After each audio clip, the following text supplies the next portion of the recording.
Good morning and welcome to the 2022 BFGoodrich Mint 400 live here in Las Vegas. What a fantastic day it is. Look at the weather, it's absolutely beautiful. We've got an incredible race for you today. Out on track at the moment, we've got the motos and we can see them going off live. But joining me in the booth, I've got Jim Beaver, I've got Bob Bauer, and I've got the legend that is Ricky Johnson. Ricky, how are we today? Well, I am feeling good, but Jim Beaver, we watched some unbelievable racing yesterday. Give us a little recap from yesterday and what you're looking for today. Well, I mean, yesterday you got to talk about Dustin Jones, and Brandon Sims. Brandon had a great run. It went down to the last lap. That's how you want to decide something at the Mint 400 is a last lap pass for the victory. Dustin Jones able to get around Brandon Sims with a slight problem. Dustin Jones, I mean, now he's in elite company. Back-to-back Mint 400 wins. Now he's won 3 of them. I mean, that's the elite of the elite to take overall victories in on your day. So, that was exciting. So that leads us into today. And today we've got the hot shoes. We've got the guys in the unlimited trucks, the biggest, baddest trucks on the planet. They're doing battle out here in the Nevada desert. I am stoked. Beautiful weather. Man, this is shaping up to be a great day of racing. But when I was driving in this morning, not as much wind as we had yesterday, and that was one of the issues that we had in December last year, is that the dust was hanging. So, Bob, you've been around this sport, like as I joked, you and Moses raced chariots against each other, but your first Mint 400 was what year? 1977, and since then, I tell you what, it's been a whole box of mints for me, but some of them weren't exactly chocolates. I tell you, as I say, life is like a box of chocolates. You don't know what you're going to get. You never know. But today, what you saw yesterday, you're running around. We see Cal Wells here. We see the manufacturers making their way back. What excites you about the Mint 400? It's always a struggle for me because I dearly love the desert and racing. I dearly love the trucks. But I'm sorry to say, it's the humans. Yep. It's a reunion. It's a family deal. Yep. So let's look at some of yesterday's highlights. As you said, Jim, unbelievable racing. The weather was perfect. We had wind all day, and we watched the two the Polaris R's out in front, but they had some issues. But then great racing all day, Jim. Marsden? Yeah, absolutely. I mean, it's leading this race is like a poison chalice, isn't it? We see it time after time after time. We saw Wayne Matlock taking an early lead. Then it's Christine. Oh, I've done it again. Kristen Matlock. Kristen Matlock. And Kristen Matlock, of course, taking that lead. And then she was powering through the field and making a great job. Then Brandon Sims overtook once they had technical issues on course. And Brandon looked on course to be able to take it as we see the limo there. Did anyone find out if the limo actually finished yesterday? No, I do not think. Well, I'm sure he finished at some point. It wasn't our point, but I'm sure absolutely. You got that right, Bob. Anyway, so Brandon Sims was doing ever so well, and again, he had a technical issue that took him out. A throttle body, would you believe, of all things, that failed to respond, and that took him out of the race, meant that he was on tick over for a good part of one lap. Then, of course, we saw Dustin Batlax Jones, and just the man is just incredible, isn't he? I mean, for 3, as I said last time in my closing thoughts, a lot of people don't want to see people dominate, but he didn't just run away with it. He worked all day long, had a perfect race plan. But then, Jim Beaver, we watched qualifying, which I think is a great addition to the show because a race that's 400 miles long with 100-mile laps. Sometimes there's some downtime, but yesterday was ultra exciting with the qualifying. Oh, man, was it ultra exciting. And, you look at our top 5 all separated by just a handful of seconds. I mean, Justin Lofton, multi-time winner here at the Mint 400. He comes out on front, out on top. He knows what it takes to win here at the Mint 400. He's definitely got to be the favorite going into today. But, stacked behind him, you got some legends. Ryan Arciero, Rob MacCachren. I mean, we've got the best of the best here in Las Vegas getting ready to do battle, and it's shaping up to be a great race. Indeed we have, and just check out today's schedule at 9 a.m. the 3rd annual Mint 400 Unlimited Grid Walk. I love this. This is something they brought in 3 years ago, and it's absolutely awesome. Next, we got the Unlimited Car and Truck Race start at 10 a.m., and that is when the big stuff really starts to happen. Well, then we're expecting our finishers about 5 o'clock. Yesterday we saw it about the same time, but you got to remember, they started way earlier. This is one of the fastest courses that they've seen, but Dustin Jones kept saying time and time again, the roughest course I've ever been. And we saw Tiffany Stone have to actually drag him out of the car because when a driver's racing all day like that and you're just pinned in and you're using your legs back and forth, it's not so much the physical fatigue, but your body gets stuck in that position. When you have to get out and change a tire or do something, it can be brutal on your body. And speaking of Tiffany Stone, she's got an interview for us. Take it away, Tiff. Thanks, guys. I'm so excited for another great day of racing here at Prim. The crowds are already gathered at the start-finish line, and the weather conditions are perfect. The sun's out, and there's a little bit of wind. Not as windy as it was yesterday, but that should still keep the dust down. I'll be grabbing some driver interviews during the grid walk and seeing what they have to say about the Mint 400. Later on, I'm going to head over to the hot pits and grab all the action there. Lots of things happening today. Stay tuned. See you guys in just a little bit. Thank you, Tiff. Just look at the weather outside, gentlemen. How good is this? Is this near the perfect race conditions we had yesterday, or are we looking for a little bit more wind? I don't know. Careful, it might be a trick.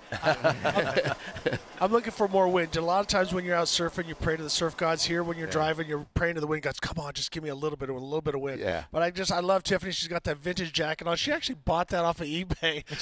that is a slick piece. But let's go back to Bob Bauer for a moment. All right. You've been through this for a long time, and you've seen the different generations and how the sponsors weren't there, and then they were. All the different stuff. So let's go back into the 70s. What are your thoughts of that? 70s was crude racing. You had multiple shocks because that was the only way around it. That is also when the sponsorship stuff started to hit. We were all independent stuff, and then the sponsors. And between, I'd say 78 through maybe 82 or 3 is like, boom, big sponsorships. Everybody had to learn how to speak, learn how to write, learn how to dress up and brush your teeth. Yep. But then we had guys like Parnelli Jones, Mickey Thompson. I mean, the list goes on. And then then the newer, I'm going to say the newer generations of the Larry Raglins and Scoop Vessels and stuff were after that initial push. But going into the 80s, that's when the sport really started to blossom. It really did. And I think that there's so many reasons for it, but I'll just stick with the racing. Just kept getting better and better and better, and people wanted to do it more and more and more. Well, and then we get end of the 80s into the 90s, and now we see Chevy Thunder, Ford Rough Riders, Nissan, Mazda with Glenn Harris, Walker Evans with Dodge, Jeep with Rob MacCachren. I mean, the sport completely exploded, and all the sponsors were here. And you know what it meant? Rides for everybody. Yes, exactly. There wasn't a rider. There was no. I think there was one or two you own in the team like Walker Evans, and you drive for it as well. But he still had a fleet of Brian Stewart. The list goes on of the different guys. But now here we are. Everything has changed. All of this, because remember we would get Dusty Times, the week later. That's when we used to read newspapers, right? Exactly. And Jim, that's when you started coming in, right? Well, yeah, and I was fortunate enough to, as a kid, watching my dad race Class 8 through the 80s and things like that into the 90s. But really, I have some memories of the 80s and the Mint 400. But the 90s is really when I started paying attention, and that's when I could start, starting to get behind the wheel and things like that. But 90s just exploded, and it was huge leading all the way up to 2000. Then it seemed like in the early 2000s we had a little bit of a regression with the sport, but then it came back stronger than ever. I mean, I remember races where we had 3 unlimited trucks, in the early 2000s. And then we exploded into races where we had 60, 70 unlimited trucks at the late 2000s, so it's one of those. We've seen this roller coaster of the sport, and I got to say right now we're riding one of the highest of highs. I mean, you look at the UTV divisions that we saw yesterday, the manufacturer support we had there. You look at, yesterday we had, Chevrolet involved. I mean, we've got Lauren Healy racing today with the Ford Bronco, so we've got manufacturer support at multiple levels across the power sports side and the car and truck side now. And the biggest thing is what you're watching right now. This coverage. We have helicopters. We have drones. We have in-car cameras. We're going to get into all of this that we have going on. We're going to step to a break, and when we come back, you were talking about Chevrolet. We're going to take a look at Chad Hall and the whole Hall legendary family and what they've doing and their road to the Mint 400. So when we come back to the BFGoodrich Mint 400, right after this break.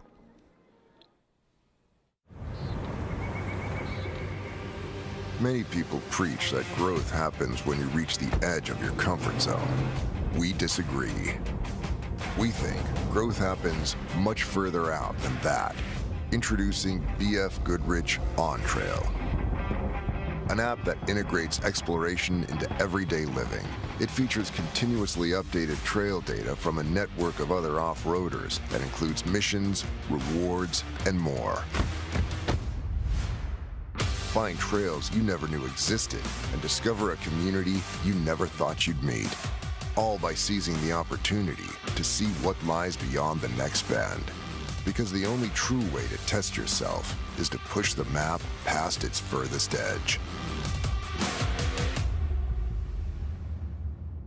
BFGoodrich. What are you building for? At O'Reilly Auto Parts, we know how important it is for your car to look sharp and run well. And we're here to make that as simple as possible. Get all the parts, accessories, and tools you'll need for your next project delivered right to your doorstep. Just place your order online and leave the rest to us. You'll have everything you need at your door with free shipping the very next day. O'Reilly Auto Parts.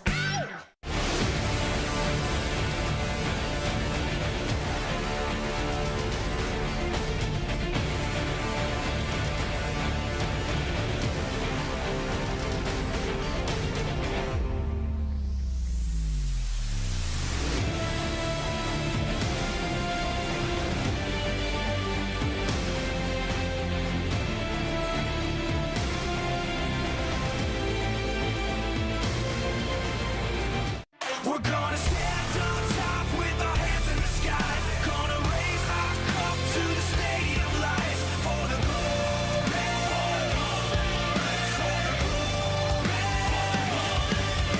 We're celebrating with the city tonight. Hear the hometown cheer, it's the ultimate high for the glory,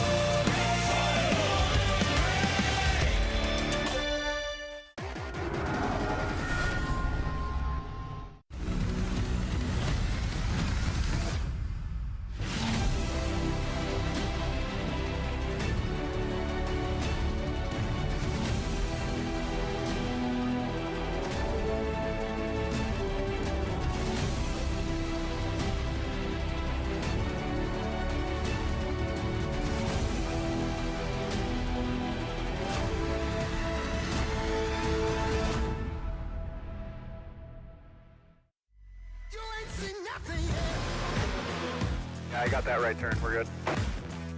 Let's meet up at the compound, group up. At 10-4. Yeah, for sure, dog. Good, little driver, straight on through.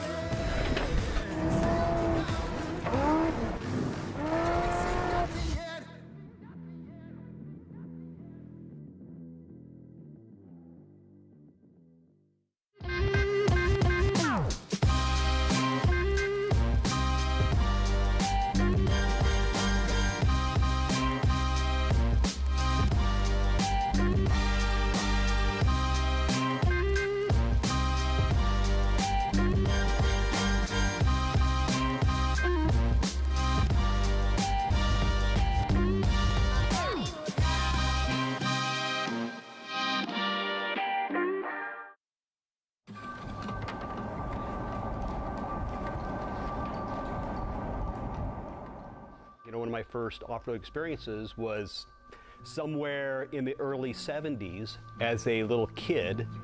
Just being around it my entire life, I've always enjoyed it. I like to participate in it, whether driver, spectator, worker, I don't really care. When I was younger, I couldn't really afford to off-road race myself, so I had a little sports car and did autocross and stuff like that. And that kind of took care of some of my desires for speed. But yeah, as soon as we had an opportunity to go do some desert racing, my brother and I jumped on it. So I don't know when it was, like 1986 or something like that. We borrowed one of my dad's old Dodge trucks from the Pike family, and we raced for a couple years in Vora and did really well, and you know, haven't looked back.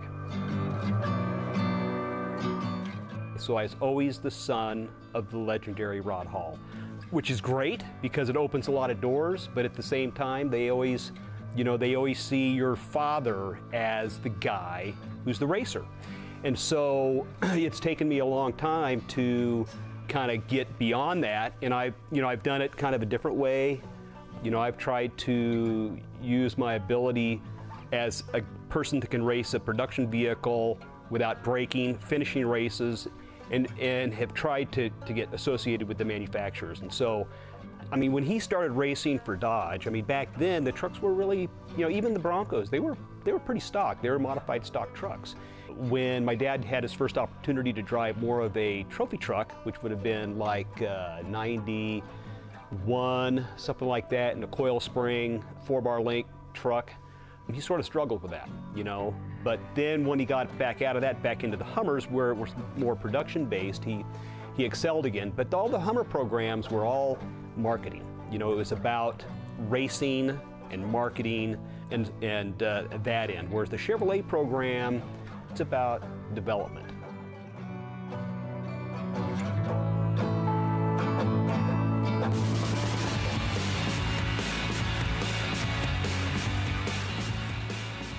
Everything in off-road racing is important. Some things you can live with that aren't quite as good as others. But tires, as we all know, I mean, that's the part of the truck that hits the road, right? If you don't have to worry about your tires as far as both traction, durability, or ride quality, you know, it gives you time to worry about other things. So you don't have to really worry about the washboards and embedded rock. You know, that's the kind of stuff that BF Goodrich learns from spending the time in the desert.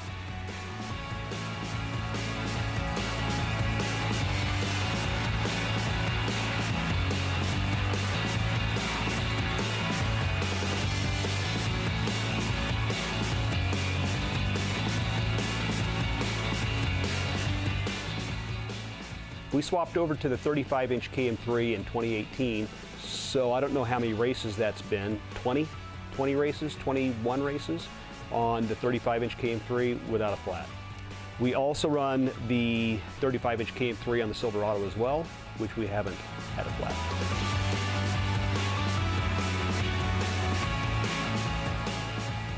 Going out to the Mint 400, every year, it's a big deal for our team because we get to bring all of our sponsors. We bring in Chevrolet engineers, we bring in executives, we bring in Mobil 1, we bring in all these people that are potential sponsors or sponsors of off-road to an event that they get to see, oh, look at this. There are a lot of people involved in the sport that they didn't know about. And whenever these people show up at the races, they don't really care about what's racing. They look in the pit. What are the people towing their race cars to the races with? What are the fans driving? What have they done to their vehicles? Because that, you know, that's a big deal. Having the OEs to be in an environment like that where they can display their stuff, get their stuff on television, it means a lot.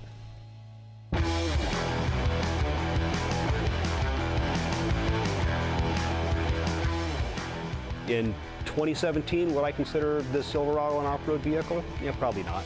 I didn't know anything about the Colorado at the time, but when I look at where Chevrolet has gone with its platform since we've started, you can see it matters.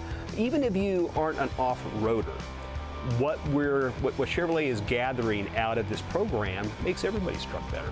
So it makes me feel pretty good that we've had the success that we've had.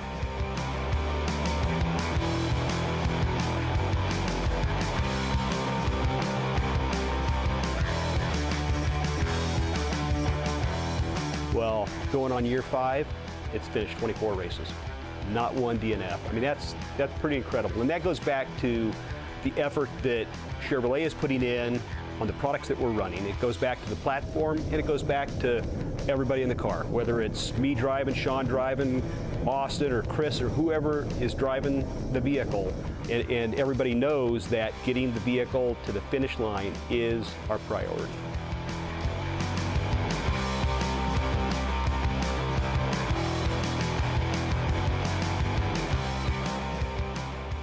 I appreciate everybody that comes in and works on the cars.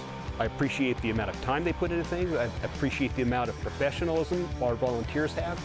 And, you know, it takes 14, 16, 20 people to get our trucks to the races and back home. And it's a labor of love for everybody on the team. And, you know, whether we're going 35 miles an hour in a stock truck or 100 miles an hour in a spec truck, it's all just as pleasurable. You know, it's enjoyable. And one of the, you know, my dad gave me some good advice. He said, race while you can, because someday you can't. And so we're racing every day like it's our last day.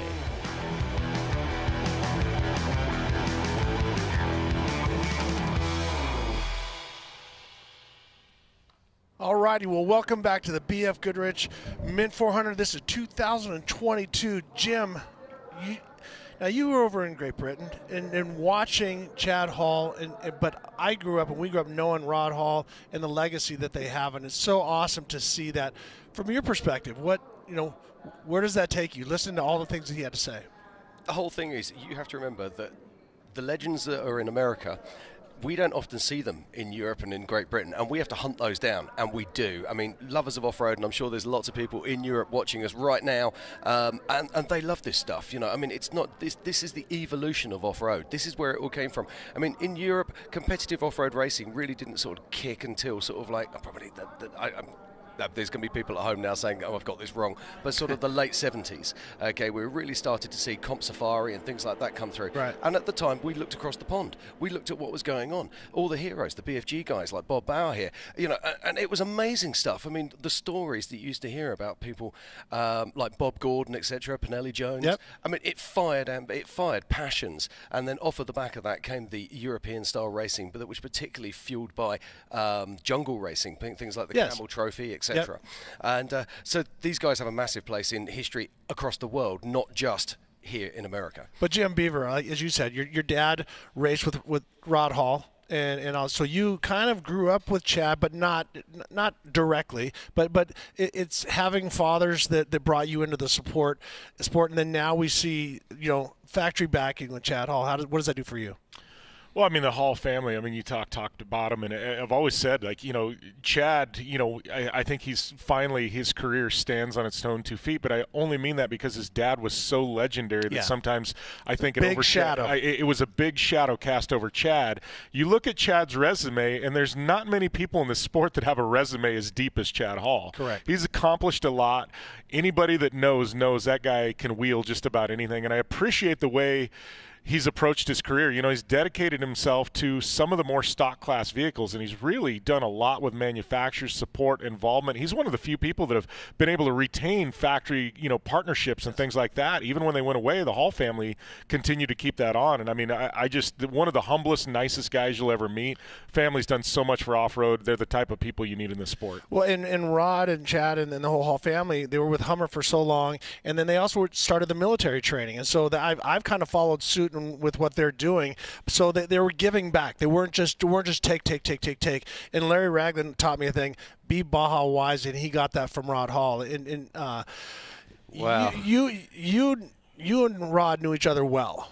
So take it from that side. And you remember when Chad was a kid. I do, and Josh too. Yes, they fought like little girls.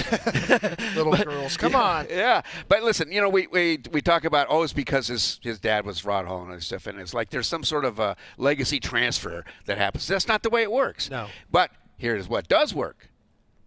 Chad grew up in a racing family. Yeah. The mentality is inbred. Just every day you learn more. And he was taught by one of the best, and he had so many miles next to his dad. It's a natural. Being able to finish a stock truck like that is way tougher than a trophy truck. And that's the thing. Look at that truck. It is immaculate. He went through a couple little puddles. He's fresh and clean as a daisy. He probably had his temperature control like a 72. But that just shows you that if you wheel right, because so many people want the vehicle to drive at their level, but instead you have to drive the vehicle to its level and then save it. And so you watched him just keep knocking down the miles. And did you notice it was still daylight when he finished? You know what else is happening with these things? You don't drive those stock trucks the same way you drive really race trucks. Right. In race trucks, you're trail braking, you're doing this, you're always moving the weight, things like that. In a stock full like that, you have to stay off of the brakes. Yeah. Your spindles are your weak point. Yeah. And so you have to just kind of almost flip how you think you're going to race. You don't race really, you drive. There you go.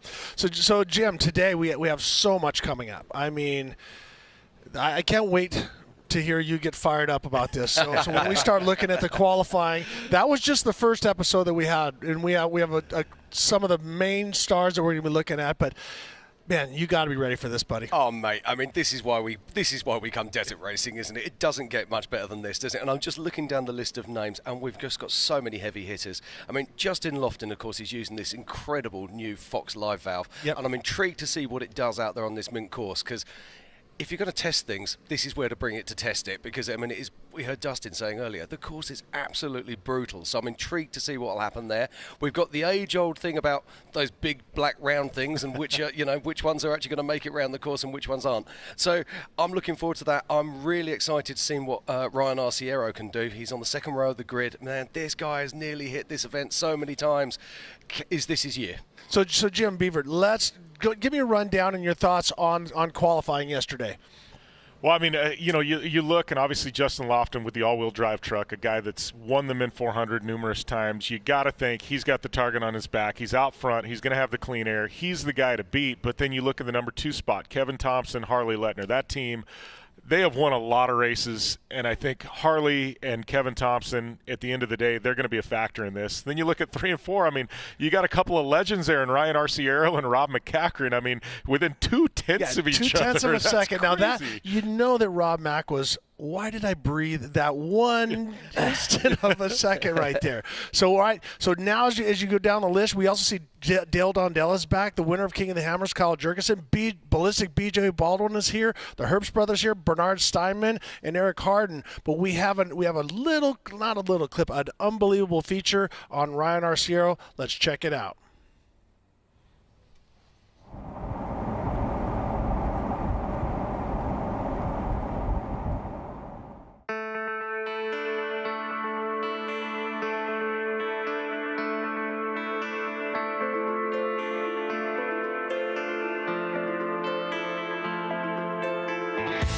I've been very fortunate in my life. My family's been involved in motorsports for over 65 years now. 1973 is when my dad and my uncle first got started in off-road racing. How they got started was through a family friend who was in construction, and he had a couple buggies, and invited my dad and my uncle to come out, and my grandfather too, to come out to the desert in Palmdale, Lancaster, and come check these things out and go and take them for a ride, take them for a spin, and instantly got hooked. Growing up in a racing family, I was very fortunate. I could see different disciplines of motorsports. I can see sports car racing. I can see IndyCar racing, how an IndyCar program was run, how professional these guys were. Seeing my grandfather's team, Penske, Newman Haas, being a part of those organizing bodies with CART, and seeing these drivers and what they needed to do to be successful, from training to nutrition. And I think being involved and being immersed in different forms of motorsports are what helped me be successful in off-road. After bugging my dad nonstop, day in, day out, I'm like, I want to race off-road. He had an old Funko, nothing happening with it. Him and my uncle Albert owned it. At the time growing up, it was my brother, myself, and Jimmy Johnson. We were at all the off-road races together. We would always play together as kids growing up, screwing around, getting in trouble together. So the three of us, along with Gary Johnson, Jimmy's dad, approached my dad and said, okay, you have this car. What if we bring this car to El Cajon to my house? This is Gary talking. The kids can work on it, and then we go do some local Fudpucker races. Every weekend, my brother and I would go down to Jimmy and Gary's house, and we would spend the weekend there working on the car and learning how to work on the car. And got it together, and we did our first race in 1991. The one good thing about off-road racing, it's a family event. You can go and you spend 4 days, 3-4 days out there. You race one day, but you can pre-run, and the kids can come out with their motorcycles and what have you. So it was really nice to be able to have them to go along with us and watch during the course of the years them getting better and better and better. The trophy truck that I'm racing right now, number 32 Dragonfly trophy truck, to me it's amazing. It's a fire breather. The speed at which this two-wheel drive goes and how we have the handling on this trophy truck right now, to me it is the best handling trophy truck I've ever been in. Joe Gibbs Racing built this engine specifically for trophy truck. This wasn't something they took out of the NASCAR platform and said, okay, we're gonna use the NASCAR engine and we're just gonna modify it to make it work for trophy truck. They designed this thing from the ground up. Everything that they would have loved to do in NASCAR but can't, they did for this trophy truck engine. And I tell you what, they hit the nail on the head. I've never gone the speeds in any trophy truck that I do in this truck. I mean, we're almost on the cusp of 160 miles an hour on the dirt. Insane.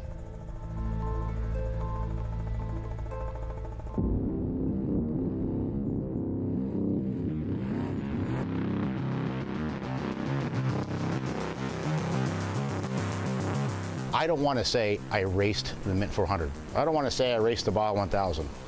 I want to say I won it, or I'm going to win it, and nothing else matters. Otherwise, I'll just stay home. I got no desire to want to just go compete and just say I was there. So in order to do that, you need to up your game on every single level, from the vehicle itself, to the team itself, to the nutrition program you have going on, to working out and being mentally focused, all the preparation involved in doing that. And that's what it takes to go win these days. But you have to have, it starts with the right equipment. Racing on BF Goodrich, for sure, gives me an advantage over my competition that's not, especially at the Mint 400, because of how rocky, how technical, just how brutal the terrain is in that Nevada desert. We are racing on some of the worst terrain that any off-road race that we have, whether it's in Baja or whether it's in the States, any race course has. From the rocks to the silt to the dust that just hangs like we had this last year, to some of the biggest bumps you've ever seen in your life, to the high-speed bumps, to the flat-out lake beds. It has everything a racer could want, but you bring the lap aspect into it. Lap 1 is not the same as lap 2, 3, and 4. By the time you get to lap 3 and 4, there are rocks that they're the size of a 40-inch BF Goodrich tire that have now worked their way into the course that weren't there the lap before. And you don't know until it's blind coming around a corner, all of a sudden, boom, it's sitting there. And you have to make an adjustment in that trophy truck that's quick. Otherwise, you're going to take a drive line out, you're going to blow a tire yourself, you're going to clean an arm off. How the hell it got there and who hit it to get it there, I have no idea. But that every corner of that race course changes every single lap. The Mint 400 has always been a box on my racing resume. I've been fortunate. I've won the Baja 1000 3 different times, won Vegas, Torino. One race that's eluded me, and the one race that I grew up before I started racing going to, and just seeing the hoopla and just seeing what a special event this was, has always been the Mint 400. Now, my dad has raced the Mint since the late 70s, early 80s. And so he's had a lot of Mint 400s underneath his belt, and it took him a while to win that race. And he won it back in 1989. He won it teamed up with Bob Gordon. The Mint was traditionally one of the toughest races in the United States, and me and Bob, we did a lot of pre-running, we did a lot of hard work, a lot of stuff to prep on the car and stuff like that, and it was phenomenal. I mean, it was we came through, and at the finish line, it was like wow, finally we put a check mark on something that we thought was really outstanding. Today, watching Ryan, I say to myself, my Lord, if I was to try and compete against him, I probably wouldn't even come close. He's that much faster and that much better, and he really has the ability to take the vehicle and do the testing and get that vehicle to compete at the highest level. And with the people he's lined himself up with the Herbsters originally, and now with Kyle Washington, he's going to be the guys that they're looking at now to say, if he's racing against me, we need to be able to make sure that we have no problems, or we're going to finish second. One of the biggest elements that we deal with in trophy truck and in desert racing period is the 4 things that roll. That's tires. If you don't have the right tire underneath you, thank God I run a BF Goodrich. Thank God. Because they are, bar none, the best tire in the desert. They have books upon books upon books of notes to develop from the all-terrain tire towards the beginning, all the way up to the KR3 that we're racing on now. This company always strives to find the next best thing. When we started winning races, I became real good friends with Frank D'Angelo and the guys at Dan Newsom, and we sat down. And for us to get to the next level, we needed more revenue to be able to get the cars prepped properly and all the new innovations and stuff. And BFG stepped up to the plate. They were always there. Anytime BFG, I need to ask them for either a tire or something that I needed to change, they would go to the drawing boards and come up with either the grooving or new material, and the relationship to today is still there. Each year it's something new, and they come up with a newer tire and a better tire. And tires to me are one of the most important things, in regards to being able to finish and win a race. In today's landscape of trophy truck, you're losing races by one flat tire. So you have to have the best tire underneath you to give yourself the best chance to win that race. And there is no better tire than BFGoodrich.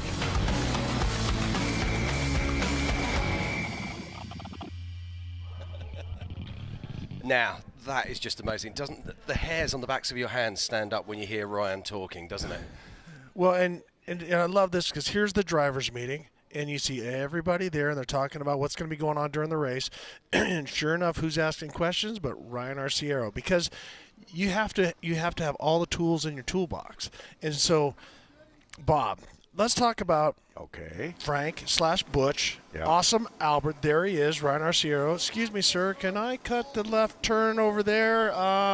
What happens if Is there a penalty if I here's go a there? question. And asking for a friend? Yeah. I know Ryan really well, but in situations like that, there's also when you can ask certain questions and word them in front of an audience that plays mind games with everybody else. Exactly. So and Ryan's very smart. So I'm looking at that and I don't know what he was asking, but I'm going, there could be some mind games Ryan's playing with the rest of the field because he's asking a question. Everybody goes, I never thought of that. Like, where's this guy's mind at? Yeah, that alternate line at mile 72, and everyone's like, what's a 72? Wait, I didn't know that. But let's go back to the Arciero family. Awesome Albert. Yep. Gotta love him. Frank, a.k.a. Butch, and Big Frank. All right. So you have a legacy, and now you have Ryan, who is, in Frank's words and Butch's words, has surpassed him. And you talk to Frank, and he says, "No, Ryan's a better driver than I was." And I think that's a very proud moment for a father, especially with the pedigree that Frank and Albert have. And here's how Frank or Butch knows that. It isn't that he watches Ryan in the trophy truck or the unlimited truck. In the Nora race, they race that buggy together. And so, they know who is better today and who isn't better today. The racing heritage of the Arciero family is something that's probably not well known in the off-road world. Mr. Arciero, I never did call him Big Frank. He was always Mr. Arciero. Exactly. because he's Mr. Arciero. Exactly. And he gave some drivers that actually kind of did okay for themselves after they got their first ride that he helped support. A little guy named, an Italian kid, Mario Andretti, that's one of them. And the other was a local boy, Dan Gurney. Yeah. And so the heritage of that Arciero family, to me, is royalty. Yeah. It's the ultimate class act. And Ryan is just flat fast. He can find ways to make that two-wheel drive pickup truck go. Albert, on the other hand, has been spending all of his time and attention on restoring great vintage race cars. I don't know if you saw in that film there, but there's a little Maserati in there, and there's some stuff in there that's just amazing. So this Arciero family, even though there's only one of them here today, I think there's a whole lot of them here today in spirit. Well, and for me, and Jim Marsden, you can chime in on this after I give my thoughts, is that Ryan is not a silver spoon. He didn't just come in here because, as he said, him and Jimmy Johnston would go down and work at Gary and Kathy's house, and they would work on the car. And it wasn't the cheeriest of vehicles when they got it. And so they would share the ride and work on it and do the different stuff. And obviously, Jimmy Johnston went on to do a couple things in racing. Just a couple. And so as we're watching, they're starting to go onto the grid walk. And so the drivers are coming up, and that is Justin Lofton in the Mason all-wheel drive. He is our fast qualifier. But to finish my thought about the Arcieros is that he had to work, and he's had to work the angles. He's announcing, he's racing, he's working with Oakley. He's got a lot of things going on. When you want it badly, and you can see the passion in Ryan, it just exudes from every pore of his body. And I love that. I mean, it's we've all been kids. When you want something badly, you push for it, and you push for it really hard. And you can see that, and that's taken him to the very top of his sport. The bit that I can't get my head around is we're talking about a two-wheel drive trophy truck that can hit nearly 160 mile an hour. That is just nuts. But that's not just his car. We've got a whole list of cars that can do that. The one I'm really looking forward to seeing is Dale Dondell. I mean, we know this guy's going to come out with something absolutely loopy-loo. Big Booty Judy is what I think. So we're expecting twin-turbo loveliness on his big block. Exactly. And what's that going to do across the lake bed? Who knows? I mean, maybe it'll even take off. We haven't got a clue. But these cars are just absolutely remarkable, and I'm looking forward to seeing them lining up on this grid walk. Well, as we're watching the guys go down, and remember, and there we see that the trophy bug, with Shreddy in there. Jules. That is unbelievable what he's put together. And the times when you look at it, everything is so close.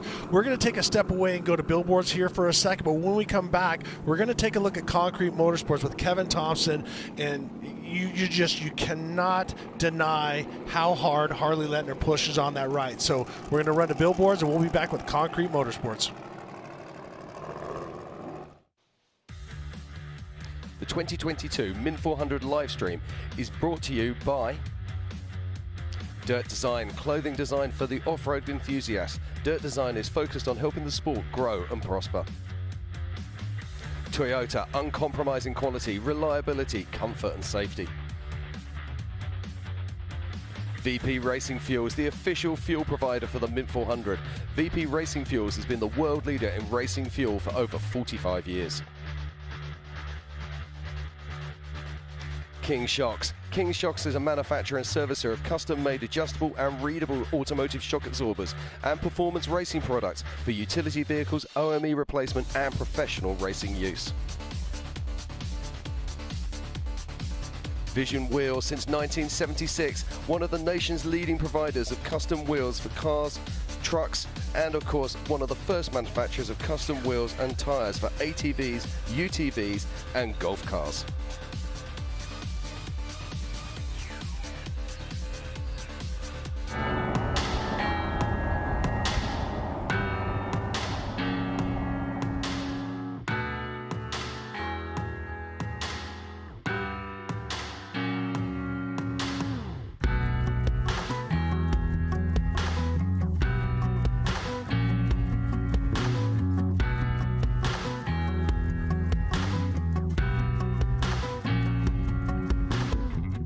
We started out as, just 15-year-old kids racing for my grandpa because it's the family thing to do. Never thought I'd be up here racing with Kevin in Concrete Motorsports. Is one of the top contenders in the sport. It's I always dreamed of it, but I guess I never really thought it would happen. I feel very lucky and privileged to be racing for someone like Kevin. A lot of guys, it's family. To be a hired driver and to work here with the team and drive, it's just, I couldn't be more excited. I'm super stoked on it. One of my first races, I remember going to Mint and standing in the wheel of Bigfoot. That's how little I was. It's always been a family deal. So I believe with the Letner family, there was 8 or 9 second place finishes. And our first Mint, we came back, Corey and myself, got a second. So we continued it for about 2 or 3 years, the second places, until we finally broke the curse and won the Mint. First started out off-road racing 17 years old, did it till about 21. Took a hiatus from that and did the asphalt stuff for about 15 years, and then got back into this in 2012, I believe. Yeah, getting back into this 9 years ago, it was baby steps. I didn't want to come in. We bought, again, the first car was an unlimited car. We did what we could with that for 4 or 5 years and got our feet wet. Did as much racing as I could to get the experience back. Then when I decided it was time to go for a trophy truck, made the decision, and now we're here. Am I competitive by nature? Absolutely. Anything I do. Off-road racing I've seen is obviously getting extremely competitive, probably more competitive than it's ever been. As I always say, it's seat time. So multiple trucks, it gives us a lot of test time, a lot of pre-running time in a race truck. I want to pre-run at speed to get our notes as accurate as possible. We go down to Mexico, that's why I want us both, Harley and I, to have 2 identical race vehicles to pre-run so we can get our notes dialed in, because it is incredibly competitive out there. Do BFGs give us competitive advantage? Absolutely. Again, if see the guys on the side of the road changing tires, and everybody's quick at that these days, but still it's a minute and a half. BFGs, you just don't have it, unless it's a driver screw up, because we do screw up and puncture a tire, but that has nothing to do with the tire. That's all I want to do for the rest of my life is race. But like I said, I'm super happy where I'm at. I'm hoping Kevin runs this team for a long time, and I would love to be a part of it. I feel we have the team 100% assembled right now, that we're just going to be out here for a long time. My goal is to just stay out there, be consistent, and stay on the radar, be a top tier team.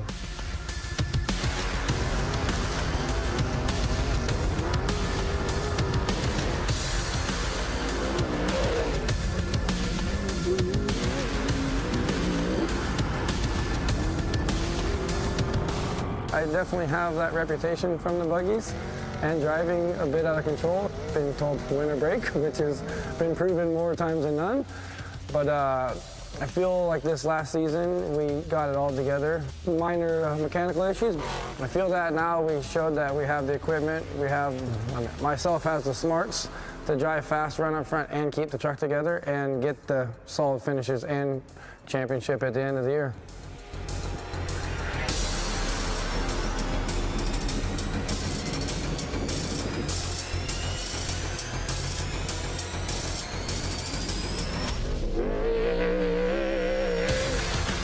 What it's like working with Harley, we gelled together really well. Our driving styles are pretty similar. We're pretty close to the same height. So there's many things that work out. Does he push me? Well, absolutely. And we push each other. This was really neat. 100% was part of the decision because I do not like babying equipment in a long race. I think these things need to last. And if they're going to fall apart, just like we've had some problems in the past and we fixed them, or we found fix for them, I don't want to handicap a driving for the truck. We need to fix the truck, get the truck better to handle 1,000 miles, hard 1,000 miles, and we're there.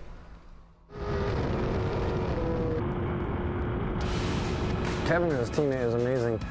Not only does he provide us with this amazing shop in the trophy trucks, but he's crazy fast. Most of the time he makes me qualify. I can get out of the truck in first, second, third, fourth, and I have all the confidence in the world that he's going to go out there and better whatever position I give him or hold it. Like, he's really picked it up. He's not afraid. It's a big joke with Mark and the data guys. Like, I'll go 117, he'll go 117 and a half.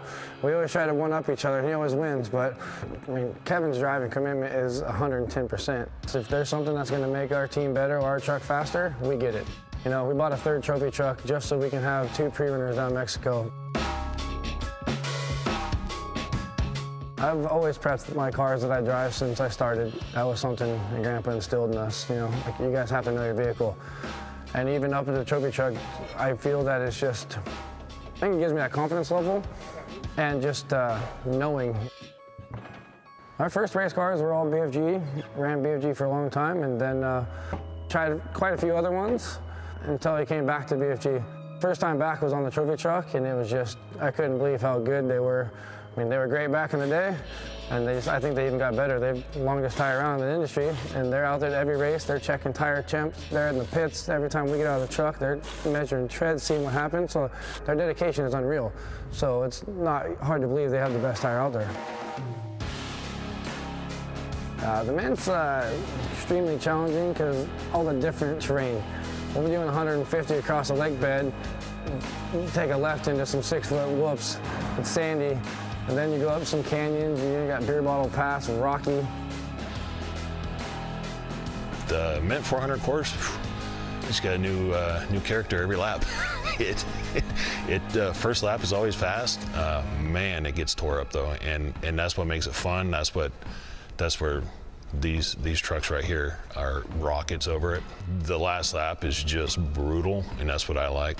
To win the Mint 400, again, I got chills. It would just be a dream. To win any race in these days, again, it's so competitive, is a dream, but to win the Mint, it's the Mint. I think of it as the Indy 500 of off-road racing. Mint 400 is the who's who of everyone. I think everyone shows up to the Mint, whether, it's a no-points race. It's the big granddaddy of them all, the longest races in America. Everyone, like, half the field's divided with the scoring best in the desert, I feel. Some guys will stick down there, some guys stick the best in the desert. But the Mint 400, everyone comes out of the woodworks. Like, if you win the Mint 400, you won, I think, one of the baddest races there is against the baddest drivers there are.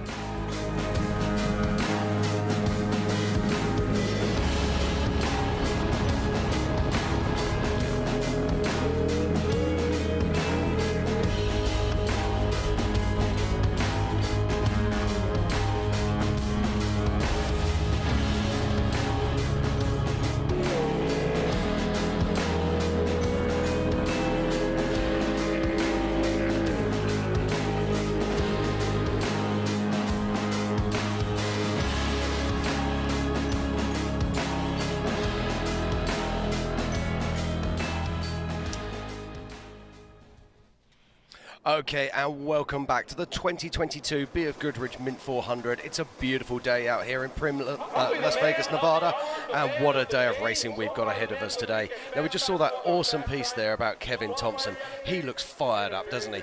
Well, and that's the thing is they said a couple things. They're both push each other, and a lot of people go, "Oh, Harley Letner, he's the star." Blah blah blah. No, Kevin Thompson has upped his game all the time, and he's pushing him. But also, what I really loved is you're watching Harley put the underdrive together. He's touching the car. He knows the car, so he respects it. He's not just a hired gun that's going to come in and tear stuff up because he has to fix it if he breaks it. So Tiffany is down. We're going to, as you can see, what's great about here at the Mint 400, the fan walk. They can go up and look at the trucks, touch the trucks. Don't get to get them and start them and drive them, but they get to take a look at everybody. She has quite a few interviews. So Tiffany, what do you have for us? Harley, good morning to you. We were just joking about perfect weather. Duh, the wind is down. Perfect for us, not necessarily for you. How are you feeling? Yeah, absolutely. We're feeling good with the second place qualifying run. Got to go off the line with Arciero, which he's fast. He's always there. So I'm hoping I can beat him and then just try to stay pace with Justin. Yesterday we had high hopes with the wind, but today, you said lucky for you as spectators, no wind, but for us, not so good as of seeing last year's the dust. So could work out perfect. Lap traffic could change a lot of things, so we're just going to try to run through it in the dust and not make any problems.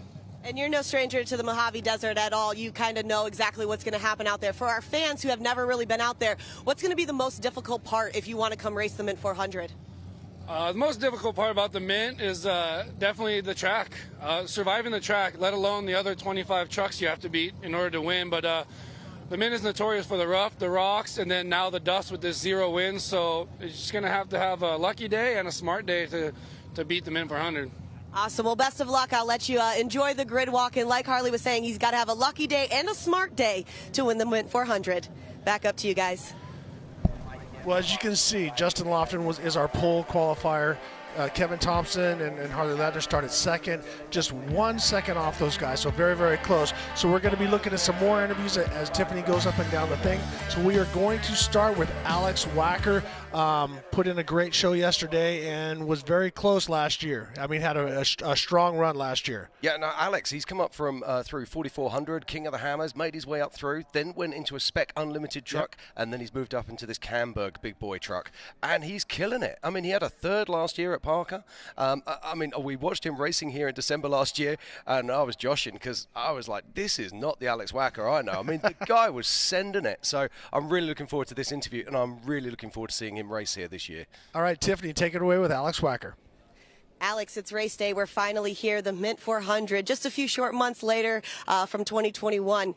Perfect weather conditions for me, not necessarily for a driver. The wind is a little bit less than yesterday. Walk me through what the game plan is. Game plan is to play it smart the first couple of laps. Yesterday was a little bit windier, so we're hoping for the same conditions as yesterday. It will be dusty out there either way, but with the December race, which was an amazing race anyways, it was probably the worst I've ever seen dust-wise. So now being out here, knowing the conditions, we have new parts of the track, but it's still pretty fresh in our minds. So we're ready to go out there and have a good time and play it safe and come back with hopefully a W.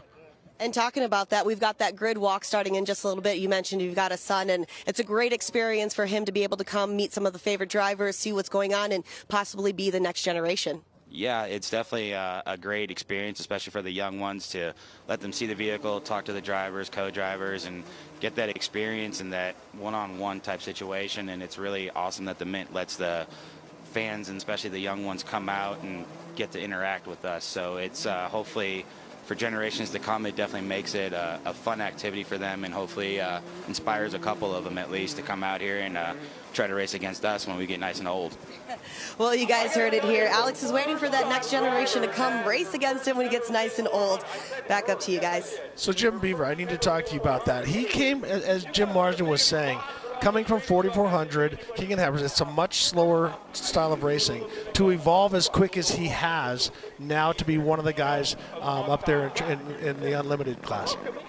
Well, I think, the proof is in how he approached things. And I think it's the sexy thing to say you race an unlimited truck, right? I mean, that's what everybody aspires to do.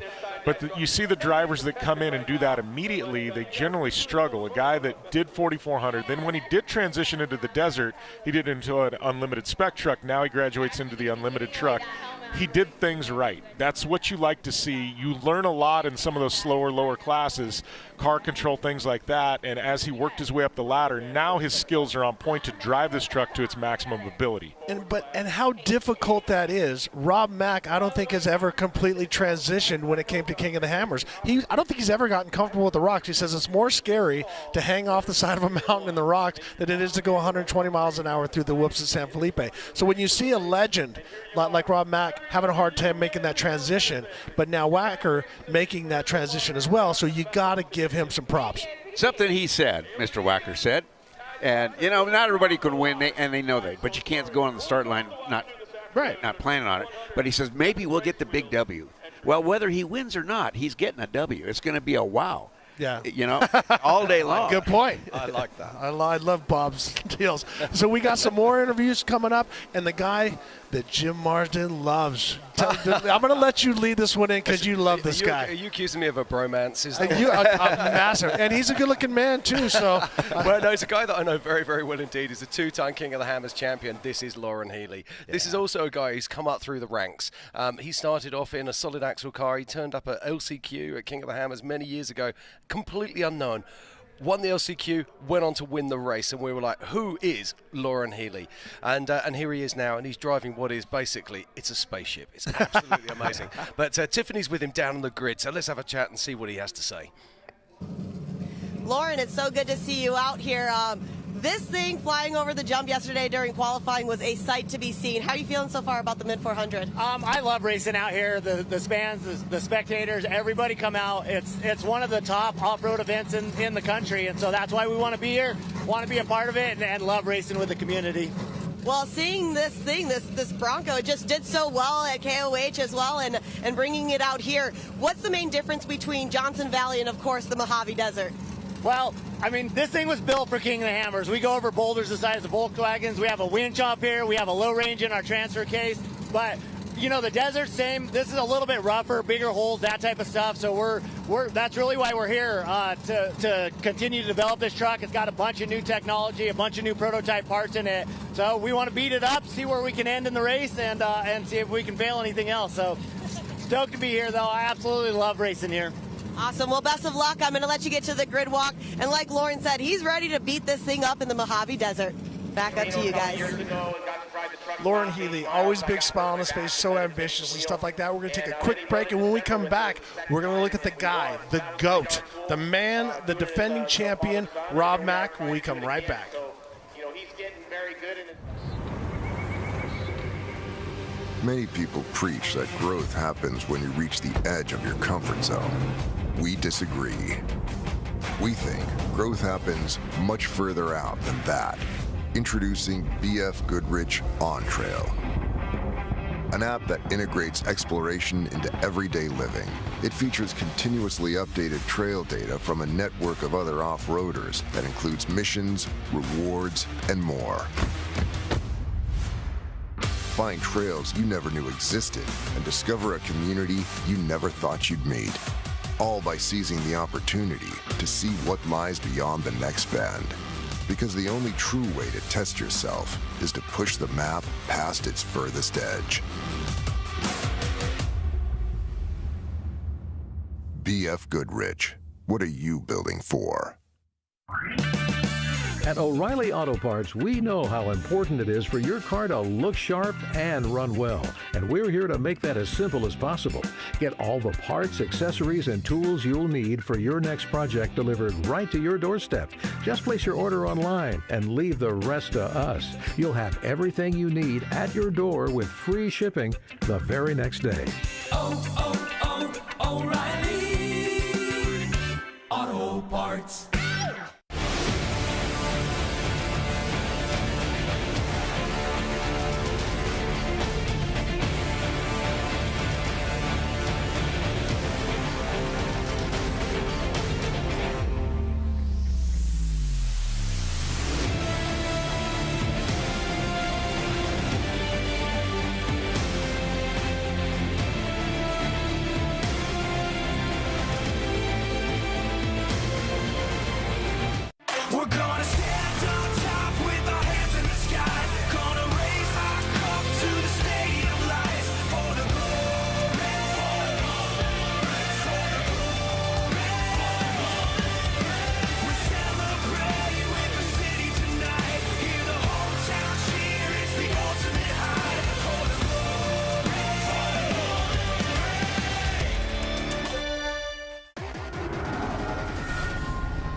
I got that right turn. We're good. Let's meet up at the compound group up. At 10-4. Yeah, for sure, dog. Good, little driver, straight on through.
In the early 70s, my dad raced off-road, mainly in the Nevada desert. He raced Snore and then would race the Mint as well. At that time, he got me into racing motorcycles. I raced little mini 50s Indians in the desert. So when I wasn't racing, I'd go watch him race and do that.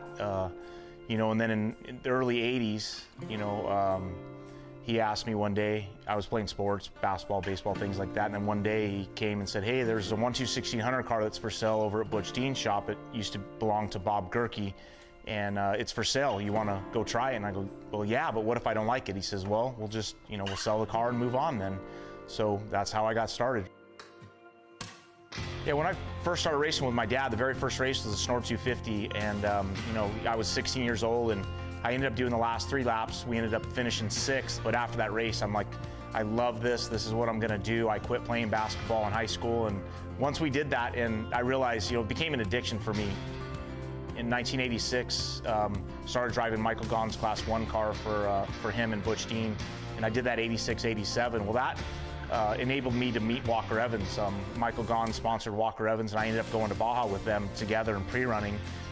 The very next year, 1988, you know, Walker reached out to me to start driving one of his trucks. It was a Jeep 7S, and I ended up going down, meeting with him and the team and everything, and I agreed to drive the truck for the next year and went home. And a couple days later, you know, I got a phone call and said, hey, we forgot, we're gonna pay you to drive for us. And I'm like, well, are you kidding me? And it's like, I didn't say anything to them, but I'm like, heck yeah, I'll, you know, get paid to drive. So that was my first taste of actually, you know, making money or earning money racing for someone else.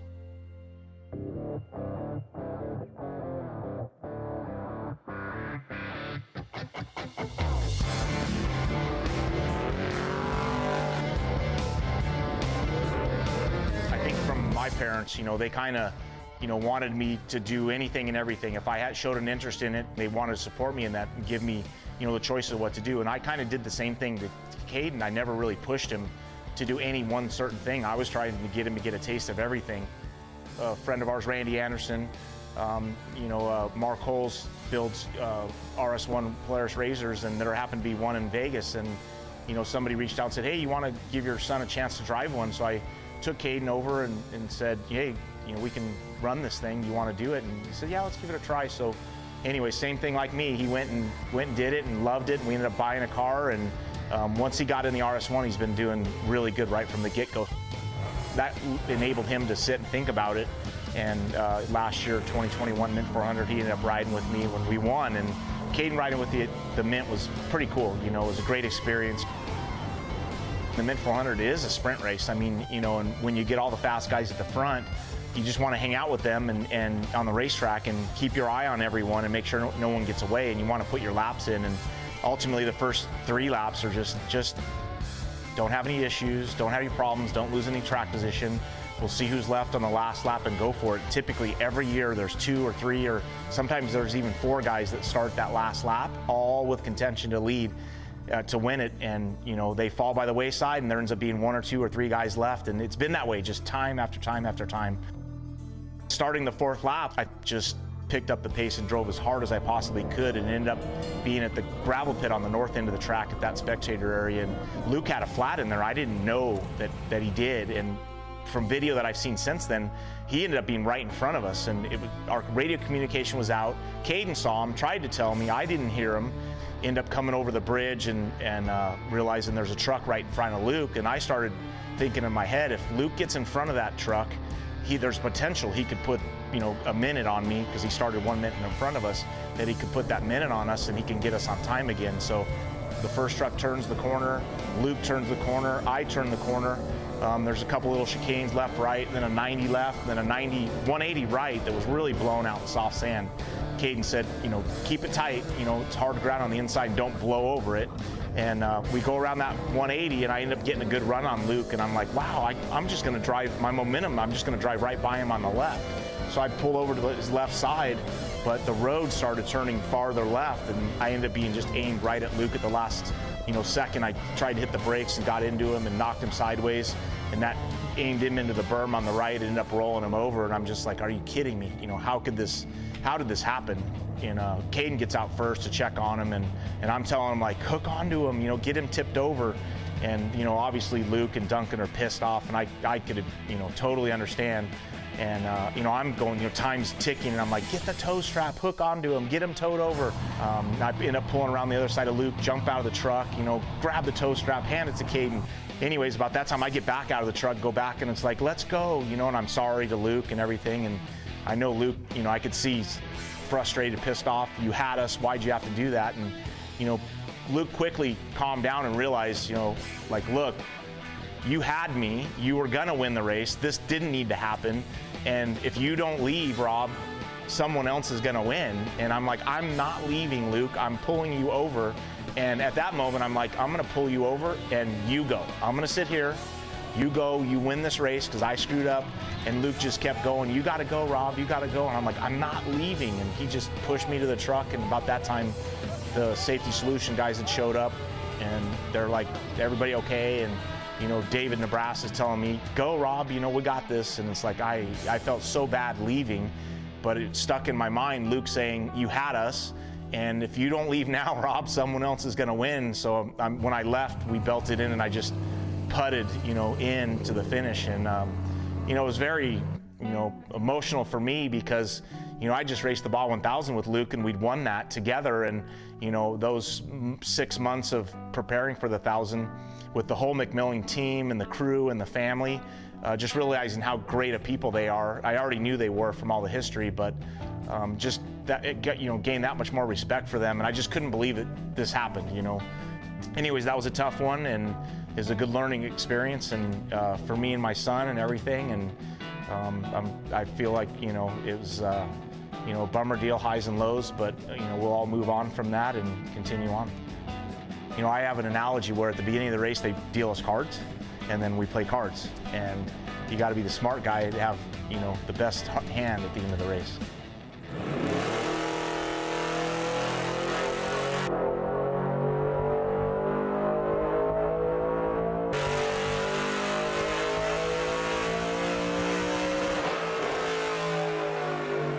Tires are key.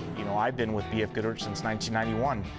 We've won over 200 races together, whether it be short course or, racing in the desert. So, I've realized very young, and mainly from my mom and dad telling me, surround yourself with, people that want to win. And for me, BFGoodrich has been one of those. They want to win as bad as I do, if not more. Their commitment to tires and making them, more flat resistant, making them lighter, making them have more grip and faster has just been, every so often they come up with something better, and it definitely helps me, helps us, helps everyone on the BFGoodrich brand and win races. Over the years, I remember back in my early days of racing the Mint, it's like, you could have a lot of downtime and still win that race, and nowadays it's just not like that. The competition level is stronger than it's ever been. One little problem can take you out of the race, and typically it does. If you have 5 minutes of downtime, you're done, you lost. So it's really an incredible thing that's happened. I think a lot of it has to do with technology. So many things have increased in reliability over the years. BFGoodrich Tires is absolutely incredible what they have now, and You got to have the best to be the best. And, you know, nowadays, this last lap of the Mint 400 is always, you know, right down to the finish line in the battle, right to the end.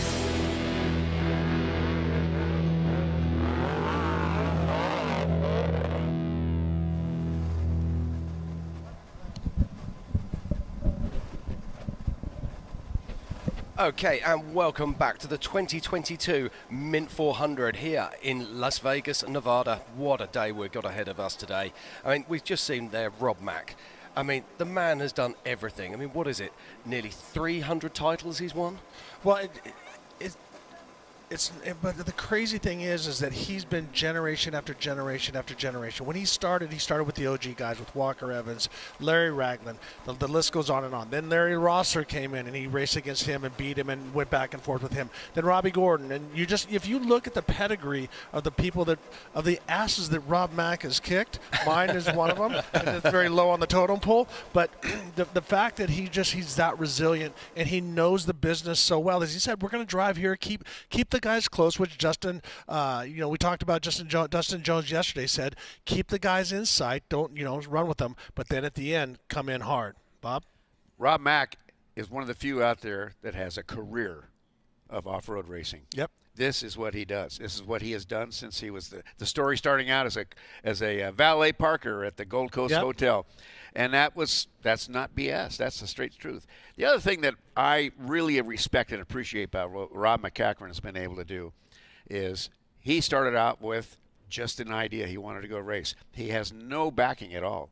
Everything he's accomplished with his personal skills, his drive, and his energy.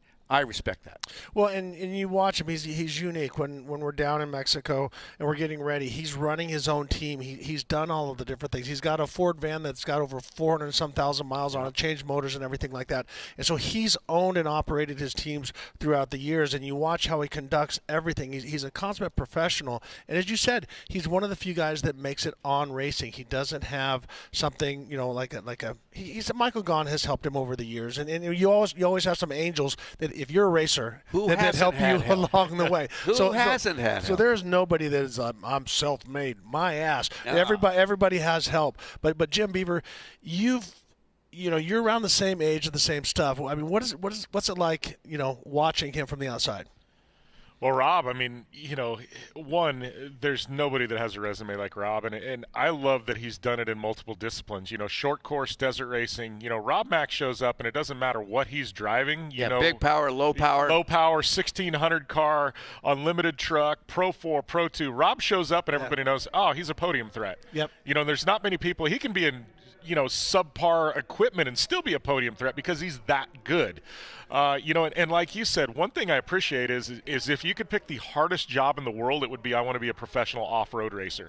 Somehow Rob's one of the few that has actually made a career at this. So many have not been able to do it. They've had to get other jobs. Rob somehow, and he's still winning. I mean, he won the championship last year in Score. He won the Baja 1000 with Luke. He won the Mint 400. I mean, he's at such a high level. And arguably right now, I mean, with the truck he won the championship with, the two-wheel drive, it's a little bit dated, but he's still winning races in it. And we talked about Jeremy McGrath and Rowan yesterday. And you heard in that interview, he said, Caden says, hold the inside, don't blow out, and stuff like that. So here's one of the guys that's one of the greatest racers, and his son is telling him not to blow out a corner, and he's listening to him. But right now, we're going to take a step away, and we're going to look at Greg Adler, who is in Trophy Truck Legends, and a guy that is so involved in off-road racing. A big good morning to you. The weather is perfect today. How are you feeling about the Mint 400 so far? We're excited. It's such a great event. Everything that builds up to it, the parade down Las Vegas Boulevard, the big contingency day down in Fremont Street, and now it's race day. So after a good day of qualifying, so really excited to get the race on. And we talk about how exciting this week is, and especially leading up to the grid walk for all the fans. How does that make you feel? Yeah, no, it's great. The Mint 400 team has done just an incredible job making this event one of the biggest off-road races, the greatest off-road race in the U.S. So excited to see all the fans cheer us on and have a great race. We got some great competition, so looking forward to it. Awesome. Well, I'll let you head over to the grid walk. Best of luck. See you tonight at the finish. All right, sounds good. We'll see you there. Back up to you guys. Greg Adler, man. Talk about legend in a different way than Rob Mack that we were just talking about. And so, Jim Marsden, give me a little bit on the family. I mean, because what they've done with the business, well, dad, George, brother, it goes on and on, but unbelievable support and just so intertwined in off-road. He is, but he doesn't just race in one discipline. He doesn't come out here and just play in the desert. He also goes out to King of the Hammers, where he's a massive part of that as well. And as you're saying, he's got his brother Kevin's also racing with him today in different cars. So Kevin's going to be racing in the Unlimiteds. And I do want to talk about this. Greg is actually in the Unlimited Legends. Yes. However, if he had actually qualified in with the main Unlimited trucks, he would have been sat in 13th position. So Greg's no slouch. No. I mean, we used to race in short course as well, obviously, as well we know. And he just gives it all back. I mean, he's just started his new business, the Off-Road Warehouse, and that's going great guns. Chatting to him at Hammers earlier, a few weeks ago, and he was like, man, we've got this. We, from little acorns, big trees shall grow. And I'm always looking forward to seeing him out on track. Well, we're going to have another feature on the guy that we just saw, a long feature on an interview. We're going to see where his head is. So Tiffany has Rob Mack, the GOAT. Tiff? Rob MacCachren, it's so good to see you. We've talked about winning your back-to-back from the 2001 to this year. Obviously, some things that happened, but you're paying homage to the McMillan team by putting that M in there. Walk me through what that means for you. No, it's awesome. I raced against Mark McMillan and Scott way back in the day, Class 1, and I realized they were such a great family. Luke McMillan reached out to me in early 21 to see if I was available to race with him at the 1,000, and I was obliged to get that offer and agreed to race with him. We ended up winning that Baja 1,000, and those guys did awesome for me, running the number 11 and helping us win the championship there in the Score Series. So it came down to the Mint here in December. Luke and I came to battle, and we were basically battling all day for the win, and we ended up having a little mishap happen. I got into him about 3 miles out and tipped him over, and but thank goodness they're such a good family and stuff, and they understood it was a mistake. It wasn't anything on purpose, and to pay homage to him and the McMillan team, we're running the number 1. That's actually his font, his number 1. There's a ghost M in there, and underneath it says as much yours as ours, and I mean that. From the bottom of my heart for what they've done for me and everything, I really appreciate it. So we'd love nothing more to win again here. Luke's not here. He's prepping for the next race, and he wished us good luck yesterday, and we'd love to win another one for MacCachren Motorsports, and also, McMillan's running on with us as well.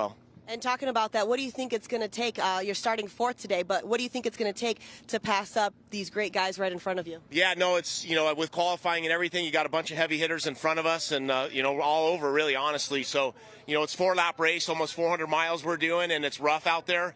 This is my hometown. It's my home desert. I've got more miles out here than probably anyone. I think it's going to be, you got to take care of your vehicle. You need to stay with these people. You need to not, get out of line, and then hopefully you're one of the guys left on the last lap, and that's exactly what we plan on doing. We want to put this thing in position to be in the hunt for the win right there on the last lap. Awesome. Well, best of luck to you, Rob. I'm going to let you enjoy these fans. I know they're pretty excited to see you and meet you. Best of luck today. Back up to you guys. So relaxed, so calm, so collected. Bob Bauer? What a class act. He is just a consummate professional. I can't come up with any word that matters more than respect. There you go. Now, next on the line with Tiffany is Ryan Arciero. We saw a long feature with him, and he is definitely one of the guys to look for at the finish line. So, Tiffany, take it away with Ryan Arciero. Ryan, you're no stranger to the desert out here, and it's so good to see you. Obviously, you're not going to necessarily have a lot of clean air to start off with. Walk me through what the game plan is. Of course, we're sitting here today, the 2022 Mint 400, and the wind's not blowing. So it reminds me of December, just months ago. And it is what it is. I mean, it's part of the element of desert racing, and you got to take the good with the bad. So we're just going to have to try to get through it. And, we have a fast group of guys around us and that know a race pace, know how to keep a race pace. So for us, first lap, you got to keep your nose clean.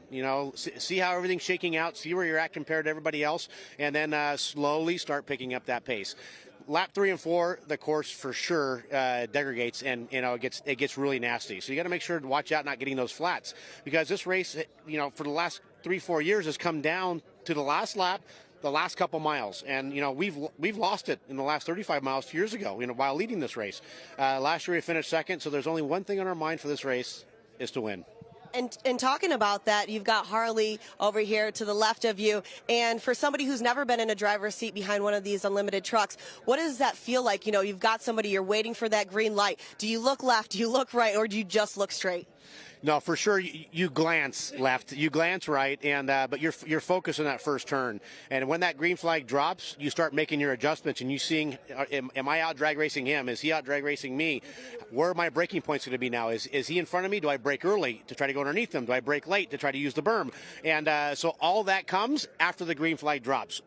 You know what you have an idea what you want to do, but always when that green flag drops, that plan goes out the window, and you got to do what the situation calls for, and you got to be able to alter that as well during the. I mean, that goes for the entire course, not just the start.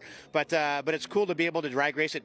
It's nerve wracking. It is, especially for us desert racers, because we're used to starting one at a time. And the last thing we want to do is beat and bang our vehicles up when we got 400 miles in the gnarliest desert out here to take them through. And talking about that, you've got somebody right in front of you who's looking for his 4P. You've got Rob Mack behind you that is looking for a back-to-back, and you've got all these great drivers who've won or have topped or placed in the top 3 here at the Mint 400. What do you think it's going to take for you to be able to get that spot today? It's going to take a clean race for us to get that spot today. It really is. It's going to take us limiting any flat tires. We got the best brand underneath us with BFGoodrich, so I feel very confident with that. But we got to minimize any mistakes, and we got to keep moving forward, keep all 4 wheels in the race course. But we still have to maintain. Trophy trucks nowadays, you have to maintain a quick pace. You can't just settle in and say, let's just see what's going to happen. And lap 2, maybe I'll go just a little bit more or not. I mean, trophy truck, you have to run. The guys behind me are going to be running. Rob Mack's behind us. He's going to be running. And we got to keep these guys in check. If we keep a clean race, we keep those guys in check, we'll get the 32 back here first. Awesome. Well, I know you've got a little good luck charm right over your right shoulder over there, your son Ryan. So it's the Ryan and Ryan team right now. It's really cool. I know he's got that number 1 up for you. And who knows, if that's that good luck charm, Ryan, at the end, you better say, Tiffany, this is what happened. It's so good to see you guys out here. Good to have the family out. I love all of this. It's the Ryan and Ryan, and little one back there has got his number 1 up for his dad. Back up to you guys. Well, let's just talk about Ryan Arciero. He drives as good as he can talk, or he talks as good as he can drive. That's where I'm going, yeah. But Jim Beaver, give me one statement about Ryan Arciero. Professional. Top to bottom, everything he does, professional. All righty, we're going to look at some more as we're looking down the qualifying order. As you see, Justin Lofton, he is our top qualifier with Kevin Thompson, Ryan Arciero, Rob Mack. Dale Dondell back in the mix, Kyle Jurgensen. And what we want to go into is we got Amanda Sorensen, a little girl, I shouldn't say a little girl, an unbelievable lady that can definitely go sideways. Now she's going to be bouncing up and down. So Tiffany's got Amanda Sorensen. A big good morning to both of you. Amanda, we've been chatting all week long, it feels like, and this is your first time in this truck for the Mint 400. What have you learned so far? Well, this is our first time running the truck at full speeds. We're still kind of getting through the new things of the truck. It is my second time driving this truck. First time I was driving, well, actually I didn't drive. Jax drove. I was co-driving. Now we're swapped. I'm driving. Jax is co-driving. And yesterday the truck felt pretty good. We qualified 12th, so I'm pretty satisfied with that. Good start for today. I love your verbiage. I'm pretty satisfied with that. That's such a great term. You're like, you know what? I'm pretty happy. I'm pretty satisfied. That's a great thing for here, the Mint 400. The word of the day is wind, and obviously we have very little wind today. And qualifying 12th, you're obviously going to get some dust from the fellows in the front. And talking about that, how do you feel like you're going to fare? What do you think the game plan is going to be? Well, honestly, I kind of have great experience with driving blind. Of course, in drifting in tandem, we're always falling right up on the car, driving their smoke. So I take those strategies and kind of apply them to the off-road strategies. And hopefully it works out the same. I mean, this is my second race in the truck, so I'm super excited. And you're like, you know what, I'm just going to hope for the best. And hoping for the best, you got a great co-driver over here, Jax Redline. Jax, you are no stranger to the desert. Obviously, we just saw you take on the 1,000 last year with Ken Block and Alan Impudia. And talking about that, what advice have you given Amanda? Man, definitely. I'm really, really impressed with Amanda's work yesterday at qualifying. I was honestly super terrified hopping from the driver's seat over to the passenger seat because that's something I'm completely foreign to. But I'm totally comfy now with Amanda, and so I'm pretty much just take it 1 mile at a time, and if we can get this thing without making me get out of the truck, if we can get to the finish, we'll be just fine. And going off of that, if you guys have ever seen some of the back of the finisher medals, it always says 1 mile at a time, and that's exactly what it is. Well, best of luck to you guys. I'm so excited to see this duo take on the desert. You know, you got this drifter, and you've got this Baja champ, and, you know, it's just amazing to see everything come together. Back up to you guys. That is a power group right there. Those are two kids that have an unbelievable future. Jim Marsden. I love watching this. I mean, Jack's Redline. I mean, is he even 20 yet? No. And yet he's there as the experienced gun, which I absolutely love. But there's another young lady. We're seeing Amanda Sorensen there. I mean, she is a powerhouse. I mean, she qualified incredibly well yesterday. But someone else we need to talk about, Healy Deegan. Yeah, we're going to get to her spot in just a moment. But right now, Kyle Jurgensen, the winner of King of the Hammers, is with Tiffany. Kyle, I just feel like I was just talking to you just a few short months ago, and you're no stranger to the desert, even the rock sections, and we're out here. The Mojave Desert is unforgiving. Walk us through what the Mint 400 means to you, what it means to race here, and, of course, to finish. To finish this race is always a tough one, especially because we ran it 4 months ago, and I know they didn't touch the course up. It's really rough from what we did, and then some other races are out here. So I think we can expect it to be rough, right off the bat. So it's just going to get worse and worse. So I think attrition is going to be a factor here. And although our qualifying effort, in my opinion, was subpar, and nobody wants to get 6th. Everybody wants to get first. We tried, but 6th will make it work. We get to sit behind these guys, let them see how the race develops, and maybe make our move at the end. So it's not all that bad. Luckily, there's a couple fast guys behind us, but really the people we need to watch are in front of us, which is always great because we get to you can actually physically see them in their dust ahead and know, okay, I'm keeping up. It's a lot easier to do timing when they're in front of you. Yes. And talking about that, being a driver, the dust play is a huge factor, but you're using it as a positive right now for that, being able to see where they're going to go. Obviously, you've got some great drivers in front of you. What do you think it's going to take to be able to pick them off and move a few spaces forward throughout the day? I think we can count. Physically making a pass is not going to happen, not with them. Trophy truck to trophy truck, it's pretty much impossible to get around their dust. So it's going to be a timing thing and a mechanical failure, maybe a flat on their part, hopefully not us. And we just have to stay patient. As difficult as it is to stay patient, you get in, you're out there and you're going, man, I'm 200 miles in, I haven't done any moves, I'm just kind of sitting here. Let the race come to you. You have to, yeah. Well, you're not the first driver or racer to ever say that. We had a chance to talk to BJ Baldwin yesterday. He said, you got to let the race come to you, and that's exactly what's going to happen here. Well, best of luck. I'm going to let you get this. Enjoy everything. Soak in every single moment, because I think sometimes we forget where we're at, and we really need to soak in these moments. So. Yeah, sometimes it gets stressful because as amazing as these machines are, they're not that enjoyable to drive because they're so fast and stressful. So, yes, we do need to remind ourselves to enjoy what we're doing. Yes, absolutely. Awesome. Well, best of luck. Enjoy the moments. Take a moment to enjoy all of this, Kyle. Back up to you guys. Kyle Jurgensen, cool, calm, and collected. But I know the racers. They got just butterflies going in their stomach. And this is the defending champion from the King of the Hammers. He did an unbelievable job, pulled it all together. But, Bob, where's his mind? He says, I do need to stop and smell the roses here. He's the filler for a sandwich. I tell you, he's got a Dondell and a Baldwin on either side of him. And he's going to have to contend with them right off the bat.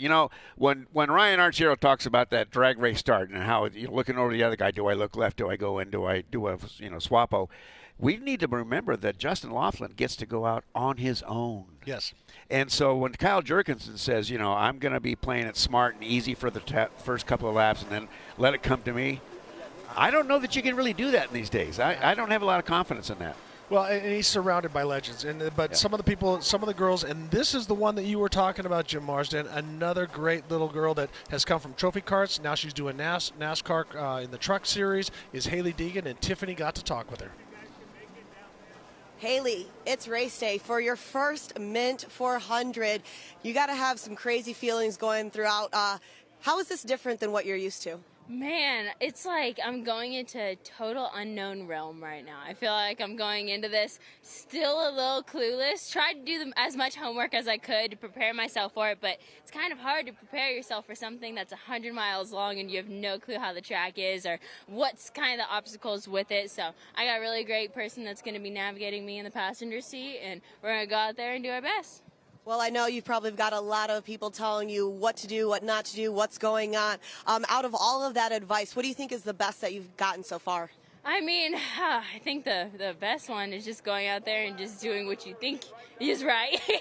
But it's kind of hard to take advice because, like, I asked a couple people before qualifying, and someone told me it's 2 miles, someone told me it's 4, someone told me it's 5. So I feel like I got a lot of different voices coming from different directions. But I know the guy I have in the passenger seat is going to tell me what's right. So I think we're just kind of going into it, going to take his advice and do what he tells me to do because he's done it before and I haven't.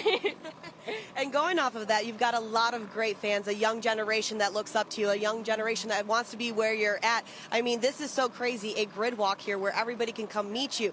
How does that make you feel being in this sport, being a part of it now, and seeing everybody that's so excited to see you? Oh, yeah, I definitely miss this. We don't get that on the NASCAR side of things. It's not like we go out, pull our cars to the front stretch, and all the fans get to come down. So I feel like this fan interaction that you do get at the off-road races, this is what I'm used to. I'm used to having everyone around, used to be able to see everyone that buys my merchandise in person. And so I feel like coming here, coming back to it again, it's like back to my roots. Awesome. Well, one last thing before I let you go. What does the Mint 400 mean to you? Oh, man, it means a lot to me. I think it's just pure excitement right now. It's just kind of like a bucket list item. I feel like that's one of the things, like it's one of those races that like you just want to race at least one time in your career.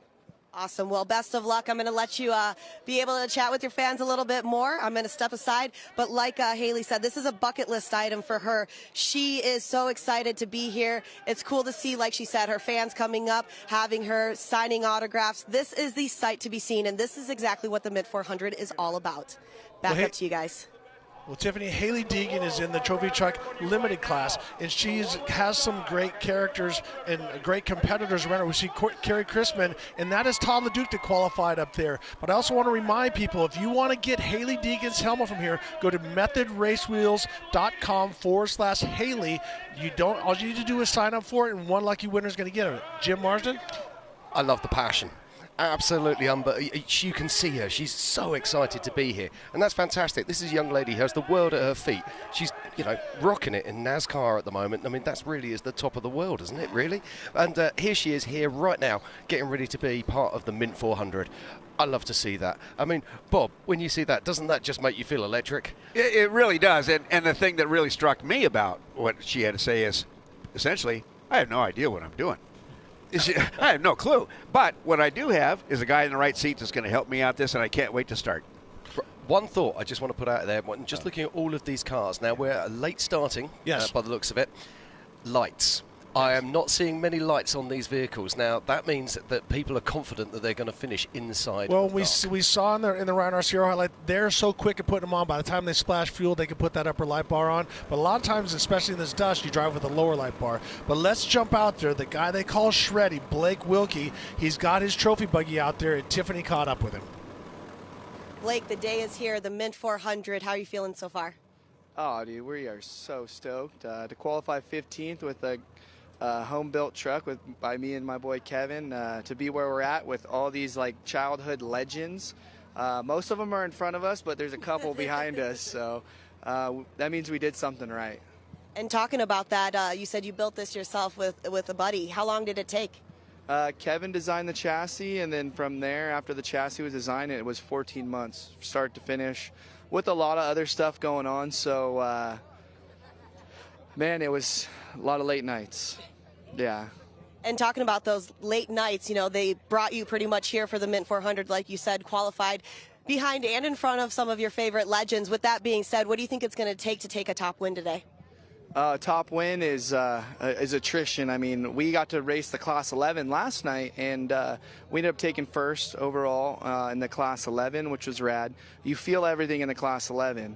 Now double, triple the speeds in these big trucks. And with adding extra width, there were basketball-sized rocks littered everywhere. There's a lot of course markings with big holes, square edges, and no wind today, so visibility is going to be huge. There is so much out there for others to be very cognizant. So it's going to take patience, clean air. I know Lofton's is starting on the pole, so he's going to have a big advantage today. If he can hold his truck together, he's probably going to be that top dog for his 4th win and set the history books. Awesome. Well, I'm going to let you get ready. We're about to take off here. It's so good to chat with you. And like Blake was saying, it's about attrition. It's about having clean air, patience, all of that. He's here to take that spot. Back up to you guys. Well, Jim Beaver, typical late nights, dedication. He comes across, he's got that shreddy attitude. But your thoughts on Blake Wilkie? Well, I think, Blake's a bit of a throwback, right? I mean, he builds his own stuff. He wrenches on it. He knows his race vehicles top to bottom. Not many guys in the unlimited truck class have actually built the race cars they're driving. Blake Wilkie, definitely a throwback. The guy can wheel. Let's not forget about that. Obviously, he got the big social media following. We see the stunt stuff. He's impressed me with his driving and his abilities. Obviously, a new car. He's coming into this. He's approaching it very humble. I like his approach. Hey, it's going to take some attrition for us to play a factor here, but we're going to go out. We're going to have some fun. You know what? We're going to roll the dice and see where things end up. I think he's the great balance of new school, old school. He works on the cars, and also he's figured out the social media side of it and done a great job. But now Tiffany has the guy who is on the pole looking for his 4th win. Blake Wilkie set us up perfect for that. So Tiffany, take it down to Justin Lofton, our pole sitter. Justin, a big good morning to you. Sitting P1 here at the Mint 400, going for the 4-P. We talked about how crucial it was to have clean air, and especially today with no wind, that is very crucial. What's your thoughts? Yeah, we definitely lucked out, starting P1. This truck is definitely capable of it. We got great partners, we got great crew, and there's no reason why I shouldn't have gone out there and done that. But, desert racing is desert racing, and a 400-mile race is a long time on these trucks. And we got the advantage having clean air. Now we just got to hold it, minimize our downtime, and keep those guys behind us. And talking about that, we've got the main pits, we've got hot pits throughout the entire Mojave Desert. What's the pit strategy for today? We're going to split this race up into 2 pits, so we're going to pit at both the remote pits, one lap, one the other lap, and just maximize our time on the course, minimize our downtime, and that's what it's all about. There's some really fast guys right behind me, and I wish we were starting side by side so I can get that instant minute on them in the dust, but we're basically going to start at 0, and it's all about who can stay on the gas the longest. And talking about that, Rob Mack is starting 4th. He is the defending champ from 2021. Both of you are phenomenal drivers out here. What's your thoughts on him chasing you down? I wish I could say Rob was the only one I'm worried about, but with Harley Lettner and Kyle Jurgensen immediately behind me, there's definitely some stacked field, immediately in our dust, and hopefully they can all just stay in line and slow each other down, and I can run away with it. But those guys have a lot of experience, and they're really good. Awesome. Well, best of luck. I'm going to let you enjoy these fans. See you at the finish. Back up to you guys.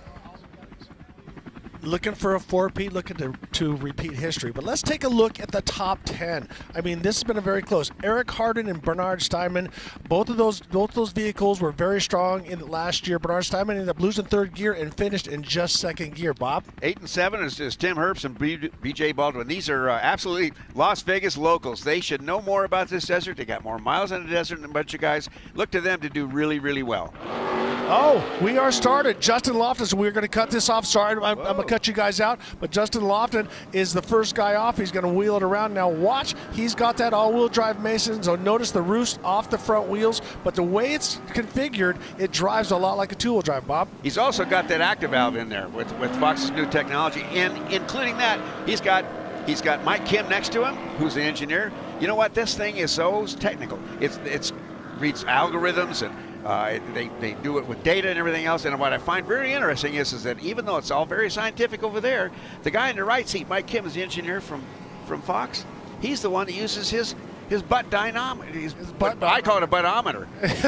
And what that really means is that Justin's got a smart ass in his right seat. It's got to be the butt, Bob. So right now, Jim Beaver, he's going out there. You can see he's got a full load of fuel, and they're getting ready as we're watching the second two. But Jim? Well, I think, the biggest thing is Justin knows that all-wheel drive early on. He's got fresh air. He's going to push because he wants to try and gap out. He knows he's got 2 of the best in the business right behind him in Harley Lettner, Ryan Arciero, and then Rob MacCachren. It looked like Harley there got the little jump on Ryan Arciero. They were asleep. Yeah, I wonder if there might be a penalty there. We'll have to keep an eye on look that. at Ryan battle back, though. He's going to try the outside-inside. He's going to go outside, shoot down the inside, avoid the roost as much as possible. Outside-inside. Here's another angle. Yeah, beautiful setup. I just don't know if he's got the power to make it stick. No, it looks like Harley's going to get it. Yeah, and it also puts him to the outside of the next corner. So this is one of those situations. If I was Ryan, which, there's those that are doing it, those are talking about it, so I'm talking about it. I would sit back because I know Harley Lettner pushes so hard. Jim Marsden? Absolutely. Now, we've seen Harley Letner lead this race on so many occasions, and we know he's fast. He's not going to hold up Ryan Arciero. So if I was Ryan, I'd do exactly what you said. I'd sit back, let him put some clear air, so I don't get that roost in my face, and I can have a comfortable race. I think I'm deja vuing. It seems to me last December we saw this very same start sequence and the very same result.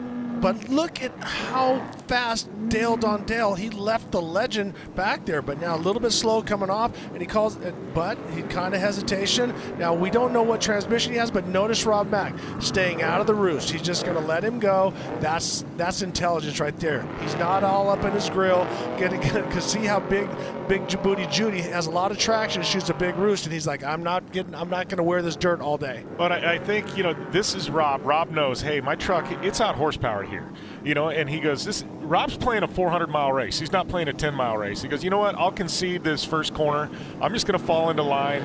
We're going to see where this thing happens. I'm going to be there at the end and factor in. Look at this. I wouldn't be surprised to find out that Rob says, I'm not worried about that. Now, has BJ Baldwin got a problem off the start? No, I think he's just going to sit back and because once again, Kyle Jurgensen, one of the most dynamic guys, and runs hard all day long. As he said, yeah, in Trophy Truckers, Ron Arciero said, nobody's pacing anymore. It's not like Days of Thunder where you downshift and start passing everybody. You're almost at 10/10 all day long. And so I think BJ Baldwin is doing the right thing. He's got Kyle Kraft in the right side, and Kyle's just going, just chill, BJ. Let's get warmed up. Let's get rolling. They've made a switch back to BFGoodrich, and you watch. BJ Baldwin's going to be there at the end. And he's one of those guys that absolutely admits, listen, I'm not fast off the deal here. It takes me a while to get warmed up, get into the groove, to go race. So we will watch BJ in about 10-15 minutes be a different truck. Well, he's one of the few guys that still Ironmans the Baja 1000. Yeah. All right, Jim Beaver, what do you think about these two? You got Bernard Steinman on the outside, and then on the inside you have Tim Herbst. Well, I think Tim Herbst's going to have the edge here. I mean, this is backyard. Herbst in Vegas, anywhere around here, you got to give them the slight edge and inside line there. But look at Steinman on the outside. So Bernard Steinman, I love it. He's got the buddy that he grew up with. His name is Cruffy. I don't even know him as his real name. I just always everyone says, "Oh, that's Cruffy." Is his co-driver, and these two guys are definitely the newest guys. They've only been racing trucks for about 2 years. Yeah, and doing really well. But when you talked about how Rob Mack stayed out of the roost, this is where he did it. Right. He just doesn't have that experience level. He'll know next time. He certainly will, because it lets you know what you're doing. Well, and those trucks are basically identical. Both are Herb's chassis, and also they got the Gibbs motor, so they both have the same thing under the hood. Jim Marsden. Yeah, next off who the are you taking on this? We've got Eric Hardin and Cole Potts. Now, not much to choose between these two. I think it might be Cole Potts who gets into the first bend though and sweeps around on the inside, but we shall see. He's going to have to cut back. Oh, look at that. He books the start. Makes a liar of me. Something about that left lane, Ricky. It looks like they get to start a half a second earlier every time. I don't get it. Oh, Hardin really hard in. Coming in hot there. That's what I wondered. Can he make it stick? Nah, it's going to put it on the outside. Hardin family been around this sport for a long, long time, too. They've run in various classes, and, Hardin definitely, people who've been around off-road, that's not a new name. No. Now, Cole Potts was incredibly impressive last year, had a really, really good finish. That'll be interesting to see what he can do today. Well, we had that epic photo or video of him going down the dry lake bed. One of the keyboard warriors blew me up, said he's not going 150, he was maybe going 100 or 98, and I'm like, okay, how fast was your trophy truck? How fast did your trophy truck go? But the point is, last year the dust was hanging so bad, it was so heavy. It was one of the most beautiful shots that I've ever seen anywhere. All right, Steve Olegas. Bob, what's your thoughts on Steve? Awesome guy. Awesome guy. He's in there. He's here to win, and he's here to race hard. Even when he doesn't win, he's the most gracious guy in the desert. I just can't wait to hear what he has to say when he gets out of that truck. And the thing about Steve and, in his racecraft, he's not the fastest guy. No. But Steve's very consistent. Steve rarely makes a mistake. So when this race plays out over 400 miles, Steve might not be a factor in the first 100 and 150, but I guarantee between mile 300 and 400, Steve's going to be a player. You bet. You bet he is. And this is our race leader. It is Justin Lofton, and just look at the way he's making this Mason car work. Well, and Justin has won this 3 times, so he knows what he needs to do, and honestly, he's in a perfect spot. He just can drive, keep everything smooth and going, but on the line, we have Blake Wilkie, shreddy in that trophy bug. I mean, he's got a Type 1 in there, right? Yeah, right. Yeah. It's a one type. Did you hear it? A flat That four thing's got a voice. I know, but Jim Beaver, what's your thoughts on that? As you said, it's kind of new school, old school. New school, old school. I mean, I applaud him for thinking out of the box with this car. You know, we're going to see how it does. First race out, and, you know, I think Blake's going to settle in. He's going to put on a show for the fans here, you know, and he's obviously a fan favorite. But, you know, we'll see the way this thing plays out. I think you're going to see a little bit like Steve Olliges. You know, I think Blake's going to settle in, and you're not going to see much of him the first 100 or 200 miles, but I think he'll be there around the end if he can keep it together. Well, it was great to watch his GPS because I was curious how fast they're going into that jump. They're going from the start to the second jump and getting over 60 miles an hour in this loose terrain. So I can't imagine what the four-wheel drive of Justin Lofton. He probably got up to about 85, I'm going to say. I'll buy it. Here's the roost that I was talking about. You do not want to eat that right off the start, and now you potentially scratch your shield. But if you have cruise armor on there, that you're going to be able to get. Oh man! Go ahead, Jim. Marsden, take it away. Okay, well, this is always that thing, isn't it? Those big black round things on the corners. If we get problems, then you have big problems. And we see Justin Lofton here. It looks like he has got a flat. Looks like it's Mike Kim out the car. Now, Mike Kim is not a professional tyre slinger. That's what we have to remember here. So normally we'd be looking at guys who can sling tyres on and off in around about 1:30. Be interesting to see where Justin's at. Come on, you can. But let's finish this out. Here comes Concrete as he goes by. But notice, everybody, the people that don't know the sport, look at the whole right side of the truck is jacked up. They have hydraulic jacks so that they can drop the jack so the driver stays in. Mike Kim gets out. He has a cordless gun, and then he takes the wheel off. So we're going to take the onboard of Ryan Arciero as he starts to work his way past what was our original leader in Justin Lofton. Okay. And Ricky, I want to ask you here, you know, I know my mental game, but, you know, as a driver, we all ultimately end up getting flats. There's nobody that's, you know, that's immune to flats. But as a driver, to me, especially in the first 50 to 100 miles of a race, you don't want to have a flat because it just deflates the ego. Yeah, a lot of guys get around you. I mean, how tough is this for Justin mentally to rebound from this, knowing, hey, I had it and now I'm, you know, 5-6 spots back? Two situations. One is the one that you know you deserved, which I've gotten a lot of those. You hit that and you said, man, I deserve that one coming. Or sometimes you just go, I got a phantom flat. I don't know what it was. Was it a stick puncture? Was it a rock on the side? So I don't know if we'll be able to see it here, but now you see him. He's got a flat. He's pulling over. It's a right rear. He could have been sliding. It could have been a sidewall. It could have been anything because this desert is treacherous. Jim Marsden? Just going to say, look at how professional he is, though. He pulls a long way off the course to make the change so that he's keeping the safety of his other racers in mind. And Mike Kim was already unbuckled and half out of the car before it stopped. Well, the thing to know, as Jim pointed out, Mike Kim is not a professional tire slinger. Thing is, also, he's only about 5'4", and he's only about 140 pounds. He's tough, he's strong, but those tires and wheel combinations are like 125, 130 pounds apiece. But he does a lot of co-riding, so he is maybe not a semi-pro tire slinger. He's definitely changed some tires because he runs a lot in some of the other classes. You know, he's ridden a lot with Dan Fresh, I believe, in the past as well. Yes. You're absolutely right. But Dan Fresh gets very few flats. Anyway, and, you know, Jimmy Beaver, you're so right. A flat tire in the first 20 miles. Gee, many Christmas. That just takes it right out of you. It happened to me at Laughlin last year, literally 2 miles into the race, and it was one of the ghost flats, like Ricky said. Yeah. Had no idea, but then I went from starting third to shuffled back to 18th position. Oh, geez. You know, and it was just, it's a heartbreaker, you know, but you've got to reset the mind. You got to go, okay, we're still in this. We got a perfect truck. Let's set our pace. We're going to start picking our way through traffic. We're going to be there at the end. The last thing you want to do is get excited and get another flat. Oh, yeah. All right, as we're watching Ryan Arciero currently second, we're seeing two views, one from helicopter, one from inboard, and you can see he's in the dust of hardly that. Now remember, they started side by side, so whoever wins that race physically also wins at corrected time. So the only one that had that advantage is we're watching Greg Adler as he starts to take off. So we're gonna, as we said, he qualified further up, but he is, I think, the only one in the Trophy Truck Legends. But he's going to try to work his way as far up to the front as he can. Jim Marsden. Yeah, no, we got another car in Trophy Truck Legends, which is Robert Malone, and then we're going to be into the Class 1 cars. Number 7, Dale Dondale, and what he calls, I'm going to only say this a couple more times, Big Booty Judy, because look at the back of the truck. Notice how low the spare tires are. He's got the fuel cell down there, and now you got that center of gravity, keeping it low. And we've also seen that truck shoots a bigger roost than any other truck I've ever seen. So the question is it going to be harder on tires, Jim Beaver? You know, that's definitely a good point. You know, all that weight, you know, on the back, and being that it's two-wheel drive, you know, truth be told, you know, I know obviously these tires, and Bob can probably chime in on tires better than anybody, but it seems like tire wear has gotten better over the years.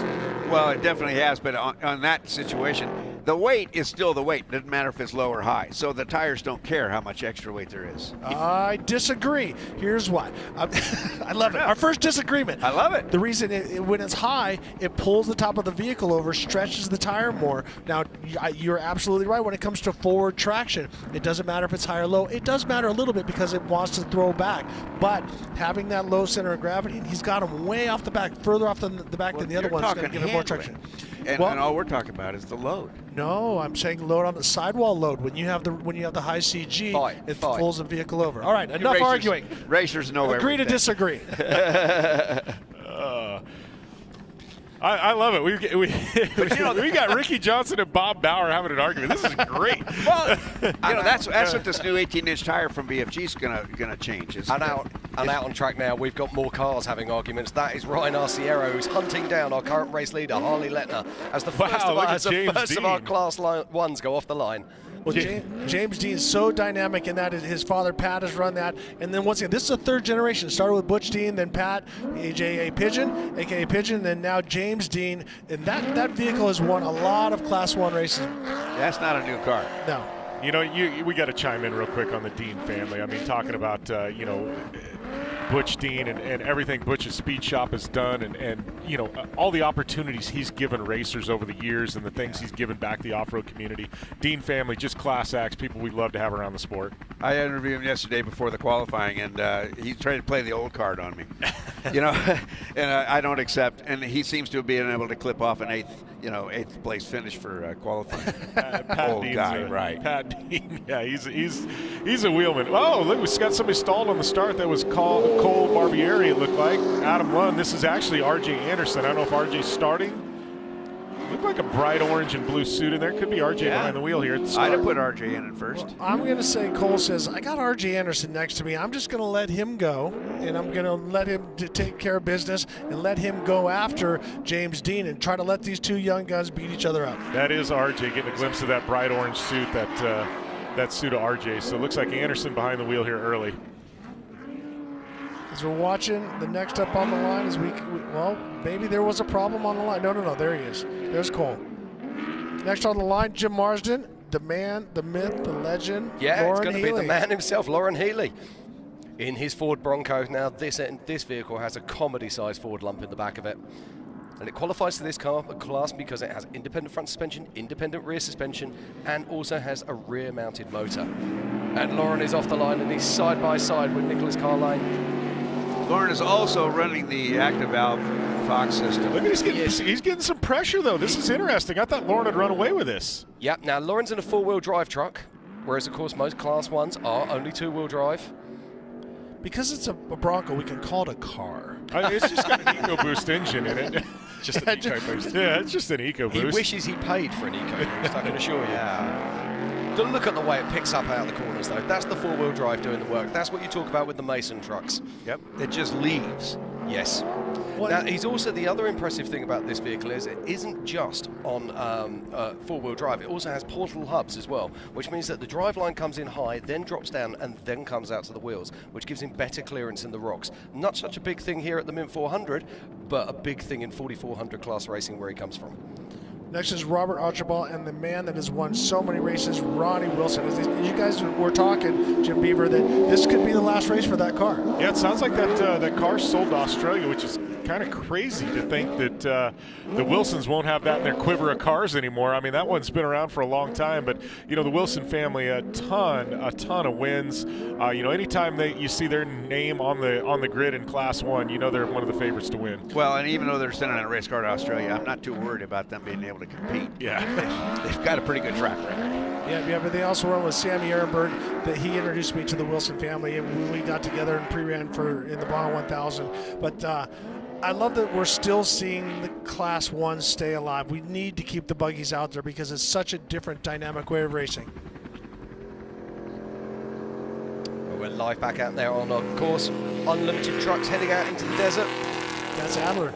That looks like Kevin Adler. Kevin Adler. His brother, Greg Adler, says that Kevin drives way too fast. Way faster than me. This is Doug Mittag, right? Yeah, Doug Mittag. He started in R1s, went to Pro Light, Pro 2, then to Pro 4. So he's a short course racer, but really knows how to wheel and always on the edge. He's got Carson Wernemann in there as a right seat. Yeah, exactly. Who was very strong yesterday. And who knows the course better than Carson? He was out there all day yesterday, so he's going to know every nook and cranny. Yeah, I was texting with Carson late last night. I asked him, I said, you were running up front in NA. He was competing for a win, top 10 overall. And Carson said they ended up having a few clutch issues with his car and took him out of contention. So did he get a finish? I wasn't. I don't believe they got a finish. And there on the right, we see the legend, the defending champion, Rob Mack, as he works his way through. You can see some dust is hanging. Anytime you look from a helicopter and think, wow, there's not that much dust, it is way more difficult when you're looking into it. So you don't have the perspective of from here. We're looking at about 500 feet. Now, concrete. That's concrete. Yeah, that's light enough. And it's, again, deja vu. Again. That was our race leader. So now Ryan Arciero is the physical lead. And notice, Rob Mack clicked off one, clicked off Lofton, clicked off there. Looks like he was... He looked like he was kicking the tire. Well, we're going to see something. Wow. Wowee. All right, that is Todd LeDuc, and I got a text from his wife, Melissa Mudduke, I always call her. But yeah, Kyle LeDuc, or not Kyle, Todd LeDuc did a great job, was his top qualifier in the limited class, and feels very confident. I had a chance to chat with him yesterday to confirm my monster truck passes later on in the year, but he feels very confident that he could bring this thing to the finish line, and so he's going to work on either 2 or 3 laps. They're not sure. They're going to see how the race plays out, and as we watch with Kevin Thompson and Harley Letner, they're back in the car. Will they get going? So I was just seeing Bo get back in the car, so he's going to run. Here we go.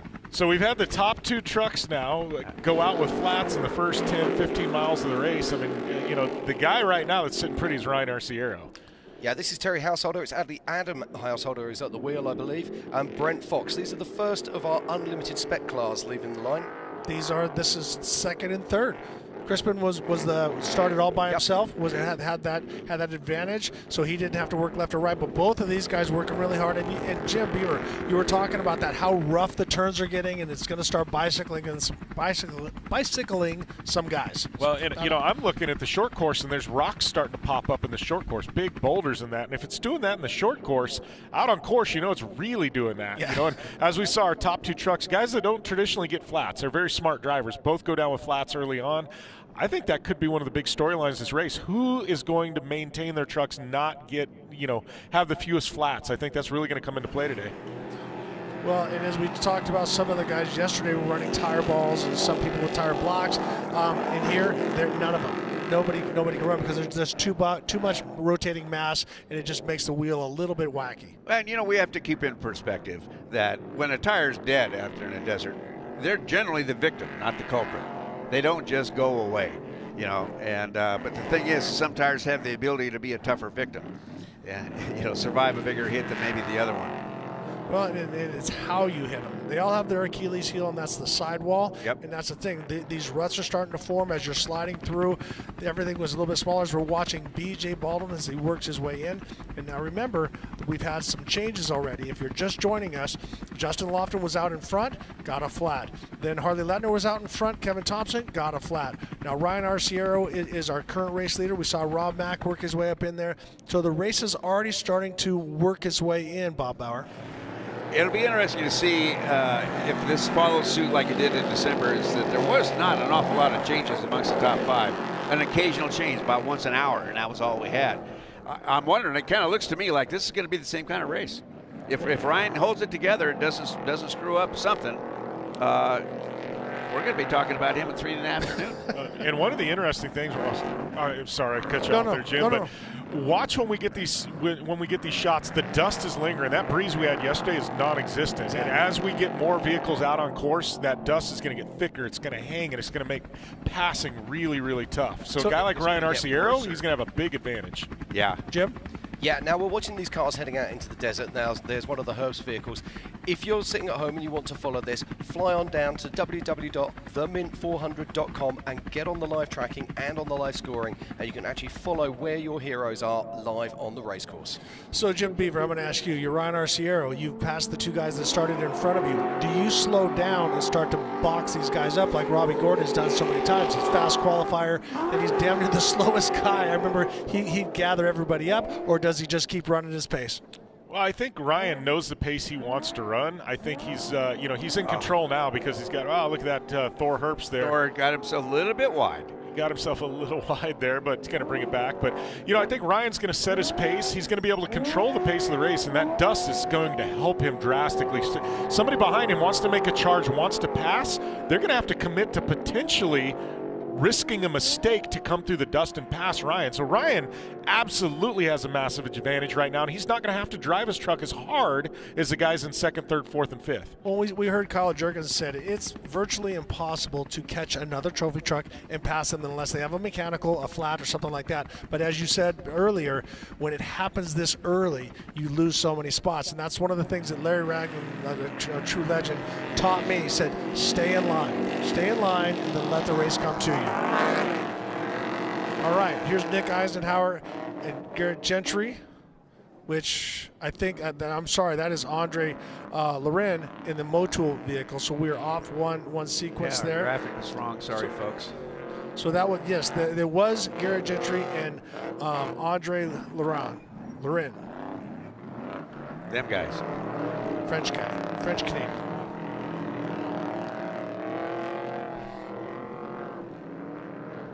Oh, look at that. Oh, my goodness gracious. Oh, that cameraman. Wow. I was worried about the camera there. Wow. I guess that was on purpose. Is this the last turn of the race? All right. Here's the live shot from the helicopter. Our current physical race leader, Ryan Arciero. Ryan said he's done everything. He's come so close in this race, but right now he is currently leading, and he's got that clean air. Now, Ryan is a consummate professional when it comes to notes and preparation, so he's got the race going in his way right now. Looks like that's Amanda Sorensen there. Look at her sending it. Going to go all the way in. Look at that. Shut it down. Over, under. She's going to have the speed coming out. Going to be able to hold it. No, it looks like it's going to have the inside going in. Let's see what this girl can do. She's not afraid to be side by side. No, that's that drift background Ricky's been talking about. That's Look at right. that. Yeah, She's going to get it back. She pulled it back. Look at her. Pinch the driver off. That's a veteran move right there. What happened? She got the other guy looking at her. He forgot to drive. Yeah, Jack's red line is going, he's on your left. He's on your right. He's on your He's everywhere. That was some nice bit of driving there from Amanda Sorensen. Well, yeah, she kept it cool. And I put it to her drifting stuff because you are so close. You're within inches all day long. And she says driving through smoke as we're watching an in-car and a helicopter shot of your current physical race leader, Ryan Arciero. Jim Marsden? Now, you're Ryan Arciero. You are on the second row of the grid, and somebody says to you in your wish list, you're going to be watching the first and second place falling out with flat tyres early on. You're not going to believe that's possible. You're not going to believe that's going to happen. He must be in heaven right now. Oh, well, yeah, because if you could script it, say, oh, those guys would be great if they were up there, and then all of a sudden they fell out, then that gives me the time that I need. But now Justin Lofton has got to be so frustrated. He's got to put himself on kill, but also hold back. So I think he can make some time on maybe some of the bigger sections, but you're not going to pass around Arciero with that Gibbs motor across the dry lake bed when it goes 150 miles an hour. But I will promise you this. Ryan Arciero's mirrors are busy right now. Busy. Look at the, as we go, look at these rocks you can just see scattered and that are falling into the ruts. And that's from the races yesterday. Everybody, all those limited classes, bumping, banging, passing. Courses got rough, but it's kicked all these boulders out, and Ryan's got to be careful. He's leading, and so he doesn't really know what to expect because something could have been kicked out there that he's not aware of late last night as we had finishers coming in, things like that. So we got to watch because he could fall into the same trap that we saw Justin Lofton and Harley Lettner, and that's an early flat. That's right. Mind your P's and Q's on that first lap because then you'll have had your pre-run. But think about this, is that the width of the track is narrower from the side-by-sides. There were a couple trucks in the military vehicles, but the two track is going to be typically on the narrow side, and that's going to expose the sidewall on the big trucks. As we're watching Herling and Witt as they start to work their way out of the short course and getting out in the desert. So we're going to bring in Matt Martelli here in just a moment. I'm going to surrender my seat here for a moment. So we'll bring in Matt to give us some what's happening out there. Okay, now if you're watching at home on the live tracker, you'll also notice, as I am right now, that Ryan Arciero's tracker is showing him stopped. Please don't panic. I think it's a tracker issue. The reason being is that we physically see him right now on our screen. If that stopped, I'd hate to see fast. Exactly. He's outrunning the dot. So fast, he's outrunning the dot. I'm sure that his tracker will suddenly ping and he'll come back online, but at the moment, if you're looking online, it does show Ryan Arciero stopped on course, and we know that is not true. All right. It's Chad Hall to the inside there. Looks like he's going to get the whole shot. Pretty good driving for a stock truck, huh? There's nothing stock about that. Oh, of course there is. They told me so. I wouldn't. He wouldn't.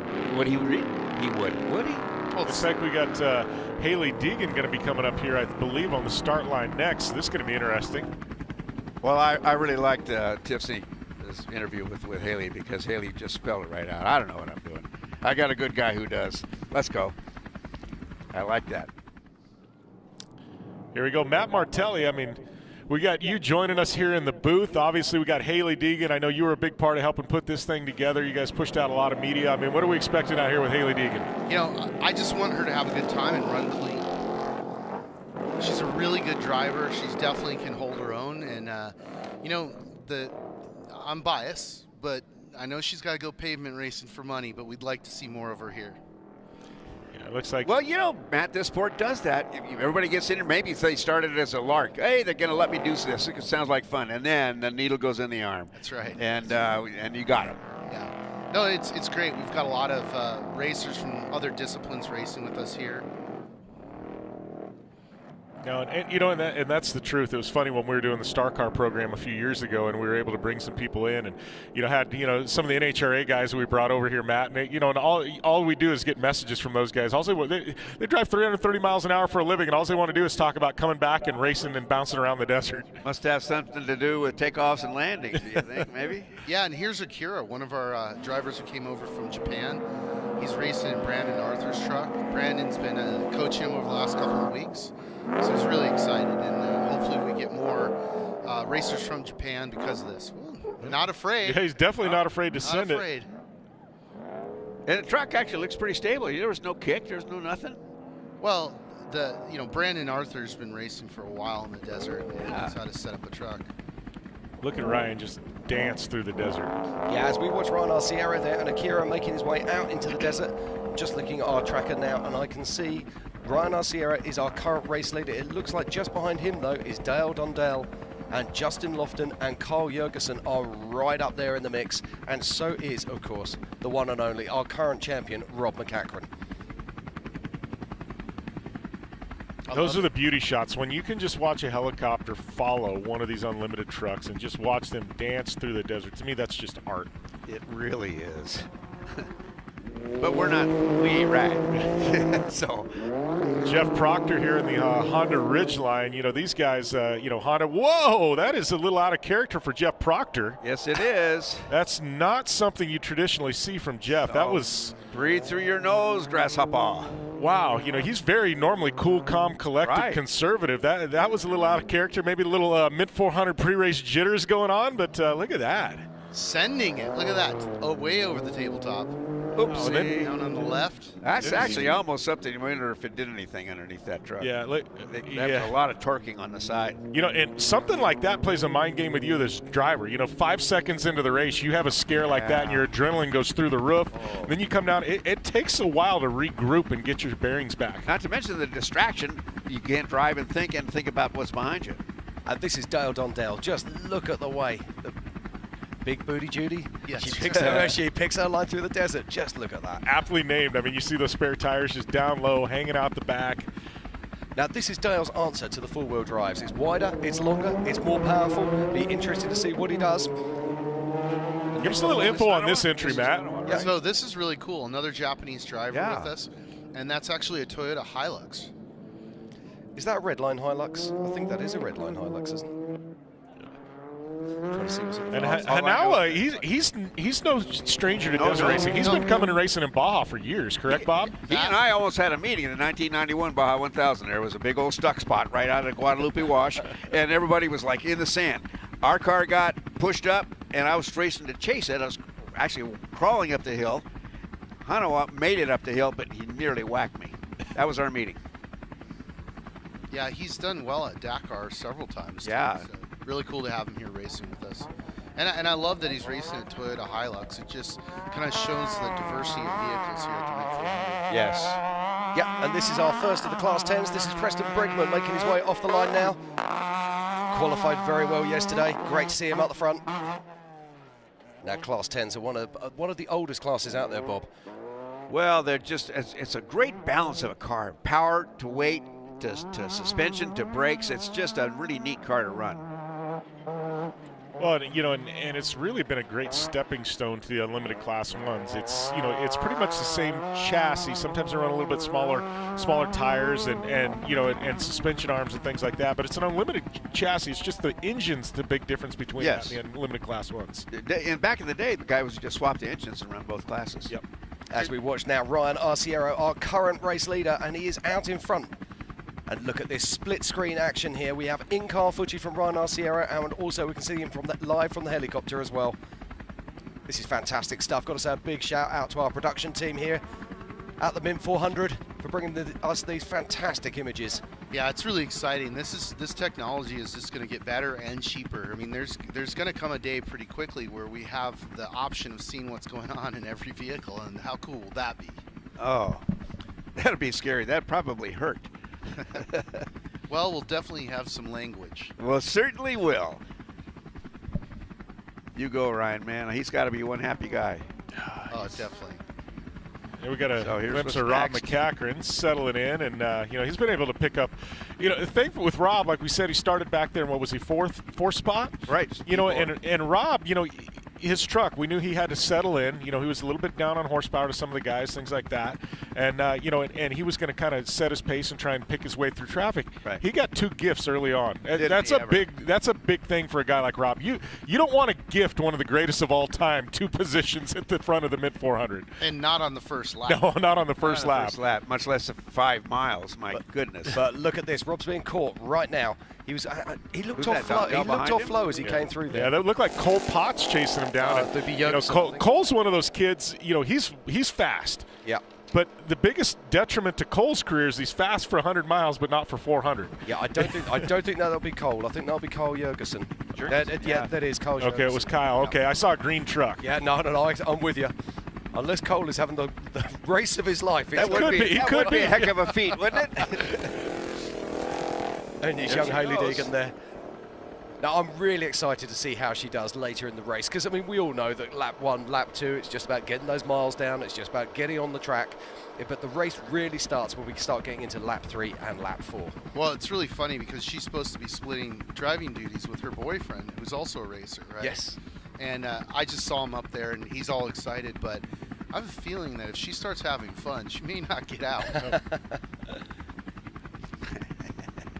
And this is, of course, our current race leader, physical race leader, Ryan Arciero.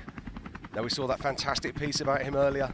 The passion, the drive that this guy has is absolutely unreal. Well, he's chasing that box on his list. That's what he really, really wants. That one win. This is a different type of heli shot because it's handheld. It's a little not as smooth as some of our bigger rigs, but also, you know, just another type of technology that we're mixing together to bring all the off-road racing action to everybody. This is the old school way where the guy hangs out the door? It's the old school way. A little bit. Why do I like old school so much, Matt? What's the deal? This is our good copter shot here. BJ Baldwin, of course, getting it done. He was having some issues with his truck right before the race, but I think they got it all sorted out. He had kind of a weird start. I don't know if you guys noticed that. It just stopped. Yeah. What do we know what happened? I don't. It sounded like the engine loaded up, so I hope he's not. I hope that's not a prediction of engine problems. More likely, just the sitting and idling gets the plugs all crapped up, and things can go wrong for a second there. Yeah. You go, Jeff Proctor. He's smoking it. Yeah, that's a fast truck. Now, and joining us in the booth now, we've got George Hamill. Good morning, George. How are you? Yeah, I'm doing fantastic, guys. Great job on all the intro. I wanted to add a little bit to Jeff Proctor's. I actually got to take a ride in that truck about 2 weeks ago. Jeff had us going about 117 miles an hour in whoops that I've never seen over there in Barstow, man. So it was super fun. Man, look at those shots. I was talking to you, Matt, a little bit earlier, just kind of walking around. That driver grid walk, oh my gosh, the vibe was so high down there. Another reason for all you guys that are watching this on a screen to consider coming next year. You know, the Mint 400 gives a fan an opportunity to do more than any other race that I've ever attended, and I've been to one or two.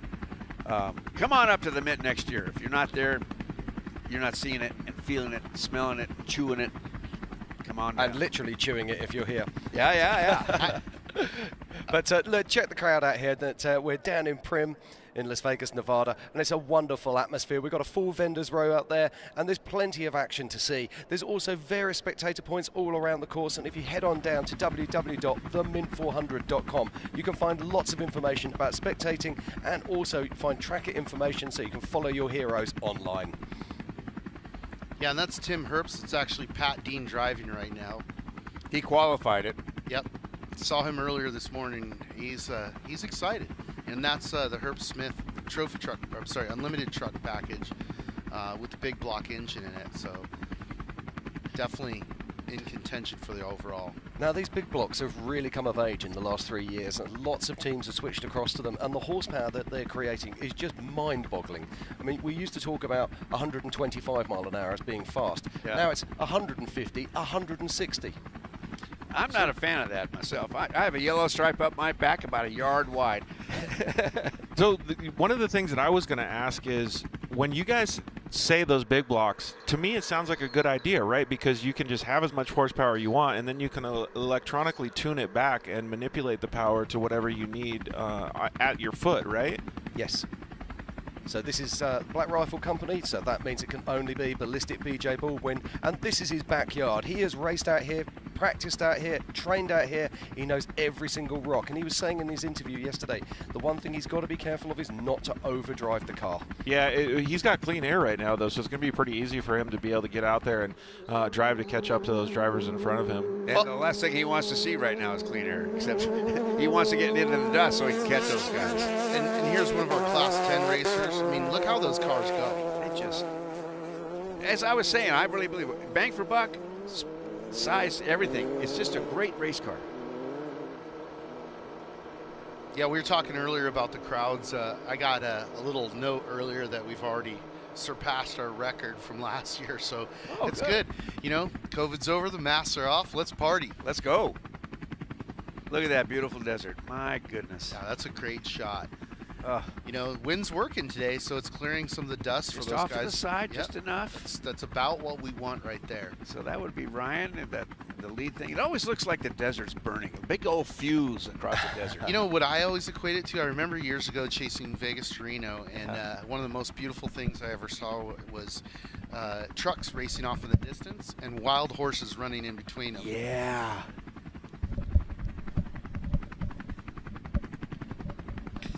All right, there's Arciero coming through the pit area.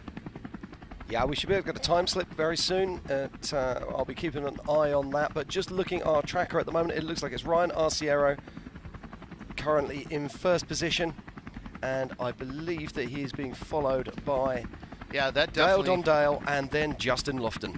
Going with some of these shots that we're seeing, it's so cool to see the actual landscape of the desert. Awesome to see everybody on all of the social media channels, YouTube, Facebook, everywhere, watching the live stream. Got a lot of people checking it out, Matt. It's pretty cool.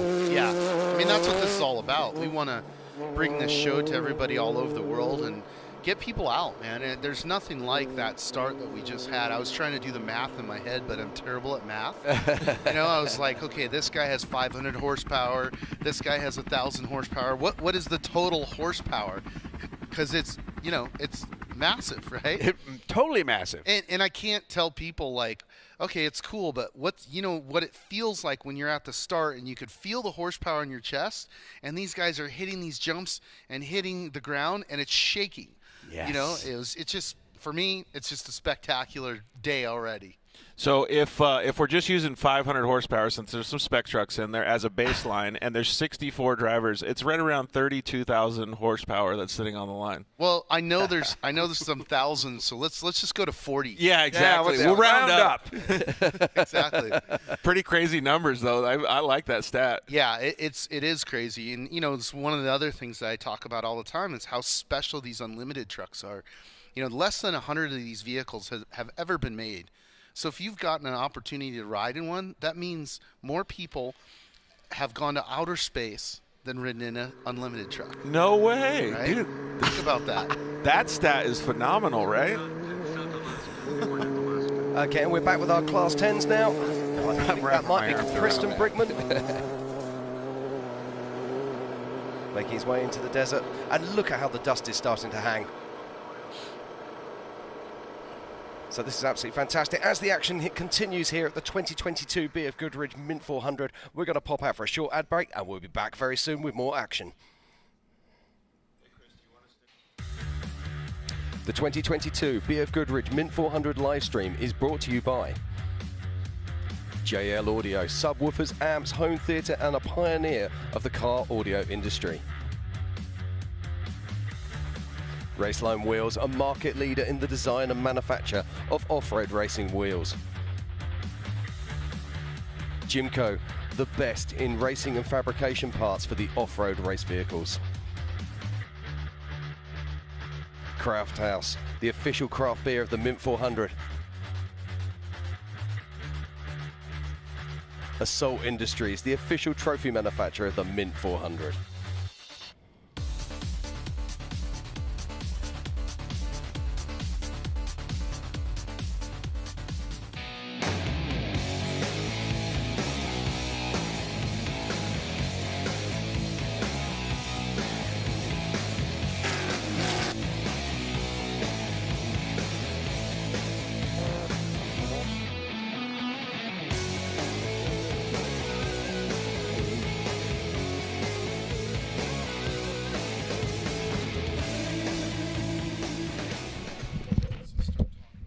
Okay, and welcome back to the 2022 BFGoodrich Mint 400. What a day of racing we've already had here in the unlimited classes. We're seeing Ryan Arciero, who's currently out leading the pack. Justin Lofton had a flat tyre early on, and we also saw Harley Letner with a flat as well. All the action happening already. Joining us back in the booth is Ricky Johnson. How are we doing? Well, we're talking to Matt Martelli while we were off to that break, and it's about racecraft right now. Where is everybody at? And that obviously was not a huge mistake. There's so many rocks and there's so many variables that can happen to a driver. And I think what happened to Justin Lofton and also Harley Letner early on is yesterday the UTVs, they're running it, they're a slightly narrower package. So when the trophy trucks have to start working, the unlimited trucks have to work themselves side to side, and it exposes their sidewalls. So both of those guys, I don't know exactly what happened, if they got a hold of a rock or if they got a sidewall cut or whatever it might be. Sometimes, as Jim Beaver and I talked about, you get those phantom flats that you're just like, oh, you're so pissed off as a driver because you're like, I didn't do anything wrong, But those guys, that completely changed the dynamic of the race, and now you have Ryan Arciero in a perfect spot. Yeah, he's going to be so pleased to be there. But while this unlimited race is taking place, we also have another race taking place today, and that's the motos. Look at these guys here. I believe there's over 100 motos out there on track at the moment. They're on their own separate race course because obviously we don't want them mixing it up with the unlimited cars. No, when you race down in Baja, the bikes take off early. They also, in some cases in the 1,000, take off the night before. But here at the Mint, the Martelli brothers have done a great job with also Killian, is they have 2 separate race courses. As you watch them, they're starting 2 by 2 as they start to work. Obviously, one tire not putting up as much dust as 2 40-inch BFGs, but up at the Gonzo pit is the only place where they will actually interact with each other and they can work together. But there's no overtaking, there's no bumping, there's no pushing and things like that. So they got to make sure that they stay safe. But right now we have one unbelievable race, and it's not just the 450, like let's call it the unlimited class. We also have the other bikes as well. Yeah, the hooligan class. Have you ever seen those things, Ricky? Those things are insane. I saw a Taco mini bike out there. I seen Harley Sportsters out there. I seen a little bit of everything, and that's what's great about the Martelli brothers. Is they've brought back the nostalgia of the original thing. It's not just the guys out there with the 450 Huskies, Suzukis. And we have Donald Cowboy Cerrone. He's doing triple duty. He did UTV duty, and he's doing dirt bike duty today and hooligan duty. Yeah. Well, we know he's tough. I mean, Dude, can you goes imagine? without saying. Well, I can kind of imagine, but the other, he's just such a badass in the cage as well. So hopefully nobody throws an elbow on him. Jim, we've got 18 classes racing in the motos today, and just having a quick look now. Our current leaders is Dalton Cherie. He's been out there at the front, and he's currently on his 2nd lap. So Dalton doing a great job. well, and you can see the course was great this morning as these guys are starting to roll across. Check out the vintage bike there, little twin shocker as he rolls across there, waving at the helicopter. And that's one of the things that Dustin Jones was talking about yesterday. Whenever you see that helicopter close to you, and this is looking at one of the V Sportster Harleys out there, so we have a little bit of everything. But when you see that helicopter, you want to make sure that you're profiling. Now we're watching Ryan Arciero, and he's got that V-Span Carl Washington helicopter chasing him around, and he is the man that is out in front and leading. And so we talked earlier about racecraft. So right now what he's trying to do is just hit his marks all the time. And then one of the things, George, and also Jim and Bob, you guys can add on this, it's so hard to not think about the future, meaning the finish, the next lap. We're pretty sure that he is our physical leader, but we don't know when it comes to corrected time, he might not be. But right now, he is the man making the dust, George. We had talked a little bit yesterday about driving into balance with some of the UTVs. So maybe you guys could lend a little bit of information to me and some of the viewers. Is that a lot the same in the trophy trucks because there's so much more weight behind them? Do you have to unload and load the car to get over some of the rocks and make sure that you're not putting your tires in danger like the drivers did at the beginning of the race? Bob? I don't think so. I think that you have to, if you're going to hit anything with a tire, you hit it with the face of the tire, the part that the tread. That is the strongest part. But generally, when you have a 40-inch tire, there's not an awful lot that's going to upset it. You don't have to slow down to get over a rock. You go past it. You go through it. What do you think, Ricky? Well, but in a lot of cases, you blow a wheel apart. And that has nothing to, that's not saying the wheel is the weak link, but when you hit something with a 7,000-pound or 6,000-pound vehicle going 100 miles an hour into a rock that is stationary and not moving, something has to give. Right. And sometimes it's that aluminum. Jim? Now, this is Dale Dundale. Dale Dundale actually qualified in 5th position, and I believe he's currently running in 2nd place on track. Just look at the way this car's working. Well, and notice the back. It's different than any other truck. So Dale is one of those innovators, does a lot of the high-end sand cars and sends them over to Dubai and the UAE and stuff like that. So he's always trying something different, and he's one heck of a shoe. So as you said, he could be right now pressing on our race leader for a corrected time, Ryan Arciero. Absolutely, we'll be watching that. Now, our top 5 currently, the way it's looking at the moment, it looks like Ryan Arciero is our current race leader. Just behind him is Dale Dundale. Then looks like Justin Lofton. And then it also, just behind him, we have Carl Jurgensen and Rob Mack. So we've got an awfully big race out there, and these are all big names. You know, these aren't little hitters. These are all big hitters. Ricky, these guys came out of the gate firing. I was down there watching. Thank you for the break, by the way, and it was insane to see how quickly they started.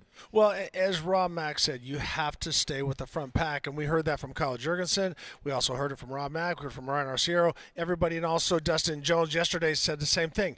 You have to stay with the front pack that first lap, then the second, third lap, settle in, see what's going on, and then let her rip on lap number 4. Jim? Now, we're just looking at our live course map here, and you'll see when you hover over the numbers there, these numbers are showing actually the cars on track. You'll see Rob Mack. Look at the time in the bottom corner, because all of these trackers ping at slightly different times, and that's why we saw there Dale Dundale was actually showing ahead of Ryan Arciero, and that's actually not the case. Ryan Arciero is currently our race leader as we watch last year's champion Rob MacCachren powering his way through the desert.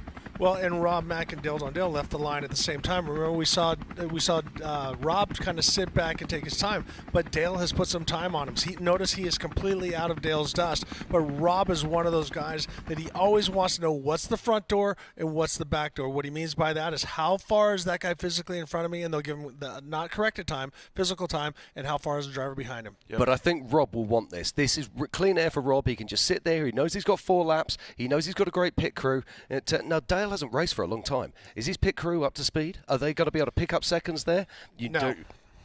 You can't because I love that. And no. nothing against Dale Dundale and his crew, but there's just like a fighter, ring rust. If you're not out there doing it all the time and changing and adapting and getting better every race, which Rob Mack's guys are. This is my point. Yeah. This is my point. So they got some ring rust and stuff like that. So now they're going to come in, and how long has it been? Even if you practice it, when you do a race change, it's all the difference in the world. Bob? The other element is the race vehicle itself.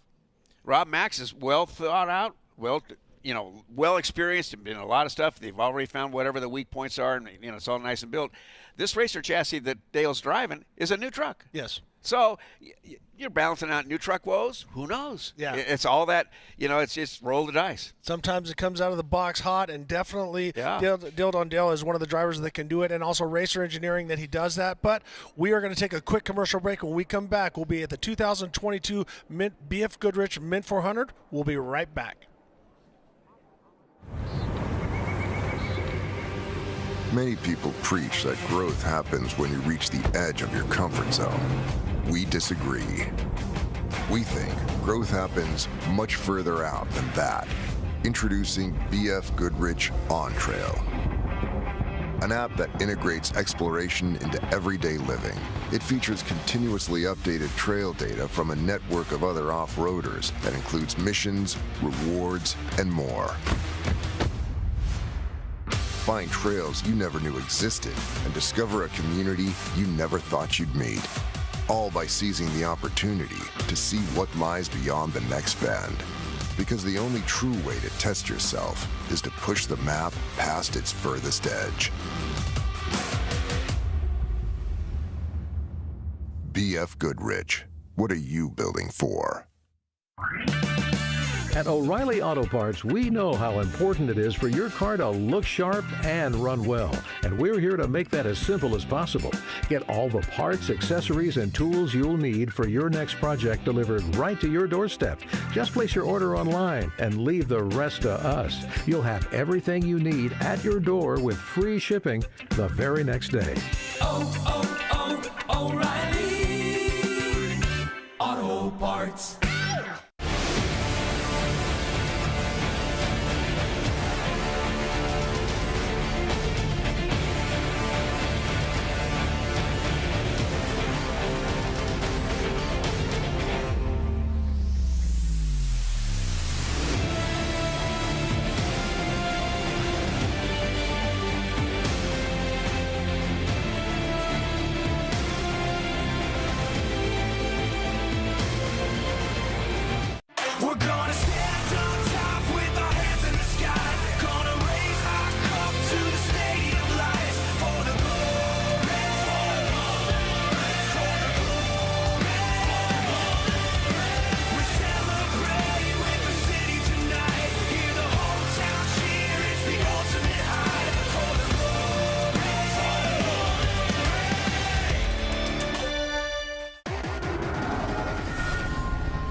Yeah, I got that right turn. We're good.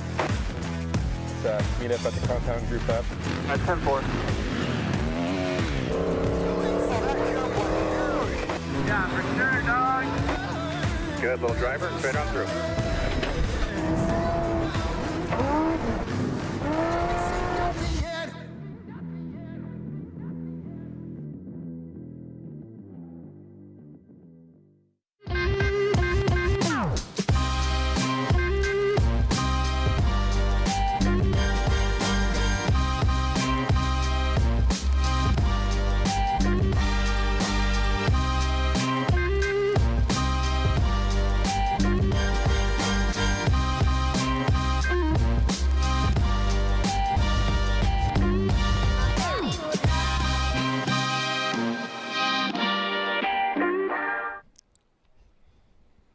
Okay, and welcome back to the 2022 BFGoodrich Mint 400. It's a beautiful day out here in Prim, Las Vegas, Nevada, and we've got some awesome racing going on. It's the unlimited truck race today, and leading the race at the moment is Ryan Arciero, closely hunted down by Dale Dondale. Then in third, it was our pole sitter, Justin Lofton, and just behind him, last year's champion, Rob MacCachren.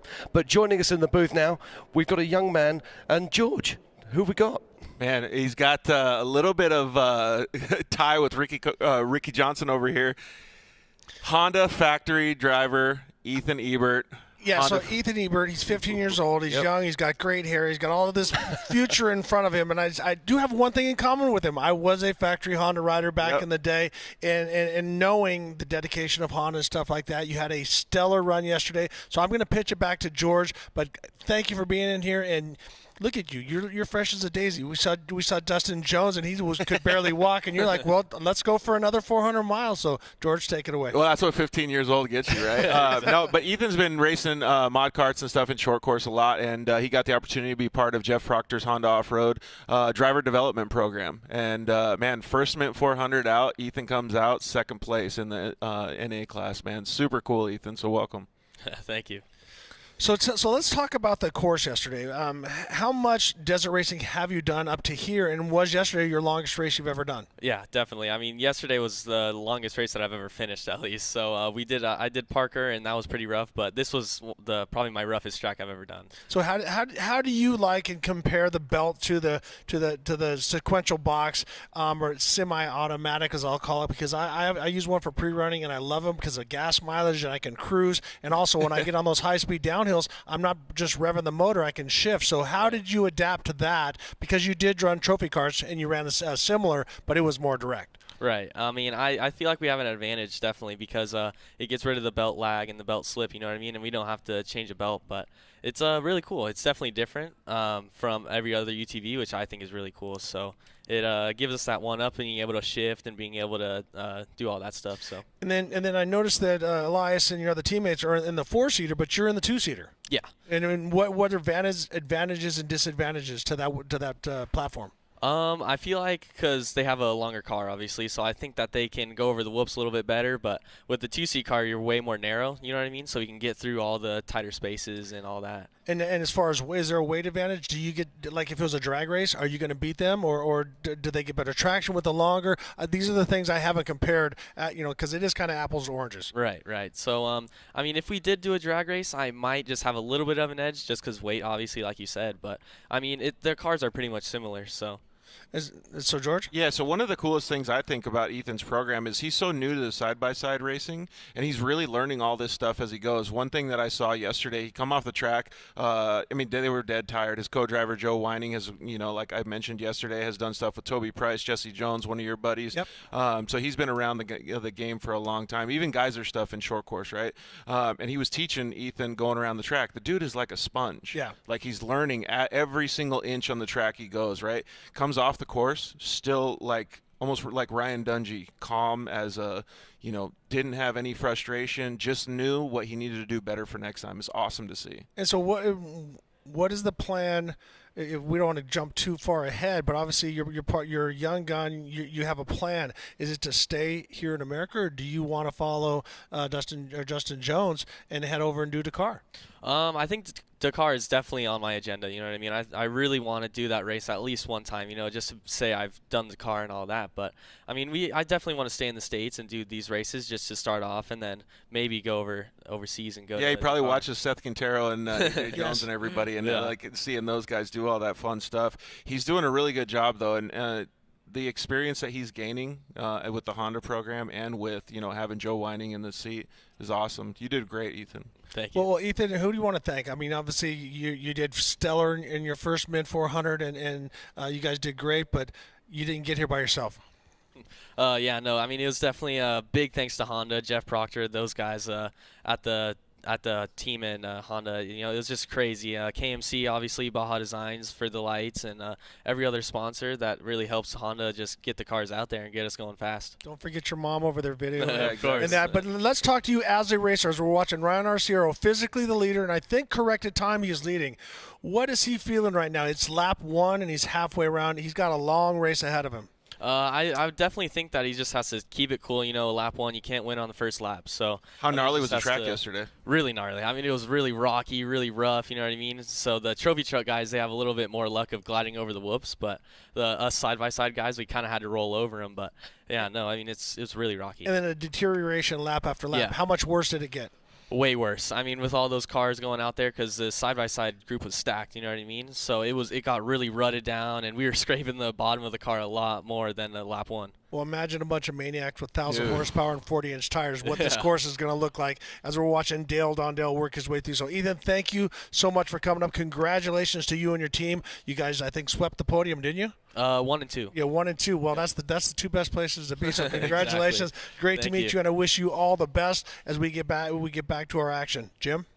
Thank you very much. Very nice to meet you, Ethan. Right, we're back with the action here live at the 2022 BFGoodrich Mint 400, and we're watching some great stuff. Now, it looks like Ryan Arciero is our physical race leader, but I've had my my little stopwatch out, and I think that Dale Dondell might actually have the lead on adjusted time. There you go. As we're watching Steve Oligas as he works his way through, and a lot of guys, Jim Beaver was talking about this section. Notice the fence. You can't get off to the side. You can't make new lines in some areas. Here we got those 3 to 4 different lines, and now it's uphill. As we're watching this driver, he starts to work his way up.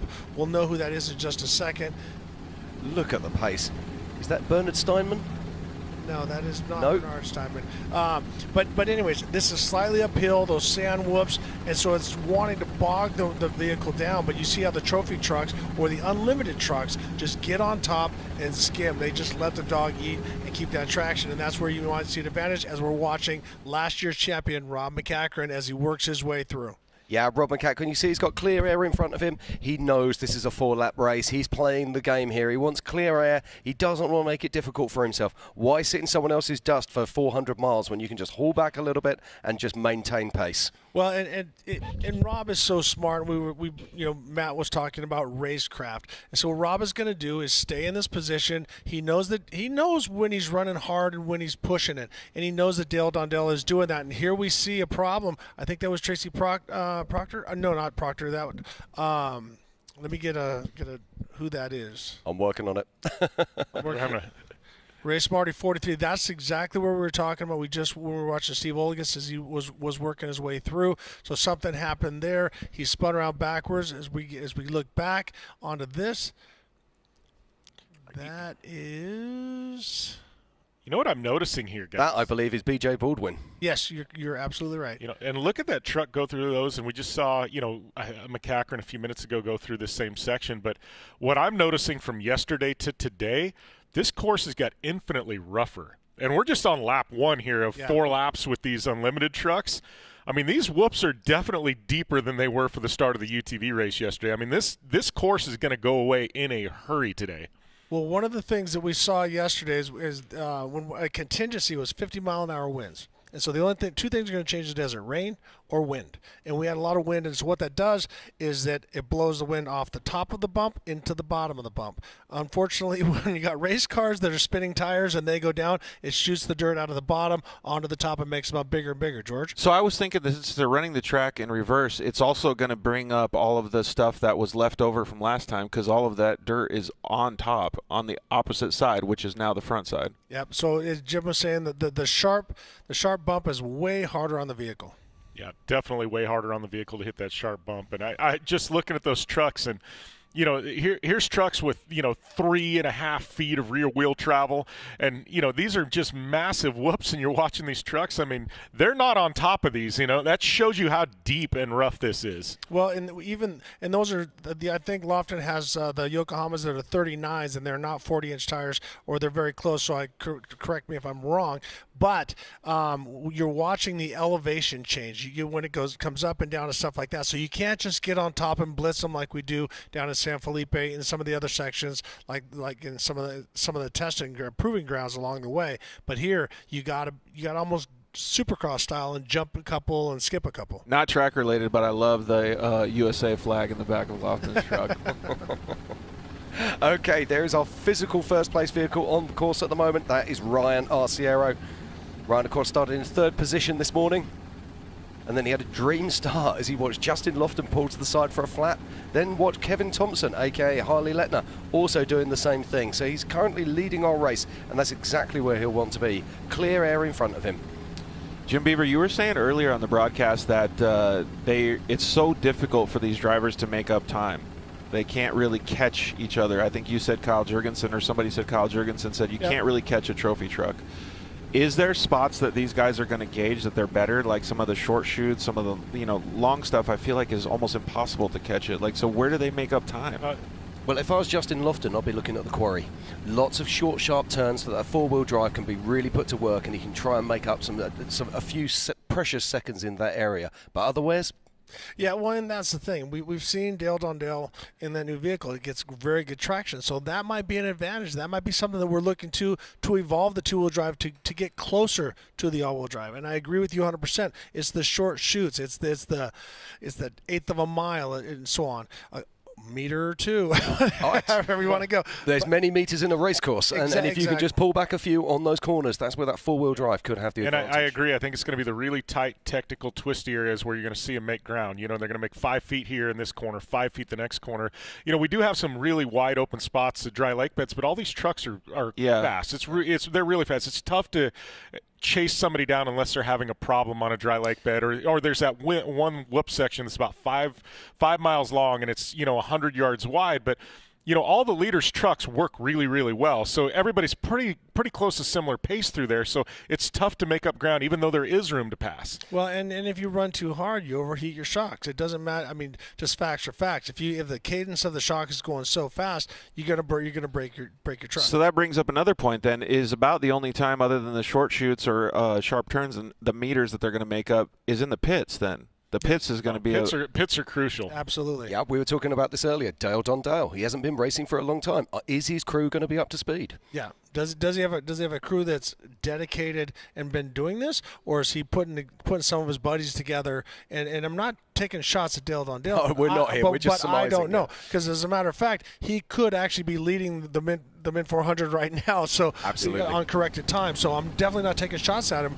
But does he have a crew behind him? Well, and I think pit strategy is going to be important because I don't know what pit strategy is going to be here, but I would assume all these drivers at some point are probably at the end of lap 2 going to take a set of rear tires at least. Maybe the all-wheel drive truck of Lofton might be on a different tire program, but I would assume these guys are going to have the second 2 laps a fresh set of rear tires. And you guys said yesterday too that some of the drivers take a completely different approach. Like Rob Mack, he'll have every single pit, somebody stationed at every single pit to be able to choose when he stops. The other guys may not be doing it that way. Well, because here's why. If the reason he would stop is if he got a flat and he needs to re-rack a tire. So he's going to take that time to re-rack the tire, maybe switch his race rear tires, and then fuel up with fuel, or just take on fuel to get to the net, to bridge the gap. This is Steve Elgies now making his way through. This car looks great, doesn't it? I mean, absolutely flat platform. You were saying earlier, he might not be a big player at the start of the race, but he's going to be there right at the end. You want to talk about Mr. Consistent? Steve Ologist is Mr. Consistent when it comes to desert racing. Well, and he's running the big block, and he really liked how that worked out. So looking at the map, Jim, walk us through. Yeah, what we're seeing here now, that is car 32, Ryan Arciero, who is our physical race leader. But look how close Dale Dondale is. He is right there, right in the background. Now, this is the technical area we're talking about. This is where they can possibly make time on other vehicles if they push really hard. But the danger with that is you can clip a tire on a rock very quickly and undo all your good work. The perfect example. I'm sorry to jump in there, but notice how Dale Dondale just jumped in front because his satellite pinged him and put him ahead. That does not mean that he's physically past him, or maybe he has. So there is a delay. So now it goes back and it shows Ryan Arciero in front, but very, very close behind him is Dale Dondale. Yeah, but you're starting to notice now that the top four are starting to pull away from the rest of the pack. Yeah, B.J. Baldwin, I think, is in a consistent spot. He's going to watch and go, and I think he's going to get quicker as the race goes on. But now we're back to our current physical leader in Ryan Arciero. Well, and I look at the way BJ's approaching this race, and I look at how he approached Parker a couple months ago when he won. BJ didn't lead that race from the beginning. BJ did the exact same strategy he's doing today. He sat back. He was within touch of the leaders. Last lap came around. A few cards fell in his favor. He started to push because he had the truck left to do it. He ended up winning the race. Well, and also, once again, Dale Dondale hasn't been racing a lot. So what is that going to do to him physically at the end of 400 miles? I mean, I know that what it did to me in the Baja 400 was a very tight technical race that I was shot because I didn't have my sea legs under me and I had been racing. So as we're watching first and second, George. When after the broadcast got done yesterday, we saw Dustin Jones. Tiffany so graciously helped him out of the car. I actually went down and saw a lot of the drivers on the podium. Dustin wasn't the only one that had those same issues. He said the same thing, or almost every driver said the same thing. I went and saw Rowan McGrath, Jeremy McGrath. Everybody was smoked after that. Like they said, like Ethan said, one of the roughest tracks he's ever been on. Yeah, when I did it, it's been years since I did it, but how the track deteriorates and just hanging on, and how the trucks, no matter how good they're prepped or everything, Dustin Jones said it looks good, but she's tired. She's been working all day. Yeah, there's fantastic images here of our first and second vehicles on course. And as we look at that shot of Dale Dondale, maybe you guys can, Jim Beaver, you'd be a good person to answer this question. He's got a lot of shock movement going on. Ricky just mentioned that the shocks can get overheated. Do the drivers know that? Do they have any data that can provide them? Well, I think a lot of the new telemetry and stuff like that probably, and I haven't been in an unlimited truck in a few years. Mine didn't have that telemetry to be able to tell shock temps, things like that. But I think with some of the technology that Fox is bringing to the table, things like that, I'm sure they're able to, read shock temps. My schooling in an unlimited truck was a little bit old school. You could feel the shock start to get warm, and you would adjust your driving to compensate. But I don't know, Ricky. I mean, this new technology, are they able to monitor temps within the cab? No, they cannot. And that's the thing, is that you're not. It's like being dehydrated. You're not going to know until it's too late. Now you've done the damage to the oil and you've overheated the shocks and stuff like that. They will come back a little bit as they cool down, but once you start to break down the oil and it gets that hot, as we're watching Ryan Arciero as he goes through the Gene Hurst pit. So he is at race mile 70 as we see Dale Dondale working through the Fox Proving Ground. So he is right on his heels. They're not far apart. So I'm going to say about 2 miles is separating our first two drivers, which that could put Dale Dondale leading and corrected. Yeah, if anything, I think Dale might have actually lost some time in that quarry section. I had him as running closer to Ryan Arciero than he is right now. So there is some toing and froing going on here, and we won't actually fully know until they cross the line to start their second lap. Pretty impressive to see the new truck doing so well. You guys mentioned before that he, basically testing it at the Mint 400, right? It's pretty. It looks great, Jim. Well, he's built so many different vehicles as we're watching. Yeah. This is Andre Lauren here in the Motul 6100, or excuse me, unlimited spec. Truck looks to be working pretty good through those whoops. Looks fantastic, doesn't it? Yeah.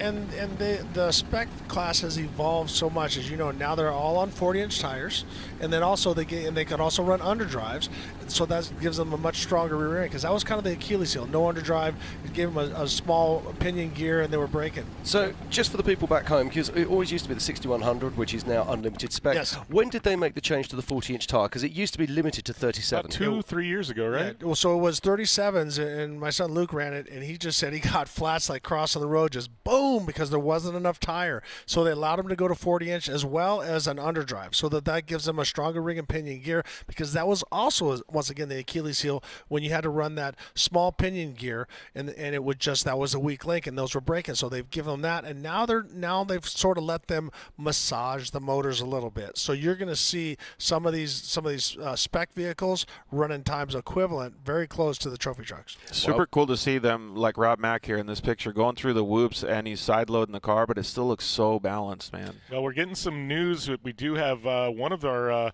unlimited trucks out of the race, truck number 33, Talbot Cox. We're just getting a report there was an incident. They're requesting a truck and trailer to escort the vehicle off the track. So, truck number 33, one of our first to drop out. Tough break there for Talbot. Let's hope he's all okay. As we watch our physical first place, Ryan Arciero just disappearing out of shot there. Just look at the pace of this car. Wow, look at that. Just dancing. So I'm going to say he's about $110.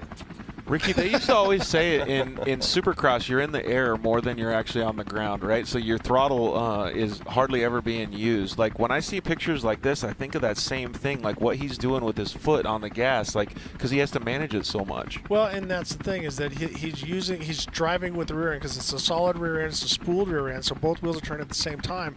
And you don't just want to steer with your hands back and forth, because it starts to swap the vehicle side to side to side to side. Then you're making more corrections. So you're driving with two different ways. And a lot of times when I'm teaching people, I reference Rob Mack. You'll hear him very, very active, on the throttle, because he's driving the truck with that. So as you see Ryan Arciero going down through there, if he hears the RPMs jumping up and it starts to step out, he'll come off the throttle just a little bit, not all the way. He'll come off just a little bit to get that truck back underneath him. And so he's playing that game back and forth and back and forth. So very minuscule moves with your feet. Very small. It's what we call it's flow, basically. And what you're trying to do is create flow in the race truck as you find it, and you just pitch. It's something that you can't teach in many ways. It's something that you have to feel through your backside. Well, and it's like you can watch fighting videos, you can do all the different stuff, but until you get onto a mat and have put physical hands on somebody, it's a completely different game. Like they say, everything changes when you get punched in the head. And we see a car here just coming out the back end of the Fox Proving Grounds. Just look at this fantastic image. Helicopter to the right, race car to the left, and our own production helicopter, and I believe that is Dale Dondell. So George, give us a little input on that motor inside Dale Dondell's. Well, thank you very much to Fish at Fish6 for giving us that information. Actually, Jim, you would be a better person to talk about the power plant that they have in that vehicle.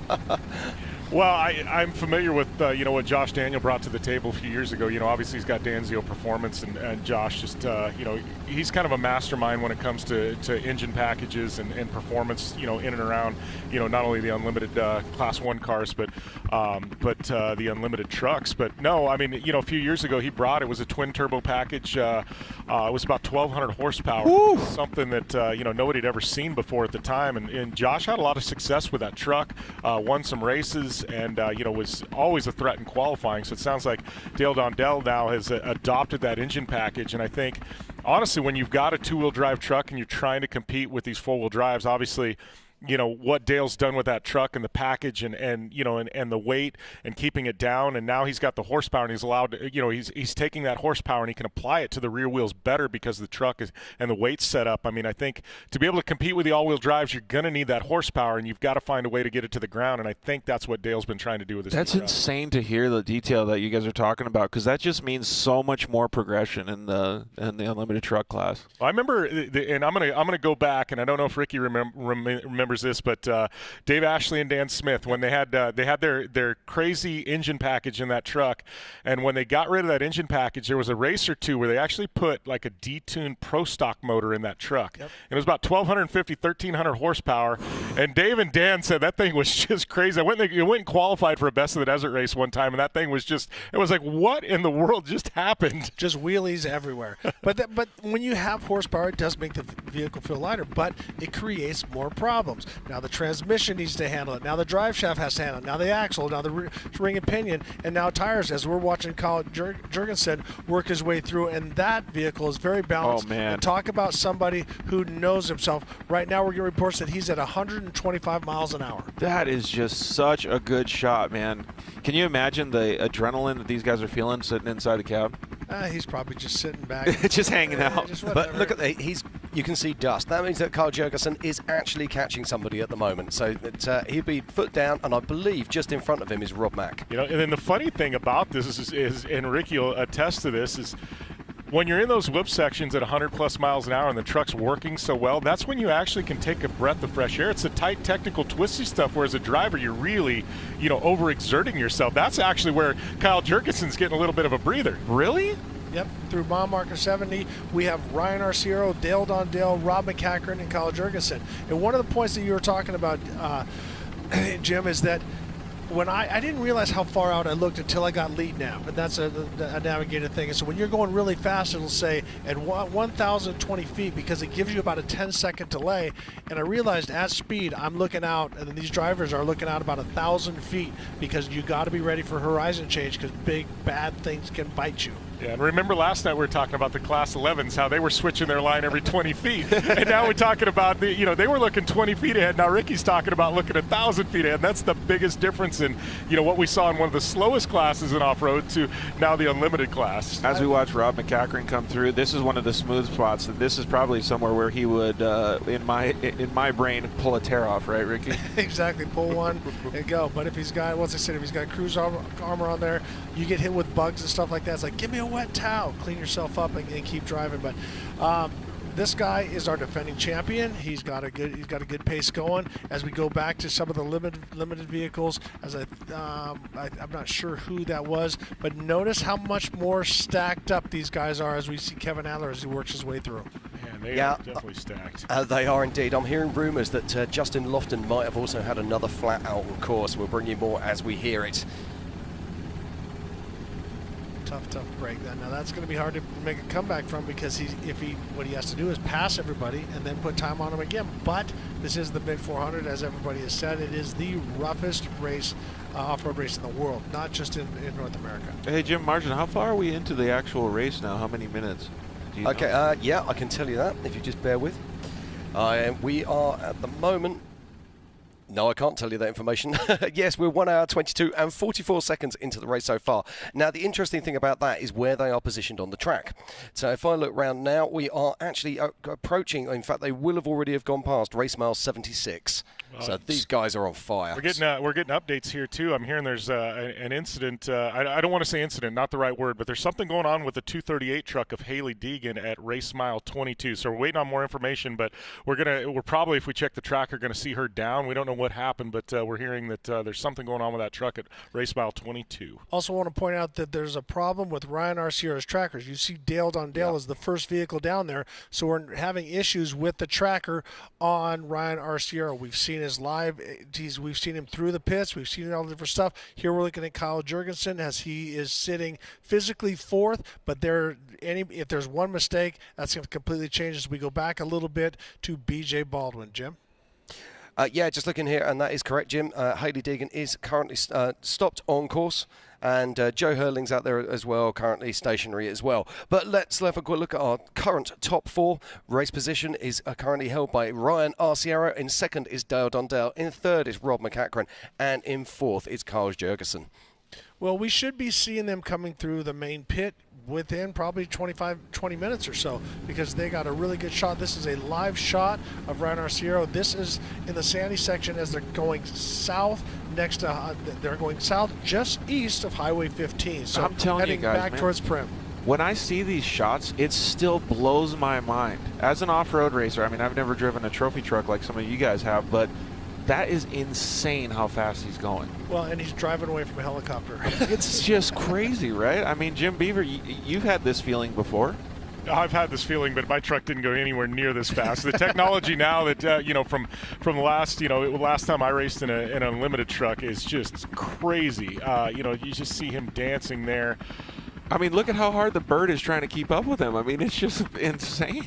We'll see what the helicopter has to do is it has to go up and get some elevation, then dip the nose down and try to keep back. Charge forward. And then cut the corner. See, he's going to cut across his dry lake bed now. Look how the helicopter dipping down, trying to gain speed to gather with him. We should get an unbelievable shot. I'd love to see the speeds that Ryan's pulling across his dry lake bed. So let me get this straight. We've got 2 helicopters, and Ryan Arciero has just pulled away from it. And this is Blake Wilkie in the pit. So this is Jaws. So let's see what's happening here. Is this a scheduled stop? Well, it looked like his co-driver was out. So looked like they were looking under the hood. When the gloves come off, that's not a good sign. But this is not a hockey game. This is not a hockey game, so it doesn't get better. In fact, I'm looking here. I don't think that is the pits. I think this might just be a spectator area. Yeah, I believe you're right. You see the banners there, and here's that shot Look how far he's left that helicopter behind. There's Prim in the background. We can see the solar fields just across the border, but Ryan Arciero laying it down. Yeah, and that'll be very interesting to see how far behind Dale Dondell is now.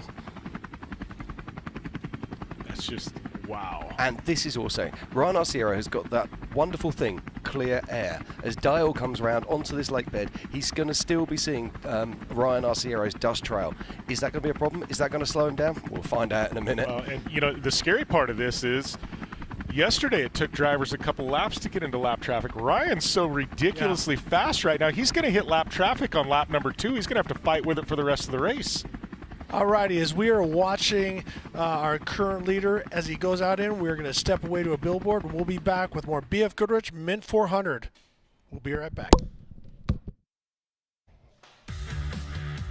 The 2022 BF Goodrich Mint 400 live stream is brought to you by Weird Water.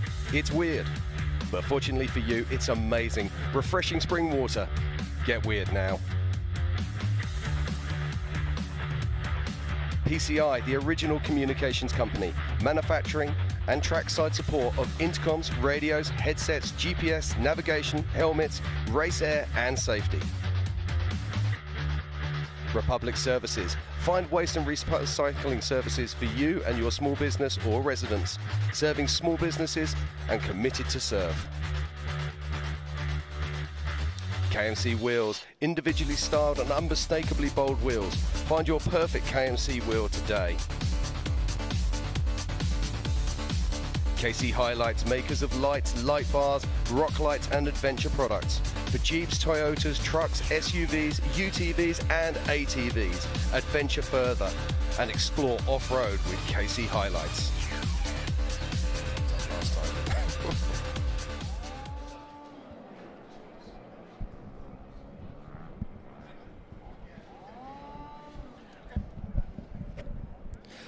Okay, and welcome back to the 2022 BF Goodrich Mint 400 here in Las Vegas, Nevada. It's been an awesome day of racing. This is our current standard in the unlimited truck race. In first position currently on adjusted time, or not adjusted time quite yet, on race position is Ryan Arciero. In second is Rob Mack. In third is Carl Jurgensen. And in fourth, Dale Dondell. Now, there's a change. Dale Dondell has dropped down to fourth position physically. So has he had a flat on course? Well, but we didn't see him as he's going across, so that puts him on the dry lake bed about two plus minutes behind Ryan Arciero. So something definitely happened. I've got a feeling that might be a mistake. Because we're working off the track, as we'll see very shortly, because they're coming back into town. But we haven't seen another car come across the lake bed yet, and that is Dale Dondell. So I would suggest that he might still be second place. There's Rob Mack. That's Rob Mack. So who's in front of who? It looks like Rob he's going to cut under. We're going to get a glimpse here of the dust trail. See. Yeah. So he's behind Dale. Yeah. You see Dale's dust up there. It looks like as he makes the corner, I believe Rob's behind Dale. I don't think it's a problem yet for Rob. I think no, look at this smart driving here, taking the opposite line, letting the dust blow to the right. not slowing them down a bit here. Now, they'll also be remembering this for the next time, because what they'll do is they'll drive out on the left to be able to give dust to the guy on the Absolutely. right. I don't know who would do that. I have no idea, Ricky Johnson. Ricky throw a few fishtails in there too, just to make sure. I would stop and pick up a chain link fence, try to just drag my feet or do something, just make as much Ricky dust carries as I a bag of nails in the truck with him, and he throws them out the window. Didn't you know that? That's right. I got that. And you know what? Mario Kart with Ricky Johnson. That's right. You got to do everything you can to try to keep those guys behind you, especially if it's Rob Mack. I'd be dropping grenades if I had them. Yeah. But no, right now the race is just starting to come in, and as the racers are going, it's so hard to stay in the present time. You start doing the math about, I got to do this pit, I got to do that. And if you have that one moment, as George was talking about how fast these guys are going across, they're 120 miles an hour across whoops. If you think about something and you're not present, boom, that's what happens. Exactly, and the short course that they're going to be coming into very shortly is a perfect example of that. You're thinking about your pit strategy, you're thinking about that. Next thing, ping, you go high-sided off of one of those bends. Exactly. We've seen rocks coming up, we've seen plastic bags coming up, and we've seen a lot of ruts that's happening. So when you're out there driving in the desert, it is in some ways a little more forgiving because the berms are kind of set and big and swoopy, but now these are short course ruts, mostly are 180 turns where the vehicle wants to bicycle and flip, Jim. Yeah, well, and I call it, getting into the zone, and as a driver, it's tough. But when everything's working, to me, the co-driver and the information they're telling you, it becomes subconscious. You hear it, and you're processing it without thinking about it, and you're seeing that their words are steering the car. And when you can find that synergy in a race, that's when magical things happen. The problem is one little mistake, you get a flat tire, you hit a rock, you accidentally blow a corner or something, and then all of a sudden you've got to go and you've got to resync yourself, and it gets really tough to do. But once you find that magic, we've got Ryan Arciero, he's got it right now. Rob MacCachren, he's got it right now. That's when you really start making up time. Well, and they're neck and neck, basically. I mean, Rob Mack started 1 minute behind him, so if Rob just needs to keep his front door under 1 minute. Well, I'm just looking now, and I'm just getting some split times coming through. I can tell you when the last timing split, which would have been just after the Gene Hurst pit, that Ryan Arciero had around about a 50-second lead over Dale Dondell. Okay, so yeah, so and Dale was 2 minutes back. Yes. So he's in the right spot at the time. Yeah. But once again, and we're looking so far. There's so much racing to do. We just started. Yeah. Yeah, and Dondell's cars have had issues at finding the finish line. Well, that's a very polite way of putting it. Well, and Ryan Arciero, I mean, you hate to think, Ryan's a professional, and obviously I think we're all fans of Ryan Arciero here, but, a couple years ago, he had a mid-400 win in the back pocket, and then, things struck right at the end, and it was one of those to do things like that, Bob Bauer, start creeping into your mind as a driver, because he's been in this position at the mid-400 before, and it didn't end well for him. It'll come in with 35 miles to go where it happened last time. And when he gets past that point, it's like breathing free. Now, this is a great shot here of Eric Harding. You can just see him just picking his different lines. You can see that dust in the distance, and he's just trying to work out, look at this. We're on the transit section now. Yes. So this is the section as they head back into town, 25 mile an hour speed zone, and that's because there's two-way traffic working here. So this is our current physical race leader, Ryan Arciero. This is the most difficult part of the race, to keep yourself at 25 miles an hour and not lose sight of the rhythm and the pace. Well, you're getting a speeding penalty, Yeah. That'll wipe you out. And you have to be so careful here. When you're doing speed, we do a lot of speed zones in Europe, and the difference between, it doesn't sound much, but between 23 mile an hour and 25 mile an hour is enough for you to bleed seconds. Well, the technology that these drivers have now is you get it up you get it around 20 miles an hour, then you hand it over to your co-driver, because they set the cruise control and they can dial it up and down to keep it within a minute. We see Wilkie up at Gene Hurst. Looks like he might be putting his helmet back on and getting ready to go. So good news for Shreddy out there, Blake Wilkie, but we'll keep you posted on that. But to finish the thought, the drivers, what they do, because we have some really, really long ones down in Baja, and some of the races are won and lost in those sections. Yes. Seconds are made, because if a guy can keep it 1 mile an hour under versus a guy that's 3 miles an hour under, as we see Ryan Arciero, the current physical race leader, back up to speed as he's coming into town. So Ryan Arciero has about 4 miles until he crosses the line. Now, pit strategy, gentlemen. Where are you going to be pitting and where are you going to be refueling? I'm going to run right through this start and finish pit, and I'm going to do it outside next time. That's Bob. That's what Bob will do. Mm-hmm. Well, typically they have their they have their strategy, and that's where they have their guns. Because when I'm saying guns, I'm saying the pit crew guys that are the best, the good guys. So they have them known. But the other guys can get it done, but you can only have one A team. Yep. And I'm looking for track position, Ricky. Yeah. Well, so the question is he going to go a lap and a half and make his stop back there, or is he just going to do it here with a little bit lighter fuel load? We will soon find out. I'm channeling to Ryan right now. Okay. Make me look smart. All right. Blake, please. Why don't you just call Butch? Ask him. But and I think and here's a question. I mean, fuel load on these trucks. I know tire wear. On the rear tires on the 2-wheel drive trucks, they can go 2 laps at the Mint, and they probably need to swap them out. But fuel load, how far can these guys go? How big of cells are they running? I mean, I know when I was racing and on the unlimited trucks, we could go about 150, 160 miles, maybe 170 pushing it. I wouldn't have been able to do 2 laps at the Mint 400 without refueling. Well, 2 whole laps. 2 whole laps. Yeah. And this is a very aggressive throttle race. So it's not like some of the stuff in Baja where it's tight through the woods and up around Mike's and El Coyote and stuff like that. You're on the hammer very hard. Watch the roost coming off. So he's running, I'm going to say 50 to 100% throttle the majority of the race, and that's going to give him much lower. But I think that these guys can get really close to 200 miles. So you might get someone to do a one-stopper. You never know. Where do you think the pit's going to happen, Ricky? I think you're right. I think he's going to go a lap and a half and switch. I think that there has to be a safety zone. Yeah. Yeah, I would want to stretch it. That's if I've got 100 yards on the guy, I want to get 110. Well, but tell me this. Let's throw another thing in, is that he's going, okay, I have a good cushion. My back door, he's got over, I think, 3 minutes on Dale Dondale. So why not get that done, get some new tires, and then keep that pace up, and then keep forcing Dondale to push that. It needs to be within that gap. Yeah.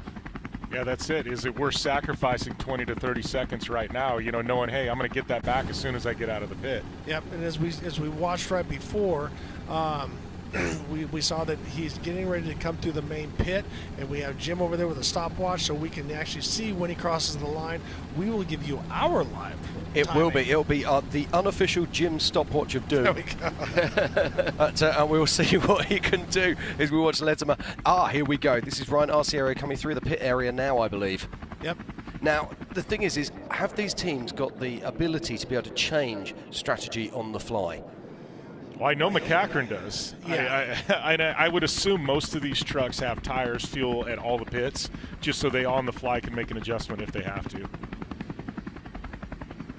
This is going to be interesting. Is he going to go out wide so his crew can look at his car on the way past? Or but he has to go through the main pit and then come back into the short course before he'll cross the finish line. So you can see a lot of the crews are looking at the car, seeing if everything is straight.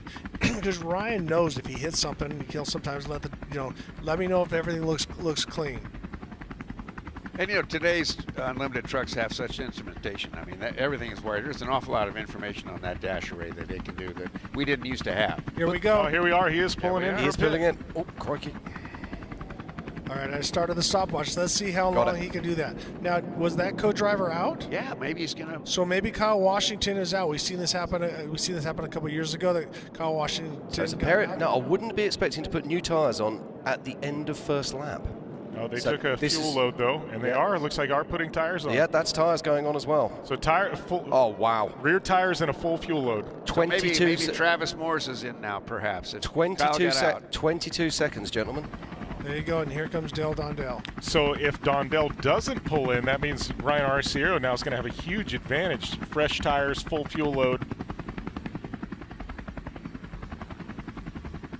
So looking at the different speeds, and we got unlimited trucks. Cole Potts at 130. Herbst, the number 19 truck, at 129. Jurgensen at 128. And then Dondale, 125. And then the other Herbst truck at 120. So unbelievable. Cole Potts in that two-wheel drive Mason setting the high number. Now it looks like I'm amazed at that pit stop. 21 seconds. That's remarkable. As Ryan Arciero crosses the line to start his second lap. Alrighty, I got my stopwatch going, so we'll see how long before Dale Dondale makes it through. Do we have a lap time on that? I'm curious how fast that lap was. Yep, I've got a lap time for you right now. We're going to be bringing that in. 1:36. Yep. Wow. 36. Time's up. For those keeping track at home, about 25 minutes quicker than the lead UTVs yesterday. My gosh. Just shows you the difference in the technology. Yeah, and as fast as Dustin Jones looked, Ryan Arciero was 25 minutes a lap faster. I reckon Dustin would agree with you. Oh, Dondell, he's pulling in too. So it looks like he's taking tires. I think all of us were wrong on this pit strategy. Yeah. You're right. Well, oh no, they're putting the jacks back under again. This is what we were talking about. So let's watch MacCachren now. See if he's going to be able to get around Dondell in the pit. Yeah, but this is what we were, And like we said, Rob can adapt because generally he has stuff in all the pits, so he may see him pulled over. His radio crew going, hey, Dale's pulled over. Rob may bypass just to get the track position. Decision's already made, Jim. Well, and he's still up on the jack, so Rob Mack is going to make the pass. Yeah, it's going to work. And this is what we were talking about earlier on in the race strategy. Where do you make those breaks? But who's got the best crew? So this is veteran move for Rob MacCachren. So if he does in fact get around Dondell, that means Lettner, Lofton, and Dondell. He gets around all three of them, and he never had to make a true pass. Never got close to him. He just was there. Yes. And there's Dondell. And there's the pass. It was that exciting. Well, it was for the #1 truck. Oh, it is, yeah. Well, and one of the things we want to talk about that is that Rob Mack, with so much respect for Luke McMillan and that, is that in the shadow of his #1 is the McMillan M. So he's keeping them here in spirit and stuff like that. So Rob Mack obviously having a ton of respect for his teammate, Luke McMillan, that they won the Baja 1000 with, and who they kind of got into a little bit of a scuffle last year. But that was not intentional. It was a racing situation. A racing deal. And Luke handled that with a lot of class. So great for him. It's a shame he's not here. Wished he was here racing. I would love to have watched him. So it looks like Rob, we're going to see him most likely pit out on course on lap 2 at some point. That's what I'm thinking. So this is all playing into the hands of Ryan Arciero at the moment very, very nicely. He's pitted, he's got 2 fresh tyres, and he's out in front with a good, solid lead of probably something around about 3.5 minutes. But we'll find out shortly as Rob MacCachren crosses the line, physically second on course. 2 minutes and 46 seconds back. So now if you do the math, he's a minute and a half down. 1 minute 55. Yep.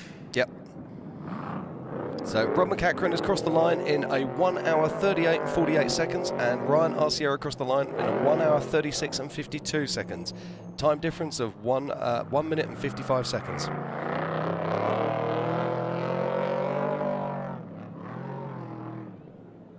So next question, can Dale Dondell get it fixed? Well, something tells me that he had a problem with an axle or something like that, because they had the backup as we're watching Kyle Jurgensen. That looked like Dale Dondell behind him. Yes, he is. He's back out. So Jurgensen able to sneak by, get the track position while Dondell was in the pits. Now, I would suggest that Jurgensen hasn't actually pitted there. I think he's probably gone for position, which means that he will have to pit later on. Good call, Jimmy. I think you're right. He's got 50 miles to make a move. Exactly, but it does mean that Dale Dondell has got to sit in his dust. Look at that.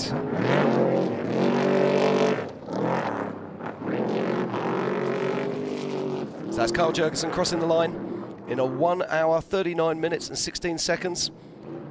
And he is 2 minutes 23 behind our current race leader, Ryan Arciero.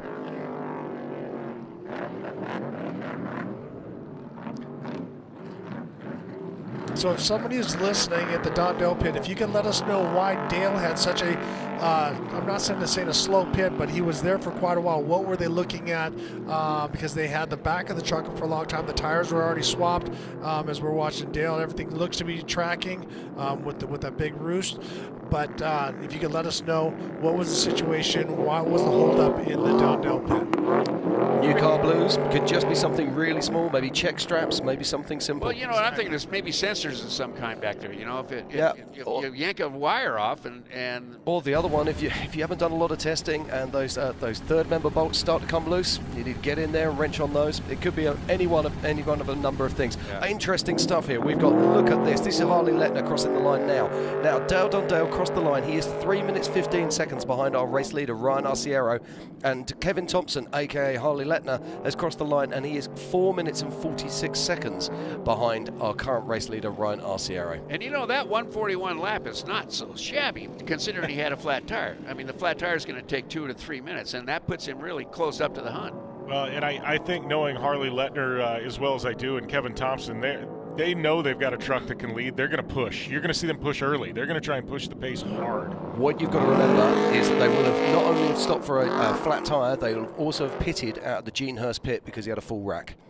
Oh, okay. Good eye. Good eye, Marston. I got you, Bob. Okay, right. This is our current. Pay you, Jim Marston. Right, this is our current race leaders in the unlimited trucks there. And it's 6th place coming in across the line now, and it's the man himself, Ballistic BJ Baldwin. You got to say, he had a really clean, good first lap. BJ's in contention here. He's setting his pace early, you know, and no mistakes as I say that. I just knock on wood here. Don't throw it away, BJ. We love you, buddy. But he's gonna. Yeah, but he's run a very good, clean first lap. He is, but he is off pace currently as he just crosses the line there, and he's slightly ahead. And the drone just went down. Augured in. But what's funny, I think the roost from BJ hit the drone and took him out. So chalk 1 up for BJ, 0 for the drone. They're sitting there going, drone down, drone down. BJ, I mean, 4 minutes back, and he started, a little bit deeper in the field. It's a good, solid first lap. Same with Tim Herbst. Tim's in contention here as well. I mean, this is. Yeah, let's not forget that Tim Hearst actually started further down the track. Here we go. Watch the roost comes up. And pow. Oh. Down goes the drone.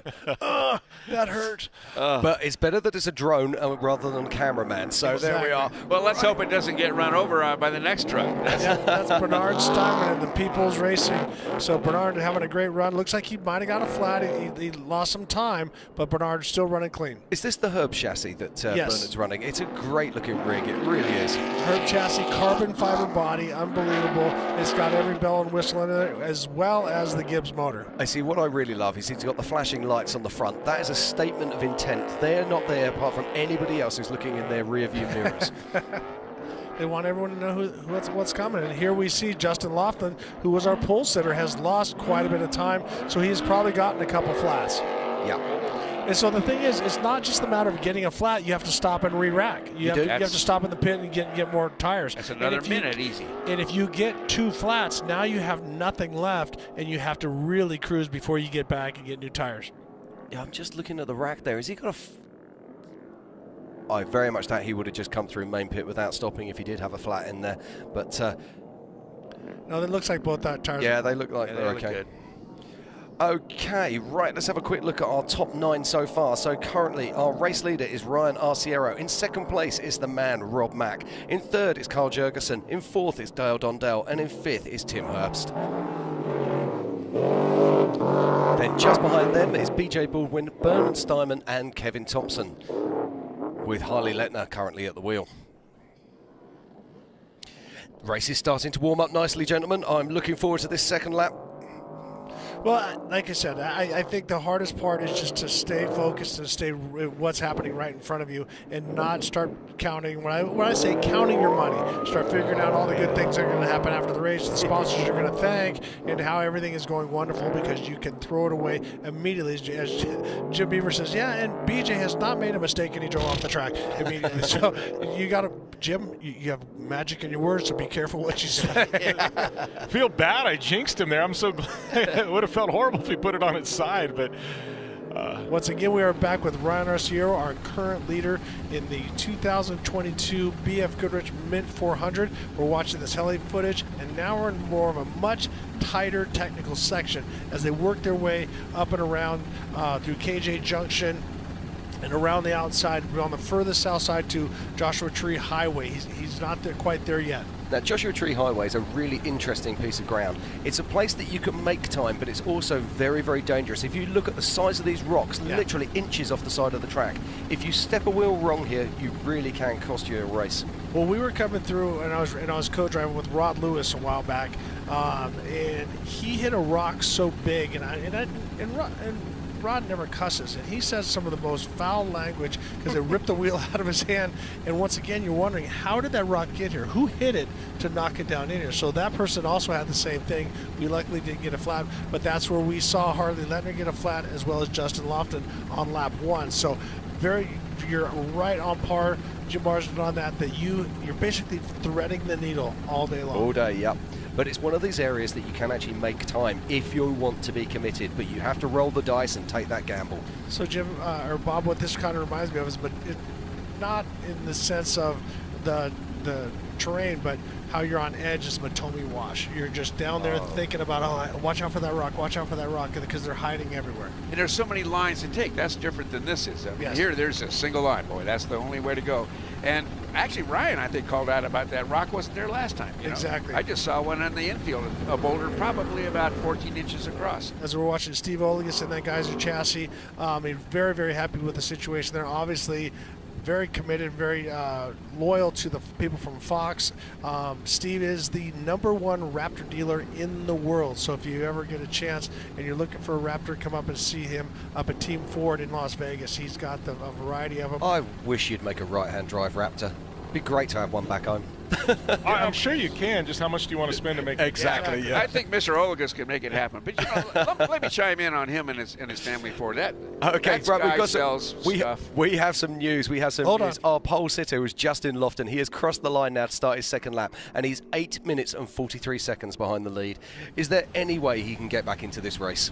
Absolutely. I mean, anything can happen. I mean, as they say, a $5 part can take you out in so many different ways.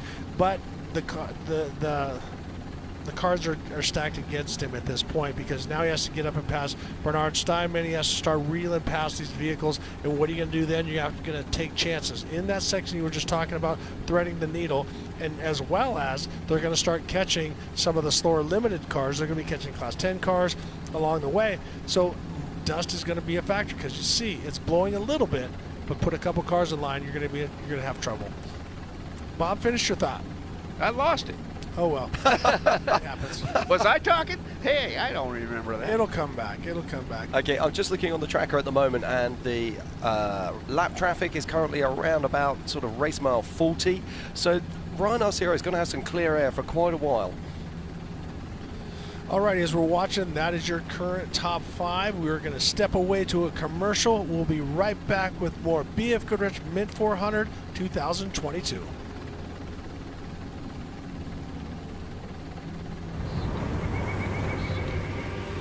Many people preach that growth happens when you reach the edge of your comfort zone.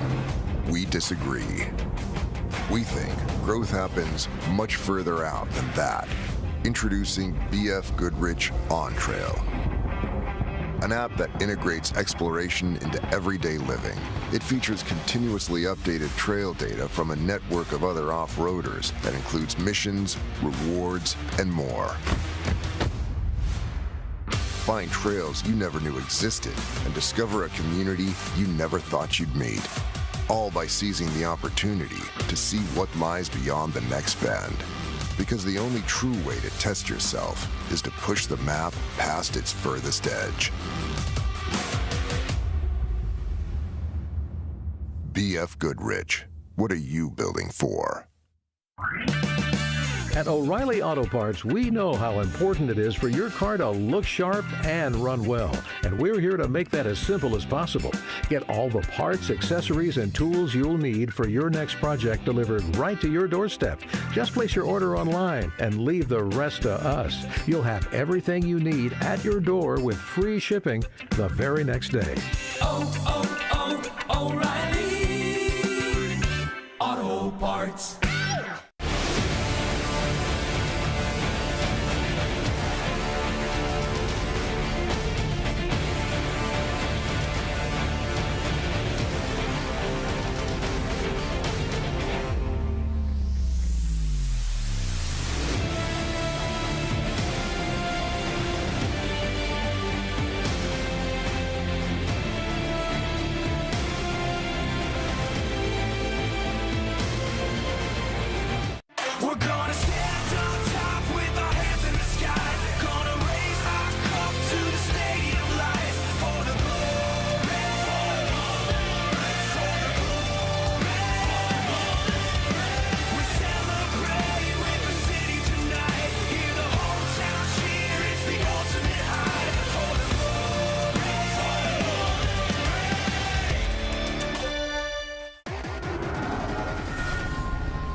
Yeah, I got that right turn. We're good.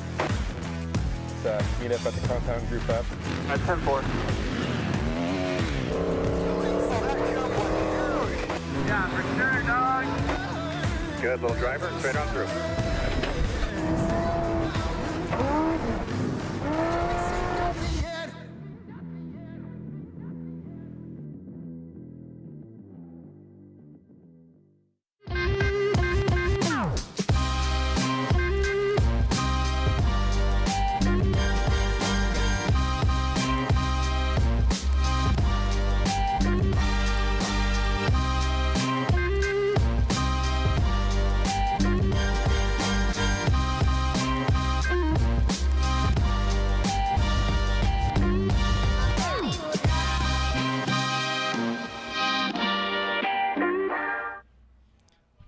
Okay, and welcome back to the 2022 BFGoodrich Mint 400. What a day of racing we've got here for you right now. It's been absolutely incredible. Ricky. Well, you know, everything is going to plan for Ryan Arciero. As we're watching him, this is our current race leader. He's out in front. It looked like, I don't know if he made a driver change or just someone was in there assisting that, but Ryan Arciero has driven into the perfect place. Our fast qualifier, Justin Lofton, got a flat. Harley Lettner got a flat, so that put him in a good position, but he has on his heels, who has snuck by Dale Dondale, is the current champion, and that is Rob Mack. So right now, I'm not going to say it's a 2-truck race. I'm going to say it's about a 5 or 6 truck race because these guys are going. And what's awesome, as we're watching the drivers go through the Fox Proving Ground, we have people listening from all over the world. Cam Theriot and Tammy are sending their love and listening from France. So we got people in England. We just confirmed one in France, and so it's awesome. So Tammy and Cam, we miss you guys. Wish you were here, but sounds like you're in a pretty good place right now. I'd suggest they sit down and have themselves a nice cool beer. What should they have? Crumpets? What is it? Not in France. No, in France, no, you don't. They have chips. Chips and wine. What do they have in France? What is it? Fritz. Madeleines, correct? They'll be having fine food, I can assure you. Okay. Fine food. Fine food. Define fine food. Come to France. All right, we want to throw a shout out to that was Ruben Ledesma. He's been running strong and keeping a steady pace. Qualified well. He qualified in 13th, but looks like he's no flats and is still running strong. You know, we're out on lap 2 now, and to me, lap 2 and 3 are the most important laps of this race. You know, we know lap 4 they're going to drop the hammer and they're going to go. Lap 1 everybody's settling in. But you just said we've got 5 or 6 trucks, Ricky, kind of in the mix. And I really think these next 2 laps, who can settle in, who can keep it clean, who can avoid the flat, avoid the downtime. You know, we got 200 miles here in the middle of the race, and this is really what's going to define, who's available to, enter that shootout on lap number 4. I call it the belly of the beast. This is where a driver and a co-driver both have to stay in the moment. They can't be doing like Ricky's been pointing out. You can't be thinking about what's an hour from now.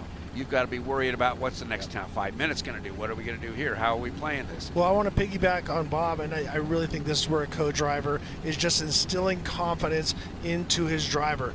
Temps are good. Everything is looking good. Yep. Good job. Blowing a little smoke up his hind end, keeping him motivated and in the game, but then also, again, telling him, watch your lines, just a little sloppy. I've had some co-drivers where I hit a rock and they're like, that's your one mistake. Like, that's it. That's your gimme. Don't do that again. Well, I've got a few miles co-driving, Yeah. and what you say is so true. And in this kind of section, this is where you do sit back a little bit, and you do talk to your guy. You talk about what we're doing now and reminding yourself, let's not get too far ahead of ourselves. Let's stay where we are doing these kind of things. And it does matter to the driver. Well, and as we're watching Ryan Arciero as he works his way, I'm pretty sure that's down by beer bottle pass. Beer bottle pass. You can see how narrow it is. There's a couple little turnouts there. So if somebody is limping or somebody breaks an A-arm or something like that, look, you're not going around them. You're not going down the hill. You're not going up the hill. It is pretty much a sheer cliff. So you have to really watch your P's and Q's as you roll through here. But back to what I was relaying to Louis Franco and Davy Jones. Davy Jones obviously Obviously, he's won Le Mans, knows how to do endurance racing and stuff like that. But here, I said when it gets so rough and gnarly where it's really sketchy, what I do is I have my co-driver like, let's just talk about something. I need someone to bring me down a notch and not be in such kill mode. So talk to me about whatever, your girlfriend in 3rd grade, what your first car was or something. Just get me out of the game a little bit, because right here, if he pushes a little bit, boom, he's into a rock, or boom, he's down a hill. So everybody has their different strategies, but that was one of mine. Yeah, my co-drivers will always be saying to me, particularly they get very worried when I go quiet. Yeah. That means I'm really hitting the kill zone. Well, they'll pull me back and sort of calm me down. As this plays out too, let's remember that we've got Dondell who's pitted. We've got Ryan Arciero who's pitted. We've got Rob MacCachren and Kyle Jurgensen who have not pitted yet. So they're going to have to pull over at some point. Right. And so that's, as we see, as we're watching as they're going, they're still very, very tight. Reds, aren't those supposed to be green? No, they're red. Second lap. Second lap, so they change colour each lap. Well, thank you. That's okay. Right, as we're looking at the pit map now, looking at the map now, we can see Kyle Jurgensen there. He's currently lying in 3rd position. Yep. And but don't forget, this is the tracker, so it depends on what time that it actually pinged as to what's thing. So if you look at the bottom right-hand corner of that little box there, it tells you the time, you can get a better idea. That was Dale Dondale, and we can see further down BJ Baldwin. Now let's just talk about pit strategy. So we have the main pit, and we'll call that 0. Our second pit is Gonzo pit, which is at race mile 30. So are we going to see anybody coming into Gonzo, or are they going to hold on and make their way around to race mile, which would be race mile 170, the Gene Hurst pit? I'm thinking that Gonzo is going to be the pit where Rob Mack does his tire change, and he takes on his fuel. Because here's the thing is, they can change tires faster than you can put fuel in, because there's such a big tank. So it's a fine line between that, and it's going to be track position. And as I've said so much, Rob is a master of reporting what's the back door. So if he knows that he's got a 2-minute or 3-minute, let's just hypothetically say a 3-minute tire change with fuel, he knows that he wants to be 3 minutes and 30 seconds to his back door, so he'll pick that up before the pit if he needs to. But right now he's just kind of on maintenance. Exactly. Let's not forget that actually back in December he lost his radio communications with his pits, and his son was actually texting, to get that with his wife. Yes, Kate was doing that. So here's Kevin Adler coming on through.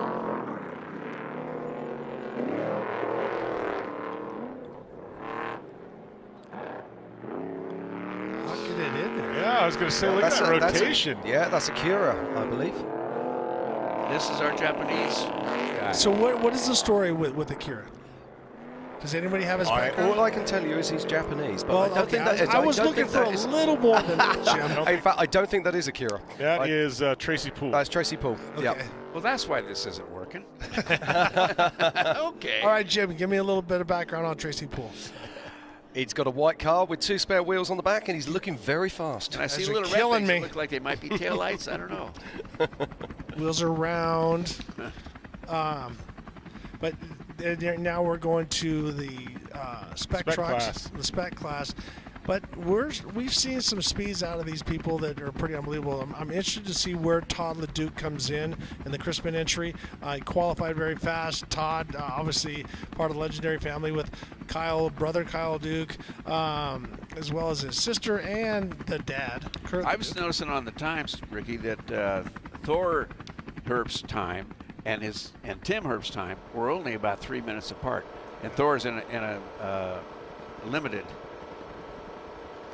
And now we see Ryan Arciero as he's worked his way out of Beer Bottle Pass. Now he's starting to work his way down. This is still a very, very tight. Minute 55. I'm going to say tight, but a very technical section with a lot of big rocks pushed off to the side. And so it's going to be, as the driver said yesterday, it's a different racetrack every lap. And that's what I was going to say. This is one of the rockiest sections of the track. This is one of those, there's no room for error. There's no runoff. You get off the course 6 inches and you're going to cut a tire. Yeah, it was no fun. And where George was talking about the throttle and brake, using that back and forth to keep the vehicle planted, because what you don't want to do is let it bounce and the front end get light and light and light. Next thing you know, it floats off the course by a foot, and then you're into the rock. So Ryan is a very, very active driver, a lot like Mark Miller, who used to be his teammate on using the throttle and brake. But they got that Herbst truck dialed in, so he can drive it like that all day long.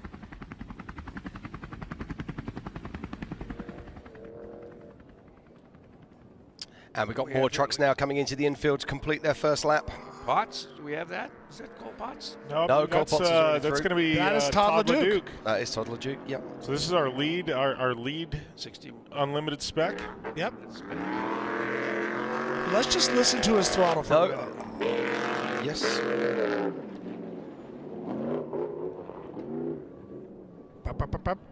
Keeping the wheels up, keeping the wheels going, but not revving it up and landing with the throttle wide open. So Todd's got a great pace going for Crispin, and so we'll see if he does 2 laps or 3 laps. So they got a plan, but they're ready to adjust if they need to. So Melissa, there's your driver.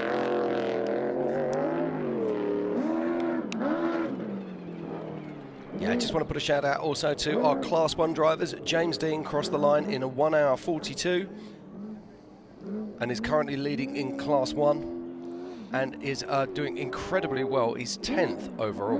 Yeah, here's that Wilson car. Yep, Ronnie's as he works his way around. Coming off a nice win at the Baja 1000.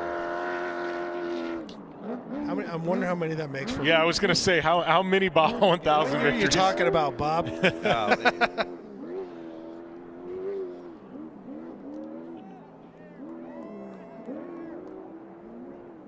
I'd love to see that family's resume. How many wins and championships? Between 16, 10, Class 1, the list goes on. As I said, my buddy Sammy Ehrenberg is always in one of the cars with them. Last year he was in a truck, but always those guys are together out there having a good time. Yeah, you got to appreciate them, too. They've dedicated themselves to the buggy divisions. You know, as Cameron Steele would say, buggy dorks. Yeah. But I mean that in the best possible way. You know, Yeah. obviously at this point in time, they could have transitioned into the trucks and things like that. They've stayed true to the Class 1, and one of the families that really helped keep that alive. Well, and I think it's because it is a family operation. It's not a big corporate sponsorship deal.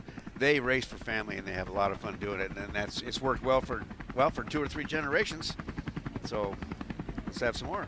Last year's champion Rob MacCachren, as he works his way down, this is the same section that Jim Beaver was saying. It is probably one of the narrowest, and it's kind of a hybrid. It's high speed elevation change with rocks, so it's going to catch you if you get a little bit out of line, because you want to keep the wheels on the ground as much as possible, and this guy is probably the best in the world at doing that.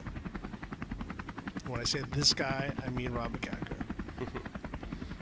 Yeah, Rob MacCachren is making his way now towards the Gonzo pit as he makes his way through Beer Bottle Pass. He is probably around about, just quickly doing a quick calculation, probably around about 10 to 15 miles outside of the Gonzo pit.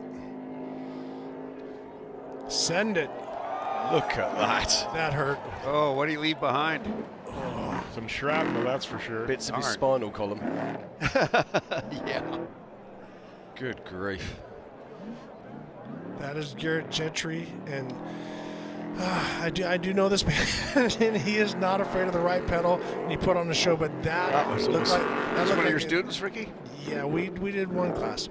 I didn't teach him that. That what I would have said, live to fight another day, because you probably didn't make any time by jumping that far, but you're probably gonna have a great photo as we see Adam Householder as he works his way through. But actually, to give Garrett Gentry some props, he has come a long way, because racing with somebody like Adam Householder, he's doing a good job to be out in front of him. Indeed, and this is our current third place vehicle on course. This is Dale Dondell. Now, whatever that problem was in the pits, it doesn't seem to be slowing him down, that is for sure. He definitely looks quicker in that section than anybody we've seen through there so far. He does, yeah. Well, and it looks like he's not running a ton of rebound. It's really free, following the ground, and I think that maybe he can do some different things with having those tires hanging that far off the back. So Dale's not afraid to try some different things, and that's what's cool about this sport. That sure would make that truck a high-power car, though. I mean, it's real stable in the straights. Exactly. You remember, what was it, about 15 years ago, he had the truck we called the Bass Boat. Yeah. And it had the metallic metal flake gel blue. coat. Yeah. Metallic blue. Showed up at Laughlin with that, and it was so out of the box. Everybody was just like, what did Dale do here? That truck was wicked fast. Some fellow Arizonas bought it. Well, Randall's bought that. Oh, did they? Yeah, the Sons did. Well, and the truck that Luke McMillan won all those races in is a racer. I didn't know that. Yeah. I mean, they did some modifications to it, but it it originated as a racer chassis, because when Dale started coming out and qualifying on the pole, everyone was like, I'm going to take a look at that. So they've done a lot of engineering work and a lot of changes on that. But yeah, and it could be wrong. It could be yes, but I'm pretty sure it was a racer chassis would have started it. That's one thing that's great about the sport. I mean, you look at NASCAR and everything's the same, minus some sticker changes and a little bit of engine work depending on manufacturers. IndyCar's the spec series. Off-road in the unlimited truck classes, it's pretty amazing that you can have Mason and Jimco and Racer Engineering and the Geyser Brothers and all these amazing fabricators bringing all these different weapons to the fight, and we get to settle it and see who had the best theory and idea at any given race. Yeah. Yep, and that's Greg Adler there making his way through. And the impressive part, as you were saying to Beaver, is that all these different strategies on arm length and 4-link and 3-link and all the different things, and they're all within seconds. Yep. You know what I mean? So it comes down to the driver, and that's why I like to reference Rob Mack, how that is an old Geyser chassis. It has been around for years, won tons of races, but he is so comfortable with it. He knows exactly where it's going to bump and kick and go, and so he's not always looking for the latest, latest, and greatest, even though that's what we saw as we're seeing. Right, now this looks like it might be Carl Jurgensen here. No, this is Connor McMillan. Oh, it's Connor McMillan, yes, sorry. So this is a trophy truck, or a limited spec truck.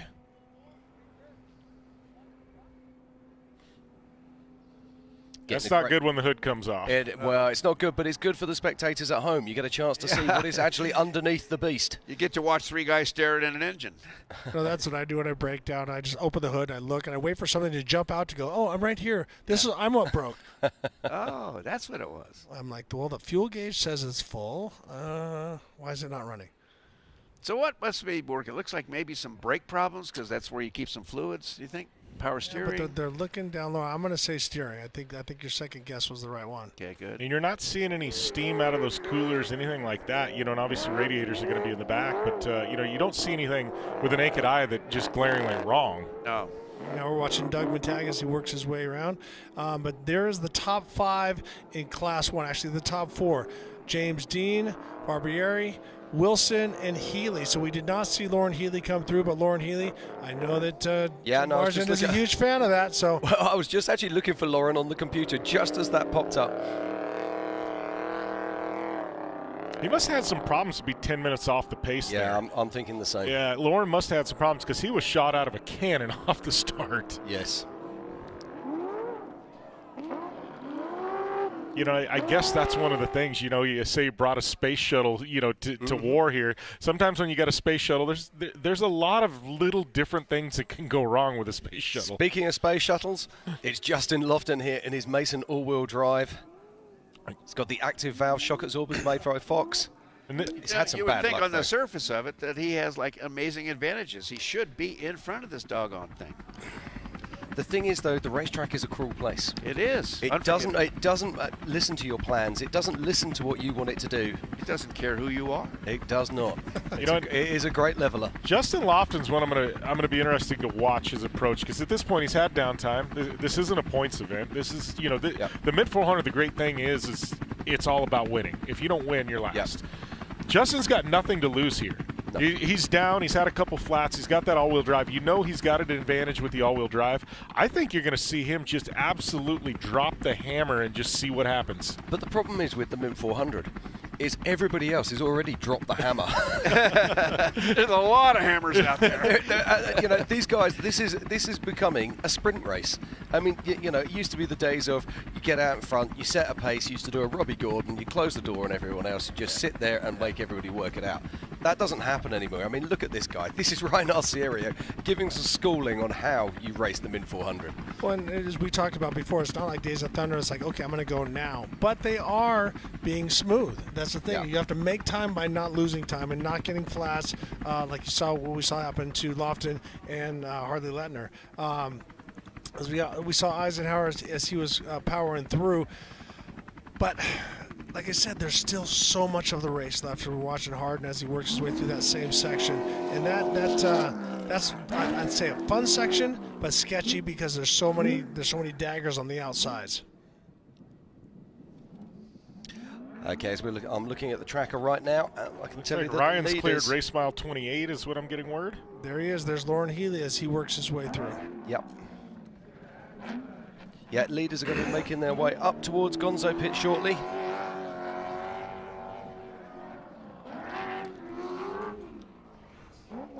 Well, we have viewers in South Carolina. I just got a text from a guy named Dan Newsom that some of you folks might remember. Big Bad Dan, the guy Bad that Dan. put Jimmy Johnson into a race car. Yeah, apparently we've got him on his couch in front of his 75-inch TV, and he's having himself a ball. Well, evidently he did well to own a 75-incher.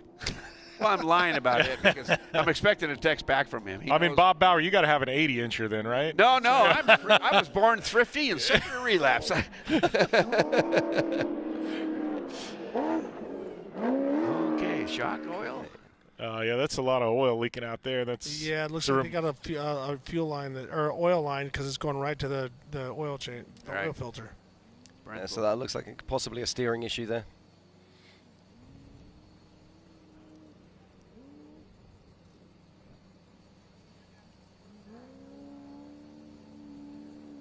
Those are the low-level lights that Ricky was talking about earlier, and you need those for the dust later on. It's no good having your lights up top. I mean, there is new technology coming out. I mean, I work with a company called Laser Lamps in the UK, and they're coming out with reverse reflective technology that actually fires the lighting back into the light before coming forward, so we don't get that reflection off of the hood. So what you get in front of you is a diffused light. A diffused light, yes. Very shadows. And this is kind of technology we're going to start seeing coming through more and more. But, I mean, lights are going to have a big part to play, but I'm not sure they're going to have a big part to play for our front runners in this race because they are absolutely tearing the times apart out there today. Well, and as we see, evidently, you know, he's a big hitter because he has Jonathan and Jordan both working on that. So it's Connor and Brenthal is having power steering problems. So there you go. And that was the red fluid that we saw.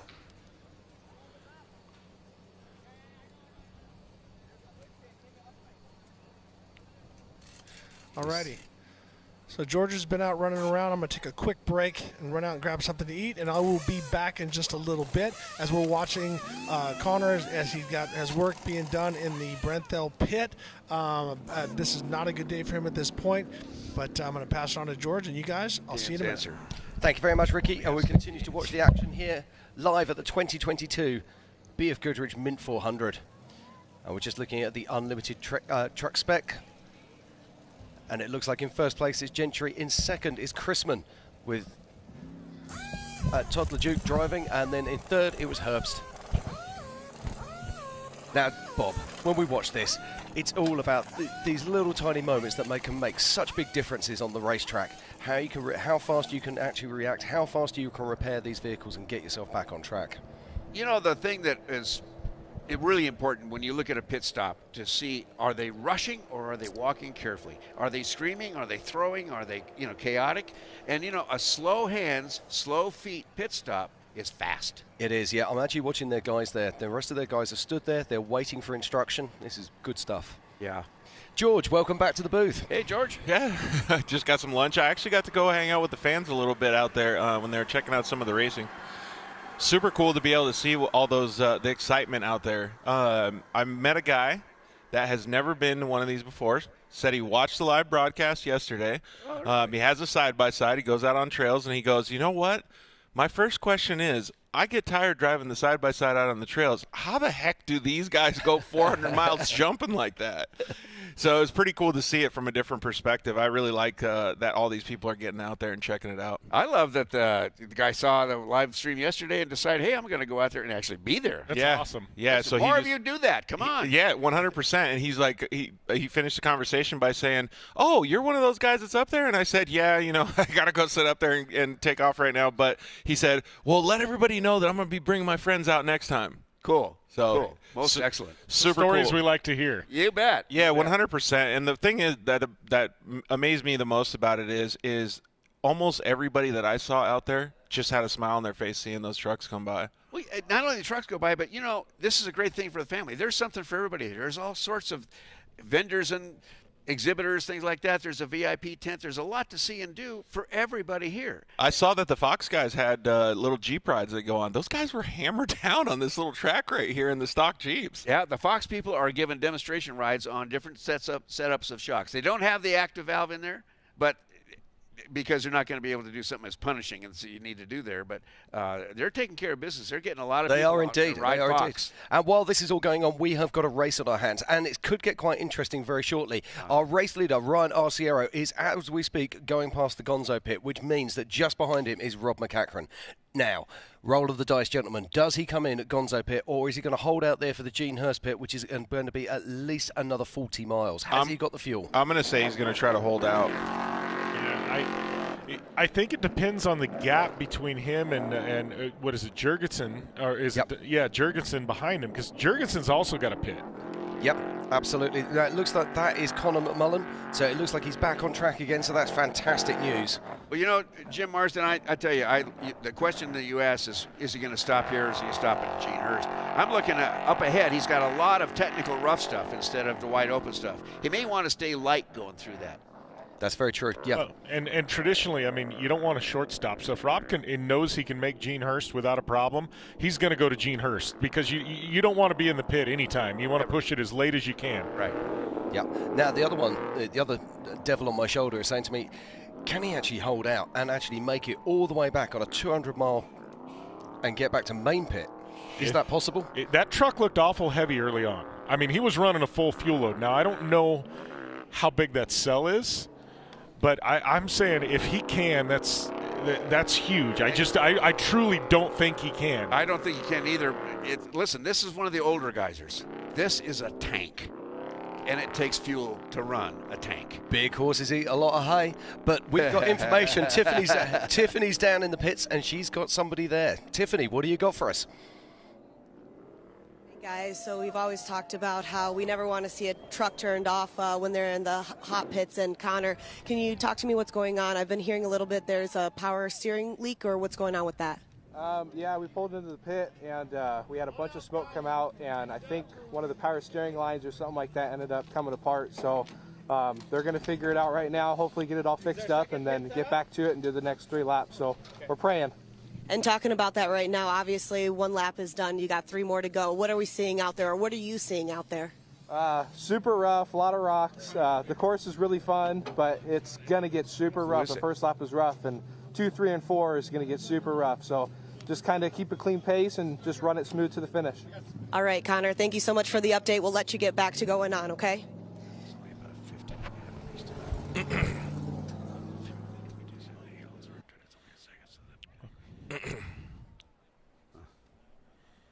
Okay, so we're back with the action here at the 2022 BFGoodrich Mint 400. That was Conor McMillan. We saw him stopped in the pits earlier there, and Tiffany Stone getting an interview. That's a tough interview, isn't it? When you're sitting there and you're in the car and somebody puts a microphone in your face, and you have to be nice and you have to be polite when you actually want to be screaming to your guys, come on guys, get me going again. Yeah. We're getting word here that Arciero has cleared race mile 35, as well as MacCachren, and then we've got Kyle Jurgensen and then Dale Dondell. So that's your running order through race mile 35 here on lap 2. But Jim, as you were just saying, like it's a reality check, right? It's sometimes when you hear those words come out of your mouth, it's motivation back to yourself to be able to get back out on course and start moving again, and then just clear the air. Absolutely, yeah. And let's not forget, there is no easy miles on this racetrack. Absolutely. And every time you come in, you've just done nearly a 100-mile loop, and you get in and you think to yourself, can I actually do another 3? And you have to have a word with yourself and then get back out there and do it. Yeah, and I think that's the biggest thing about off-road. Bob Bauer can attest to this, is continuing to push forward. You never say quit, you never say die, because you absolutely have no idea what's going to happen to the trucks in front of you. Absolutely, yeah. You never surrender, because if you're having a bad day, there's a good chance that everybody else is having a worse day. And we're looking now at our live tracker, and if you go over to www.themint400.com, you can find live scoring and live tracker info there, as well as lots of other cool stuff. As I was walking around, talking to the fans and stuff, I saw a few bikes coming through. I got word that some of the hooligan bikes actually may have crossed the line already and finished. I don't know if you guys have any more information on that stuff. Not at the moment.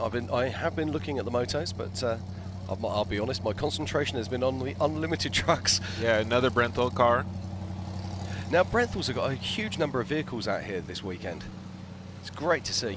Yeah, and in Brenthal, they've been very progressive. Obviously they've got some really good race trucks. They've been really progressive on the way that people can purchase these race trucks. They've organized certain financing and things like that. So, most of the other manufacturers, you write a check, you buy a truck. Brenthal's made it accessible for a lot of. What are they doing to the vehicle right now, Jim? I'm not sure if I'm honest. I'm just looking here now. Because it looks like there's. I reckon this is brakes this time. Fluid? Yeah, that would be my guess. You can see this in splash marks, and you see how the dust has stuck to it. Well, they had that little hatch popped open. Traditionally, that's where you've got your master cylinders for the brake pedal. Exactly. So they were pouring. Yeah, it looks like they had that popped open, probably pouring some fluid in there. That's something that you definitely want to make sure is working properly, especially like what you guys were talking about earlier in the, what did you call it, the beer bottle section? Beer bottle pass. Beer bottle pass, yeah. Well, all of these vehicles, pretty much every single one of these vehicles, maybe BJ Baldwin might be running a sequential. I think he stepped into that for a little while, didn't he? Or am I making that up? I have no clue.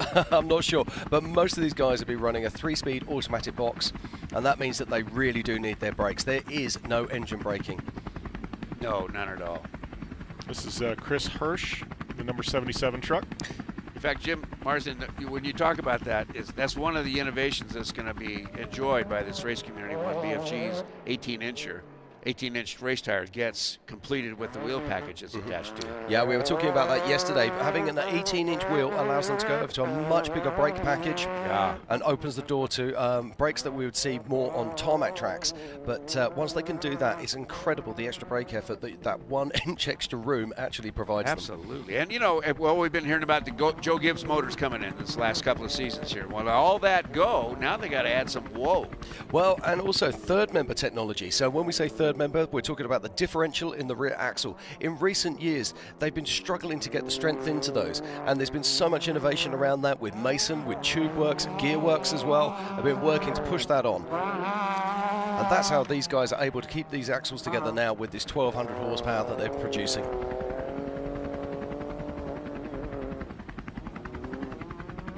Got a glimpse there of Proctor a minute ago, you know, and he was the one that Mr. Excitement on the first lap off that table, nosed it and then kind of blew through the corner. So I don't know if that did some damage to maybe the mounts for the front clip, or if he actually had some problems out on course, lost the hood.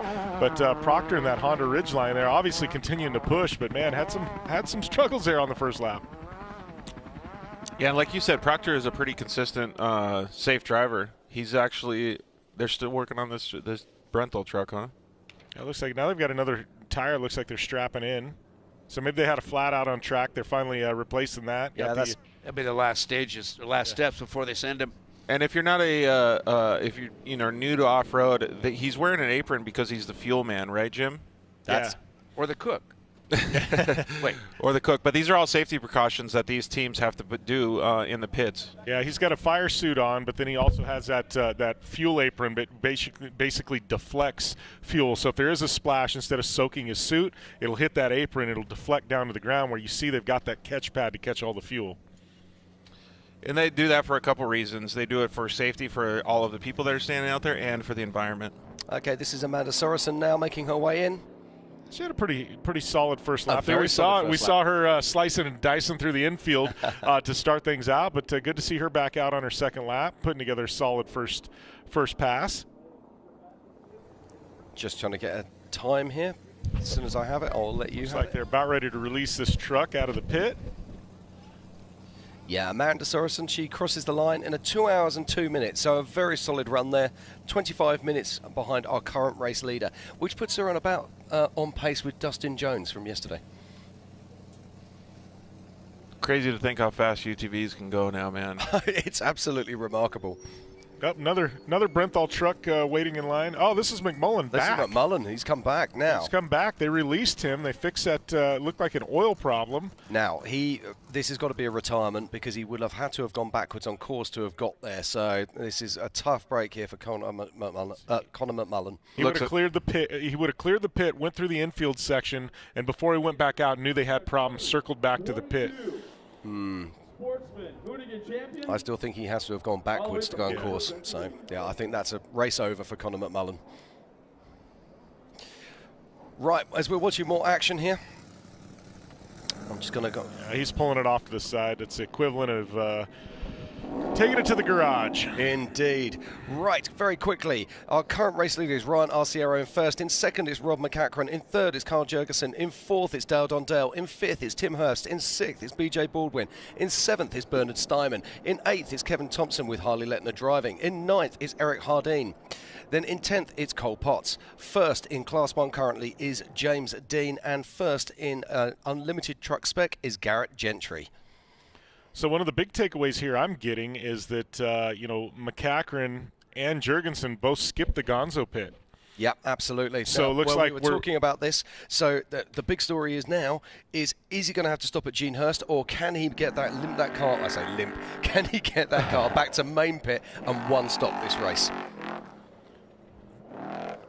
As we watch another Brentford car going on through. When you guys go through the pits, and Jim Beaver, you can elaborate on this a little bit more, and you have an issue like that with we're seeing the Brentford car that just came through. They had to do those different changes to it, adjustments, make sure it's good. Does that adjust? Do you have to adjust your mindset to get back in the race, or what does that do to the progress of your moving forward in your mind when you're getting back out there? Well, I mean, you never want to spend downtime in the pit, but to me, as a driver, if I know I've got something going on, or I'm feeling, or I'm hearing something, I'll pull into a pit unless I'm, within seconds of another guy, but I'll pull into the pit, have the guys, I'll radio in ahead of time. Hey, look this over. I'll pull in. We'll do a quick, 10-second look over the car. They'll look at what I'm hearing. They'll go, oh, we do have an issue. Nope, everything looks clean. You'll go back out there. Sometimes they do find something. You do have to spend that extra downtime there. To me, it's a little bit of peace of mind because I know I'm not going to go out on the course and then break, have a problem. Me and the co-driver are out. We're wrenching on the car, losing massive time. I'd rather spend downtime in the pit than downtime out on course where we're the ones wrenching on the car. Makes 100%. Yeah. And so, I'm on your page too. I mean, I always felt reassured. Yes. I was up, I wasn't happy about what just happened, but listen, now we know we're okay, so let's get ourselves back facing forward. You can't think backwards. And so, Bob, do all teams think like that? Because I know a lot of teams look a little bit more antsy and they just want to get out of there as quickly as possible. No, that's how you win races. Yeah. It's easy. Let everybody else freak out. That's cool. But sometimes you don't leave a stone unturned, right? Well, in my mentality, which is suspect of a lot of things, but you win these races like closing a vice. You just keep closing it to the middle, to the middle, to the middle, to the middle. I've always been one of those. I never want to be the coulda, woulda, shoulda. You hear a lot of people after the race. Well, we were leading until we weren't, or I could have won, but we had a flat. To me, it's either you win, or you get second, or you get third, and however you are, you are. Yeah. Okay, that looked like it was Harley Lettner, the Motorsports sports car, and I think he was just making his way into the Gonzo pit area. Here we got Wilson again. Continuing to push there in that 153. Car looks just tidy and tight, though, doesn't it, Jimmy? It looks just like it did the day they bought that thing. Back in 42. Like we said, this car's got some pedigree behind it. It probably knows how to win the race without running in it. I'm not sure if you guys had mentioned it before while I was out talking with the fans and stuff, but I got a message that it looks like Dale Dondell may have had some issues. We caught that. Oh, okay. Yeah, we did catch that. So here, he was really hauling the mail, man. Yeah. Yes, he was. Maybe whatever they pulled into the pit, they pulled into the pit. They had those issues. They were, spent some extra downtime in there. Maybe whatever was going on, they got back out on course and, it reoccurred. It reoccurred. That people's truck that wouldn't just be came. The first time. Yeah, the people's truck that just came by is a Geyser G6. Who was that parked? We didn't ones. see who that was parked, did we? Doggone it. Yeah, put him there. Yeah, this is Adam Householder coming on through now in the Unlimited spec. Having a solid race. Put together a very good race at Hammers earlier this year. Just keeping it nice and tidy, keeping that nice even flow. Down during the grid walk, I was enjoying a lot of these guys. A lot of these new body kits that these guys have look really, really modern. It's really cool to see these things. Yeah, as I say, it's such an exciting time in desert racing at the moment. Yeah, 100%. Coverage has never been better. Thank you to the Martelli brothers and to the Mint 400. This is epic stuff that we're seeing here, being able to access desert racing in the way that we are doing so today. And also the truck technology and the number of trucks that we're seeing on course. Just absolutely fantastic. I'm still blown away by the amount of horsepower that these guys are putting down to their tires. Horsepower and torque. They talk about all the horsepower the Gibbs motors are putting out, and I'll tell you, it's substantial. But what moves trucks is torque. It is indeed, but it's also tyres that put it on the ground. Now, talking about tyres, Bob, we've got a special guest in the booth with us now. We do indeed. We have Mr. Peter Calhoun, who is BFG Racing. He is the tallest hog at the trough. And he has some things he'd love to share with us about this new 18-inch tire. And let me tell you, I've done a little bit of homework ahead of time, Peter. And it sounds like this is just, in a way, so typical BFG. Because BFG steps out of the tire industry business, just making tires for profit, and says, what can we do to make it better racing for everybody? Now they've matched up and they're collaborating with wheel companies, I guess, to create or eliminate beadlocks and the weight they represent. Can you address this for us? Yeah, well, first off, guys, thank you for the warm welcome. It's great to be out here in Prim again for the Mint 400. Beautiful day outside today. The weather's perfect. I can tell you the dust clouds are starting to build out there. Oh boy! I just got off the 15 coming back, and it's getting dusty out there. Not quite as bad as December yet. But Bob, as you alluded to, I mean, the technical innovation that BFGoodrich brings to the sport and ultimately to our consumer offer, a lot of it starts here in the desert. We've been racing in the dirt since 1976. Yeah. When we first went down to the Baja Peninsula. We've been out here for the Mint for a number of years now also. But it really is key to us growing as a company and ultimately bringing the best product offer to consumers. So at last fall's Mint 400, it's difficult to say that we just did the same event. It seems like a week ago, doesn't it? Yeah, it seems like a week, but it's been about 12 or so only. But with Luke McMillan's truck in December, we introduced our 18-inch seat diameter Baja KR3, 40-inch overall diameter. And there's a couple reasons behind that. You just alluded to a few of them. There's been a horsepower war happening in the unlimited trucks for a number of years now. Where the 800, 900 horsepower truck from maybe just 6-7 years ago, that's a mid-pack truck now. The top running trucks are over 1,000 horsepower now. The Gibbs motor you mentioned, we're hearing numbers 1,400 plus on the dyno at the crankshaft. Gosh. So that's just a huge incremental increase on horsepower. And guess what? They still need to turn. They still need to stop. And we're getting a lot of requests from our partners, our customers, that, hey, if I could fit a bigger brake, it would really help the overall performance of my vehicle. And in the industry, looking outside the off-road arena even, you look at the major brake manufacturers, the Brembos, the APs, the Alcons, 18-inch wheels are very common in other disciplines of the sport. So they have brake offers right off the shelf to help with this. The easiest thing being rotor size. Then they can start looking at calipers and pads, etc. Right. How does this actually change and translate into what I'm going to be putting on my passenger vehicle that I'm going to be driving on the highway? Racing is the development platform? Well, absolutely. It's one of the platforms. It's technical innovation and how BFG as a brand helps move the industry.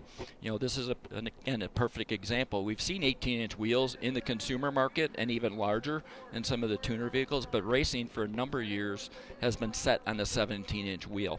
It is. It's one of those things. Everybody's always used 17-inch wheels, so they continue to use 17-inch wheels. And the wheel companies have always offered that. Now, part of the big problem with that was the fact that we just didn't have an 18-inch tyre.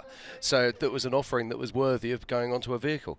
BFG have now addressed that. So we're now there's a bit of a crossover between the fact that off-road racing is now looking at tarmac racing for these bigger brake options. And as you were saying, Brembo, Alcon, all of these, what they already putting onto World Rally cars, World Rally Cross, that sort of thing, and also onto the rally raid vehicles. Yeah, really rally raid vehicles, the sort of things you see at Dakar. That's now going to be filtered back down into this kind of racing. That's exciting. Yeah, what has my curiosity ramped up is the wheel company side of things. It sounds to me like actually the rubber company is driving the engineering at the wheel company. Yeah, so we worked over the past year almost with multiple wheel manufacturers here domestically because obviously as an industry partner, our partners often are with different wheel companies. So we've worked individually with a couple of those, with some of our key partners. So even today on site, we have 18-inch options on display from 3 different wheel companies. There's a few others under development now that are not yet out. But Bob, you alluded to it in your initial question. The other thing is we've been working on elimination of the beadlock. Boy, that's talk to me. So Jim just sort of hit on, when we look at Dakar cross-country rally, WRC Stage Rally, they haven't been using beadlocks. It does a couple different things. One is reciprocating weight. Getting rid of the ring and all the individual fasteners, you're going to save, it doesn't sound significant, but if you pick up 10, 12 pounds a corner and it's on the outside of the vehicle, rotational mass, it adds up fast, even though you're talking a 6,000-pound truck. So that's one thing. And you look at, other forms of motorsport, including those examples just given. Who else is using beadlocks out there? There's a strong lemming effect in off-road, but, drag racing, they still use beadlocks, but you're talking engines 8,000, 9,000 horsepower and very low pressures. But at the other extreme, look at Formula One, where they run pretty low air pressures, big horsepower, and huge amounts of grip. They don't need beadlocks. So a current trophy truck, when they're running air pressures 30 to 32 pounds, which are not unlike street pressures, they really don't need the beadlock as far as securing the tire to the wheel.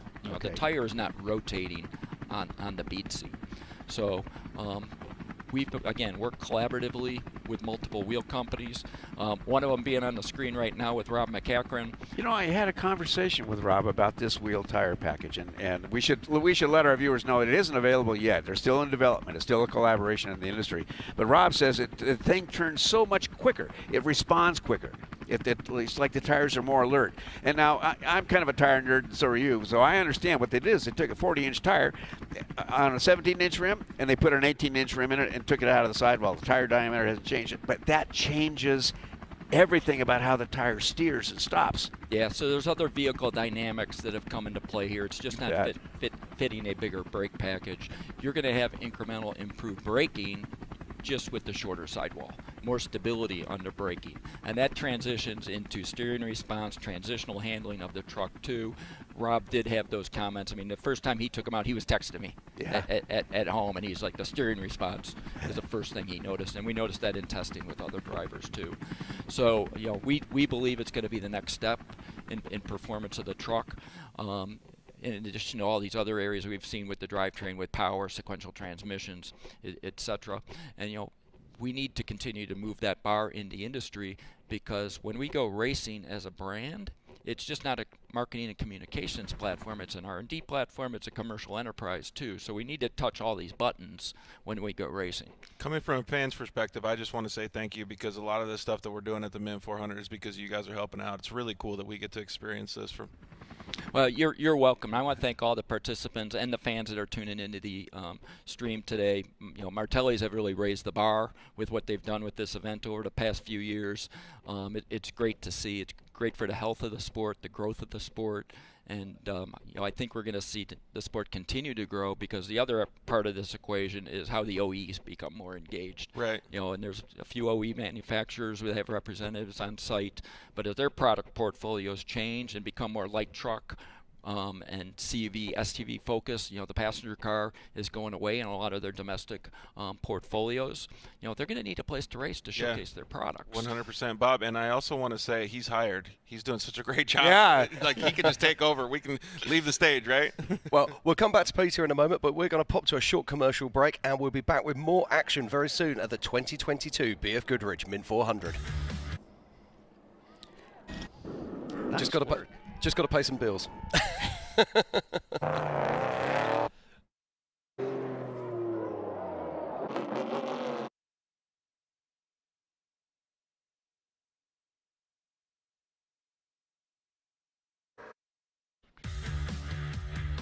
...2022 BF Goodrich Mint 400 live stream is brought to you by 01, the official Arrive and Drive partner. It's Las Vegas tours led by professional guides, more actual ATV ride time in the latest off-road vehicles. Heatwave Visual, the official sunglasses of the Mint 400. Makers of fully customizable and highly visual sunglasses, designed and built in California. Get your pair at dirtcoat.com today. Golden Nugget Las Vegas Hotel and Casino, the official host hotel of the Mint 400. Tread lightly, promoting responsible recreation through stewardship, education and communication. Orba, the Off-Road Business Association. United we are stronger. Sight Solar, sustainable innovation powered by the sun. Get power and light instantly, wherever you need it.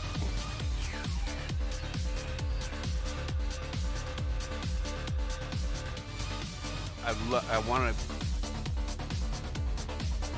that we could.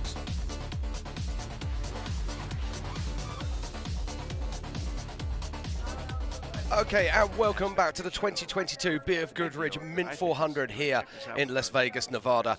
Oh man, what a fantastic day of racing. It's absolutely brilliant. George, what have you been reckoning of the racing today? Well, as we see right here, a female driver on her hooligan just came in through. Like, that right there is just super cool to be able to see that. I think it's fantastic that all these racers get to show off in front of all these new fans, and obviously on the broadcast here. We got a lot of people been messaging in saying the broadcast has been fantastic watching from home. Want to say hi to Becky Lemmy in Phoenix, Arizona. She's out here watching, just big fan of off-road racing, has children. Let's just remind ourselves what we've actually got going on this weekend. So yesterday we had the limited races. We had over 32 classes racing out there. Today it's about the unlimited classes, so we've got the big guns out there, but not only that, we've also got the moto classes as well. I believe there's 18 classes of motorbikes out there on the track, and my favourite is the youth classes. So I think we've got 4 different youth classes out there, and they're currently racing on the infield right now as we speak, and hopefully we're going to get some of those young pilots in here later. We can have a chat and find out about all the action that they've been experiencing here at the Mint as well.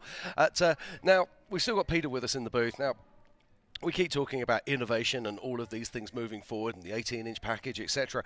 But you hark back to BFG and to the vintage side, and this brings Bill back into play here as well. I mean, BFG have just been walking hand in hand with desert racing for 40 years, 50 years nearly. It's quite remarkable. It's a heritage you must be incredibly proud of. Yeah, I mean, the heritage and of BFG in off-road racing, it's authentic. Too. It's just not something we go out and slap a sticker on. You know, we prove our performance year after year after year. If you walk through contingency on Thursday, or even walk the midway today, you see historic vehicles like Ivan Stewart's PPI Toyota. Yeah, which is a thing of beauty. You know, and it's just an iconic vehicle. Yeah, George. I was going to say, we've been talking a lot about the unlimited stuff that BFG does, but there's a bunch of different classes out here that have the BFG tires. I know a lot of people have been running them their side-by-sides too, just like RJ and Ronnie Anderson. Yeah, and let's not forget Chad Hall, of course, is using the KM package on there. So he runs the KM3s, and he had, I can't remember the number of races he's had, but on both of his platforms, the Colorado and the other one, all of these races, not a single flat tire. Yeah. And that's the production product that we can go buy at a discount tire, or or wherever. Yeah, I think that's an important point. You know, we supply tires to more different classes than any manufacturer out here, and it goes for everything you can walk into your local tire store and buy, like a all-terrain KO2 or a mud-terrain KM3, all the way to our unlimited trophy truck tires. Just going to stop you there, Peter, as we watch Ballistic BJ Baldwin picking his way through the course now. Now, the racers are making their way around, and they are now past the central point of lap 2. Now, we're coming back in. We're going to be starting to see if Rob MacCachren, is he going to stop? Is Carl Jurgensen going to be stopping at the Genehurst pit? They're going to be coming into there very, very soon, so I'm keeping an eye on that. I'm also looking at my tracker, and I can see now that Dale Dondell has actually been stopped for a considerable amount of time. So it does look like that Dale Dondell has got problems. Also, if you're looking on your trackers at home, you'll see that Ryan Arciero is actually, his tracker is not responding. I think that is a tracker fault, and I believe that he is still on course. But I'll come back to you with more information as soon as I know. Jim, I think it's really going to be interesting how these pit strategies play out. I think you guys were talking about earlier with, how they're going to manage everything. I think that's going to really play a crucial role in the way that the race turns out, because the speeds are so close. Yeah, absolutely. I'm looking at our top 3 cars now, which is Ryan Arciero, Carl Jurgensen, and, of course, Rob MacCachren. And they seem to be pushing away from the pack just a little bit and getting some clear air. Now, let's not forget, Ryan Arciero has already taken fuel and he has already taken tyres, so he does have that advantage. Am I wrong by saying, Bob, that I would try to go as far as I can and stop the least amount of times in the current 2.5 laps in? Yes. I agree with that 100%. Oh, okay, so do that. Yeah, I would say, keep going as far forward as you can. Get as much distance between you and whoever's behind you as you can. Get your fuel, get your clock on, leave. Absolutely. Now, come back to Peter. You work a lot. You work very closely, obviously, with Rob MacCachren. you take information from every single race. You inspect the tyres, you look for damage, you try to work out where the distance is. Obviously, the history you have here with the Mint, you have a lot of back information that you can utilise. Has Rob got the tyres to be able to do 2 full laps? Oh, I think absolutely. I mean, you want to be in a situation where you're planning your pit stops on your fuel, not your tire. Yes. We had this conversation yesterday privately with a few people. You know, how far can you go on fuel? You know, it's an extremely rocky course this year, and you know, on a trophy truck, you know, you might plan on 2 miles to a gallon or so, some low number like that. Yeah, Greta loves them. And you know, Pete. With the main pits, I think at mile 95 or 6. So absolutely, you want to plan around fuel strategy, not tire strategy. Rob is what we would say is Mr. Smooth. You know, he knows the game. He's been, you know, to your point, he's been with our brand for 31 years now consecutively. We celebrated that anniversary in December when we were here. Ryan, again, he's a you know, BFG family member. I would say, starting with his father and grandfather for years and years. So it's all BFG people running up front. So it's going to be sort of an inter-family battle here as the day goes on. Well, all we can do is win. Yeah, and that's Trevor Harvey there just making his way through, looking nice and smooth. And that is our pole setter. That was Justin Lofton in his Mason all-wheel drive car, and he's got some time to make up. 8 minutes behind the leaders as he started lap 2. Has he got what it takes? Can he pull this back, George? I don't know, man. I think it's going to be really difficult, but I mean, clearly his truck is fast. He's still got pace. He's feeling comfortable now, but I think it's going to be pretty difficult because I don't know, like we kind of said in the UTV race yesterday, I think the guys at the front, I think they still have a few percent to give more if somebody starts pushing on the back door. Well, you know Ryan Arciero does, and you know, well, Justin just has to do the best he can. He knows he shot himself in the foot.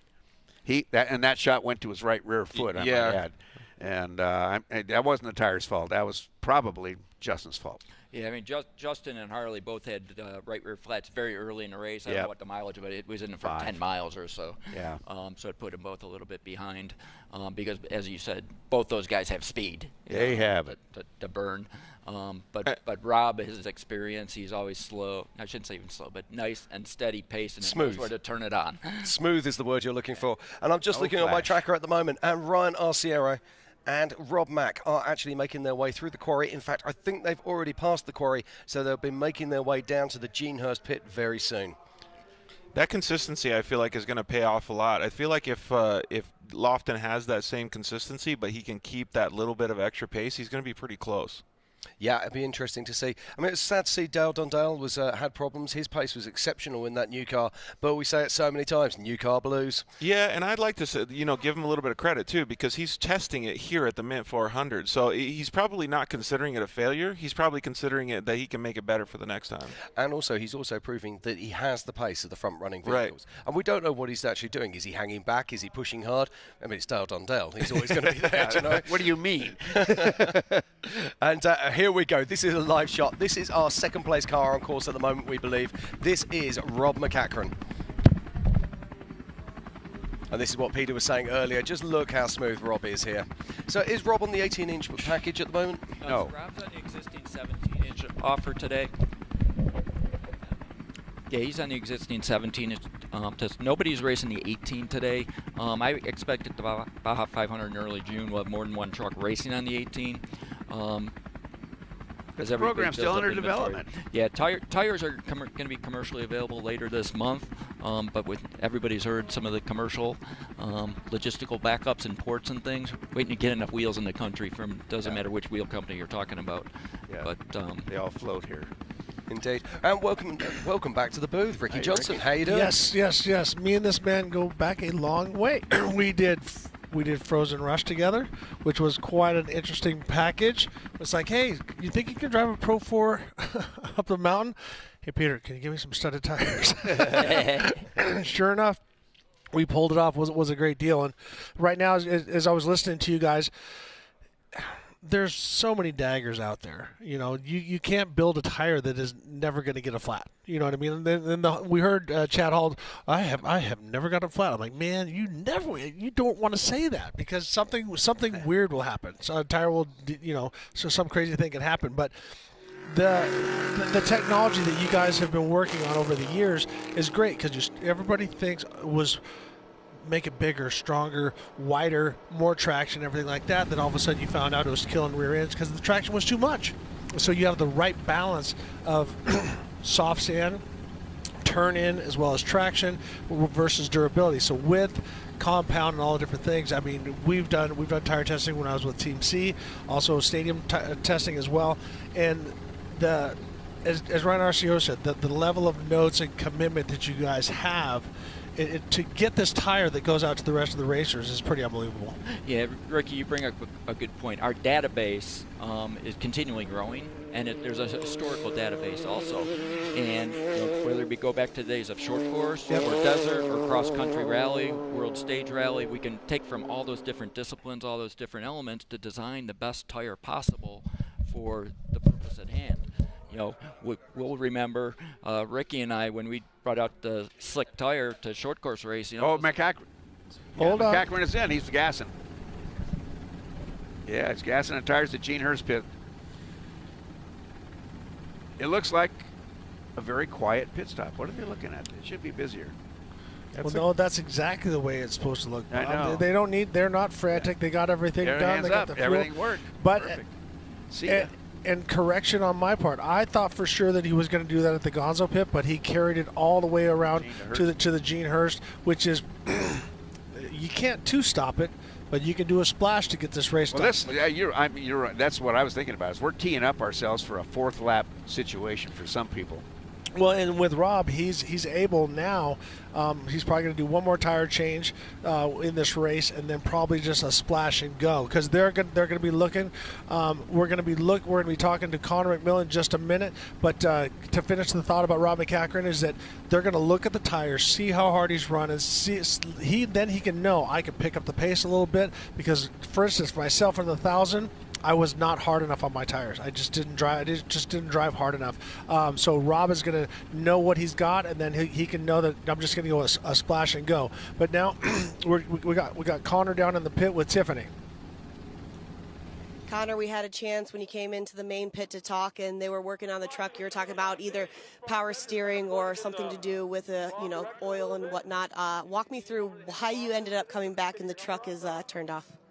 So we came in here the first go-around off the first lap, and we noticed the smoke coming off the dry lake bed. So came back in here, tried to figure it out, tried to find the line, so we couldn't find it. So the guys tried tightening all the lines up, making sure everything was tight, and they're like, okay, well, there's no leaking, so go out and, if you can make it to pit A there, then make it to pit A if there's any issues. So we're like, yep, we'll let you know. So we ended up going here over the overpass, and it just started leaking out down the side of the firewall. So we're like, yeah, we'll turn around, because if you get stuck out there, there's nobody getting to you. So we'll come back here, do it. And fortunately, the guys gone on it again, and we found the line that had split. So we have a guy coming back, I think, from the Gonzo pit now back to Maine, and we're going to put a line back on it, and everything should be good and go around and hopefully have no more issues and be able to finish. For somebody who's sitting in a truck that's turned off, you seem pleasantly okay with kind of what's going on. Obviously, it's not where you would like to be. It's not what you would like for the Mint 400. But how important is it to you to just still complete it, to finish it? Because that's going to be a feat in itself. Right. No, it's very important to finish races. Obviously, you have your days and you don't have your days. So you got to make it positive, and you got to get through it, and you got to do whatever you can to fix it and be there at the end, at the finish by the end of the day, because you never know however many people can have issues, flats break down, and me still be there at the end of the day and finish, and hopefully get a good ending up getting a good spot. So you never know. So we'll push hard and do what we got to do to get this thing fixed and go back out there. Awesome. Well, one more thing before I let you go and finish everything. Alrighty, as we were watching Rob MacCachren, and to finish that, Jim Beaver, what I loved about off-road racing is that you don't get to do this all the time, and you can go test and you can practice and do all different things, but it's different when you're out there racing. So even though they might be down a lap, they're still going to put that time in, because for a young driver, it's important for him to get out there and see how bad the course gets beat time and time again. It's not like a stock car race. Well, we're down a couple laps, screw it, we're just going to come in.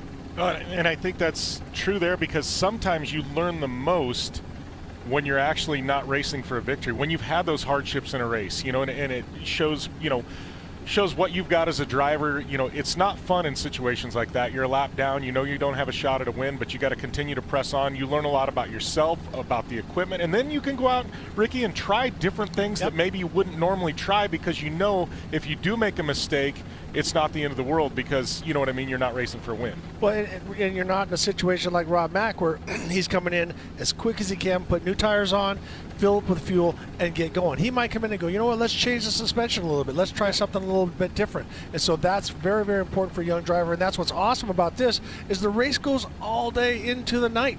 And so it's all good education, and it's great that the Brethels are working so hard, pulling somebody from the Gonzo pit. They have to drive across the dry lake pit back to Gene Hurst to make that change. So I don't know how he got back to there, but it's good to see him not giving up. He's still fighting. It's great to watch Rob Mack come down through the Fox Proving Grounds like that. That was just really great stuff. I think that was the Losi Thumpers. Losi Thumpers? I'm wrong then, okay. Still beautiful. Oh, no. It looks to me like he's upped his pace just a little bit. He's got some new tires. He got the report, how well the tires look underneath the car. And notice that his vehicle is a little higher than traditional old school. They're kind of changing it. Now that people are driving with the Mason all-wheel drives, you're seeing a higher back of the truck because everybody before always wanted it to fly proud. Here's we're seeing Kyle Jurgensen as he works his way down one of the sand washes. But to finish that thought, Peter, you know, because you're working with so many different teams, do you see that trend changing a little bit? So they are a little bit, not on the nose, but a little more flat when it comes to the platform. Well, I think, Ricky, you hit on a good point. The difference in drivetrain and the weight distribution of the truck will have a large effect on what rake the trucks are running. Obviously, we have different configurations out there. We have front engine trucks and mid-engine trucks out there. So, and then obviously driver preference. Rob's driving a very traditional, old school Geyser front engine, two-wheel drive truck. Where when Justin Lofton, when he's on screen, he's driving a newer Mason mid-engine truck, so you will see differences there, and driver preference plays a huge point. Well, it's awesome because they just do a flip from the camera from one side to the other, and we could be jumping miles and miles and miles, but I'm pretty sure that is Rob MacCachren, and we were just back watching Kyle Jurgensen, and look at the pace that Rob Mack has, Bob. He is smoking. But it's free and easy, and not free, but I mean, it's really it costs a lot. There's nothing. I was going to say I don't know that I've heard of off-road and free ever together. Yeah, it's nor easy. But he's got clean air ahead of him. He's in command of his radio. He knows where everything is. We're still in the belly of the beast. Yep, I agree, Bob. We're still in the belly of the beast. This lap 3, I think it's going to be kind of interesting to see how things play out. And as we know, lap 4, that's when we're really going to get some excitement. Well, for a lot of guys, lap 3 is when it's go time. They have to make a change because they can't make a 5-mile-an-hour average change. They can make a 2-mile-an-hour average change. So they got to let time take care of that advantage. Well, and that's where, sorry, Jim. But that's where I see Rob is picking it up. He wants to keep Ryan within his sights so that when it comes down, because Ryan's going to start hitting lap traffic. So Rob has to use this clean air to his advantage. If you watch just the characteristics of the throttle and everything that's going on, he is driving, I think, a little bit harder because he wants to pull Ryan back into his sights. So as we are watching Rob MacCachren, and we're watching the 2022 BFGoodrich Mint 400. We're going to step away to a break, but before we do, we want to thank Peter for coming up. We're going to wish you the best luck right now. Looking pretty damn good.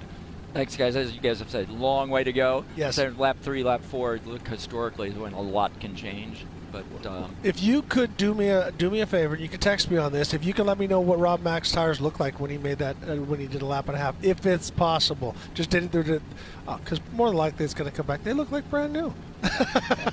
as we were saying earlier, Rob's Mr. Smooth out there. Yeah. So a couple of the other drivers up there are a little bit more aggressive in the truck and the tire wear. Yep. Fuel consumption. Yep.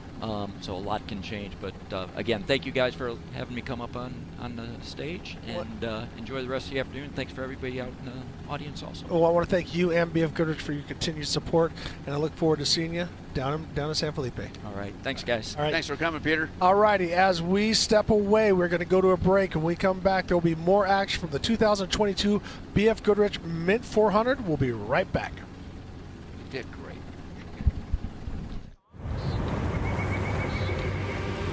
Many people preach that growth happens when you reach the edge of your comfort zone. We disagree. We think growth happens much further out than that. Introducing BFGoodrich On Trail, an app that integrates exploration into everyday living. It features continuously updated trail data from a network of other off-roaders that includes missions, rewards, and more. Find trails you never knew existed and discover a community you never thought you'd meet. All by seizing the opportunity to see what lies beyond the next bend. Because the only true way to test yourself is to push the map past its furthest edge. BFGoodrich, what are you building for? At O'Reilly Auto Parts, we know how important it is for your car to look sharp and run well. And we're here to make that as simple as possible. Get all the parts, accessories, and tools you'll need for your next project delivered right to your doorstep. Just place your order online and leave the rest to us. You'll have everything you need at your door with free shipping the very next day. O'Reilly Auto Parts.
Yeah, I got that right turn. We're good.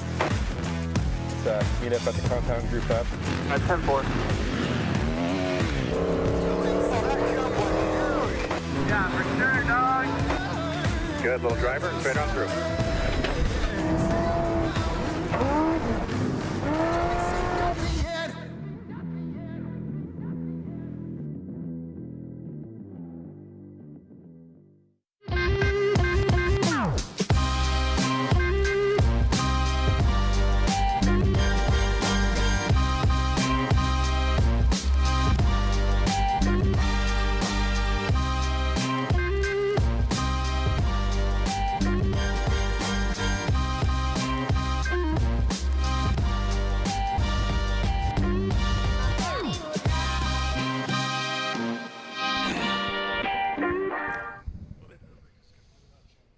Alrighty, as we come back, welcome back to the BFGoodrich Mint 400 2022. The current leaderboard is Ryan Arciero. 1 minute and 55 seconds back is Rob MacCachren, then 125 Kyle Jurgensen, Dale Dondale, and then Tim Herbst. As you can see, as you watch the tracking, everything you have to, once again, and I've said this multiple times, is that you got to look and see when they were pinged last. As we can see, as we're working down the field, and you see back a little bit further is 97, way back there, not way back there, but is also ballistic BJ Baldwin. So We still have a lot of racing to do right now. You can see the guys that are with Justin Lofton is starting to work his way back. It looks like he has gotten around Tim Herbst, but we will see as the tracker goes on. But right now I want to welcome to the booth somebody that I've known his whole life and that had quite a race yesterday is Luke Johnson from 395 Motorsports.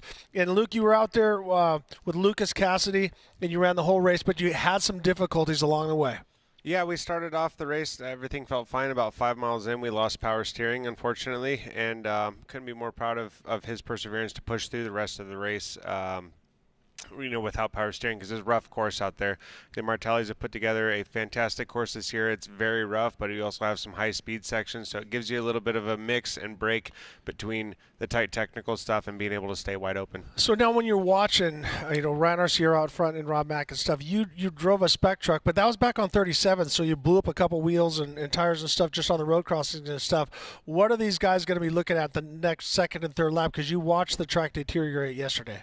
Well, this course is very rocky in certain sections, so it's one of those things it's evolving by every vehicle pass that goes by. So each time we came around, a rock that we thought was going to be in the same place was, maybe a foot to the left, foot to the right from where it was the lap before. So as this course develops, the first lap was a little sharp. The second lap actually felt pretty good. Third and fourth lap, it continued to get even more beat up. So I can't imagine the course these guys started with versus the course we finished with yesterday. But I can only imagine some of those bumps are getting that much more square, and there's a few more boulders out in the course than there was the day before.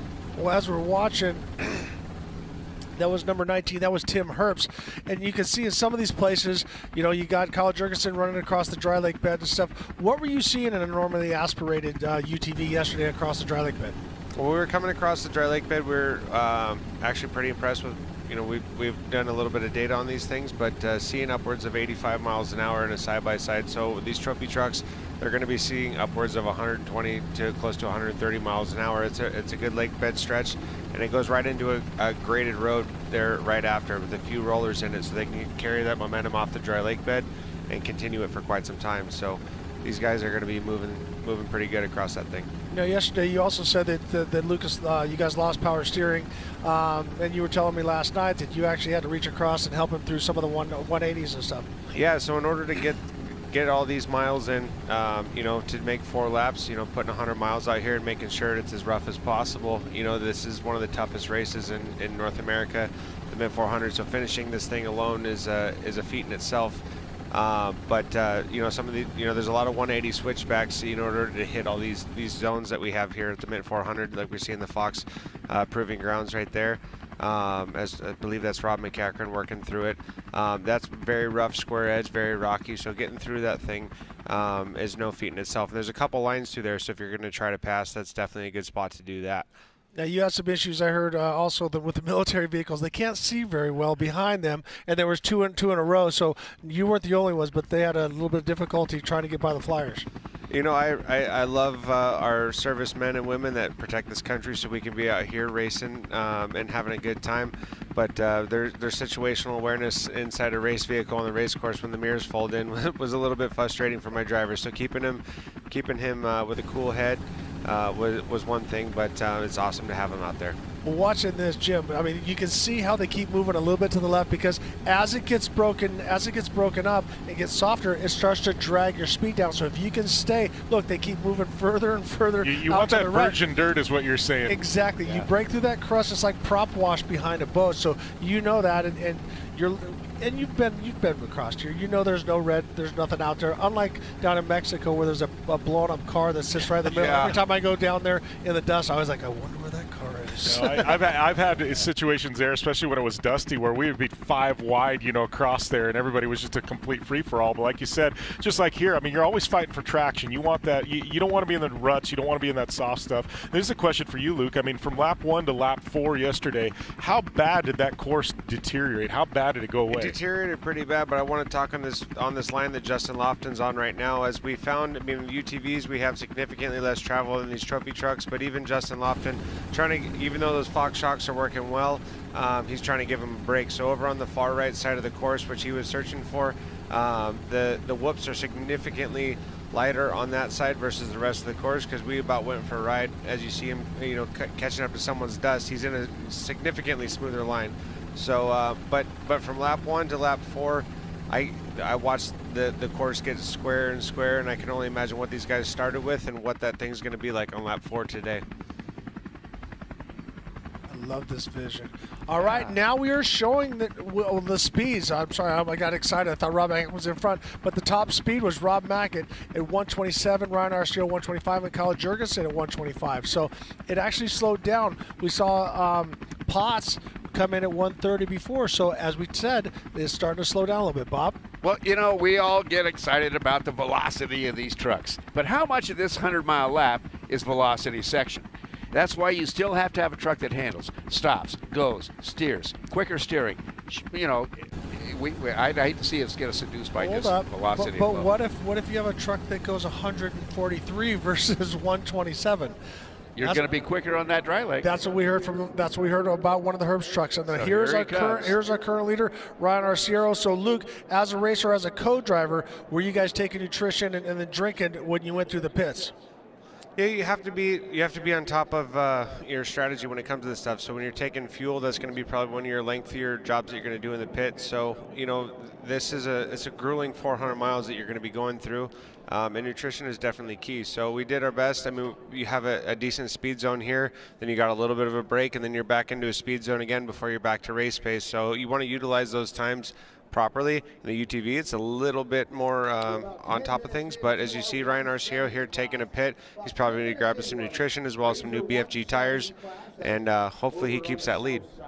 Alrighty, so as we're watching that, I screwed up, didn't get my stopwatch going, but I'm going to go ahead and start it now. I'm going to say he's about 15 seconds in.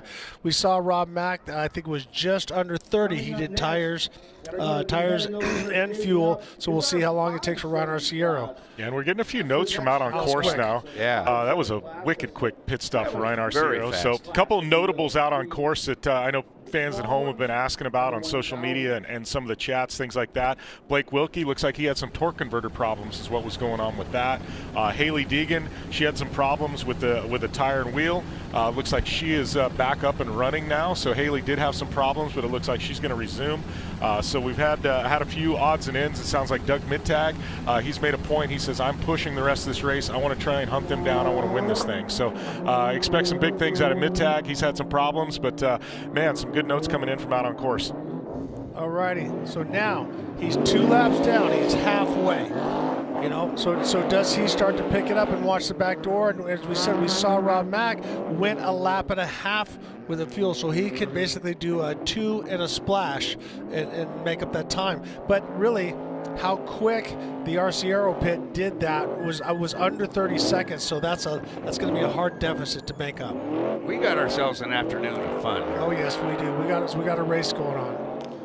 Well, as this course develops, it's going to continue to get rougher, and I personally think, especially watching the way the race developed yesterday's, some guys that go for it in the first half, but this course is brutal and it's about survival. So getting to those last 2 laps and being strategic about that.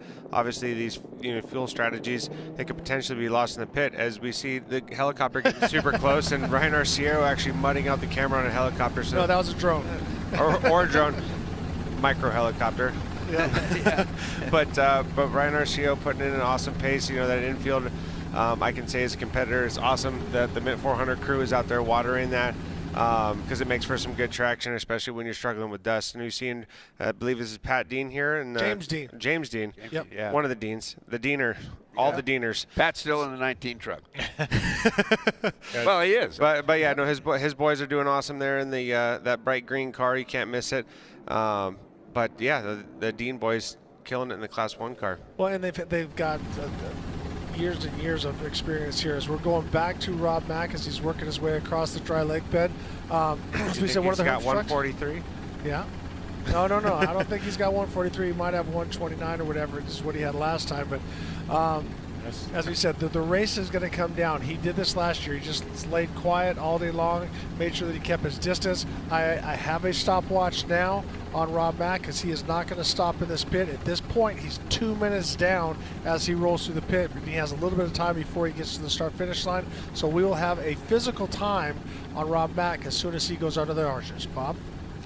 Well, it's just hard to do what he's doing right now. You know how your mind eye is used to speed and used to everything else. Coming in here all this slow, this is just really hard, I think. Well, because you're busy in the truck getting things cleaned up or talked about. But once again, he's such a pro. He knows what he's going to eat. So if we watch the replay coming off the dry lake bed, he just drifts it perfectly to the stop and go. I'm going to dab. Now, would you get a ticket for? Is that a pause? But he did come to a stop and back going, so you see that big puff of dust. But Luke, you and I had a chance to. You rode with me, and you also I rode with you. How does it feel as riding with your dad? Is what they're going through right now. It was an awesome experience for me. I mean, obviously being a racer myself, it's difficult sitting shotgun with most people, but a certain level of trust and pride goes along with it.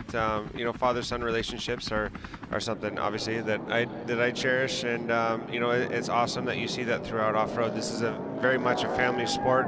I'm out here with the Cassidy family. You got another father-son duo there between Chris and Lucas. So that's what this whole sport's about, and I think that's why it brings it all together. Whether you're blood related or not, this is very much a family sport. Alrighty, so here we got Rob Mack. He's coming in at 3.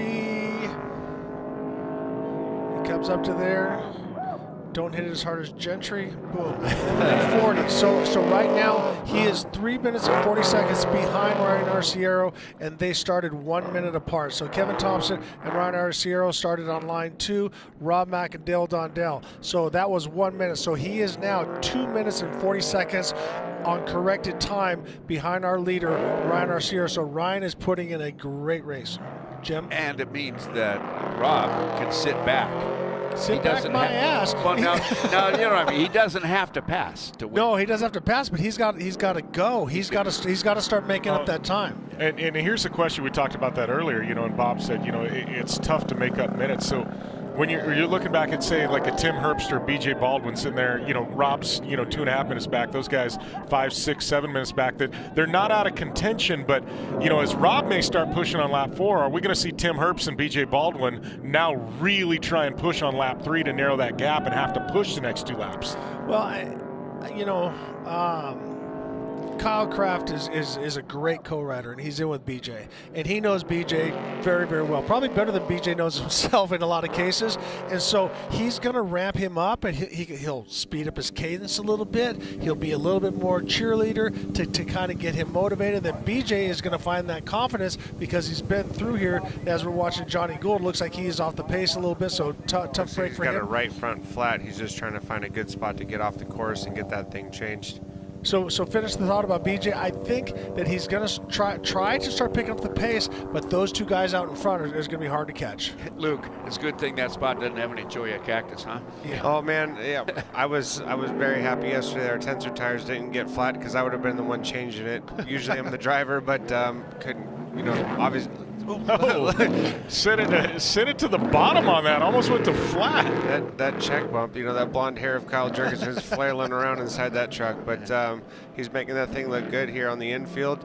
Getting around there, got the drone shot of Kyle Jurgensen. He's done very well with the Brenthells. Got a bunch of buddies that work over there. Is actually come and help with the side-by-side program. So a little shout out to Alex Ty over there and the guys over at Brenthell. The trucks have come quite a ways from the trucks they used to be. I actually raced them in 400 here in 2018, my first time as a solo truck driver in one of those Brenthell trucks. So it's awesome to see them out here with such a big presence. Well, Kyle's got himself a situation where last race, he was competitive like this up in the hunt, and then he had this problem. So I'm sure by the time 4th lap comes around, he's going to say, "Come on, truck, don't do it to me." Yeah, no, Kyle Jurgensen is a shoe, and he's definitely going to be a factor until races end. But anything can happen to anyone. We found this out in lap 4 yesterday. You see Ryan Arciero hauling the mail here up this section, and like I said, the course yesterday, you have a big mix of some very wide open and fast areas, and then we're going to get into some very, very rough and technical spots. But that Dragonfly truck is looking really good out there in the top spot for right now. Back to finish the thought about Kyle Jurgensen is that I think that he has learned that truck so well, and I don't want to blame the truck for breaking. A lot of times drivers get in and they just overdrive it. And I think where he's at now with the races that he's won, the championships that he's won, and how well he did at King of the Hammers, that he knows the edge to push it up to and not push it past. So I think a lot of it is the maturity between the truck and the relationship between truck and driver. Just got a note on Dale Dondell. Looks like he lost a third member, and new truck blues. Of course, with like all new trucks, it probably had a lot of 11th hour stuff, and he's pushing out 1,500 horsepower. So so two things. Remember we talked about you want more horsepower, then it goes to the drivetrain, and then also he's got that tire. So this could be one of the Herbst trucks that's coming up to the pit as they work through. This might be one of those that 143 miles an hour. So unbelievable there. But to finish the thought about Dale Dondell, he's got those tires low and back. We saw the roost much bigger, so now there's more traction, more input into the axles, more input into the ring and pinion, and then that's the failure. So Arciero changing a flat. Here we go. This could be what Rob wanted. This could be the make or break. This could be the race right here. You bet. You're looking at it. You're going to see how fast he can make that tire change. Mark the moment. Unfortunately, only flat on the bottom. Yeah. Boy, oh boy. All right, so I got the stopwatch going, even though that he's been out for a little while. He's got 3 minutes, right? But you can see that Herbst chassis there with the onboard jacks makes it super convenient for all the things the driver or the co-rider has to do when they get out to come change one of those tires. So as you can see, he's getting rid of the spare. He's going to have to remount that thing, which is going to take a little bit more time because here we get a little bit of penalty if you leave those tires behind. So especially on those tires aren't light. Look at that. We're looking at about 150 pounds there, give or take, for a wheel and tire package. 150 pounds. About 150 pounds there, and as you can see, you want to use a little bit of knee, as we're going to see from the co-rider here, to get a little bit better visual on those studs to get that thing mounted up. But this is tough on a co-driver. He's been in there 2 laps. He's been bouncing around. He's tired, beat up. Now you got to get out of the truck. You got to change a flat, and then you're going to get back in, and he's got to immediately get back into his note calling. There's a lot going on here. And he's not he's not the best tired guy out there. And Travis Morris is the other co-driver that rides with Ryan, and Travis is in, fit and everything else. This is going to probably go badly. So it looks like the Herbst cap is on the same plan that Ryan Arciero is on. Was that Rob Mack that just went by? No, that was a stock class. It looked like one of the Japanese entries. Wow, it's happening. Looks like the truck is coming down, so he's told Ryan to start getting things ready. As he re-racks this, he's probably going to be out of breath, try to get that window nut up and get those belts on as soon as possible, and then hook up communication so him and Ryan can be back on the same page. So far I have 1 minute and 30 seconds, and I was probably about 20 seconds slow getting my stopwatch going, so this could be right on the money when it comes. Jump in there head first and start moving. And he's going to get in there and go. Hey, both feet are hardly through the window, and you see that roost flying on that Dragonfly truck there. Notice how he grabs the net first? It's triage, dude. What do I need first? I need to stay in here. Yep. And then the second line of defense is those seat belts to keep him staying planted inside there. So. Yeah. If that helicopter zooms back, we might see Rob Mack right in, because I had it at 1 minute and 51. As I said, I was about 20 seconds behind the gate, so we could see Rob Mack 10 seconds behind Ryan Arciero. And I know Amber's been sitting in the pit, in Rob Mack's pit. She's been watching this live stream. She saw that happen. They're radioing Rob, hey, Arciero's down, Arciero's down. It's already old news in the number 1 truck. As we're watching BJ Baldwin as he goes through the infield, and correction, remember I had him physically 3.5 minutes, so that puts Rob about 1 minute behind him now. Any one of those guys could be leading because they started a minute apart. So the race is starting all over again. That flat tire just made this infinitely more interesting. Everybody just bunched up by 2 minutes. Well, and that was the section that you were talking about, Jim. There's so many things that can bite you along the way. Look how tight it is. The rocks that you can see. He's rolling over boulders right there, and those things, now that he's just gone over that's different for the next guy behind him. So the thing that you were avoiding in the sidewall might be right in the middle of the course as you come around, and clearly one of those got a hold of Ryan Arciero's BFGs as he's catching back up to one of our lapper vehicles. So we're getting word that official time on that pit stop was 2 minutes and 11 seconds, and this was at the end of the lap. So that puts Rob a little over 30 seconds down, or Ryan Arciero. Right, and now Ryan, look, is stuck because we tried to do this at Team C, trying to teach Larry Connor how to drive, and we put Luke out there in a spec truck and me in all-wheel drive, and I could not catch him. There we see the nice cooperative pass. Good job. That was the Japanese driver that he's gotten out of the way, and now Hanawa, I believe. Hanawa, yeah, he knows what he's doing. He's a vet. Well, awesome. Luke Johnson, thank you for coming up. Congratulations to you and Lucas Cassidy, Carson City Motorsports, as well as McDonald's. You guys, this is your third race. You persevered. Very, very proud of you. Very proud of Lucas. And also want to thank Chris Cassidy, Sharon Cassidy, Kate Cassidy, the whole Cassidy family, as well as your mom, Stephanie Johnson, my wife, for all the support that they give us. So I'm going to bring back in Jim Marsden. You go out there and enjoy your day off. Yes, thank you. Thank you for having me, and thank you, Martelli Brothers, for putting on a fantastic event. It's rough, and it's an honor to finish it. This race has definitely earned our respect. Is earned 1 mile at a time, and we earned it yesterday. So thank you guys for a phenomenal event yet again, and look forward to being back here next year to do it again in a trophy truck. You got it. And by the way, that nice photo of you guys in the Ronald McDonald suits, classy. All righty, we're watching. Justin Lofton has had a couple different problems, and you were saying, Jim Beaver, that he's going to go on kill, which I think he has no choice. But here's the thing. He's not just racing. Yes, the goal at hand is to win the Mint 400. But also the other goal at hand is learning what those Fox active shocks are doing, learning what that truck is doing and getting faster and faster, because your driving style versus two-wheel drive versus four-wheel drive is a lot. And so Justin is trying to become a better driver and a better truck for future races as well. So sorry for the long question, but you realize that I'm just pointing out that there's other things at hand as well. Wilsons are coming through the Losi Thumpers. Close to a spectator area. That car just, look at that. It just loves the desert. That car knows its way around. I don't care if it's Nevada, Baja, it doesn't matter. That car is, like you said earlier, I think it just runs on autopilot. I think they just sit in it and it just kind of drives itself at this point. It knows what to do. Ronnie Wilson is quite a wheelman. What are we getting a glimpse here? Looking like a pass. Looks like a cooperative pass.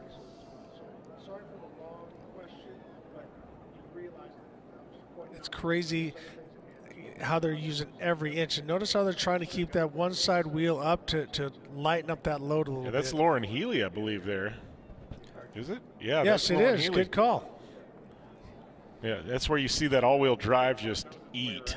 Yeah. Yeah. Well, same thing for Lauren. He wants to make this vehicle better and better and better so he can come back and go after another King of the Hammers championship. But here, he's got a great pace going, and as this gets rougher and rougher, he's learning a lot. So, Jim Marsden, what is some of the technology that has come from the King of the Hammers and Ultra 4 racing as we're watching Lauren Healy go through the Fox proving ground into trophy truck racing?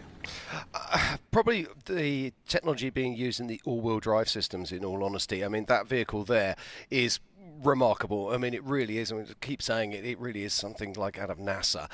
He's got the portal drop boxes, he's got independent front suspension, he's got independent rear suspension, and you have to see the speed that vehicle is capable of traveling through the rocks to fully understand the capabilities of the vehicle. But it's outside of its comfort zone, racing in the desert, but it is racing in the desert. As we watch more action here. But back to finish the thought on Lauren's truck. The rear is not portals, correct?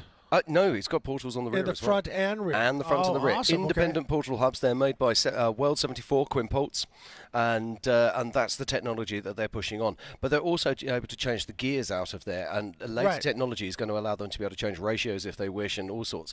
But they're protecting it. They're using a 163 reduction, and so therefore they're protecting their third members against that and getting the clearance in the rocks as well. And then I think that is another one of the Hall boys out there. Chad Hall, I believe, and they're having a pretty clean run today. Yeah, that is Chad Hall. So he was out there all day yesterday, got a look at everything. He is pretty much he's going to be the Iron Man when it comes to us. So we go back to the helicopter watching the leader, and now we see how tight Rob Mack is. No, Rob Mack is now passing the Japanese entry as he comes up, so that kind of gives you an idea. But little things like this. He has to slow down. He's looking for a way around, and boom. Now there's clean air between Ryan Arciero, our current leader, as well as second place, Rob Mack.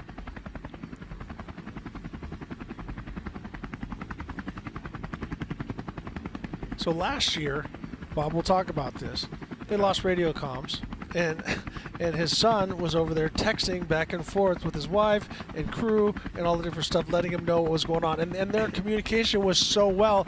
As we were watching a mechanical on one of the Class 1 cars, they were holding up a sign and saying, "You're this much down," and all the different stuff, because he couldn't read the text, so they were doing photos. Because they're bouncing too much. Right, so they were doing photos, writing on a big piece of paper, filling up the screen, giving him the times and the splits and all the different stuff. So unbelievable team effort last year. I mean, you got to give it to Rob Mack for driving the way he did. Obviously, Kevin Croyer for the motor that he built, but all of that. And so we are going to be jumping away to a billboard here as we are watching our defending champion, Rob MacCachren, as he is second in the 2022 BFGoodrich Mint 400. We're going to step away to a billboard, and we'll be right back.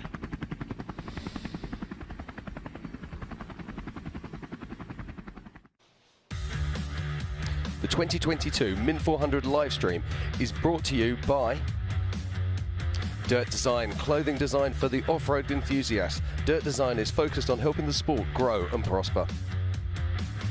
Toyota, uncompromising quality, reliability, comfort and safety. VP Racing Fuels, the official fuel provider for the Mint 400. VP Racing Fuels has been the world leader in racing fuel for over 45 years.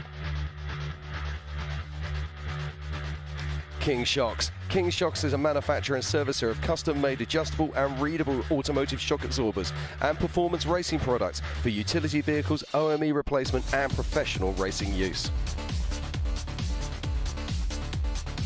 Vision Wheels, since 1976, one of the nation's leading providers of custom wheels for cars, trucks, and of course, one of the first manufacturers of custom wheels and tires for ATVs, UTVs, and golf cars.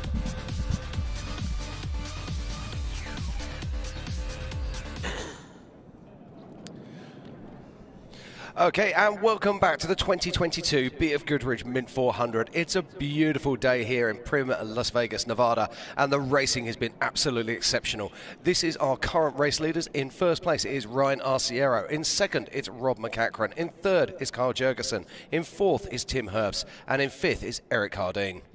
Well, I got a little information. Once again, it's good and bad to have friends that you know in the racing industry text you. But I got a thing from Doug Fortin. It said Lauren Healy has our brand new 2-speed T-case. It's his first race, shiftable T-case with a lockable sprag driving the front wheels. So which it gives him, which you do not have. As we're watching Lauren Healy, it has four-wheel drive and reverse, because if you look at the Mason, it will not be four-wheel drive and reverse. So whenever could possibly get stuck, as we're watching Lauren Healy as he crushes his way through the Losi thumpers. That was phenomenal pace. Well, everybody's is on kill. But yeah, so that is a brand new deal. It's an Intel information is. He always says that's a note to me. Intel information is power, brother. Anyways, Doug Fortin, thank you for that information. Obviously, thank you to you and your dad for pushing the technology in transmission, T-cases, and everything. You guys have been leading the way for a long time. But back to the race, Jim Marsden, what are you thinking as you're watching? It looks like this is Ronnie Wilson as he keeps charging away in this Jim. It's Jimco, right, Jim Beaver? I believe this is Jimco, yes. A couple generations old, but it's definitely a Jimco. Yes. Well, I mean, you're saying about what do I think? I mean, I've just stepped out for lunch, and this isn't just an off-road race. This is like an off-road festival. You go out there into the vendor row. There's hundreds of people walking around. The sun is shining. It's a beautiful day. It really is a very special place to be right now. And then you've got the huge Jumbotron screens giving us all the information about the race. And then our good friend Scott Wren is working the live stage and bringing the motos across the line. It's a really... Where else would you want to be in the world right now? Nowhere. Right here. And I'm getting we're getting some updates here come through to the booth, but it sounds like our lead unlimited spec truck of Chrisman and Todd LeDuc getting ready to come in into the second lap. Looks like they're going to do fuel, tires, and a driver change. So it looks like Todd LeDuc is going to get out of that. Chrisman's going to get in. Current leaders had no problems so far. And have we heard anything more about Lauren Healy? I'm not Lauren Healy. As we're watching Kyle Jurgensen as he works his way through, but Concrete. Did they get going again? I haven't heard anything about Lettner and Thompson. Kevin, yeah. Yeah, no, they're still. Looking on here, I'm fairly confident that they are still moving. He did cross the line in a 1:41, and he was down 16 minutes. But I will keep an eye on that.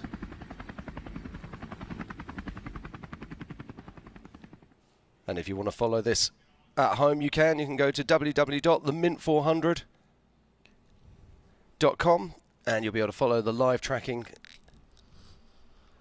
As we're watching the driver in heat wave running down through the low C thumpers. Now, depending the direction that you're going, I think it's way scarier going down, because as you're going, it starts to float, and then you miss one, and then you G out on one, and then you're all over the place. And we've seen some people, and actually Mike Walser ended up having a crash through their testing a while back, pretty big. As we're watching Healy Deegan, she's obviously fixed that. And if you're watching, which you are, you can, if you want a good shot, for Method, if you want to win Healy Deegan's helmet, go to methodracewheels.com/Healy with no purchase necessary, and you can sign up and win the helmet that she's wearing right now. Troy Lee painted. It's got the Vegas livery on it, obviously with Method Race Wheels as well. But once again, go to methodracewheels.com/Healy, and you can sign up for that helmet. Here comes Steve Olagus on his lap. Nicely done. So halfway for Steve Olagus. We did not see where he pitted. Everything looks good. On the tires on the back, notice how they're dirty. That tells me that he has had no flats, and he's just continued running. Yeah, Steve has come through, and he's 18 minutes behind the lead vehicles currently, and that puts him in provisional 8th position.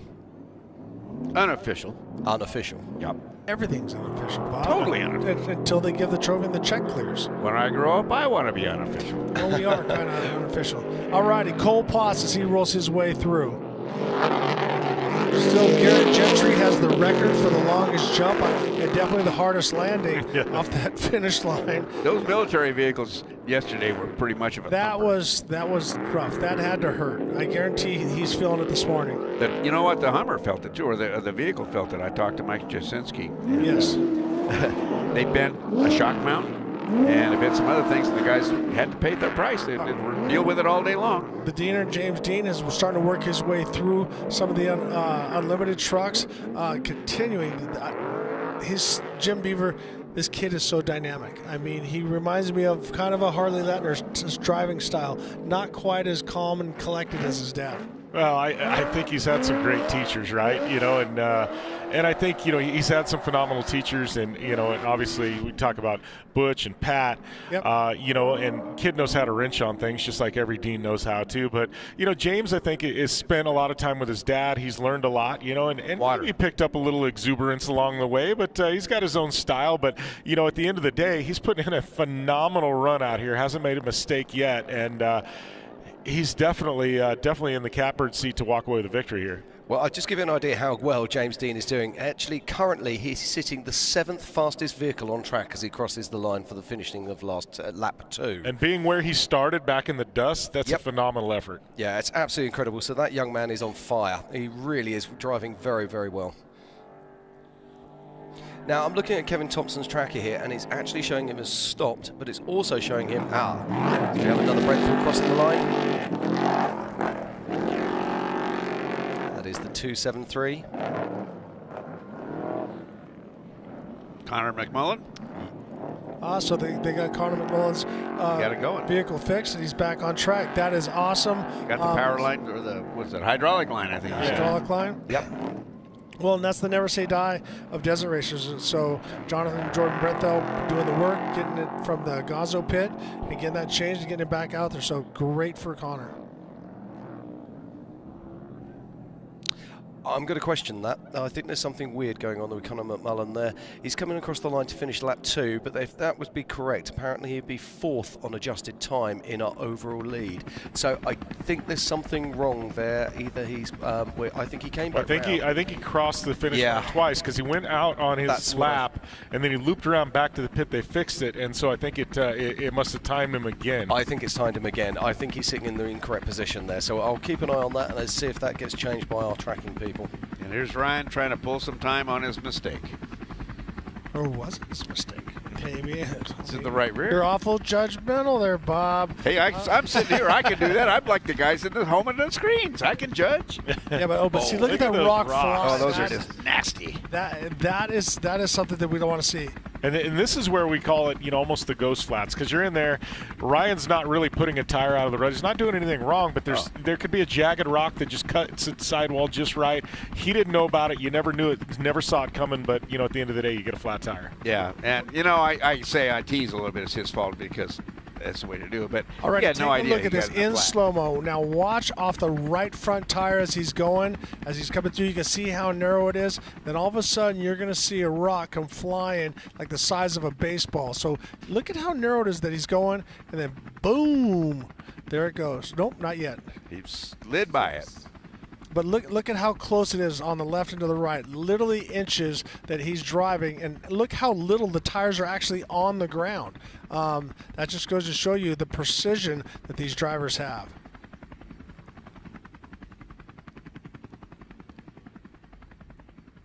Boom. Good G out there. But the way he's got that chassis working so smooth. Right there. It goes. Boom. Now, that doesn't look big. That's about the size of a volleyball, and a jagged volleyball at that. So that's the thing that's why you got to have confidence in your tires that you can run that kind of pace. And that's what cuts the sidewalls. You just saw those ruts on the side, and his sidewall just flicked in there and flicked that out. It's so easy to do damage. But Ryan Arciero is giving everyone else a schooling on how to drive unlimited trucks today. Smooth and fast, Bob. Smooth and fast. Don't tell Rob Mack that. He'll be like, oh, yeah? Watch this.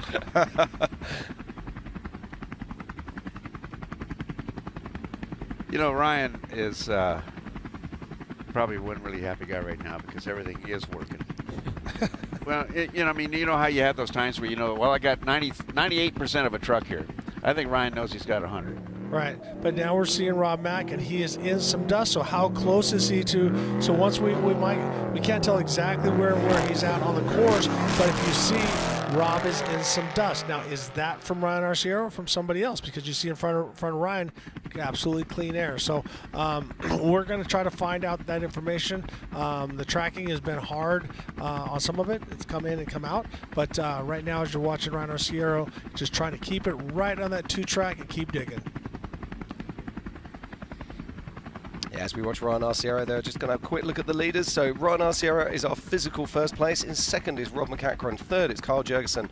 In fourth is Tim Hurst. In fifth is Eric Hardeen. In sixth is BJ Baldwin. And then in seventh is Justin Lofton. Here we go. We've got recovery on screen right now. Alrighty, we're going to bring a guest in because we were talking about Dustin Jones yesterday, but he's not the only one that is a 3-time champion of the Mint 400. So we're going to have somebody come up here, a very, very, very special person. I'm going to let George introduce him. I'm going to let George interview him, but I'm just going to start off by Warfighter, the guys that have been here year after year, 3-time champ. I'm going to pass it over. So. Actually, I'm staying in. George, take it away. So I'd like to welcome to the broadcast a good friend of mine, Robert Blanton. Robert was piloting the Flyer 22 yesterday, came home victorious. Man, that track looked gnarly, Rob. What do you think? Especially when you're running in a vintage military vehicle that was built in the 80s with the best products that were available at that time. But we only have 14 inches of travel. And it's gnarly. A little different than what Arciero has on the screen right now. A little different than what Rob Mack is doing, at 36 inches. It's it's crazy. Hey, so go ahead, Rob. So we saw the GMV 1.1. What you're driving is the first gen of it. The very first gen. So if you see the Green Berets out there in that 1.1, That is the current SOCOM vehicle, and Ricky, I know that you're out there teaching those guys how to drive that. Yep. What Flyer 22 is the very first generation of that vehicle, and what's kind of historic about it is the U.S. military never chose that vehicle. We ended up going with the Cheneth Light Strike vehicle, the 3-seat dune buggy, which most people know as being a G.I. Joe vehicle, right? And we got one, drug it out of the desert where it had been sitting for 20-something years, and rehabbed it thanks to Mike Shatinsky, who's a retired two-star admiral. And Admiral Mike and Brian Trotter kind of took us in the vets through the paces on that thing, and we three-peated the Mint 400 in the vintage military class. And not only did we three-peat, but we overalled out of all military vehicles. But so racing, awesome, love it. Let's talk about adrenaline therapy for you guys that have come back after active service. And I talked about this yesterday while you were out racing, is that why do you do that is because it's not natural adrenaline that you guys are getting when you're in war. It's constant, it's bombarding you from all different sides, and now you're going back to almost like when you were a kid going, I think I'm going to go straight down this hill on my skateboard. So talk about the adrenaline therapy where you're bringing these guys back as we're watching the world's fastest racers. Adrenaline therapy is all about taking vets, all branches, all eras, and basically reintroducing them to the adrenaline that many of us miss when we exit the military. And it doesn't have to be just combat vets. I mean, all vets we deal with, but specifically combat vets who are used to dealing with adrenaline on this super high level. When we separate from the military, we don't really experience that anymore, which is why you get a lot of vets that go out and buy a leader bike, a high horsepower motorcycle, crotch rocket, and they're all of a sudden running down the freeway at 140 miles an hour and run into the back of somebody's car and die. Ricky, or looking for trouble. Without a doubt. You've had interactions with a lot of these guys, Ricky. Yes. Absolutely, and the thing is that, I've worked as we're watching Ryan Arciero as he is just pounding through the dude. He's on a mission right now because he got a flat and now he lost some time to Rob Mack, and so now I'm pretty sure he's trying to make that time back up. But the difference is you learn in people, in a Ricky Carmichael, in a Navy SEAL, in a SF guy, in a Ranger, in a Delta Force guy, all these different things. They have the ability to separate their life from their work. And when you put Ryan Arciero and Rob Mack, you take their helmet off. They are completely the sweetest guys you've ever met. You put a helmet on them, they are Spartans. I mean, they are killers straight up. Now, I'm not talking murdering people, but I'm just talking about the chances that they take calculated, and the limit that they push is the same as that you guys do when you're in combat. As I talked to my partner Jeff Benrud, there's the guys that hear gunfire and run towards it because they know they could be saving their partner or their buddy. And so now you leave that. What are you going to do for excitement? But what I love about this is that you're working as a complete team. As we're watching Rob Mack, and he looks like he's still running hard. He's still running hard. That's just a really, really technical section right there as we go back to Ryan Arciero. But that's the thing. What are some of the things that you're doing to teamwork to get these guys back? Yeah, it's taking these vets and putting them behind the wheel of our vintage military vehicles, or we're also sponsored by Polaris RZR, so we do a thing called Adrenaline Therapy Saturdays. Again, we invite all vets, all branches, all eras to come out, and we physically put those vets behind the wheel. And then we have pro drivers, like we've had George come out before, and he drove the X-Travel Polaris RZR, and we take the spouses and the kids of those veterans, and we put them with the pro drivers and let them go out and just absolutely rip, have fun. And we always say, we judge our success by smiles. And every time you pull off a helmet when you're coming off an off-road track, it's just grins ear to ear, and for us, that's really what it's all about. It really is. And then as they escalate from those Adrenaline Therapy Saturdays that they do in Anza, California, they can get opportunities like what you did for all of them here at the Mint 400. You had, I think, 4 vehicles enrolled in the military class. Yes. Flyer 22, Beefy the Humvee, and what else? We had a total of 4 vehicles. 2 were vintage military. 1 was vintage buggy, which he finished second. That was Zach Zorbrist, who's a recon Marine scout sniper, and he received 2 Purple Hearts. And then Tim Hall, who's a combat wounded soldier, a double leg amputee. We built him a race razor a couple years ago, and he's been out here for the last 3 years running that razor that we built him here at the Mint, and he finished last night, which was a huge accomplishment. I mean, I want to break away for just a second as we're watching Kyle Jurgensen as he works through this. If you're a student of the game, watch him, because he's using all the travel, but he's just driving it hard enough to where you don't see him killing the skid plate and shooting dirt all over the hood, which some of the guys do. And that's where I said before, a lot of people say, oh, maybe the truck wasn't up to stuff. I don't think the marriage between Kyle Jurgensen and the Brenthel truck, when they first got together, he was a little bit harder on her than needed to be. But watching him through this section, very technical, very big, but obviously the right balance between aggression and consistency. Jim? It's about understanding your vehicle. It's about understanding how hard you can push and where to push. And this guy just exudes it. He just knows where those limits are, and he also knows when he can just turn up the gas just another notch. 100%. His timing going through there, like, again, I'm going to equate it to dirt bikes. Like, your timing, you're cresting jumps. He's like smooth in the whoops. He's doubling over stuff. He's skipping onto the faces of stuff. He just looks really, really connected. Just has that flow. A blitz, got a little bit of all that stuff going on. But also, I want to go back with Warfighter is you guys get the guys over and you get the teamwork going again. You get them getting to talk to each other and get that brotherhood going, because I think that's one of the biggest problems. You go through service and you have people that will die for you, and you will die for them. And then when you guys retire and go your separate ways, you don't have that brotherhood. And when I was down there with you guys and talking and working on cars and doing the different stuff, you're bringing that brotherhood back, and that's just as important as the adrenaline. I always say, that, and that's what we call the camaraderie therapy. I always say when you're in the military, even if you don't like the brother to your left or to your right, or the service member to your left and to your right, you're still willing to do whatever it takes to be successful in the overall mission, whether that's in combat or whatever it takes. And it seems like when you separate from the military, now you get into a situation where somebody will literally step all over you or throw you under the bus or whatever it takes to promote them higher than you, and that's not teamwork.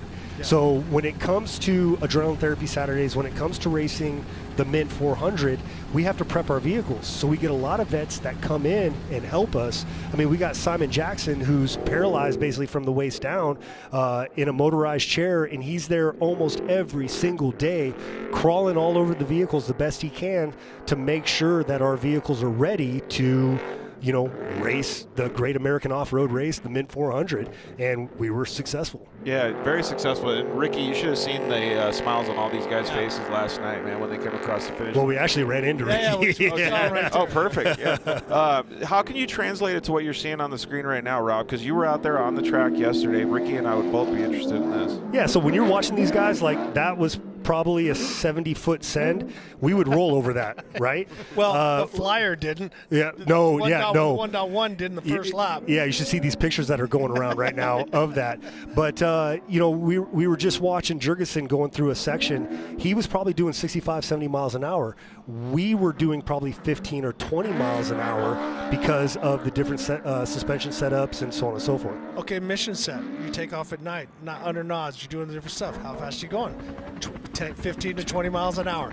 So the same thing is that you have to save your vehicle at all costs and be very efficient, because you have your noise footprint. So if you're making noise, they can hear you. If you're got the wrong lights and all the different stuff, that's taking her in nose first. But as we're watching some of the other vehicles that come through the low-C thumpers, a little bit different pace than what you had yesterday. Yeah, way different pace.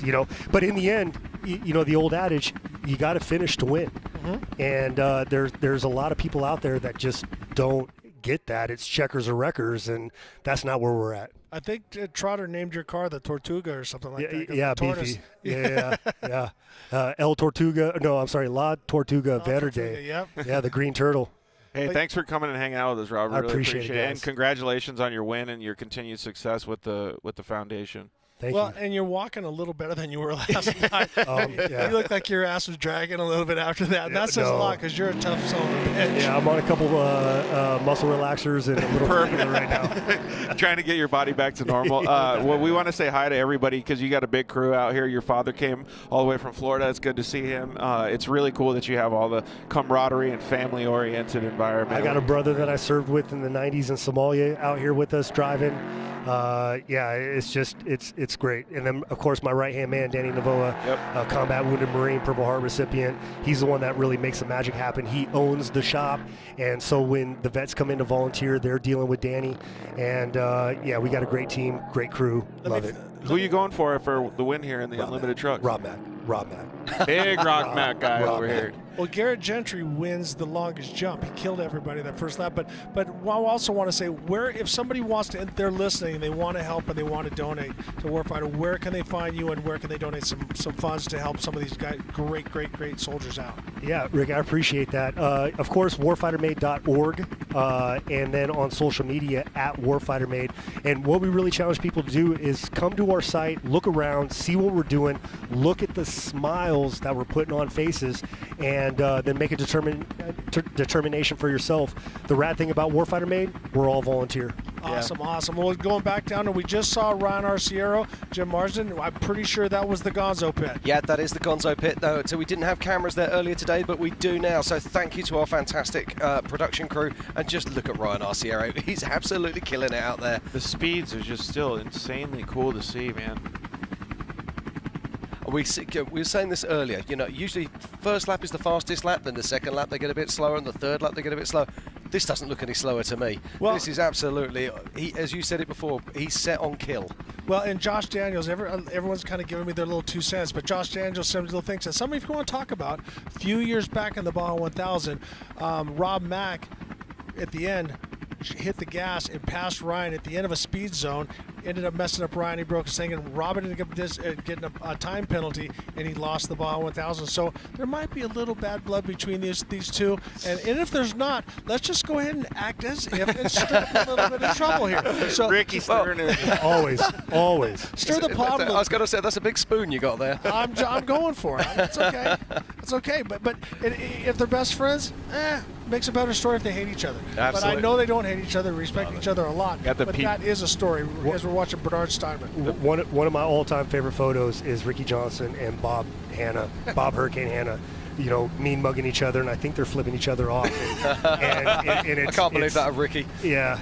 That was 2 years ago in Anaheim. So obviously, you don't grow out of that kind of stuff. So I love it. I hope we never do. 2 of my all-time favorite riders right there. Thank you. Well, hey, go enjoy the race and have a good time. And congratulations on your 3-peat, brother. Thanks, you Ricky. have 3, so now you and Dustin have to see who gets number 4. Yeah. Actually, Dustin was like, "Don't challenge me, bro," and I was like, "I'm challenging you right now, but you have to be on my level. Vintage military, 15 inches of travel, for 180 horsepower," and he's like, "No, I'm out." Well, no, I think you guys should swap. You should race a Can-Am, and he should race the Warfighter. Then if you guys did, now that's a challenge. I already told him I'm on the other team, Polaris Razor, all day. I'll do it. There we go. I'll do it. Thanks, everybody. Thanks, all righty, guys. Well, thank you bud. so much, and thank you so much for Warfighter Made and everything that you did, as well as your service for the country, because so we can come out here and enjoy our lives the way we do. Thank you so much, and all the military guys. We will be right back after this commercial break with the 2022 BFGoodrich Mint 400.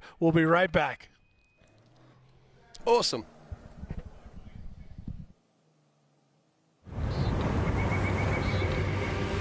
Many people preach that growth happens when you reach the edge of your comfort zone. We disagree. We think growth happens much further out than that. Introducing BFGoodrich On Trail, an app that integrates exploration into everyday living. It features continuously updated trail data from a network of other off-roaders that includes missions, rewards, and more. Find trails you never knew existed and discover a community you never thought you'd meet. All by seizing the opportunity to see what lies beyond the next bend. Because the only true way to test yourself is to push the map past its furthest edge. BFGoodrich, what are you building for? At O'Reilly Auto Parts, we know how important it is for your car to look sharp and run well. And we're here to make that as simple as possible. Get all the parts, accessories, and tools you'll need for your next project delivered right to your doorstep. Just place your order online and leave the rest to us. You'll have everything you need at your door with free shipping the very next day. O'Reilly Auto Parts.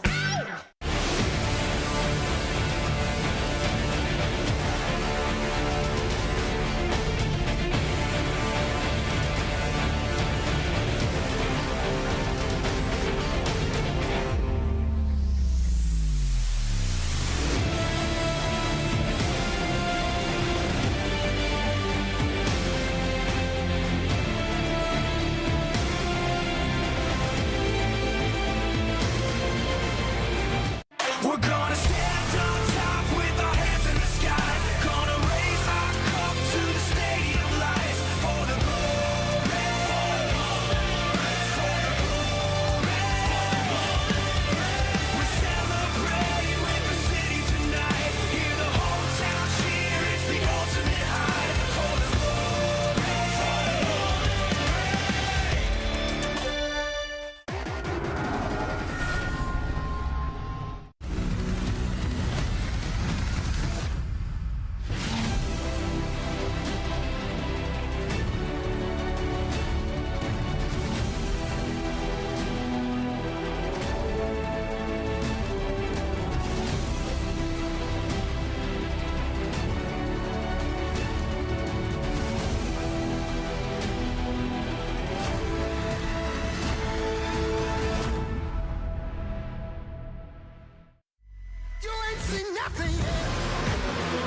Yeah, I got that right turn. We're good. Let's meet up at the compound group up. At 10-4. Yeah, for sure, dog. Good, little driver, straight on through.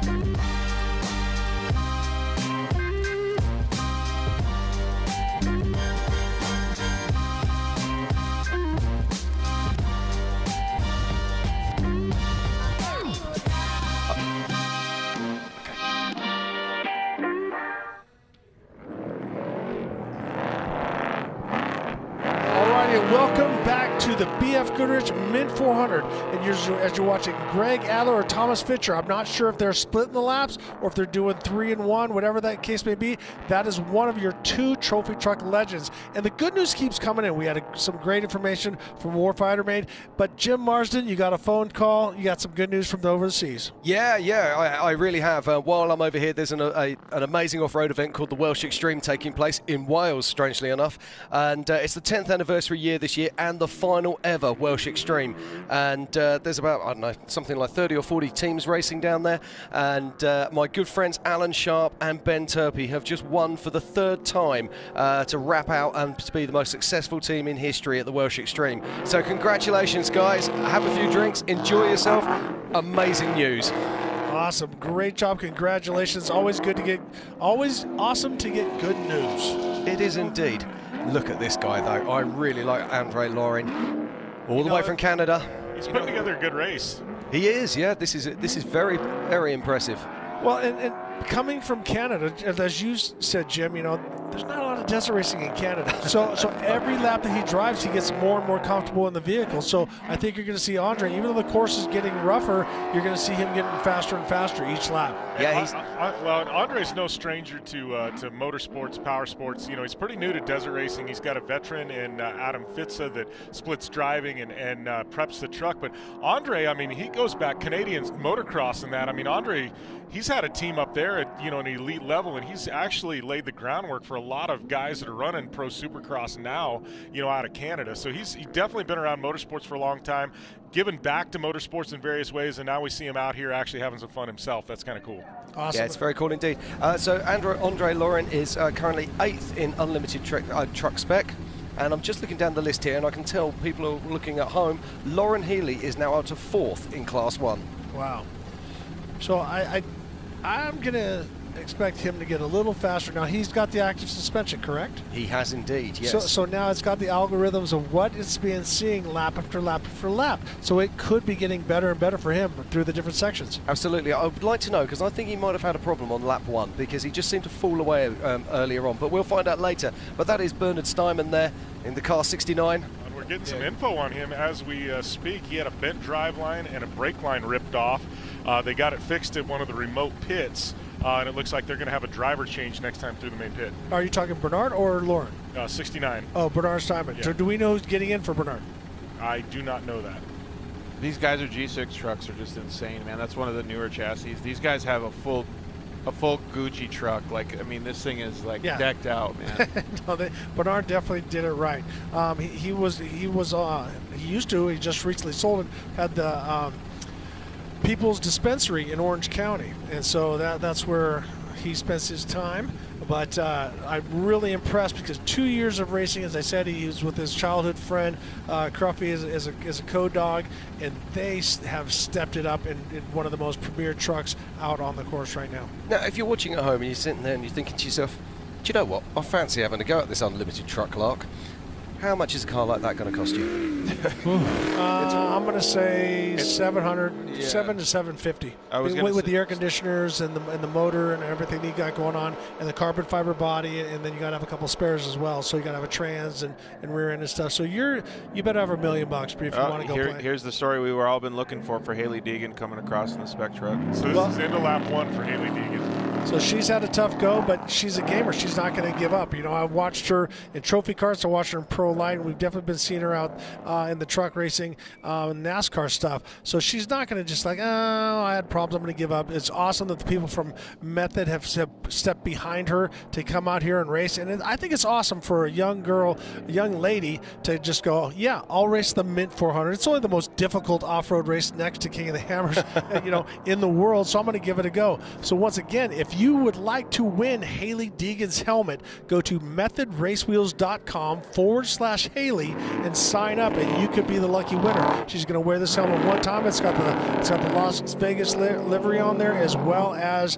everything from Method. So a great Troy Lee painted helmet. George? Let's talk about navigation a little bit here. So when we were talking about the People's Car and Bernard, Erica Sachs, one of my good friends, she's been helping a lot with navigation for all kinds of different drivers. What is the usual process that I would go through right now in this portion of the race to help my driver? Well, that's what people. We have both the Lowrance and the stuff that I run as we're watching Barrett Nutley as he works his way through the infield in 215 in the unlimited spec truck as he's right behind Adler. But back to finish that thought, we run both a lead nav and a Lowrance. The Lowrance. So what I like about lead nav is while they're going, they can drop red, yellow, or green dots for hazard spots along the way. So a lap after lap, that guy can put that in there and go back. Now, it's pretty hard, but all you have to do is hit that marker, and as you're bouncing around, hit another marker, and you got something, and they can give you an indication of what's happening. So, Jim, what are we looking at in Class 1? Okay, so Class 1, in first place, we've got James Dean. In second is Cole Barberi. In third is Wilson. In fourth, it's that man, Lauren Healy. In fifth is Caroline, and then in sixth is Mittag. So these guys are absolutely flying. We've got 8 runners out there at the moment. Now, I believe that Lunn is actually broken, but whether he's actually been able to get repaired or not, I am not too sure. We'll look at that story more as it comes in. And I've also been chasing up on the Kevin Thompson, aka Harley Letner story, and from what I can see, it does look like they might be stationary and out of the race. Yeah, I thought I saw them up in one of the far corners on the northeast side, and that they weren't moving. George? Glad to see Nick Caroline up there, man. It's super cool. Him and I grew up in the same town. He actually bought one of our houses from us. It was super cool to see him from a small town doing so well. He probably had to sell it to fund this racing. It is cool to see, though, man. I love seeing friends do well. So is this Troy or Tim? That is Troy, right? No, that's Thor. That's Thor. Thor in the spec truck. You know, these spec trucks we got so fast, sometimes hard to tell the difference. I know. I mean, it's amazing. I mean, it's absolutely incredible. I mean, they keep pushing this envelope, and we were saying earlier about them moving on to a 40-inch tyre, and now they're actually allowed to do some minor engine mods. I mean, it's not far off, but just being able to throw the whole bag at it and say it's unlimited. I was just thinking the same thing. Have you got a chance to drive a spec truck, Mike? Yeah, I've been driving them quite a bit, working with some different. I've worked with Jason Coleman, worked with the guys from. I've worked with quite a few different teams, and the thing is they feel like a trophy truck with just a little softer power. I mean, as far as going through the bumps and stuff, and in some cases because they've built them a little bit lighter because just the way they're set up. Certain places I think you're going to be faster. Why? Because you can be more aggressive on the throttle. You can still, because the tires are going to break loose, let's say at 300 horsepower. All right. So if you're driving at 600, 800 horsepower, with that you're spitting tires and you're not going anywhere. And this seems to get more traction in some cases. Now this course is very fast. I definitely would like the big cubic inch, as much horsepower as possible. But when you get in some of the tighter sections, and that sometimes the spec trucks are faster, Jim. Now, we've got a guy racing with us today, Carl Jurgensen. He used to take his spec class truck and put it amongst the big guns running the Unlimiteds. And that's when we were back in the day before they were running the underdrives and before they were running the 40-inch tyre. So he was doing that on the 37s and making use of the smaller tyre to get that power down on the ground. A couple of years back, when he won Vegas to Reno, I mean, he was on a tear, and he was right up towards the front as we're looking at the screen. Jim? Yeah, now so we can see Rob Mack there, the car number 1. Now, Rob is currently lying in second position behind Ryan Arciero, and there is Carl Jurgensen. We were just talking about him right then. Now, they're having a really solid race at the moment. So this is the standings right now as it looks, as they're racing round onto lap 3 currently. So it's Ryan Arciero leading, Rob MacCachren leading, Carl Jurgensen leading, Tim Hurst and Eric Hardeen. But let's be clear, that was after the second lap. Ryan Arciero got a flat, so probably take a minute and a half away from that. Now, that was corrected time, okay, not physical time. And so Ryan Arciero was actually add a minute to that is what we had on physical time. So as long as Ryan can keep physically in front of Rob Mack, he is in a good position. If he gets behind him, then there's trouble. Well, this is one of those kind of weird laps. They're just kind of holding position. They're kind of sussing everyone out. What they don't want to do is break it on this lap. So they're just holding position, just doing what they need to do. I think it's all going to kick off when they cross the finish line to start the 4th. Yes. So just thinking about like what I would do in a position like this, I would like to get your guys' advice. I would like to be controlling the race as much as possible. Well, and that's the thing is, like, yes, are they kind of controlling it? But that's like saying a guy cruised through the middle of a UFC fight. You're still getting punched in the face and kicked and all that different stuff. So you're trying to survive and go as fast as you possibly can. And so they're not cruising. I mean, the pace now in an unlimited truck is... But I think there's a different. I think you run a different mentality in lap 3 to what you do in lap 4. Yeah, that's you're waiting to see. You are waiting to see. So I agree. But I'm also saying they're on the gas. They are running hard. I certainly wasn't making the assumption that he was going to stop and have a picnic. Yeah. But no, certainly I just believe there's that slightly different mental attitude. And when you cross the line to start that 4th lap, that's when you start to play out those scenarios in your mind, and you start to think. You're speaking to your crew and saying, what are my time gaps? Where do I need to be? Where am I going? Well, and that's where Rob MacCachren is so dangerous, because he's constantly thinking of scenarios and all that stuff, and he runs lead nav, and he has a lot of it with audibles. So he knows this desert. So as soon as he's probably ran every one of these roads, so as soon as he saw the map, he just kind of programmed his own map in there to get the audibles that's so serious telling him the marks. Yep. So that's worth noting that you can actually set up. Is this Alex Wacker maybe? Yes, it is.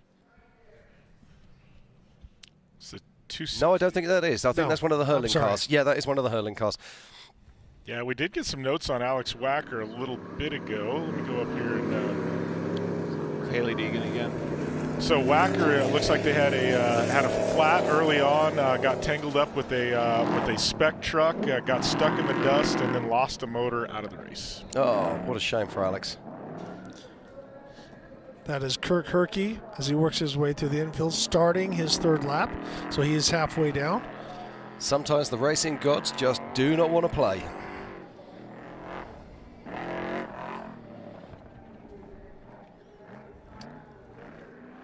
just look at how beat up.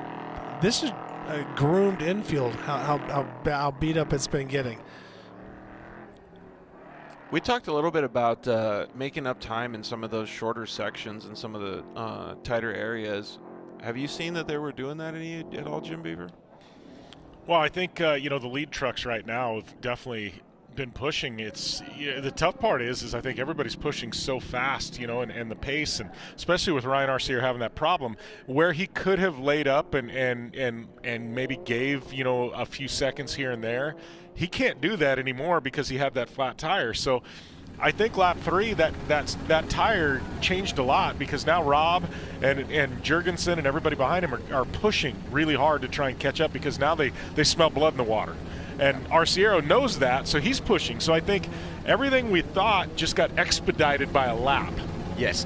No, you're very, very true. Now, we are seeing a definitive split here. It does look like Ryan Arciero, Rob Mack and Carl Jurgensen is actually pushing away from the rest of the field. So what do you do if you're Tim Hurst, if you're BJ Baldwin and you're chasing that lead group?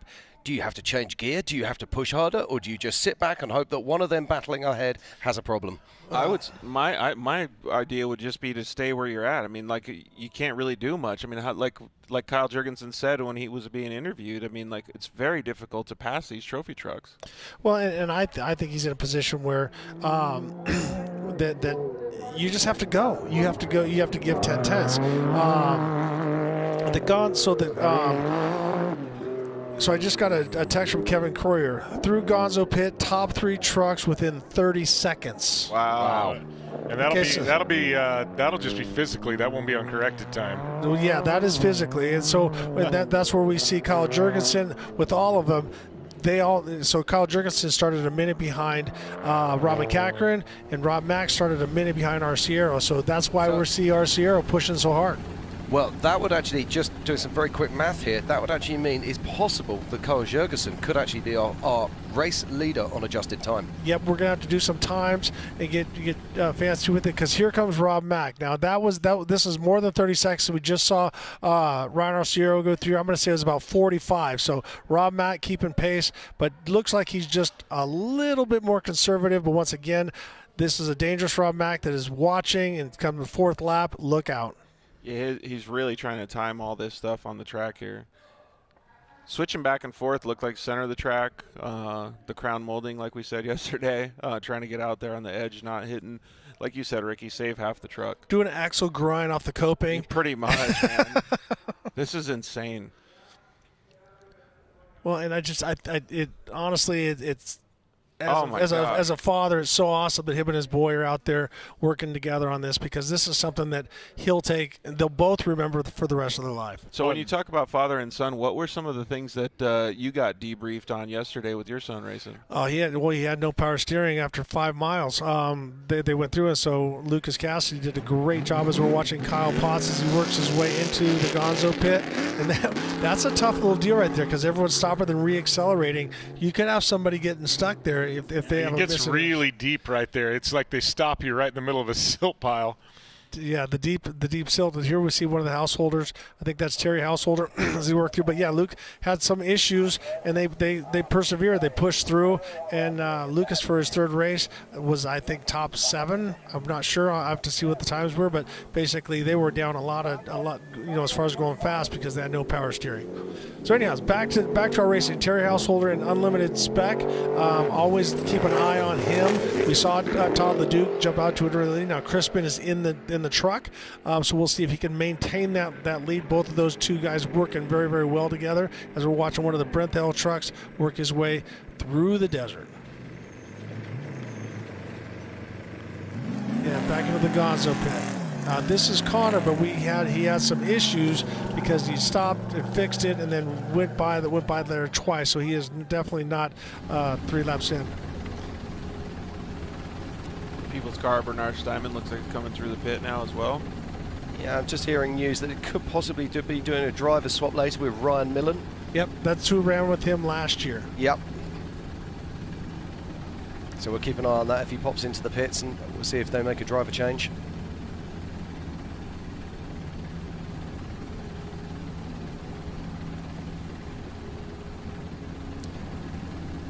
Now I'm looking at my tracker, and it looks like we're going to be seeing the race leaders are more than halfway around the third lap now.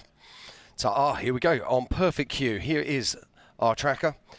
So if we just wander up there, we can see it's on race mile 69. I believe they've already passed that mark though. And we can just see there, now if you actually look to the top right, you'll see that there is Ryan Arciero, which is car number 32. And you'll see that his tracker isn't pinging. Don't panic, his tracker's been playing around all day. You'll suddenly see it will make a big jump and be back in front of Rob Mack very soon.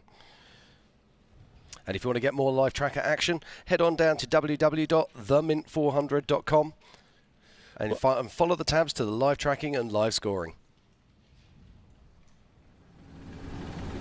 There is our current race leader. That is Ryan Arciero. And he is in the quarry section now, which is around about race mile 70. No, race mile 62, sorry. Whenever I see those, Jim Beaver, whenever I see those little, like, we'll call them wheelies out of the corner, how does that feel in a big trophy truck? You don't even really feel it, to be honest with you. I don't know. It's just... I mean, what are you looking at? Are you looking at the hood? I mean, like, how does it... every truck I've driven, every trophy truck I've driven, it's deceiving because from the outside it looks like it's up. It's like Blake Wilkie's when we're in that in-car. It looks like you can't see, but there's a slope. The ones that are done right slope down, so when the hood comes up, you don't lose any visibility whatsoever. There were some old school trucks I remember back in the day. I remember Alan Pfluger down in Baja used to remove his hood right off the start of the race because he couldn't see over it.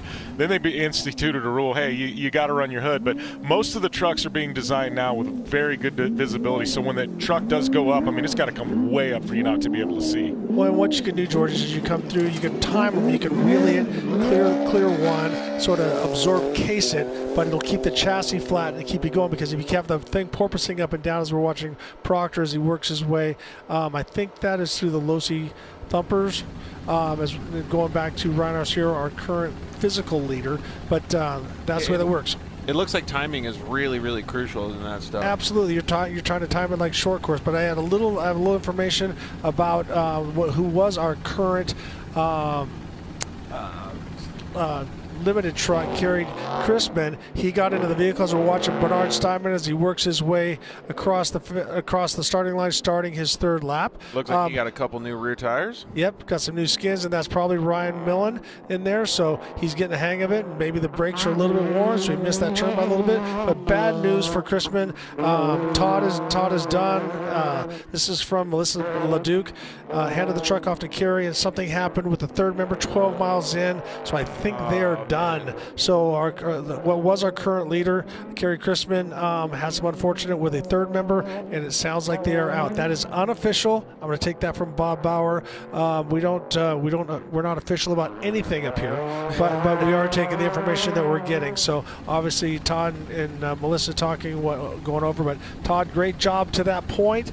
But things happen, so we'll see at the monster trucks. Man, look at how many different lines there are here. I mean, they're almost all the way off course right here, just staying in the train track. It's an alternate line. I mean, gosh, dude. Of course. So it's so crazy. I mean, like, This is Doug Matag as we're watching as he was running an alternate line. Yep. Not off course. Okay. You got to learn your verbiage. But no, I'm just busting George's humble here a little bit. Hey, I'm not Desert Racing Pro, so you can. You're allowed to. Neither am I. I'm amateur at that. That's a comeback. Yeah. So, but notice how he's trying to hug the edges, because you don't want to stay down in the middle and get that porpoise going up and down. So Doug got quite a speed going as he drives away from one of the helicopters. How many times when you drive down the edges like this, you switch and you look across the other side and think, you know what, I've made the wrong call. It's better on the other side. It's better on the other side. You switch to the other side and you go. It depends. On a long stretch like that, that's a few miles long. Yep. If there's a gap there where you can see, I'll slowly migrate over. You don't do anything quick. Exactly. But if you can slowly migrate over to that other line, but 9 times out of 10 you get the other line and then realize, oh, the other line changed. Exactly the same. Yep, I've done that so many times. But that's the beauty of the Mint 400, is that the fact that they are doing 4 laps. So they are, as Ricky was saying earlier, they're running lead nav. They'll be putting notes like that into that system so that when they get there next time, they're absolutely fine. So right, as the action here continues at the 2022 Mint 400, we're going to fly out for a few ads and we'll see you very soon.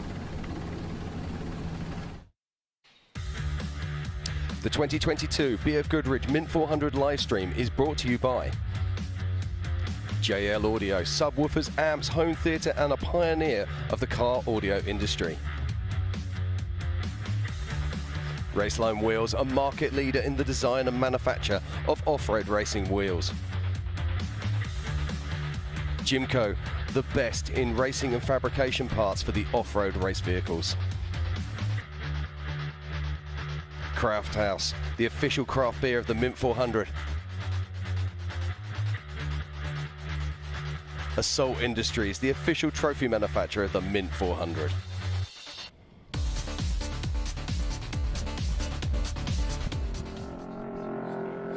Okay, and welcome back to the 2022 BFGoodrich Mint 400. There's a very naked girl out there on the track at the moment. Bodywork well and truly missing, and I've got a feeling that actually might be BJ. No, it can't be. No, I was going to say that's BJ because of the red roof, but I don't think it is.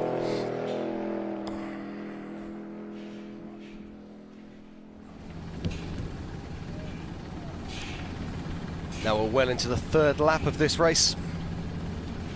It's a 4-lap race, let's not forget, and there is one of the Herfs.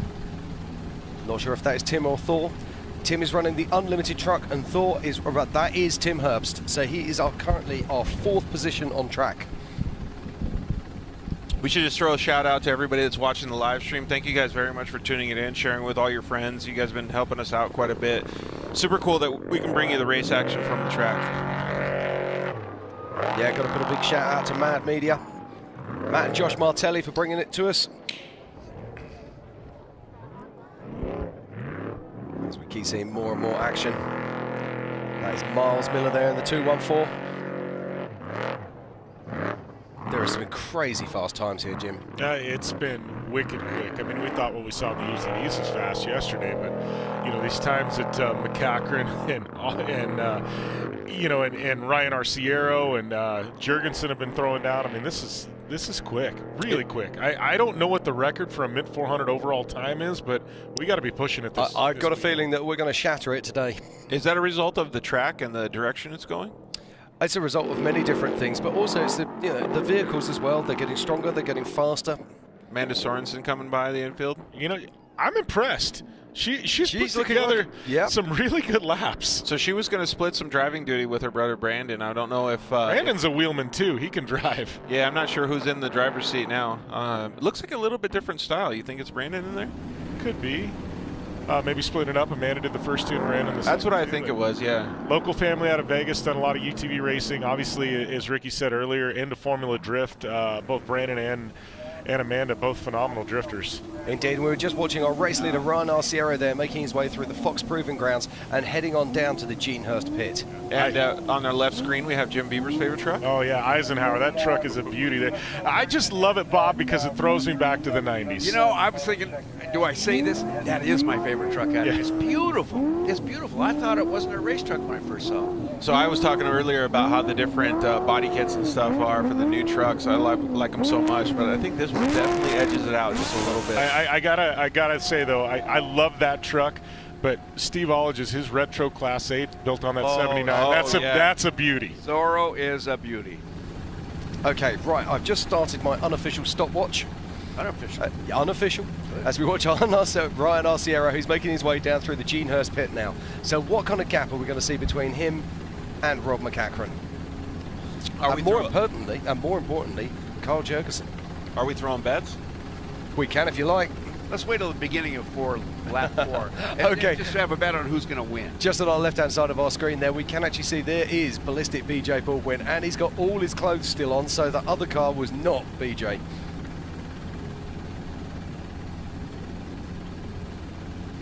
Ryan's just about to get in that pit.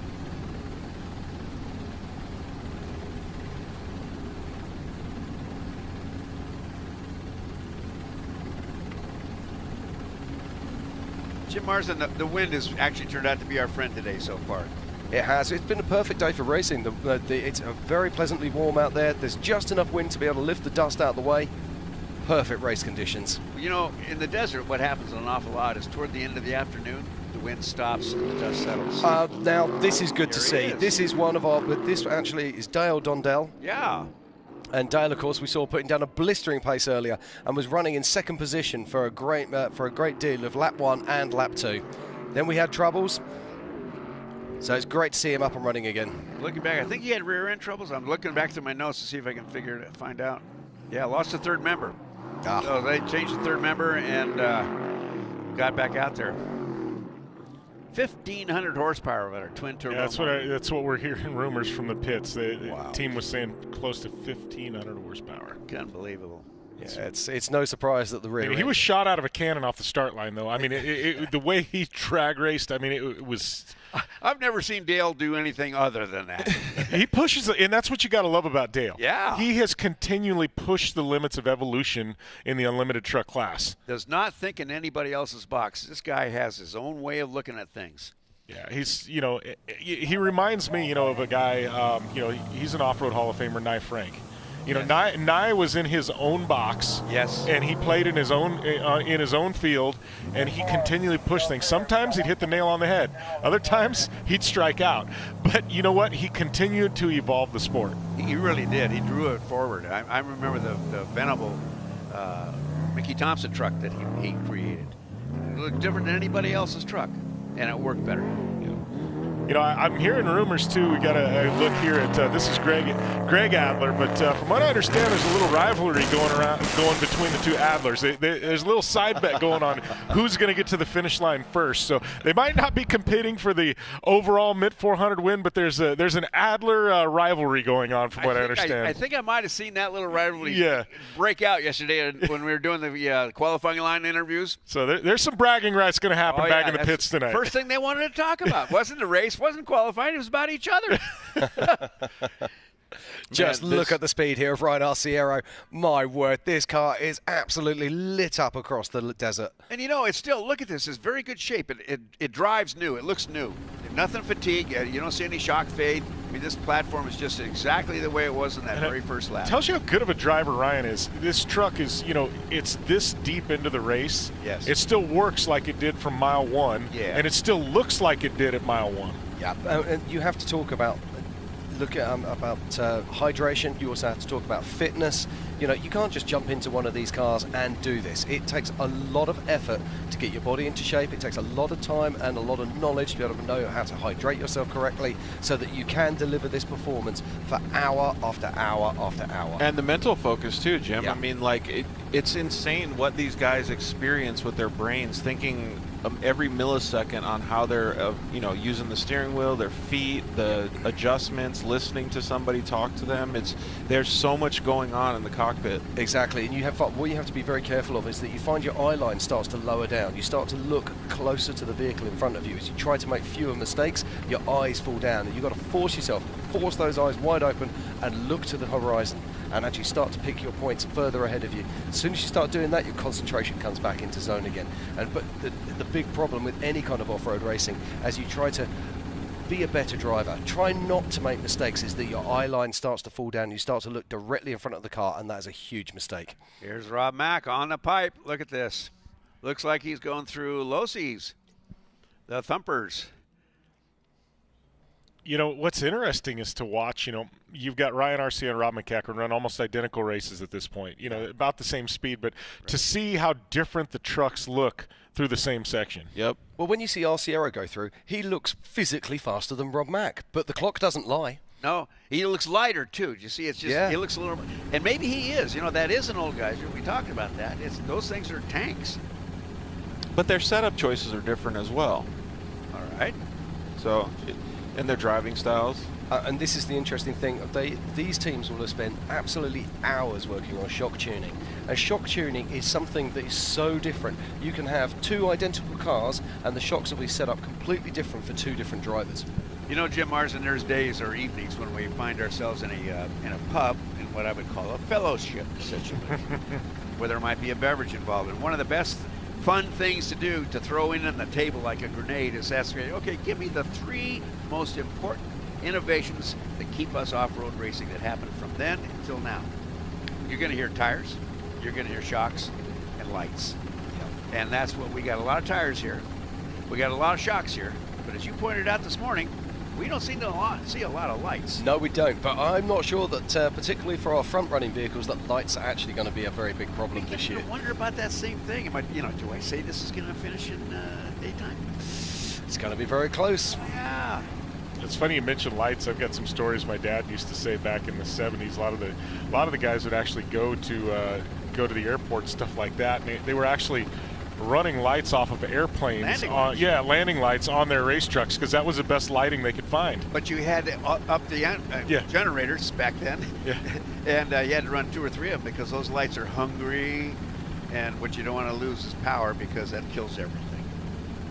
Yeah, but technology moves on in absolutely everything, whether it be tyres, whether it be shock absorbers, or whether it be lighting. And also the technology that the teams employ. I mean, the speed of their pit stops is remarkable. And what was a huge problem to teams 3, 4, 5 years ago, and it did take, 20, 30, 40 seconds to put a light bar on. These guys have got it down now to less than 20. Okay, it's one of the Brenthal cars. Now, this could well be Carl Jurgensen? Looks Jurgensen to me. Yeah, that's Jurgensen. Yes, it is. There he is. Man, just doing a little wheelie over there. I was going to say, if that was one of the unlimited specs, they were really flying. He's about to be famous. Watch his highlight clip. Yeah, famous for something. Yeah, that would have been a hold my beer moment, wouldn't it? Yeah, no question. Great view of the short course track over there as well. Let me tie back to the lighting for a second. The off-road light started with a guy named Pete Brown, because off-roading in Jeeps, you sometimes were out on the trail after dark. They needed more lighting. He ended up figuring a way to come up with a light. He had local wives, girlfriends, neighbors building lights at home while he did his job. Yeah. And that's how KC Highlights got started. Now, I had my unofficial stopwatch on earlier, and we were watching sort of the Gonzo pit there earlier today. Now, as they came through Gonzo, which is a little bit further back round the course, there was actually less than 30 seconds between our top 3 vehicles on corrected time. Wow. So we've got a real race in our hands here. Yeah. We may wear ourselves out, Jim Marston. Nope, adrenaline will keep us going, I can assure you. Yep. I just love this stuff. It is just so much fun. If you want to keep up with the action, head on down to www.themint400.com. Check out the live scoring, check out the live tracker, and follow all your heroes. We're still on Jurgensen here, looks like. We are indeed. I'm deja vuing back to last December when he looked to be almost in the same piece of desert when something broke in the front end. And I'm thinking, it's not going to happen this time. He's past it. Well, at least I'm trying to send the vibes anyway, Marston, Yep. Keep your fingers crossed for him. You bet. Here is our physical race leader at the moment. It is Ryan Arciero. About 25 miles to go to the finish. Now, that was a nice line. Oh, the finish of this lap, I should say. Of this lap. All excited. Now, it's very interesting watching the lines here. We watched some of the unlimited spec vehicles come around that line earlier. They were trying to stay much closer to the inside of the curve, and it was a lot rougher. You can see he was going so fast through there. He had made a last-minute decision, just avoided that creosote push there. That was really cool. See, and I know, from years previous in the UTV going the other direction, that is the quickest line. I just don't know going this direction if it is, but looks like Ryan's definitely found the line right now. He's cast his fault, didn't he? Yeah, it looks like he's staying ahead of the Healys. There's our drone peels away. Got a desert truck that can go faster than a Robinson. R22 scare chair. Yeah, I think that's entertaining. He gets to the end of this, he makes a hard ride onto that dry lake bed, and then we really get to see him unload. It's like, see ya. This looks like possibly Healy Deegan again. It is indeed. Good spot.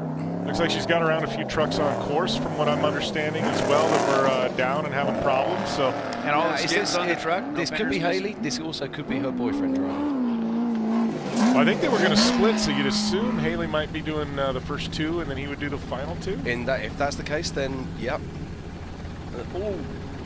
Look at the rocks there. That is just. Geologist there. That occurred to me earlier today, and maybe we should, bring that up to the viewers.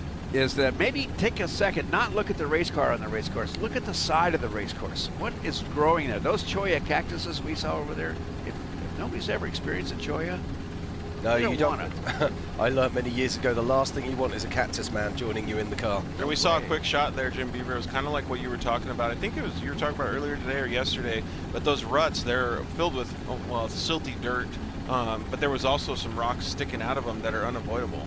Well, that's one of the big problems. Bob can attest to this, especially when when things start getting silty and it starts getting churned up.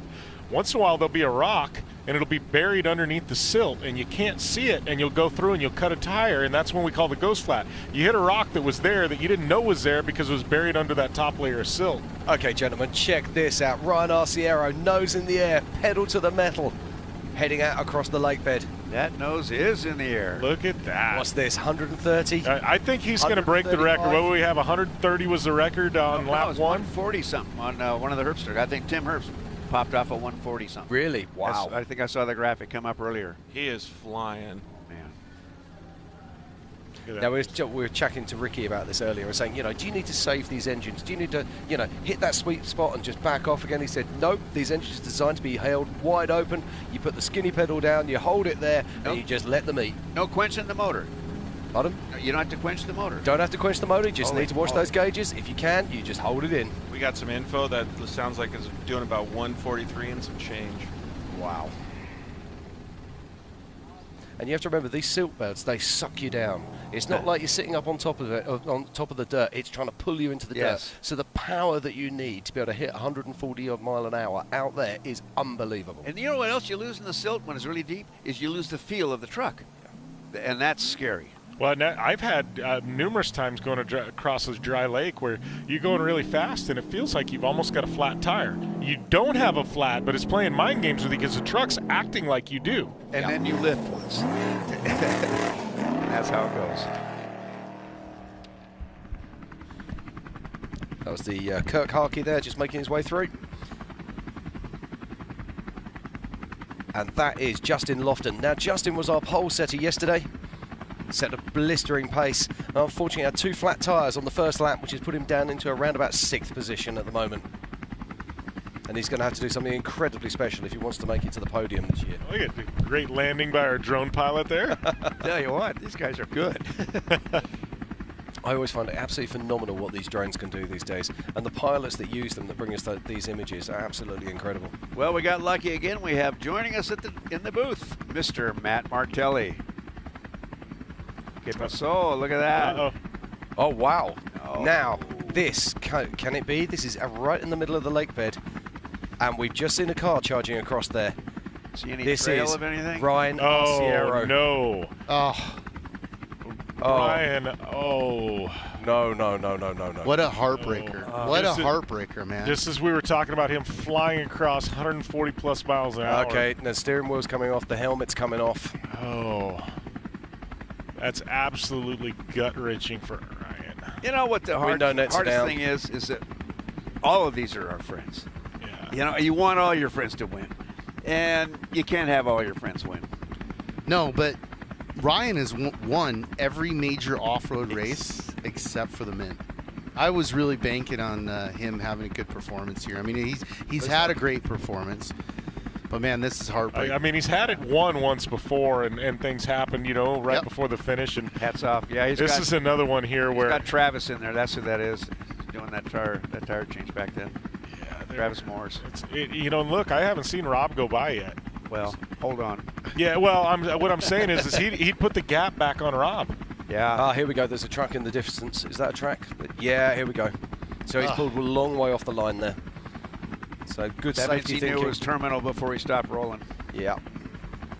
Yeah, and when you're going 140 miles an hour, you can roll a long way. Long way. Get yourself real safe. Yep. And we can only guess what it can be. Just gut-wrenching. Darn. But it's going to be one of 3 things, isn't it? It's going to be motor, transmission, or rear end. Yeah. So who's got the best cliche for this? Well, that's racing. You're up to you. I'm not there yet. Okay. Because obviously, when you have Rob MacCachren behind you, at whatever gap, he's still dangerous. Yeah. Is that Jurgensen going through? I believe. Yeah, it looks like Kyle possibly getting around as well. Yeah. But this is just heartbreaking for Ryan. And it's all very well and saying, oh, that's racing. But when you've been following this guy racing for nearly 3 whole laps, you get invested in it. And it is heartbreaking for all of us sitting here watching. But the race continues, and our current race leader is now the man that won last year.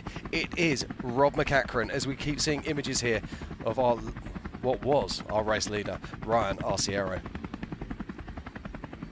Right, gentlemen, we still have lots more racing to go. We do. I'm just wishing there was some way that Ryan could get it fixed. But the fact that he pulled off there and they're just standing around says he knows it's over. Absolutely.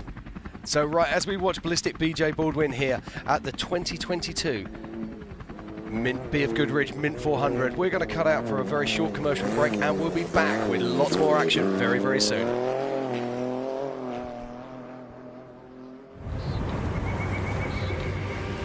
Many people preach that growth happens when you reach the edge of your comfort zone. We disagree. We think growth happens much further out than that. Introducing BFGoodrich On Trail, an app that integrates exploration into everyday living.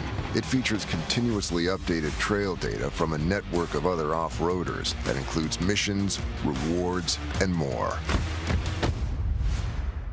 Find trails you never knew existed and discover a community you never thought you'd meet. All by seizing the opportunity to see what lies beyond the next bend. Because the only true way to test yourself is to push the map past its furthest edge. BFGoodrich, what are you building for? At O'Reilly Auto Parts, we know how important it is for your car to look sharp and run well. And we're here to make that as simple as possible. Get all the parts, accessories, and tools you'll need for your next project delivered right to your doorstep.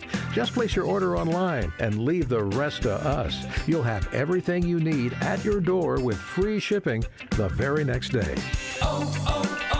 O'Reilly Auto Parts.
Yeah, I got that right turn. We're good. Let's meet up at the compound group up. At 10-4. Yeah, for sure, dog. Good, little driver, straight on through.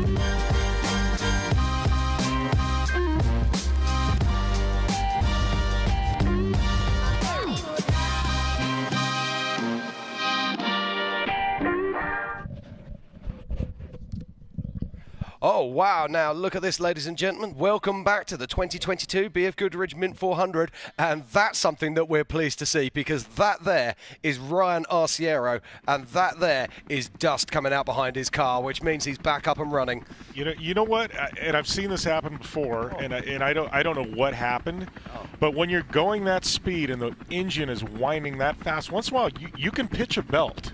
Something like as simple as that, where you lose all power. They pulled the hood, maybe they threw a brand new belt on the truck, got it going again, and there you go. It could have been something as simple as that. I don't know. I'm just throwing something out there.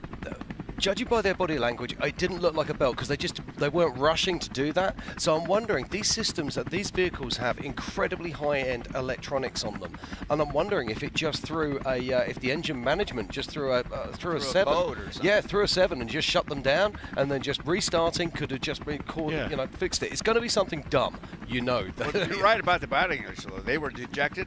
You can see they were like, oh, it's over. We've got a race on our hands again, gentlemen. Oh boy. Now let's figure. Okay, Mr. Marsden, your next mission, should you choose to accept it? I'm on it already. Okay, we got to be getting close here to the. What's the interval? Give me the interval. Okay. But this is to this like short course now. Well, we're gonna re-rack everybody really quick, and then have another race, right? Yeah. It's crazy. It is another throw of the dice, and back out we go. Right, okay, I'm looking here now, and I'm fairly confident that Rob Mack will have been passing through the speed control zone as he makes his way through into town. And it looks like Carl Jurgensen is just behind him. And Tim Herbst in the stream. That's right. This is really fast. Now, this is just going to bring some other players into play here. We're going to have BJ Baldwin, Tim Hurst, and Eric Hardeen, the guys that were running in 4th, 5th, and 6th, who suddenly looked out of the race. That now looks like one of them could be well playing for a podium once again.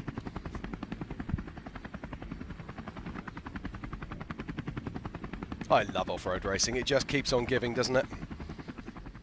100%, man. It's great. And who do we have here? I was trying to work it out earlier. Unfortunately, they're running topless at the moment, so it's hard to tell. We've got to get these guys to have some underbody, right? Yeah, absolutely. Oh, that's Fox, right? Yeah, I think that might be Brent Fox, yes. Is that 275 on the side? You know, it's really cool, though, because with the body off, you can really see the suspension work. Yeah, I believe that was 275, so that is Brent Fox. So it looks like he's had one of those cactus men reach out and grab him. There's a lot of stuff on this course that'll reach out and grab you.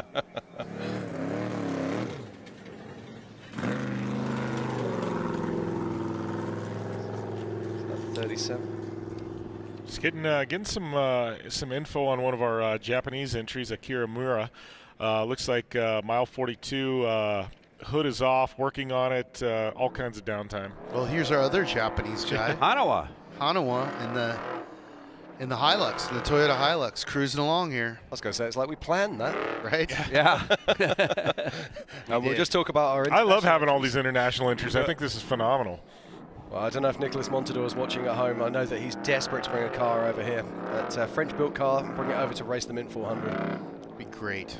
We welcome it. Well, I'm sure our good friend Toby Price is sitting at home somewhere, antsy that he's not here.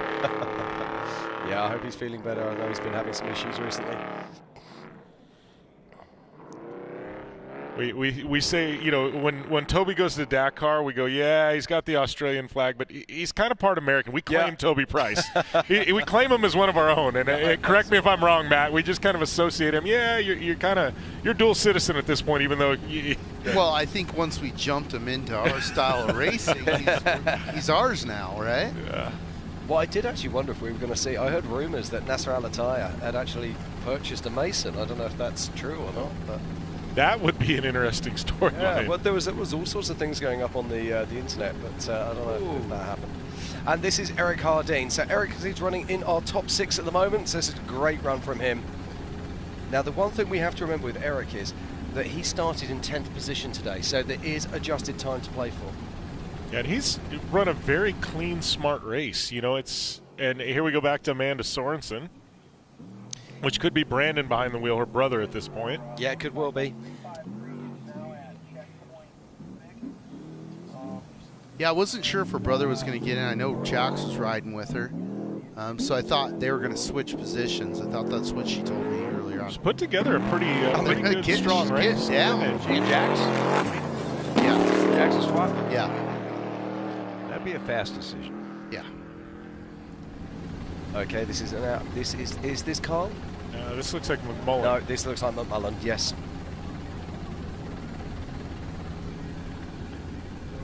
Entering the Fox Proving Grounds, Connor McMillan. Had an up and down day today. He really has. Very much so, yeah. But they didn't quit. They got that thing. No, they're fixed. continuing to push. Had to step out and take some additional steps, but he's there. He's back on course. And not quitting is an important part of our style of racing, you know? Ah, and here we go. Look at this. This is our current race leader. It's the man himself. It's Rob MacCachren. He's making his way around into the short course.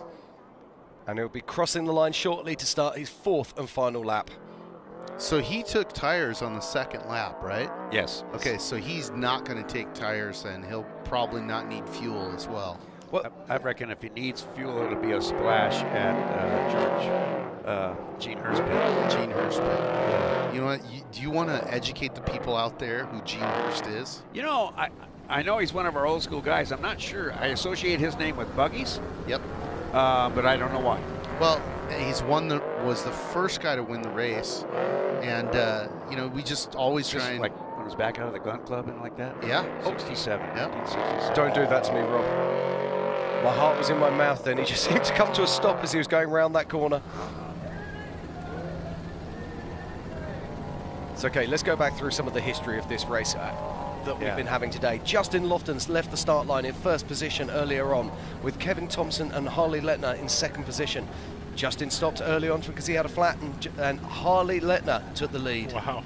New fastest lap we're hearing. Fantastic stuff here from Rob Mack.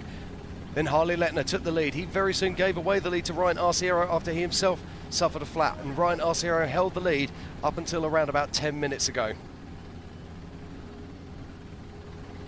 And it's that man we just saw then, Rob MacCachren, who is our current race leader as he makes his way out onto lap 4.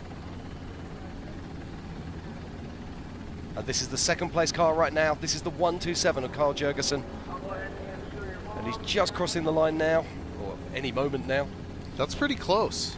Well, we have to think about adjusted time as well, because Rob MacCachren left the line in 4th position and Carl Jurgensen left the line in 6th. So there's about a minute to play for. So this is actually going to be incredibly tight on adjusted time. And I can tell you, I was talking to Kyle earlier, he really, really wants this race. You know, he's one of those guys who really doesn't get the credit he deserves for how good of a driver he is. And he's finally in a vehicle that's capable of winning. Okay, I can give you confirmation that Carl Jurgensen is actually 58 seconds behind Rob Mack on adjusted time. Wow. Wow.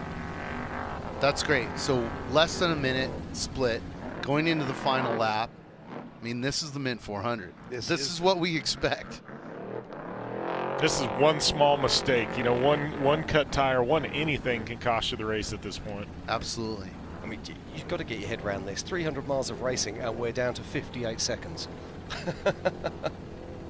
I'm interested to see who comes in 3rd here too, and what that time split is. Well, you got B.J. Baldwin, Tim Herbst, all back there lurking. You know, Harden's had a phenomenal run. Maybe he could sneak in. And Ryan Arciero, we don't know if he's still got an existing problem. Is he up and running back at full pace? Is he going to be coming through to start this lap in 3rd position? So now we have the beginning of our 4th lap, gentlemen, and we sort of semi-agreed we were going to make our wagers now on what the end of the 4th lap was going to do. Want to make your wager, Jim? Beaver? No I don't pressure. know. I don't know. This is poison chalice time. Yeah. I got no wagers to make. I think everybody at this point knows what's on the line. They're going to push. They're going to push, hammer down. Rob knows he doesn't have an inch to give. Jurgensen knows he doesn't have an inch to give. And, you know, I think it's going to be who's there at the finish. Who can get through this last lap clean? Yeah, absolutely. But, you know, if we're going to bet, let's take a little risk. And I think that Kyle Jurgensen, being in the position he's in, is actually better off, because all he's got to do is close that gap in between him and Rob. He doesn't necessarily have to pass him. He's just got to get close to him. So I feel it's much easier in this position to hunt somebody down on pace than it is to be up front, knowing all these guys are behind you and you've got to get correct split times and hold your pace. not only that, we've also got to think about pit strategy. What fuel are these guys running? What tyres are they looking to change? We've got another 100 miles of racing here. When was the last time these guys actually pitted? All of these things are going to have their part to play in this race. But I think you're right. Last year, of course, we saw Rob Mack, who was behind Luke McMillan, and of course he made out that huge amount of time in the dust, using that experience to punch through the dust where Luke McMillan struggled to get through. That's where my wager is going, Mr. Marston. I kind of made my wager beginning before the race started. I said Rob Mack was going to be our number 1 guy, but now he's coming into a real Rob Mack situation. Yes. I have to say, though, it's so close, isn't it? But, I mean, let's not forget Ryan Arciero. I mean, we're going to be watching to see when he comes through and crosses the line momentarily. I mean, it might be that he stops at the main pit. Let's have a look and see how that plans out. But I've got to say, I'm going to go with Matt on this one. I think it could be Carl Jurgensen's year. I mean, I hate to bet against Rob Mack ever. Well, I don't think we're ever betting against him. But if we're gambling, it's gambling. Let's gamble. Yeah. I'm just investing. Right. Come on, Jim. You're being very quiet here. He won't call it. He won't call it. He's sending him back. It's a tough call here. I mean, Jurgensen, I think he's got a little bit more in the tank to push, and he has no problem threading the needle and pushing the limits. But you're talking about Rob MacCachren. Yeah. Rob's a sneaky, wily veteran. We were joking with Ricky Johnson about throwing nails out the window. Yeah, well, I wouldn't put that past Rob MacCachren, and I love Rob to death. But you know what? When Rob's pushed back up against the wall, he comes out swinging. And I got to tell you, he kind of feels a little pressure right now. I wouldn't bet against Rob MacCachren. Here we have Ronnie Wilson coming through one of our rougher sections. Yeah, we just saw Cole Barberi just coming through there a moment ago as well. So the Class 1's doing a great job out there. Yeah, this car's seen a lot of racing. I was just wondering the same thing. You suppose this car has more miles than the driver? I don't know. They're a great family and they share driving duties, so it's very possible. You know what's great about them, though, is they're all so quick you can't tell who's behind the wheel, which is a good thing. Yeah, absolutely. And this is our current race leader, Rob MacCachren. In second position, it's Carl Jurgensen. And in third at the moment, it is Tim Herbst. I can tell you that Ryan Arciero still has not crossed the line to start his 4th lap. Yeah, I'm getting potential rumors. We don't have them. They're not firm yet, but it does sound like Ryan may have lost an engine. Just crushing. We're supposed to be vetting our post, but here's Sean Hoagland, who does all the stuff for Ryan. He just texted me from Carolina and says, Ryan is done. He's not going again. Tough break for Ryan Arciero. Oh. There's times when I love this sport, and there's times when I hate it. Yeah. The thing is none of us are rooting against everybody else. No. It's just it's heartbreaking for anybody in that position, and we know how bad Ryan's wanted that. It's kind of like, you go back to Dale Earnhardt years ago when he'd won every NASCAR race multiple times except for the Daytona 500 that eluded him, and I feel like that's Ryan Arciero's, Daytona 500 is a Mint 400. It sure sets up the 2023 Mint 400. Yeah. Ryan's going to. I'm picking my favorite for 2023 already. Ryan Arciero. Well, and he's a good bet. We were doing the interview with him earlier, about a month ago, coming into this event, and I got to hang out with his dad as well and interview him, and he's won the Mint before, so it's a high priority for Ryan. It's one of the only races that he hasn't won yet. The biggest problem with this job, and this is one of the best jobs in the world, I can assure you, is that so many of these guys on track are friends. Yeah. You know them well, so you don't really want to choose one above the other. But Matt, you nailed it. It's time to place a bet, and you've got to put it down and say who you think is going to win. They're placing their bets, aren't they? Of course they will place ours. Yeah, this is rolling the dice. I mean, this whole thing that we're doing here is a dice roll. We got to talk about the skill, the acumen, all the things that go in prep, the vehicle, it's so much, so many things go into this, but it all comes down to luck. You know, that's the thing that's crazy about it. Is people constantly ask me, "Hey, who do you think's going to win?" And I'm like, I don't know, man. I honestly don't know because there's a rock out there that's super sharp with everybody's name on it. Yeah, we always say it's sort of 70% skill and 30% luck. Absolutely. Well, they're all going to have luck. Some good, some bad. Yeah. Absolutely. Right, let's just have a quick look. So this is the 4th lap of the 2022 BFGoodrich Mint 400 as we watch Tim Hurst. He's just making his way through now into the main pit. And it looks like Tim Hurst is possibly going to be our 3rd place vehicle on track. If everything stays the same. You know, and it's going to be interesting to see, you know, on corrected time, because Tim started pretty deep in the field. You know, he's going to gain a few minutes, quite a few minutes on corrected time. Correct me if I'm wrong. Not too much. He qualified really well. No, just a minute behind qualified 11th Jurgensen. What did he qualify? P8? 8th. Yes. 8th, yeah. Yeah. So he's going to gain a minute on Jurgensen when he crosses the finish line here on corrected time. Yeah, the interesting one is to see where BJ Baldwin is, because these guys were very close together.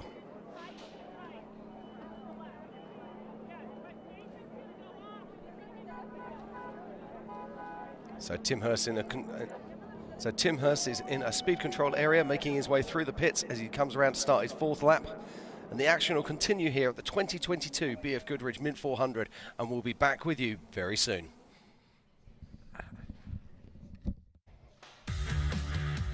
The 2022 BFGoodrich Mint 400 live stream is brought to you by Weird Water.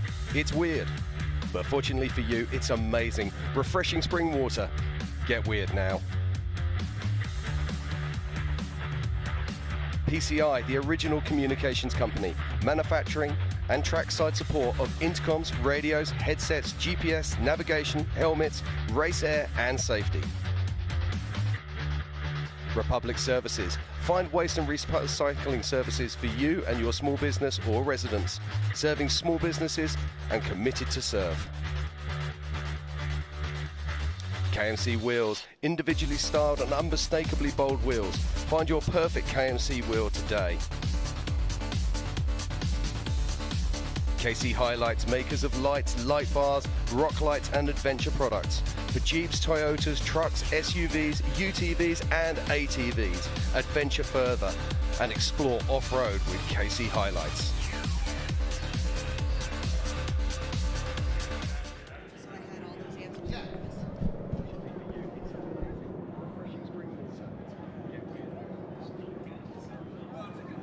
Okay, and welcome back to the 2022 BFGoodrich Mint 400, and this is Tim Hurst in the pit. So this is our current 3rd place vehicle on course. And he's taking on tyres and he's taking on fuel. So you see the guys at the back of the car there, they're controlling the fuel, and you'll see how fast these guys are putting the wheels on. Now, when they're doing this, it's a really interesting fact that in desert racing, they actually glue the lug nuts to the wheels. So when they put the wheel on, it collects straight onto the lug nuts, and you'll see the nut runner guy there just jumps on and bangs them all up, and they're ready to go. Yeah, and this is the Herb Smith team. They're fast, so... now we've got a problem here. Oh, hands are up. Nope, that's it. Yeah, that was pretty quick. Fastest pit stop of the day went to Ryan Arciero earlier on. 22 seconds, Matt. That's incredible. It's absolutely incredible. You know, if somebody said, hey, I have a 120-pound tire, I want you to lift for 22 seconds, I'd just say no. I can't say I blame you. But as the racing continues here at the 2022 BFGoodrich Mint 400, we've got a guest joining us in the booth today. Hey. My good friends from Losi here. It's one of our best partners, and we've been working for just a couple of years now. So 3 years? No, I think it's probably closer to 4, almost 5. Okay, nice. Yeah, I mean, we started with the original version of this when you guys helped us shoot that product video. That's right. Out in Ocotillo, I think. Yeah, that's right. So Losi is the official RC car, RC car of the Mint 400. We do a really cool custom branded Mint livery, and this year we have 2 styles. People are already freaking out all over the internet trying to bribe me for the first one. Right? and I'm okay with taking bribes, but tell us a little bit about these vehicles, because they're amazing. And one of the reasons why I love them is when people ask me, you know, what do you guys do? I go, well, let me show you this car. We do. These are the scale versions of it, of what we race. Yeah, exactly. I mean, what you're saying here is, just a miniature version of an unlimited truck. A legitimate rear live axle, independent front suspension. You know, look at our shocks. We can change, you know, ride height, pistons, oils, you know, all the damping just like the big boys. So, yeah, what you're looking at here is essentially a miniature race car, not only for the big boys, but for the small ones. You know, I'm old. We know this. I used to try and describe people a trophy truck, and they never quite got it. And I'd say, well, no. Think of it. It's like an enormous RC car. Apparently, we have come full circle. Oh, it does. It does. It goes full circle. I mean, everything from this thing, I mean, we love it. It's got the BFGs in it. It's got the method wheels. It has Kyle's livery on it, and he's second place. I mean, we're rooting for him. Don't get me wrong. I love Rob. But I'm really pulling for Kyle. I hope he really pulls that flow in from his last win a little bit over a month ago. Well, right here into the and main. if he wins, I think we're going to sell a few of these. Oh, I'm hoping so. I mean, we might even have to run a little special promo to, you know, get these out into kids' hands. I like it. Maybe we make that a thing. The Mint winner now has his own Losi car, right? I love it. I love it. It's like a marketing meeting we're having here. I like this. Listen, it worked for Jim Beam. Right? Yeah, well, that's a different conversation. But no, these are really cool. You know, again, the thing I love about them is it is, you know, actual to the vehicles that are out here racing. So when we're trying to explain what we do, this is the perfect vehicle to explain it, and they're hella fun. Yeah. A lot of fun. I mean, and they react just like the real things. I mean, you have to set up for your corner. You have to jump them the same way you do the real ones. I mean, everything's adjustable, like I said. I mean, if you start tuning these differentials, the whole truck reacts differently. Yeah. So it's a great educational tool for the kids, for the parents. You know, that kid that has that knack for, you know, for turning wrenches. It's a perfect way to keep him doing his chores, keeping his grades up. Kind of looks like something an adult would work to get, too. Oh yeah, definitely. I mean, it's no matter what age it is, you know, you love them. We're out there demoing them now. We're jumping them 20, 30 feet up in the air.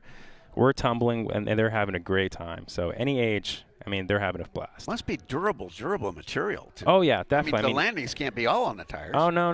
I mean, we're pancaking them straight on the concrete. I mean, but you're looking at, you know, complete steel drivetrain, aluminum chassis. That's a polycarbonate body, so it flexes just as much as you need. Wow. That material is specifically engineered for us and our manufacturer. You know this. Your brother saw it. We ran one over. Kyle ran one over. We thought it was going to explode. It literally just popped back up and kept on going. You know, they're like, well, that's great for the car, but horrible for the video. There's not enough action in that. So. Well, and that was a really fun video because, you know, we were putting an unlimited truck and you know, this car side by side, and you're right, the dynamics were really similar. We were talking about one of the shots earlier where, you know, you're zoomed in on it and you think it's an actual full-scale truck, and then you zoom out and you realize it's an RC car, and you're like, whoa, you know, that thing is badass. Yeah, that was one of my favorite moments, driving this thing and having Kyle chase me at, you know, 40, 50 miles an hour down the whoops and bar stuff. Yeah. That was an iconic thing. So that was one of my highlights. Well, now we got to do it at all the other iconic spots. Yep. You know, we did a little bit of stuff on the Mint course, but I think there's a lot more to do. Oh, yeah. Our possibilities are, you know, limitless here. Yeah, absolutely.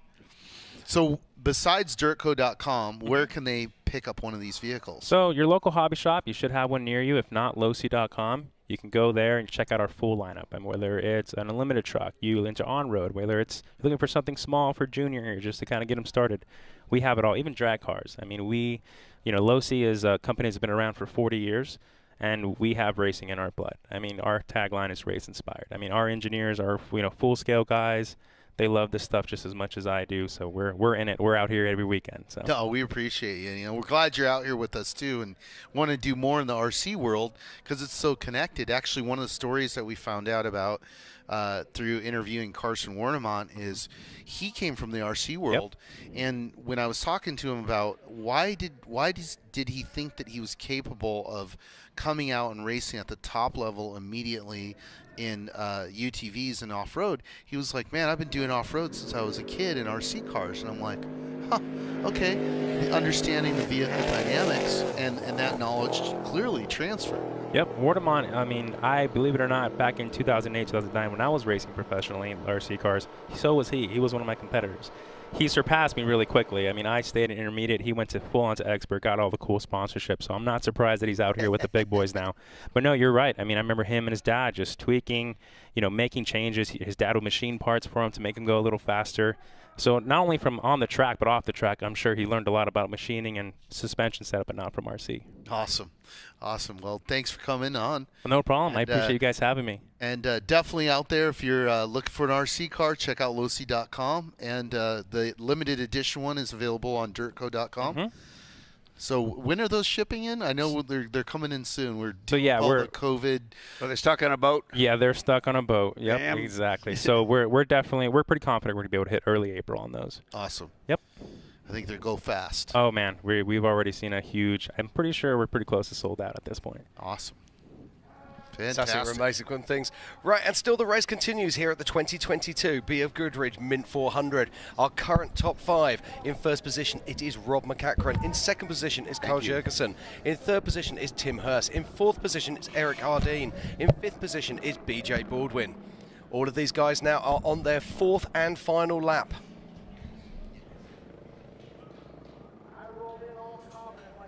And we saw drama earlier on. We saw what was our race leader at the time, Ryan Arciero, come to a stop on the lake bed.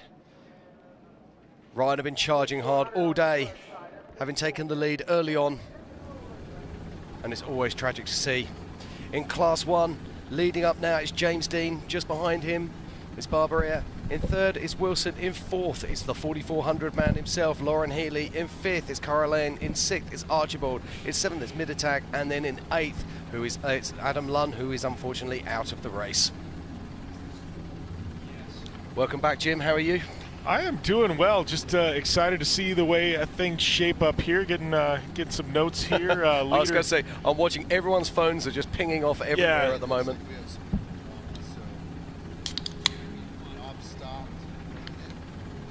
Okay, right, we're just getting some news. Yeah, sorry for those of you tuning in at home. We're getting live information fed to us at this point. So if you hear a little background noise or us stepping away, it's because we're taking all this information, we're processing it, trying to relay the information to you. We've just had one of our previous races, Tracy Gaff, sending us some information.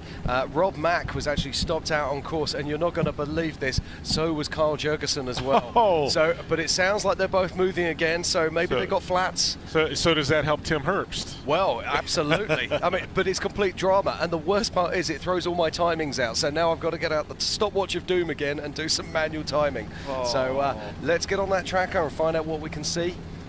And you can do this yourself if you head on down. And I'm just looking at my tracker now. It shows Rob Mack has stopped currently on course.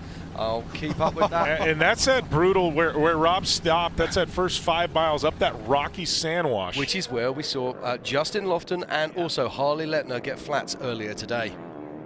Now we got Steve Ologis. Oh. Yeah, now Steve, this could play into his hands entirely. We talked about Mr. Consistent. I called this on lap 1. I said, Steve's not going to be a player the first lap or two, but you watch. By the end of this thing, Steve's going to factor into things. And lo and behold, Mr. Ologis is factoring into things. Indeed. Oh, I think he'll be up here later shaking your hand if you keep saying that. But right, I'm going to just, if you want to pop over to themint400.com, and you can pick up the live scoring and also the tracker information there as we look at the unlimited truck spec current leaderboard. So in first, it's Chrisman. In second is Gentry. In third, it's Householder. In fourth, it's Eisenhower. Well, guys, unless Melissa LeDuc was wrong, Chrisman was out with the rear diff. Yeah, so I've got a feeling that's an out-of-date one. So we'll see. As we said, all this is unofficial, but when we see them come by, we check their mark, But like so much is happening. But once again, we're watching Steve Ologis as he works his way around through the pits, and then also working his way through. Mr. Consistency. And there is just so much action here. All of a sudden, it just comes at you at 100 miles an hour.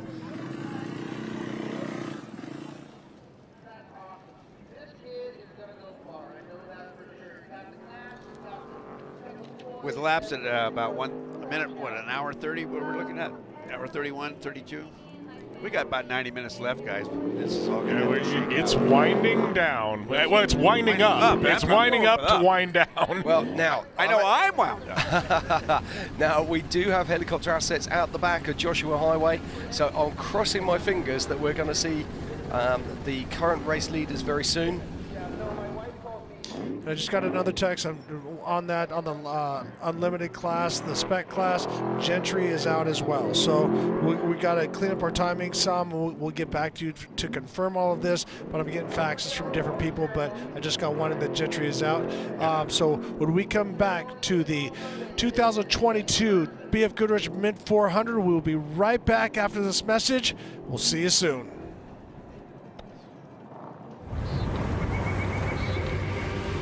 Many people preach that growth happens when you reach the edge of your comfort zone. We disagree. We think growth happens much further out than that. Introducing BFGoodrich On Trail, an app that integrates exploration into everyday living. It features continuously updated trail data from a network of other off-roaders that includes missions, rewards, and more. Find trails you never knew existed and discover a community you never thought you'd meet. All by seizing the opportunity to see what lies beyond the next bend.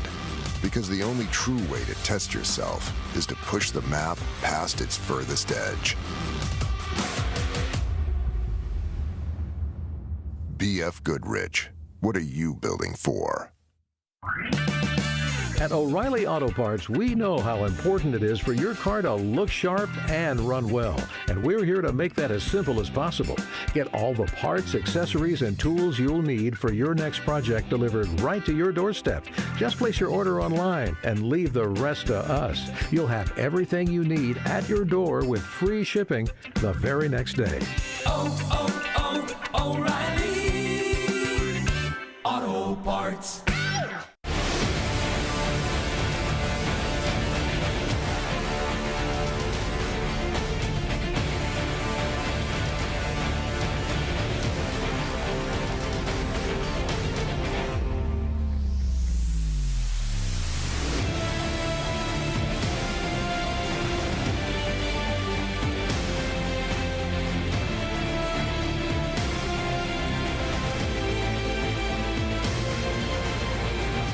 We're gonna stand on top with our hands in the sky. Gonna raise our cup to the stadium lights for the glory, for the glory. We celebrate with the city tonight. Hear the whole town cheer, it's the ultimate high for the glory, for the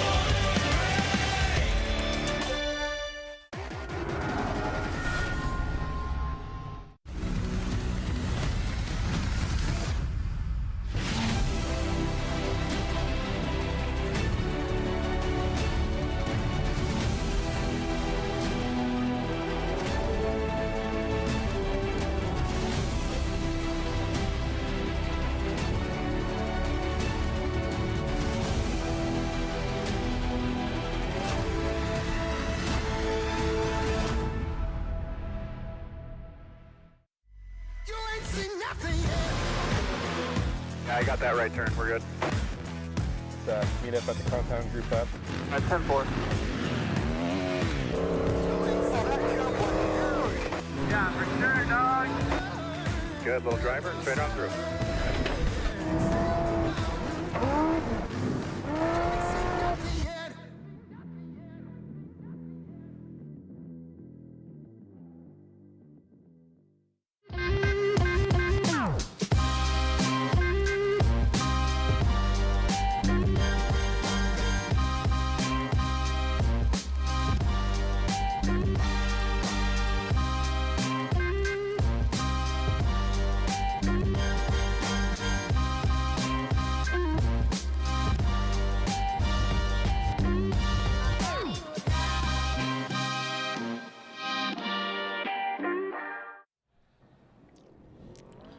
Welcome back to the 2022 BFGoodrich Mint 400 as you're watching Cole Potts as he finishes his third lap, going on his last lap. Now, Jim, we have had a lot of excitement.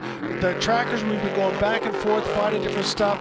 But the last time we were talking, you were saying that the leader, now Kyle Jurgensen, is about at race mile 20. That's correct, but let's just cut back a little bit. We've had so much going on here. Yes. So as we were coming into the end of lap 3, we had Ryan Arciero leading. We saw him stop on the lake bed. Yes. We then saw Rob Mack take the lead. Unfortunately, if we can look down on the bottom of our map there, you can see the big number 1.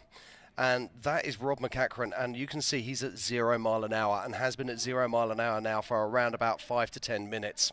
So there is Tim Herbst that we can see there, and he is currently our 3rd position vehicle. Then just behind Tim Herbst, Ballistic BJ Baldwin. You got it, Ballistic BJ Baldwin. And then if we just go a little bit further back down, I believe Tim Herbst is second position, correct? Yeah, that's correct. Sorry, did I say third? Yes, you did. I did. I do apologise. No, Tim Herbst is currently in second position, but it is that man, the Brenthal man, Carl Jurgensen, that is leading the 2022 Mint 400. Now, this would be if he was able to pull this off, I don't want to jinx him, because every time we've been talking about somebody. Poison Chalice. They blow a challenge him, but we still see Rob Mack is sitting. But would this not be a stellar year for him to win the King of the Hammers and then now bring home the Mint 400? So once again, not trying to jinx him, but we see Steve Olegas is also in the top 5 and Mr. Consistency as he works his way forward. But unfortunately, our defending champion right now is not out yet. Anything can still happen, but he is not moving. And it could be a drive shaft.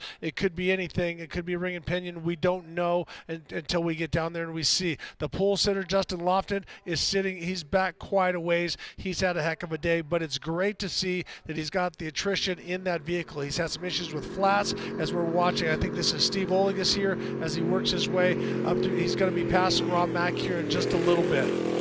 He is indeed. So if I just quickly look at my list here, I can give you our top 7 that have already started their 4th lap. So currently in first position is Carl Jurgensen. In second is Tim Hearst. In third is Eric Hardin. Then in 4th is BJ Baldwin. And then 6th is Steve Olgies. And then in 7th is Cole Potts. And in 8th it is Justin Lofton. This looks like Bernard Steinman as he starts to work his way. That is Ryan Millen who has jumped in the seat. Yeah, we can confirm that. That is it's got the People's Racing livery on the side. So Bernard Steinman and Cruffy did a great job handing off the truck, looking clean, all the fenders attached.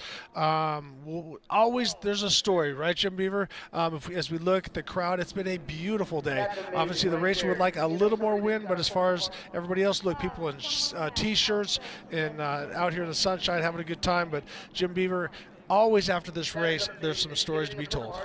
Man, there's going to be a lot of stories after this one, just in this unlimited race alone. I mean, wow, what we've seen in the spec trucks and the lead changes and the drama there. I mean, the drama surrounding the unlimited race and the lead changes we've seen there. It's been a wild one, and it's not over. I mean, we still got a half a lap to go. Cole Potts is charging, and he's actually heading towards Steve Olegas, so we could see some good racing between those two a little bit later in the lap if he keeps up this pace.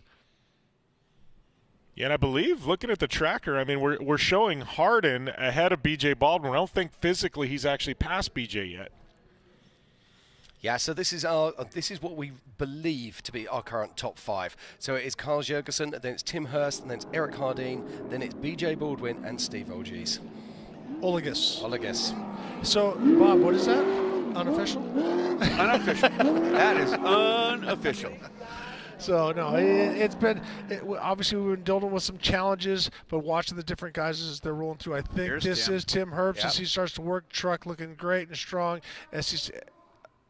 I'm sorry, this is later. This could be Thor as well. So we're not exactly sure where it's at, but Thor is, this is Thor because this is through the Losi Thumpers. This is further around the course. So Thor. Oh, this is Adler. Oh, no, sorry. Greg Adler. No, that's or Thomas Fitcher. Fitchner. So those guys are splitting that race. So Thomas doing a great job. Used to own Infab and make all the kind of accessories for the truck. So Thomas doing a great job working through the low, swapping a little bit. Eesh, that was scary. Swapping side to side, but Thomas doing a great job, and I think those guys are pretty much dominating the legend class. All right, indeed. Right, okay, we're going to be seeing the leaders. They're going to be making their way up around Gonzo Pit very, very shortly. That's about the far side of our course, which is around about race mile 30. Let's not forget, of course, that they've got around about 100 miles to do, so there's still an awful lot of racing left here. Well, actually, they're under, correct? If that's at 40, Well, race mile 30 is the Gonzo pit, and it's around about a 95-mile lap. Yep. I believe this is Brent Fox. Yes, you're right. Correct. Showing us everything underneath. Well, and what happens, you wonder, like, how did he lose a hood? And with these G-outs are so hard, what happens, you smash the valance, that rips into the grill, which pushes the hood. Here we're looking at our pole sitter as he starts to work his way up the wash. And once again, with all-wheel drive, he's got quite a run going. But not going to win it. Justin Lofton is not going to win it. They're not going to get his number 4. But once again, I'm really happy to see that he's having everything, because he's got that Mason-matic transmission and everything. So he's going to build his program for another schedule. Talk to us a little bit about the Mason-matic, because this is something that is, again, a bit of a game changer. Yes, it is. And so Neil Mason completely designed and built it. What we had is with the with the X-Trax and stuff, there was a shift delay. So you'd hold it wide open, shift. It would shut the motor off. Yep. It would shut it down, shift, and then go into the next one. Well, we've had issues in the past where if the air pressure comes down, what happens is it could cause a misshift, because it won't shift. Like, you can't misshift it, but if the air pressure is down, you can get a misshift. Now, when you say air pressure, it uses air to actually change gears. It's a sequential gearbox. It's sequential, but the air actuates the shifter. So we had an issue with that with Team C. Well, what Neil Mason has designed, and I'm dumbing it down completely because I'm a driver, but basically when you shift when you're first gear, it's already notched into second gear. All right? Then when you shift, there's no delay, it goes right into it. Then when you're in second, it's already ready to go into third gear, so that there's no delay. So that's the biggest thing that we've had with the sequential boxes and the 5-speeds and the 6-speeds, is that delay. For racing, it's not as bad, but for qualifying, you need to have that shift, boom, boom, boom, because sometimes you're using that for traction coming off the corner. So you have to run a completely different driving style. But with the Mason-matic, you can just hammer it and it goes right into gear for you. So he's one of the first trucks that's being very successful. They had a couple teething pains, but it's great to see it out there running, and he's having a good run with it. Fantastic. Oh, look at this. This is Ryan Arciero. Now, I'm hearing rumors that we're actually going to be having an interview with him. So Tiffany's down there, I think, so we'll come to that very, very shortly. But, I mean, how will Ryan be feeling right now? Well, Jim? Defeated. It's one of those, this is the worst way to lose a race, and it's a really, really tough one for Ryan. Sounds like Tiffany is standing by with Ryan, so we're going to throw it down to Tiffany Stone. Ryan, this is not where I want to talk to you at all, and we were so hoping for such a different outcome for you this morning, and you said you were about 3/4 down the lake bed. You started losing some power. What exactly happened? I wish I knew. The truck was running perfect all day, and we were coming across the lake bed. I'm looking at state line, so I'm looking at getting ready to start our last lap, and knowing we had a great truck to start that last lap, and about 3/4 of the way down the lake bed, all of a sudden it developed a huge vibration, and then I started pulling power out with the throttle, and so we started losing power, and got a low oil pressure light, and then everything just turned off. And I knew as soon as we had that vibration and we were losing power, I knew it was terminal. I knew it wasn't something we were going to pull in the pits and fix. But man, that was probably one of the most heartbreaking races that I've done. So for the simple fact is the truck was just on point all day. It didn't miss a beat. We got just an unlucky flat leaving for that third lap. And don't know what happened. Obviously, I clipped something. I just didn't know. Travis got it changed really quick, and we had enough time in the bank to be able to get it changed and get going again and not lose a position. And but it allowed Rob to bridge the gap to us, and so we stopped at the first pit, re-racked a tire, so we would have 2 spares. Got going, and Rob was about 45 seconds behind us, which means he was 15 seconds up on us on time at that point. And I turned the traction control off, and I said, okay, we're going to run now. I want that time back. And by the time we got to the second pit, I think we put a minute and a half on him, and the truck was just on point. I'm like, it felt so good. I'm like, okay, the truck is feeling so good. I can put time when I want to put time, and then I can back off when I want to get back off. When I want to back off, and to have a truck like that is like, you can't ask for anything more. So, but just today wasn't our day, I guess. Well, Ryan, like I said, this isn't where I want to see you. It was so good. You had your little good luck charm right there. Now you get to have some father-son time, show them what it's about. You're a true sportsman. I love everything about you. Maybe next year we're going to talk again, of course. Tiffany, we're not done. This type of stuff continues to drive you. And I can tell you what, I mean, I've had way more failures than successes in my career. The best in the world have had more failures than successes. But you take the failures, you learn from them, you go back out again, and you go win. Awesome. Well, best words from Ryan Arciero. You take those, you go out for the win. Back up to you guys. Okay, thank you very much, Tiffany. It's heartbreaking, isn't it? When you see that is the word. It is absolutely a heartbreaker. And all of a sudden the dust trail tapers away to nothing. Yeah, I mean, you have to also admire his professionalism as well. He didn't just drop that car in the middle of the course. He got it off course because he knew he had other cars coming back round behind him as well. And that says an awful lot about the man. But the race continues. Here's our Honda Ridgeline, Jeff Proctor. He's got that thing spanking all day long,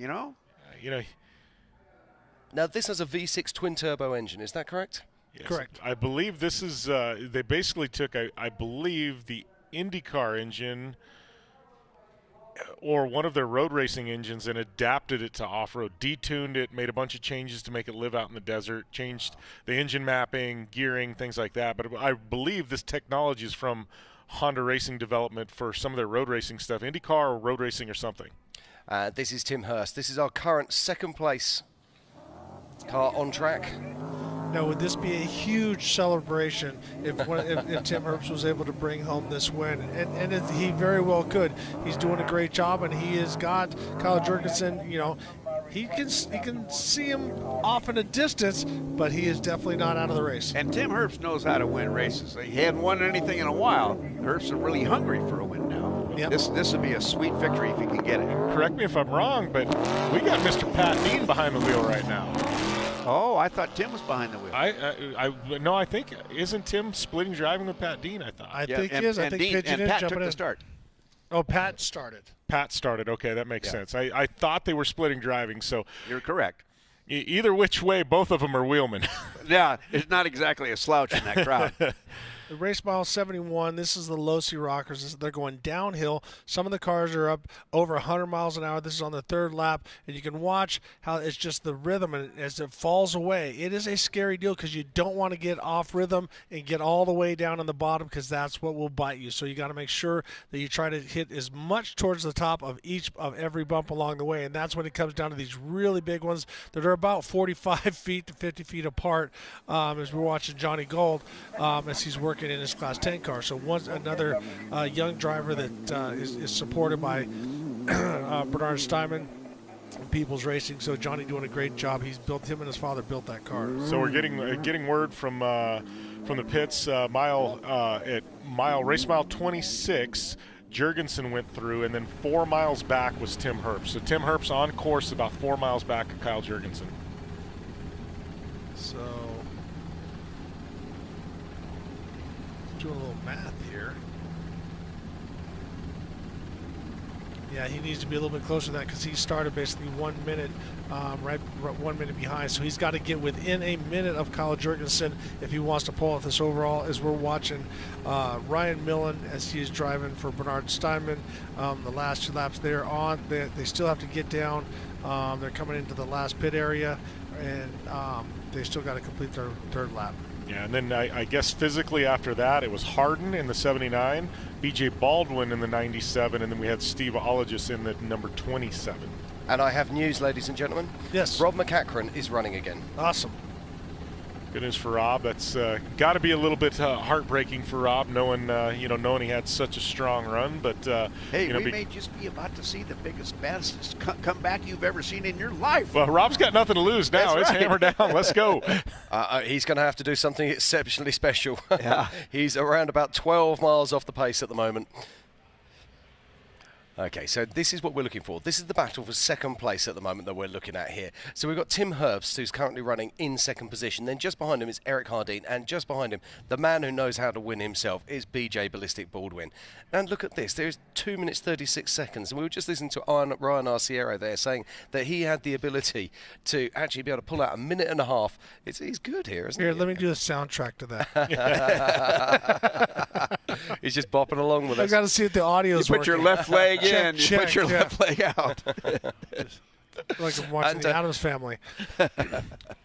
So it is possible to be able to pull time if you need to. And BJ, it looks like he's been saving his car. So is this his moment? Is this where he's going to open up? Yeah, and it looks like we're having Tim Herbst not updating quite as quickly because it shows BJ Baldwin ahead of Herbst on track, which we know is not correct.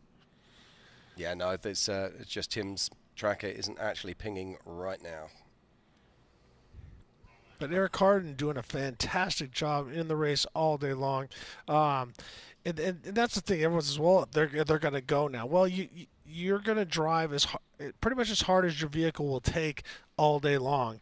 And that's what we're seeing is that, but the track's going to be getting worse and worse and worse. So when you decide to pull the trigger, are you going to have the truck underneath you? As we heard from Dustin Jones yesterday, said, yeah, it looks okay, but the girl's pretty hurt. So we're going to see vehicles that are pretty tore up. Okay, I'm just looking here. It looks like BJ Baldwin has actually got past Eric Hardeen. So has the charge started? So BJ has got back around Eric. Yep, the pingers have definitely pinged at the same time. Okay. And I'm showing that I think Eric might have had a problem. I think Eric might have had a flat because he's showing around about 3 miles behind BJ. So now BJ's putting the pressure on. He wants to move up a spot or two. Exactly. So I will be watching the gap between Tim Herbst and between BJ Baldwin, and I have to say it does actually look like it's close. Right, I'll come back to that story. I don't want to second guess that. Jim's just trackers to ping a couple of times. Jim's just down there mumbling, thinking away, and just sharing it with the world. Oh, I wonder what. I gotta fly home. I need to check. This is the problem, isn't it? I mean, racing is exciting, and you can't help but get absorbed into it. Okay, right. Todd Wiley works his way to the pit. Todd Wiley's a veteran. He, back in the Class 8 days, he won a lot of races with that notch frame. I remember. Yeah, he had. I think it was called Frankenstein. Was his Class 8? Yeah. But I lost to him driving a Class 8. Look at the oil on the passenger side of that screen. Yeah. Tells you a shock leakage. Probably a shock is squirted its sauce. I don't know that I've ever heard that referred to that way. The shock squirted its sauce. I'm not even going to go there. Not even going to go there. That's a new one for Bob Bauer. Listen, guys, sometimes I'm just as surprised what flies out of my lips as you are. So, as I said, leave it alone. Yeah, it looks like they got a few things going on there with Todd Wiley.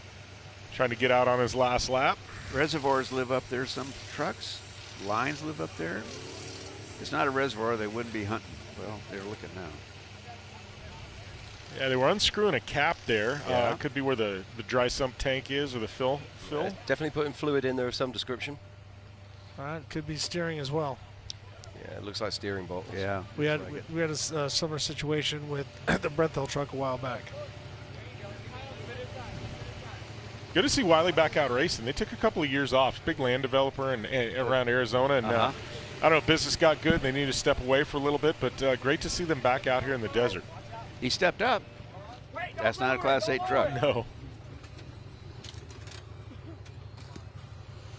Oh, we've got naturals. No. Jack her back up. I didn't say put it down. Well, the problem is if they put it down, they don't have the wheels seated. I had the situation with Bryce Menzie. Next thing you know, when they go to take off, he can torque them and everything, but if the wheel is slightly cocked off as he goes to take off, the wheel's going to get loose, and then it's going to vibrate those other lugs loose. So if I was them, I would rejack that and recheck them. Because obviously it's going to be a while. They're still putting fluids into it. I agree Don't with be you. in a rush on that. Yeah, he's got nothing to lose. Better safe than sorry. Yep. Here we are back into the Fox Proving Grounds. You can just see, just like yesterday, the attrition rate is very, very high. You can see there's not a lot of dust because the drivers are so spread out.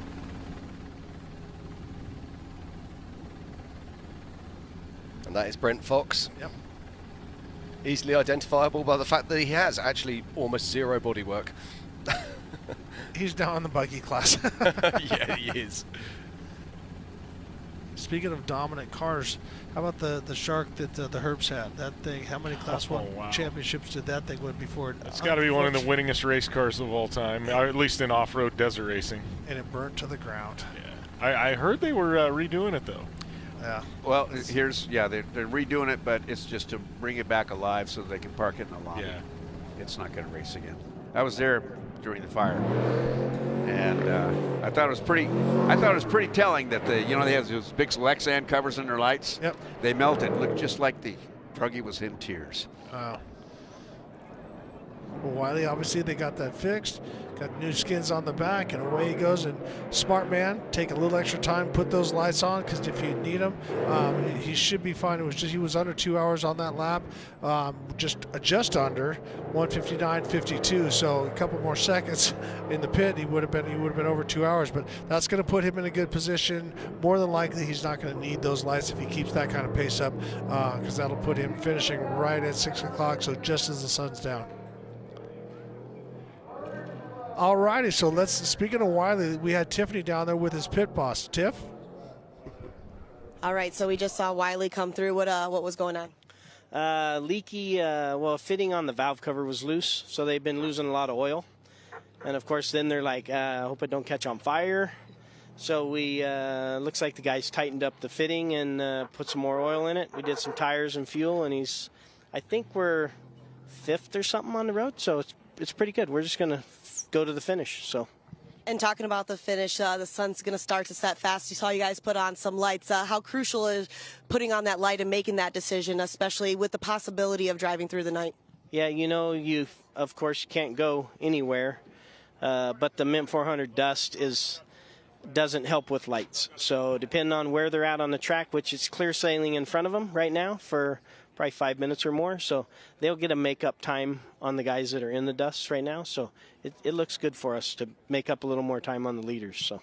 Awesome. Well, thank you so much for the update. You got it. Thanks for coming by. Thank you. Back up to you guys. Well, that is not just the crew chief. That is Rick Geiser himself. He was promoted last month, Yeah, there's Rick Geiser of the Geiser Brothers.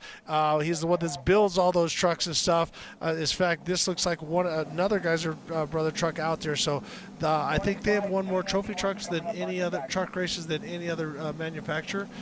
They've worked with everybody from Rob Mack is in the Geiser, Steve Olagus is in the Geiser. So obviously, it's a great heritage there. Well, there was a stretch there where Geisers won pretty much every trophy truck and unlimited truck race for about 2 or 3 years. Well, they were smart. They went to Rob Mack. They said, "We'll give it to you, and you can pay for it later." And sure enough, it worked out for them. Jim Marsden.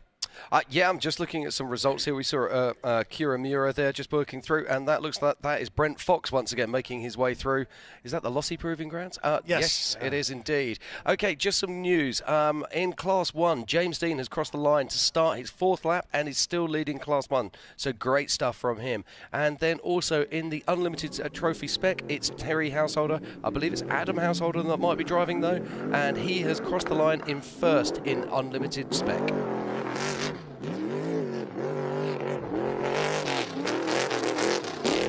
Cole Potts tearing up some desert.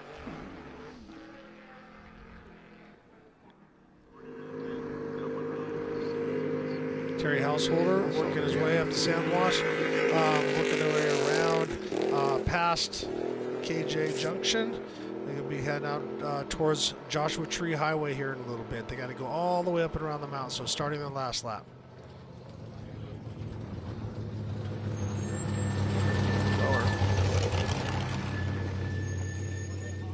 Justin Blower's coming in.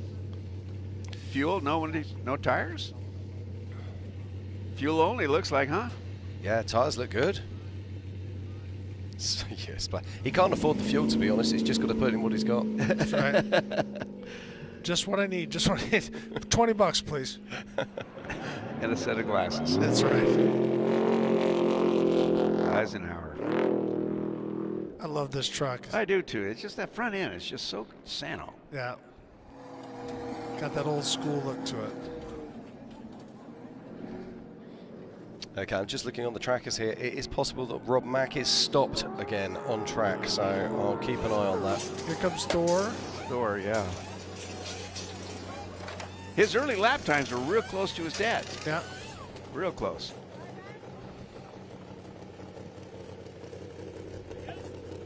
You ever met him, Thor? Talk to him a little bit? Very, very, very. Oh, whoa. It's in gear. Put your foot on the brake. Sorry. Woo! I act like I'm on the radio. Well, Thor's new. Well, yeah, no, that's it. He's a good gentleman kid. He's a sweetheart kid. Yeah. He's a driver too. He's quite a shoe. Well, his brother Riley's doing some pretty good stuff in NASCAR.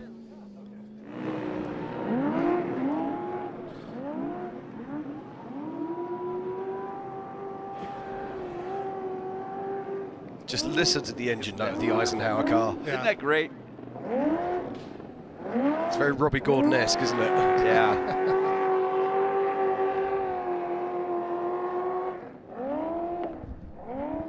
I think it's those 180-degree headers. Yeah, 180 Has to be, headers yeah. gives it that whine. Yeah. It gets a little old when you're in the driver's seat, though. Man, it cues your mic and it's like, hold on, I can't hear anymore. Yeah. You find when you're in the car for a long period of time, you get to that thing where you just zone in on the engine noise, don't you? And it just stays in your ears. All right, now we got Thor Herbst starting his third lap. So if you notice that he didn't put on the upper light bar, just took off the lowers, because in the dust, as Rick Geiser was saying, when you have dust, lights don't help. I mean, they actually hurt because they reflect off of everything. And to be honest, for myself, I'm going to say 90% of the time, I'm just on the lower light bar. Yeah. Because if there's any twinkling of dust whatsoever, the upper light bar lights it up, and then my eyeballs dilate shut, and because of the glare. So I don't like it too bright. Yeah. I like it so I can see around other things Absolutely. as well. What we tend to do is have what we call side lighting. Yep. Okay, and we tend to Comfort lighting. comfort light the side of the vehicle. Okay, and that way, what you're trying to do is you're not trying to put, because as you say, it's like trying to shine lights into snow. Yes. It doesn't work. It just comes straight back at you, and you often find that roof lights are actually not as effective as Ricky was saying as low-level lights. Yep. And now we're watching Ryan Millen as he jumps in for Bernard Steinman, as he's works his way down there. Remember, we saw Justin Lofton and some of the other guys on the far right, so everybody's trying to find a smoother way around. Well, you want to talk about a wheelman, Ryan Millen. This kid can wheel. Yes. I mean, I was one of the hosts of Rally America for a couple years. He had, the factory Toyota RAV4 that he was rallying there, and got to spend a ton of time with Ryan. He's done some stuff with the Herps. I mean, anybody with last name Millen, generally can drive a car pretty good. Pretty much. I had a good time with his dad, Rod, in stadium trucks. As we're looking at Class 1, we see the Diener, James Dean, and Ronnie Wilson in second, Lauren Healy, Archibald Barbari, and then Matag is still rolling in hard, and so is Carolyn, and I think we said, and Lund is out. So still a strong race, and Ronnie Wilson seems to be working his way back, Jim. Yeah, he seems to be making his way up the field again. I'm just trying to keep an eye on the scores at the moment. We'll get a clearer indication as these guys come round to start their fourth lap, and I'll be able to keep you up to date with what's going on there. But at the moment, it's Carl Jurgensen who is out in front, leading from Tim Hurst and then from BJ Baldwin.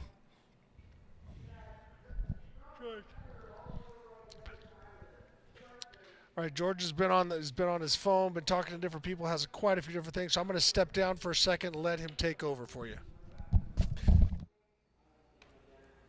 Okay, I'm just looking here on the tracker, and I think that Tim Hurst might have actually stopped in the Gonzo pit. Oh, man. Can the drama build anymore? This actually could be a scheduled pit stop. Yeah, correct. We don't know. That's Greg Adler we see there in the pit. And in fact, I'm actually just seeing there that it's just pinged again, and Tim Hurst is running again. So it looks like it is. Aha! It's the GOAT himself. It is Rob MacCachren. And tough day for him, tough day for Arciero. I mean, you just never know what's going to happen. No, you don't. That's off-road racing. That's why we love it. It is indeed. It's always good to see the cars back on course, though. Mile marker 19 looks like where he's passing. Yeah, it looks like there was something loose under the car there for a moment as well. I was trying to get a glimpse in there of the helmet. I'm looking at things, and knowing Rob, I was trying to look through, and this is just me throwing things, but I was trying to think, Did Rob throw Caden behind the wheel and Rob move over to the co-driver's seat just for the last lap for a little learning experience maybe? We know Caden can drive. You're on crack. Really? Caden has filled in for Rob a few times now. Has he really? Yeah. I didn't know that. Yeah, Caden's driven that truck a few times now. Holy cats, Jimmy. Is it never going to end? Are these kids going to end up taking over the world? Caden's crazy fast. It's crazy because he hasn't even been behind the wheel racing for that long. Yeah, I'm trying to think what race it was. There was a race a year or so ago. Caden filled in for Rob. Wow. Was that Rob had a medical issue, remember? Yeah. His leg? Caden jumped in. And so I was trying to get a glimpse in there. I was like, you know what? That was just me spitballing ideas there. But, Rob goes, we're probably out of contention now. Maybe throw Caden behind the wheel. Yeah, this is Ben Nunley here. Running in the unlimited spec. Nice smooth stop, back out on track. And we see another driver getting ready to get into a different car. That Proctor car is getting to look sadder and sadder every time we see it. It's still running. Not only is it running, it seems to be smoking it right down the road. He's running pretty good. Yeah, that thing looks like it's actually driving really well, minus some of the fenders on it. Yeah. Getting a report here from 2 minutes ago, race mile 46. Jurgensen was through, and all it says was leaps and bounds ahead of Tim Herbst and B.J. Baldwin in second, third. So Jurgensen's starting to check out on the field. Wow, I hope. I don't know what I hope. This is crazy. Okay, here's our live map right now. Right. Okay, if we look there at the top, that's the 127 of Carl Jurgensen. And we called it earlier. We said this could be a moment in time for this young man. And then just behind him, we just see there, it's Tim Herbst. Now, we don't think it's Tim driving, do we? Is it Pat Dean? We think I believe, according to Ricky, he thought Pat Dean started and Tim is now behind the wheel. Okay, right. And then just behind him is ballistic B.J. Baldwin. Now, you're ballistic B.J. Baldwin. This is your backyard. But then, let's be honest, it's Tim's backyard. And it's Dean's. But I would really love to see B.J. make a move now. That would be very cool. There was a lot of... Speaking of Dean, we got James Dean here. Yeah, this young man's done nothing but impress today. Absolutely fantastic. He's been locking horns with the big trucks all day. Fantastic drive. A lot of B.J. Baldwin fans in the BF Goodrich VIP tent as well. A lot of people talking about him. It's a good run. BJ, he's having a little resurgence in his career, and I'm liking it. You know what? A successful BJ Baldwin is good for the off-road industry. Coming off that win at Parker, now he's competing for a podium here at the Mint 400. BJ Baldwin's back, and that's a good thing. It is a good thing, but it also is this. We know he's a fantastic driver, so just how good are the guys ahead of him? Do you know what I'm saying? It's just remarkable. The depth of talent we have in this type of racing it just blows my mind every single time. So we're back at the pits now. I believe this might be our Japanese guy. Yeah, this is a Toyota Hilux car. This is actually one of my favorite cars that I saw on the at the driver's grid this morning. And is this a driver swap, or is he just getting out for a stretch? Cool.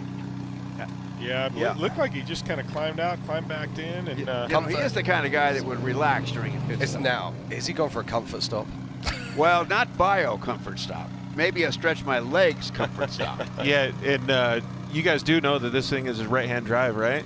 Yeah. Oh, it's right-hand drive. Yeah. It's a properly made vehicle, you see. Yeah, I was going to say, the wheel is on literally the right side of the car. I think we just lost Marsden next year. He wants to start driving with Hanawa. I'm glad I was here to see it over. To be honest, mate, if he would have me, I'd be there like a shot. Going old school with the with the dump cans, sorry. Okay, we're back in the action.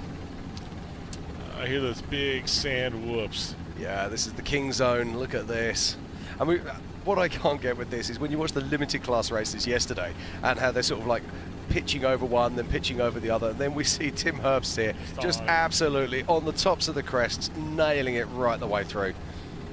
Look at that. I mean, just absolutely pinned.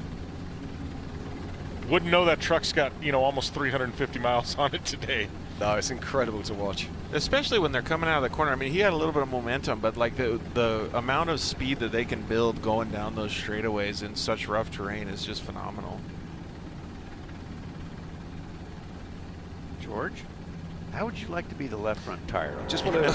Oh my gosh, man! Could you imagine? And that's Greg Adler crossing the line. And he is leading the Unlimited Legends class at the moment.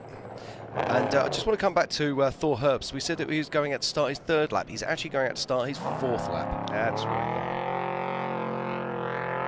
So a great run there from Thor Herbst, who's currently in 3rd position in Unlimited Spec. Oh, you're going to love this. In 2nd position in Unlimited Spec is only Nick Eisenhower. Oh, wow. Jim's guy, man. He's put together a clean race. You know, we've been talking about the truck and things like that, but the Eisenhower brothers, I mean, these guys can wheel. They know, and they're like Blake Wilkie. They're a little bit of throwback. They wrench on their own stuff. Yeah. They fabricate their own stuff. They put it together. They like things a little bit different, like that older body style. But, you know, the Eisenhower brothers, both of those are great drivers. Yeah, and they have versatility in their driving skills, too. How do you mean? Not just out in the desert at the Mint 400. They can drive it in other places as well. They're just good wheelmen and all overall. And they're excellent at promoting themselves. 100%. If you say to people, particularly over in Europe, name some desert races, Eisenhower's going to come up there. Yeah. And it shouldn't, but it does. It's this next generation of social media influencer guys that can race and wrench, and it's actually kind of cool to see this generation of Eisenhowers and Blake Wilkies kind of coming up through the ranks. Clearly good for the life of the sport. Longer life than without them. It is. I mean, we live in a world now where Instagram and, you know, with Twitter and Facebook and everything's a touch of a button and instant gratification. And these guys are taking our sport to these places. They're putting out those little reels. They're putting out those little videos. And people are lapping it up. It's great to see.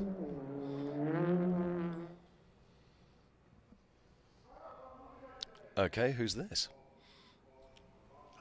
For a second, I thought it was Lettner, but... No. Not unless he's changed the vehicle colour. Yeah, that's not going to... Oh, I thought he... Oh, that's right. He's red on the front now, huh? Yeah. Concrete Motorsports been red for quite a time, Bob. So I'm confused. I'll pick up a number in a minute. So the action keeps on happening here at the 2022 BFGoodrich Mint 400. And that is Bear Nunley. And he's absolutely on it. We just saw him in the pits a moment ago. Great to see. It's another guy that's, you know, having a sneaky good race there. Yeah, he is. He's currently lying in 5th in class in the Unlimited Specs. So great run there for Bear Nunley. Going to be a lot of fenders laying around the fenders and hoods and shrapnel laying around Nevada desert here. Bob Bauer. Well, I think you're right. I even caught a glimpse on some of our shots. There's still going to be some tires out there, whether it's big fine involved or not. Some guys left them behind. And we do have a sweep. You know, we say that, but, you know, in the next day or two, they're going to go sweep the course, pick up all the tires, the fenders, the parts, anything left behind, jacks, you know, tool bags. It's crazy the things that get left behind in the race. When they sweep the course, they'll go pull all that, all the course markings, things like that, leave it just like it was before. Well, it's important to stress that we actually leave the desert in a better place than when we arrived. Part of the deal, Jim. It is. It's part of the deal. But we think that's normal, and it's good to let the people at home know that that's what we do. Well, that's true too, huh? Ah, a little driver change. Last lap. Last lap. Somebody gets to it looks like Mike Jones getting in. The worst part of a driver change, getting in, finding all the bits and pieces for your harness, plugging your radio in, plugging in your pumper, and breathing. Yeah. Then realising the seat's not quite the way you want it. Well, you know what happens a lot, Jim, is you get in the race car, and everybody wants to help you. So everybody, you got hands and arms and knuckles and things like that, and they think they got it all strapped in, and they say, go, go, go. And you're not, you know how you have to kind of settle your butt into the seat, and get your back into the back. Yeah, and get down. That doesn't happen. So. And let's be honest, there's nothing worse than getting into a car that someone's been in for 5 hours and it's not dry. Let's put it that way. Anywhere.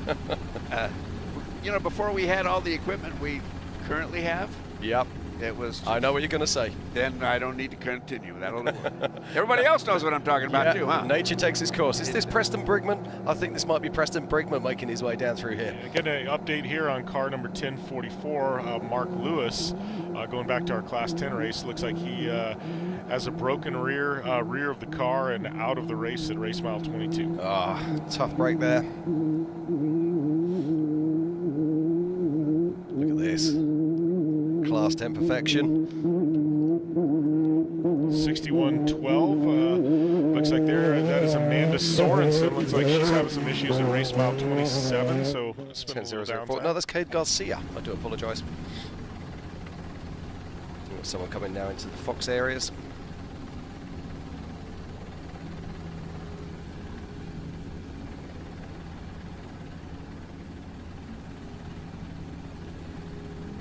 We've been racing on course for a little over 6 hours now. And this is looking like this is going to be one of the fastest Mint 400s in history. You know, I was just thinking that, Jim, is that my memory from our Mint 400s is it was just the first 6 hours. That's the way it was. And look at this pass. Look at this pass through the Fox Proving Grounds. We got 4 drivers on it. Oh, look at this. But they work together on it. That's good. Yep. So our current race leader is Carl Jurgensen. And behind him is Tim Hurst, and closely behind him is BJ Baldwin. And they're pulling out a slight gap now.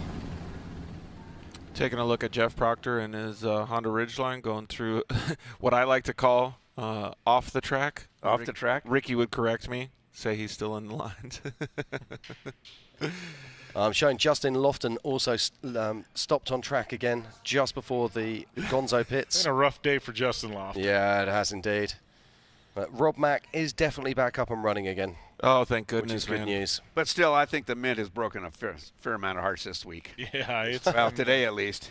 I mean, you look at yesterday and, you know, the UTV race, both the Matlocks, Brandon Sims, you know, their heartbreak. You look at today and Arciero and Lofton, Rob MacCachren. I mean, it's, you know, looking at the 6100, we had, you know, our leader there, Chrisman, go down, you know. It's... Yeah, unlimited spec. Yeah, unlimited spec. There is no certainties in off-road racing. It is as simple as that. As we watch our second place car, Tim Hurst. It's good to see the Herbst guys doing well this time, though. They had some issues at the last couple races, so it's nice to see those guys. And plus, he's number 19. It's my favorite number, so. Oh, well, of course. That makes the whole deal. Absolutely. I'll bring him some good luck. Fair enough. Well, you know, I think the Herbst now, they've settled in, and obviously they know the distance to Jurgensen. There's not going to be any chasing down Kyle Jurgensen at this point. You just want to be there in case he has a problem, has a slip-up, has a flat tire, has a slight mechanical, that you're in there and it puts you back in the game and you get around him. You know, the top 5 cars, you know there's no secrets to right now. Yeah. Everybody's on the radio with everybody. Everybody knows what's going on. Now, can they do anything about it is the question. Yeah. How meaningful will a victory like this be to Kyle? Oh, it'd be massive. You have to remember that Kyle is one of the low-budget guys, okay? He's not coming here with pots and pots of cash, throwing it all at it. He is actually a Brenthal driver. They've got him in this car because of the talent that he has. He's not actually a self-funded team, and I think that makes a massive difference. Plus, he's on a roll. I mean, he took it to him at KOA. Yeah, he did. He did. I mean, he was up against some of the very best, some of the biggest budget teams in the sport, and he came out with a huge win. It's what you know, the desert doesn't know who you are. Doesn't care. Okay, Rose, we carried. In fact, that is Tracy Poole we see there, but Tiffany managed to catch up with Tracy, who's just swapped out, and she's going to have a quick chat and tell us what's going on. Tiffany. So walk me through what's going on. It's weird to see a driver change so late in the game. Yeah, we planned this from the beginning. I was going to run the first 3, and Ryan's going to bring it home. But oh my gosh, so that track's gotten unbelievable. But this truck is amazing. I mean, it's absolutely amazing. I can't believe what we were going through and the speeds we were going through it. But right now, the whoops now are swallowing trucks. Like, you're in and out of them. The roofs are gone when you see them in front of you. They're that bad. I mean, it's unbelievable. And talking about that, you know, lap after lap, everything changes. What was the biggest things that you were noticing from lap to lap that were changing? Oh, the ruts and the whoops just are just incredibly. I mean, every lap, they were twice as big as the lap before. Like, I can't even explain it to you. It was unbelievable. But I can't believe we're here. So Ryan's going to bring her home. I think he's going to do a great job. Awesome. Well, you heard it here. Lap after lap, the ruts in the whoop section just got crazy and crazy. But it's a good day for them. We changed a lot of tires out there. That was the other thing, too, is we changed 2 tires. Okay, we're just getting another update that they changed a lot of tires. Back up to you guys. Okay, thank you very much, Tiffany. Now, this is what we're saying about this course. And, Jim, you know this course, don't you? I mean, it just carves up. It gets worse and worse with every single lap.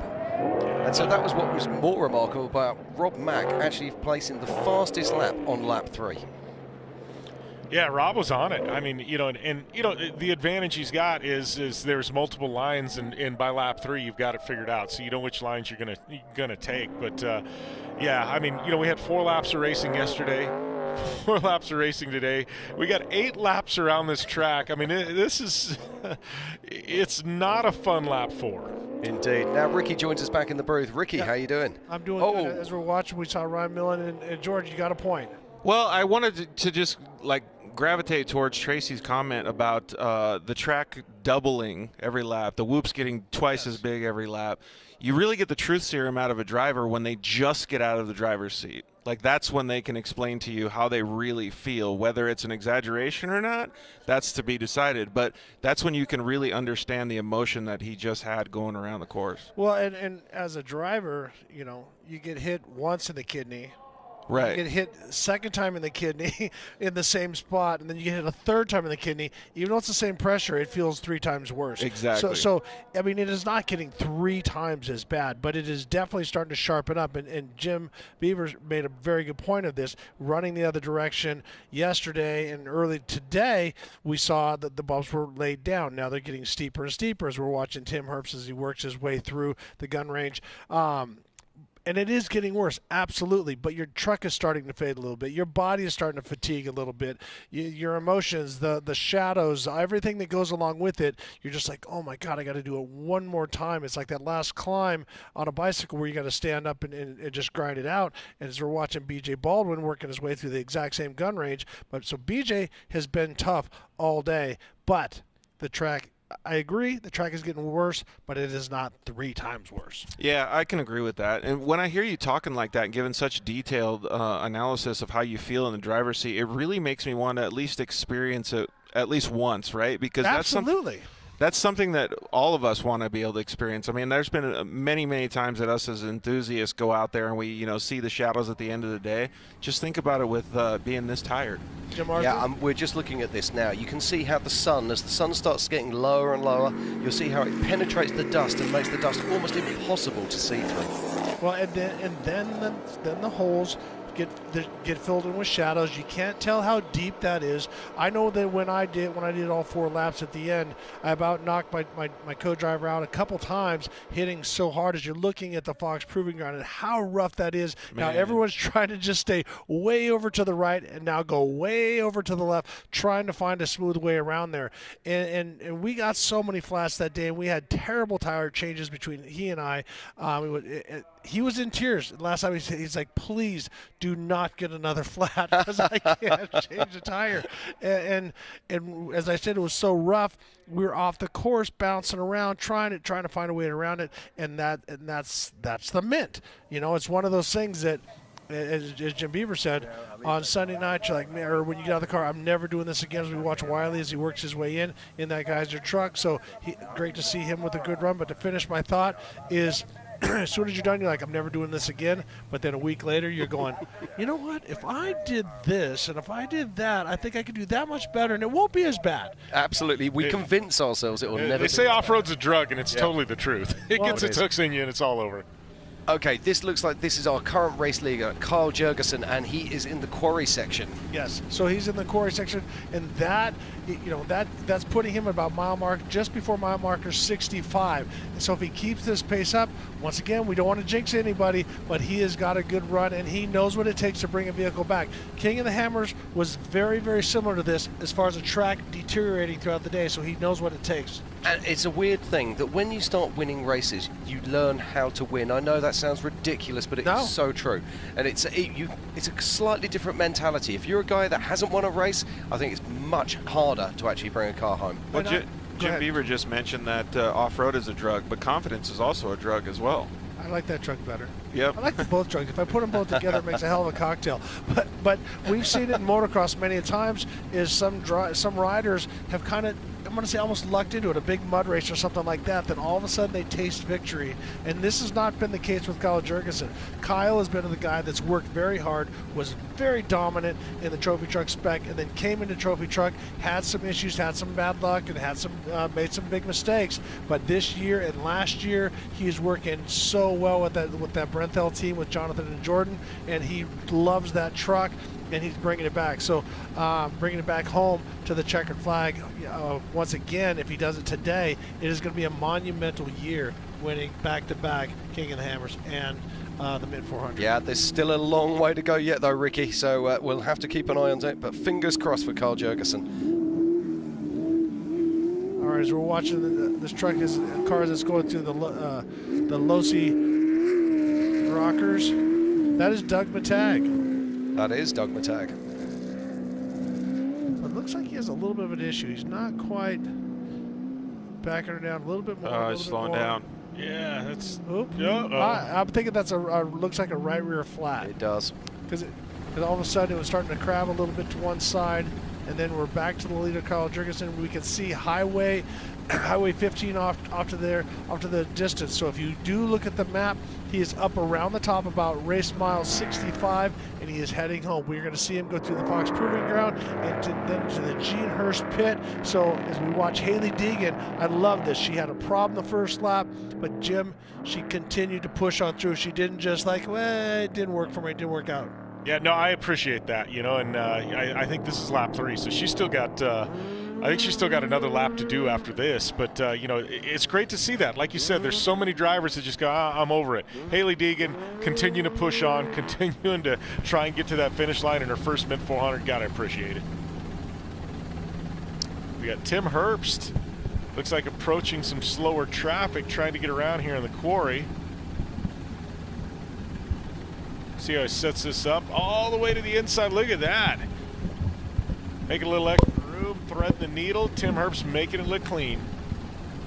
And you've got to be so careful when you're making those passes. It is so easy to make a mistake, trip a tire, do something dumb.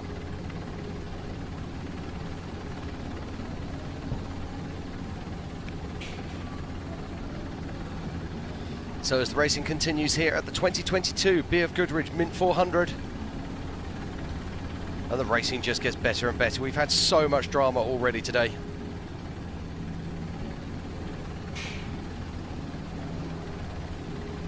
And our leaders are on their final lap.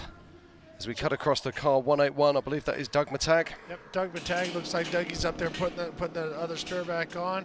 He's got, looked like definitely it was a right rear flat tire. So not too bad. They're going to get it fixed, get it back clipped in. You know what I'm noticing here, and I like Doug. Doug's out helping his co-driver change the tire. A lot of drivers don't do that. Doug's out there helping his co-driver, so I can appreciate that. Well, I think you should, just because you got the flat, so you should help fix it. But honestly, in some cases, mine as well, is sometimes you get in the way of those guys that are really good at it. I got Nico that's running with me with the Team Villadosula, and he is so fast, so strong, and he's got it down. I just, he tells me when to jack the car up and when not to. Jim? Yeah, this is Nick Eisenhower. He's currently our second place vehicle in the unlimited spec. How far is he in second? Could he win? Well, let's have a look. Guess what? He's not to the finish line. Yes, he can. So yeah, you're right. Until you cross the line and cash that check, you can always win. So Nick Eisenhower is great. As we said, we listened to the way that high pitch, the 180 headers, and I love. It looks like an old door slammer. It looks like the old timey Ford, but that thing is a rocket ship. No, I mean Nick Eisenhower is a long way behind Terry Householder. Oh well. Yeah, I mean, I'm looking here, I'm guessing, trying to work it out, around about 40 minutes. Oh, well. So, yeah, Terry Householder has a commanding lead in the unlimited spec. We can call that class stable. What do you think? Well, we keep saying it. Report. I'm sorry, I'm going to take over here for a second. At 421, car 127, race mile 60, 5 miles ahead of, wait a minute, 97, then 19, then 27. So has BJ Baldwin made a push to get forward? And if something happens to this truck, Kyle Jurgensen, we could see BJ Baldwin make his way back. So right now BJ is looking good, but Kyle Jurgensen is looking better. Yeah, Kyle, I think at this point, he's. You hate to say it's his race to lose, but I mean, Kyle. Oh, look at his window nets down though. Look at that. Driver's side window net down on Kyle Jurgensen's truck. Well, that's a 1 hour penalty. Unofficially. I had Bob believing that for a second. You did. You got me. Well, it makes you wonder if it broke or if they had something where he had to get out. I mean, that's a rarity. You don't see that very often. Well, see a rod or anything hanging on top. Yeah, I see the rod. It's right there. You see the red latch. So what happened is that maybe he got something and it just came undone. So I don't think, obviously they are not going to stop at that. No. They do have another. They got their main pit before they go, and so right now we just watched him go through. Well, he's now coming into the Gene Hurst pit. So let's see if he stops to get that fixed.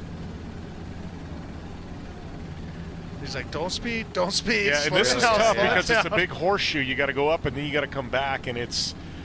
You know, you would think that he'd be reaching out to hook it up now if it's hookable.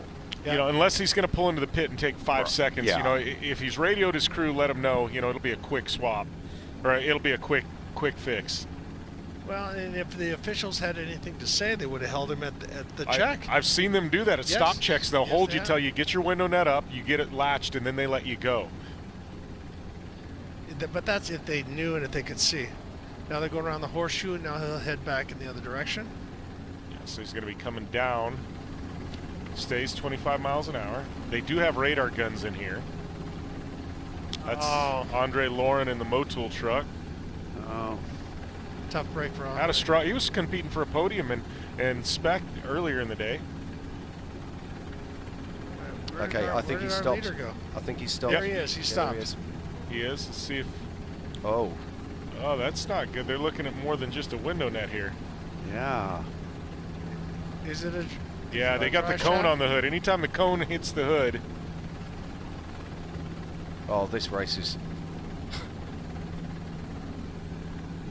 Wow. And the plot thickens. And you know the Herbst have crew that are watching this right now. And they're radioing, he's in the pit, he's in the pit, he's in the pit. Push, push, push. Yeah. It's like, shut up, shut up, shut up. I'm driving as fast as I can. This is as much push as I can. But this is the only time you can push is when you know a guy's down. Every mile you get, you're making time. Well, that was like my dad when I rode motocross. He would say, go now. I'm like, I've been on the edge of death since just the gate fell. Cone is coming off. They're looking like they got something that could be brakes. No, it looks like brakes to me because that's where the master cylinder would be, and maybe they've lost a brake line to the rear. To the rear, yeah. And they could be pinching it off and just going to go with 3. Just going to pinch it off and go with 3. Slow down, Carl. Boy.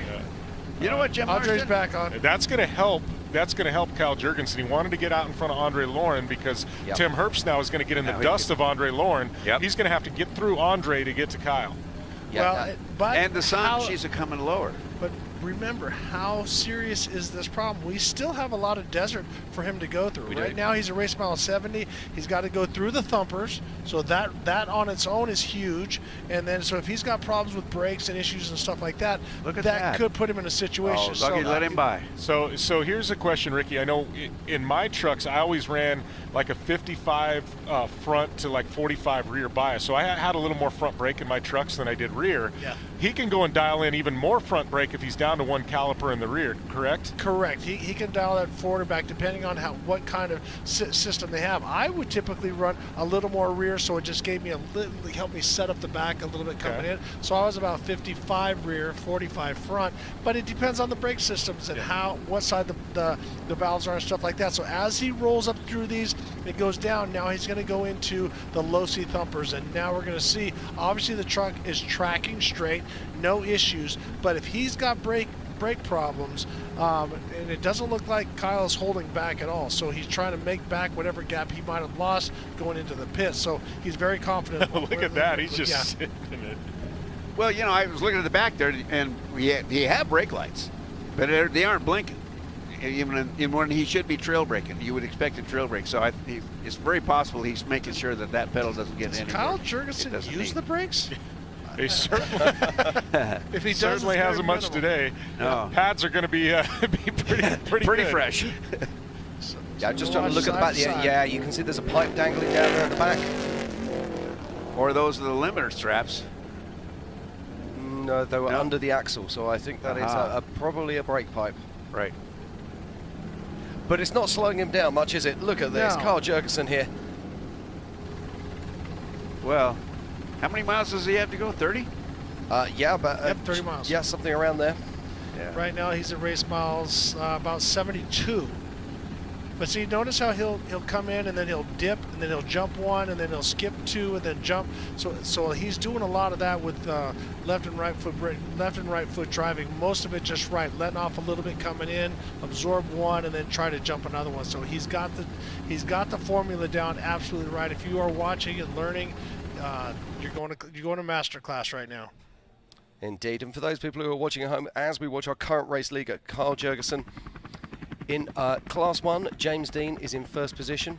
Then in second position is Ronnie Wilson, and in third position it's Lauren Healy. So Lauren's making up some places. That's awesome.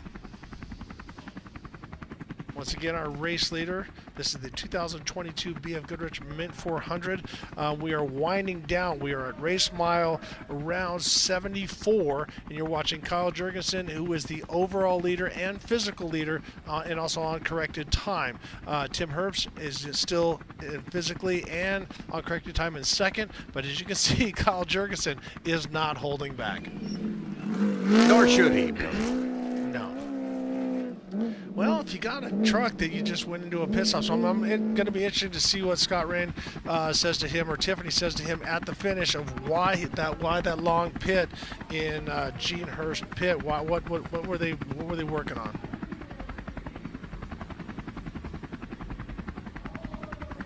It's also a veteran team there, though, that, you know, with Kyle went in, obviously had the window net they needed to pull in anyways, but they, right. you know, they knew the tracker, hey, we got, you know, 4 or 5 miles over the next truck. We can afford to lose a minute here and make sure the truck's good to go to the finish, because the last thing you want to do is go 5 miles past that pit and then be down and and him and his co-driver out of the truck. Yeah, and if you've got a 3-minute lead, spending a minute of it to make the lead solid is good judgment. Well, and that's the thing is you need to confirm, because if you go, as you said, go 5 miles on the way, something breaks, and you go, all it needed was to be tightened, you know. So it was a very good race strategy for Kyle to come in and have his pit crew look at it and say, you're okay, because I don't think he'd be running this hard if it was like, well, limp it to the finish, you right, know. No. So it's like, you're okay, let's go. Just make sure you can stop and make the turns. We saw that fantastic view there from our helicopter, but the one thing I did notice, looking into the distance, no dust. Yes. And Carl will be so pleased to see that. Well, we saw behind him, so he had 2 vehicles between him and Tim Herbst, so that is going to come into play later on in this race. Yeah, even if those other 2 vehicles play nice with whoever's going to pass them like they did for him, yeah, it still depends on where that happens. Well, I'll be honest, I'm looking here on the tracker at the moment. I reckon there could be as many three vehicles. I think there might have been other vehicles stationary in pit at the time that are now up and running again. Because if they get stuck behind somebody in some slow sections, that's just it's racing. Yeah, but well. But then here was Tim Herbst says he's rolling into the thumper, so he is not that far back. If Kyle Jurgensen gets a flat, any one little deal, yeah, any one little situation, Tim Herbst is right there. So great run for him and Pat Dean. Pigeon obviously did a good job. Now Tim obviously behind the wheel and doing an awesome job as well. And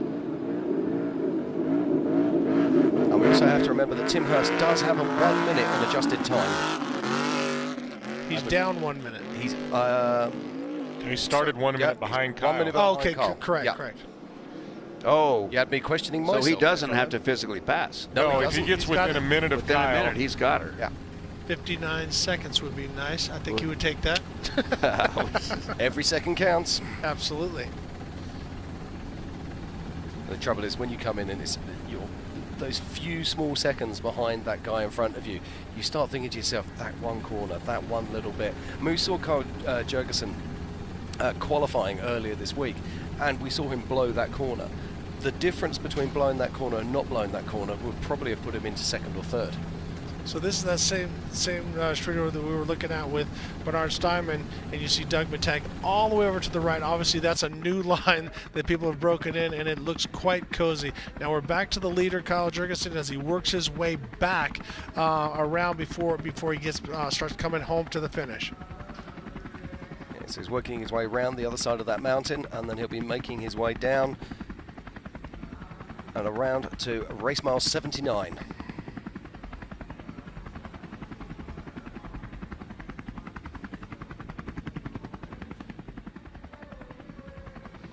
So we're looking for third place as it starts to come through, and that would be Ballistic BJ Baldwin. We should be looking for him to crest through that valley and work his way into the low C thumpers. And as you can see up in the upper right-hand corner, that is race mile 71. Obviously, we're on the 4th lap, so it is not that. But as far as the lap is concerned, that gives you a better idea on where the guys are on each lap. Well, it looks like that Tim has been pulling time on BJ. Yeah. I see no dust. Well, for our helicopter guys, this has been a beautiful day. Not too much wind. Some of them had to fly up here on that Wednesday when it had 50-mile-an-hour winds. They said they were all over the place. Now I'm seeing Jim Marzer with some big eyeballs as he's tapping. Either he's checking his Facebook account or something like that. Or what do you got for me, buddy? Okay, well, my eyes must have. I've got a feeling this might not be BJ. I've got a feeling this might be Eric Hardin. Eric Hardin. So we'll have to have a look. We're about to find out. No, that is Ballistic it is BJ. BJ. So it has At first I thought, wow, he's hacking at the wheel, but no, that's the sunlight shining back and through. So Kyle Kraft, obviously on the right-hand side, doing a great job for him once again. Condolences out to him for his grandfather, and also Mike Kraft losing his father. So tough time for the family, but this is going to be great for him to roll back. And at this point, they got a podium position. Jim? Okay, I think what's actually happened here, we saw Eric Hardin was broken on the other side of the track, and I think he's actually making his way from right to left across the course to get back to the Gene Hurst pit. I think this is a retirement from Eric, so tough break. Tough. This is, they don't call it the toughest American road race, and I think it's the toughest off-road race in the world. As we're watching Tim Herbst's great helicopter shop, you see the shadows are getting long, difficult time. That is second place physically and second place on corrected time. So Tim Herbst got a great run going, and once again, anything can happen. We saw last year, we saw the tango between Luke McMillan and Rob MacCachren right before the finish. So these guys have had a pace going all day long, and looks like they're going to finish before dark. And you know, the dust is doing a good job. I mean, he's got dust, but he doesn't have bad dust. The dust is doing a good job. What the heck do you mean by that? I mean, it's staying out of the darn way. Are you sipping? You taking a sip of something when you leave the temp off? I brought it with me. How does the dust do a good job? The dust is your friend. You got to talk to all of us. I'm one of those metaphysical guys. Okay, there you go. When has the dust ever been your friend? Yeah. When you're front, when you're when you're making it, it's your friend, dude. Yeah, Kyle Jurgensen is going to disagree right now. Dust is his best friend. It is indeed. Right, I'm looking at the track, and Kyle Jurgensen is not very far off of coming across the lake bed. That's a shot I'm looking forward to. Yeah. Wow. You know, that's one of those. That big braking like, moment there. That was Herbst? yeah. Well, direction change. That's okay. We got. So it looks like Potts. Potts is going to come up and around. Class 10 by the looks of it. Class 10 is like, that's Johnny. That's Cole Potts as he works his way past. Another cooperative pass. Yeah. Another very impressive race from Cole Potts. So I got a text from Kevin Croyer, says that Hardin is out at Gonzo. Yeah. BJ 636 corrected down from Jurgensen at Hurst. So as we saw, that's exactly the way it played out. BJ's down a little bit, but we still have some racing to go. We got to go across that dry lake bed where they are going to ring us next. And here is Rob Mack. Yeah, Rob MacCachren, he's going to have some stories to tell tonight. Probably not the stories he wants to tell, but again, that is racing. But the car looks good. Well, he just looks like he's bringing it to the finish. I mean, yeah. He doesn't look like he's jumping. That's not pounding it or anything. No. He's not. So something. I'm curious to what happened if he had to change a drive shaft or whatever. And now as we go to the lake bed, this is Kyle Jurgensen as he runs across the dry lake bed, which is going to be so awesome with this sunset. Alrighty, so as we're watching Kyle Jurgensen, when he come back, we're gonna watch and see who is the winner of the 2022 BFGoodrich Mint 400. We'll be right back.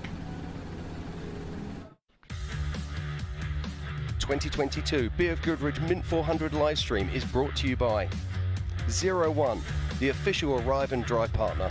It's Las Vegas tours led by professional guides. More at your ATV ride time in the latest off-road vehicles. Heatwave Visual, the official sunglasses of the Mint 400. Makers of fully customizable and highly visual sunglasses, designed and built in California. Get your pair at dirtco.com today. Golden Nugget Las Vegas Hotel and Casino, the official host hotel of the Mint 400.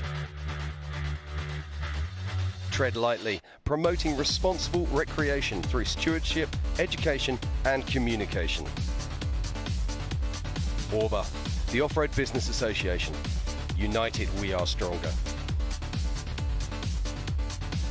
Sight Solar, sustainable innovation powered by the sun. Get power and light instantly, wherever you need it.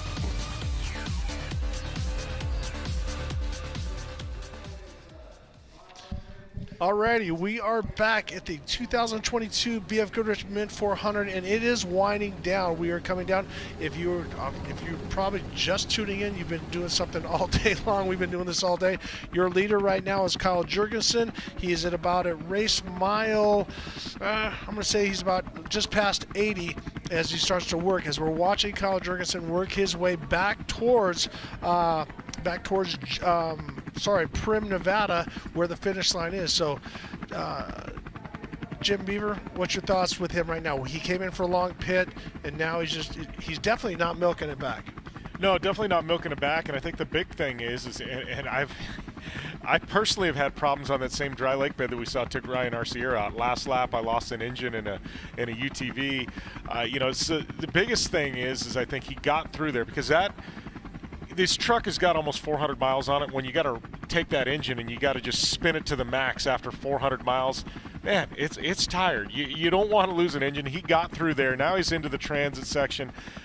I think he can breathe a little bit, but not too much. We're not quite to the finish line, but I think at this point he's got a nice enough lead that I think he just needs to get it there, be cool, calm, collected, take it easy, get across, take those checkers. Well, and this is the current running order with Kyle Jurgensen in first, Tim Herbst in second, BJ Baldwin, Steve Olegas, and Cole Potts. So, Jim Marsden, the shadows are getting long. It's been a long day for us. It's been an extremely long day for them. What's your thoughts here, buddy? Well, mate, this has got to be one of the fastest Mint 400s in history. I'm just looking at this. Our race leader, he's coming in approximately, I'm going to say, a good 45 minutes faster than the times that we saw last year. Yeah. Bob's checking his watch. I reckon that's about right. Yeah. I'll get confirmation of that. But that just shows the blistering pace that these vehicles really have. And what a race we've had. I mean, the amount of changes in the lead have been quite remarkable. I mean, you've got to feel for Ryan Arciero.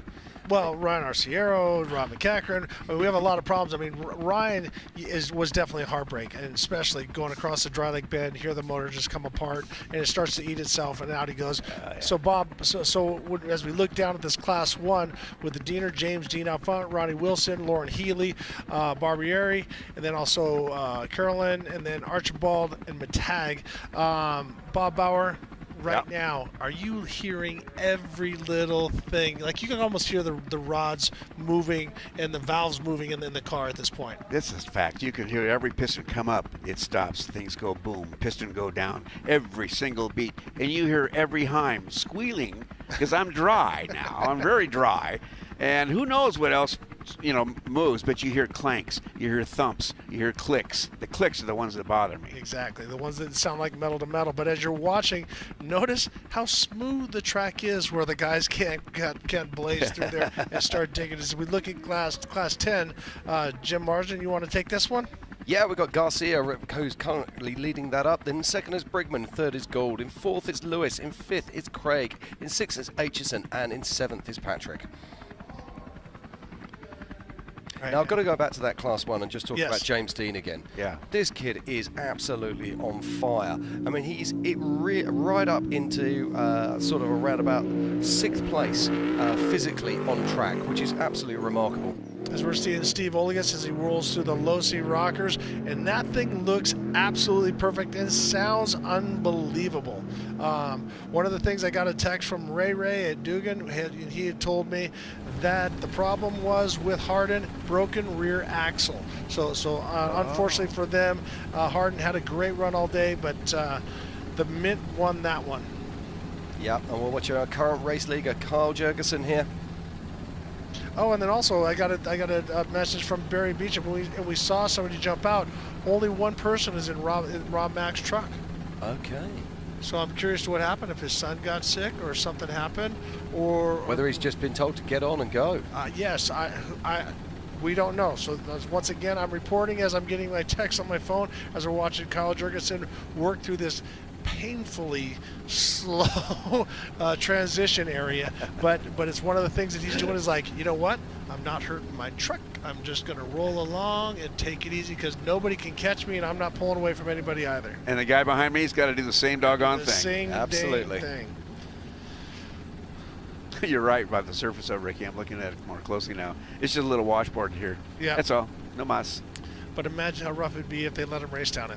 Yowza. But we can't have that with the solar panels and the poles and stuff like that. So we are so grateful. And then also, as you see, they're going in both directions. So they have to look out for them. But it's awesome how much of the desert that we get to use. So we are grateful to the BLM and everybody that is letting us run these races out here.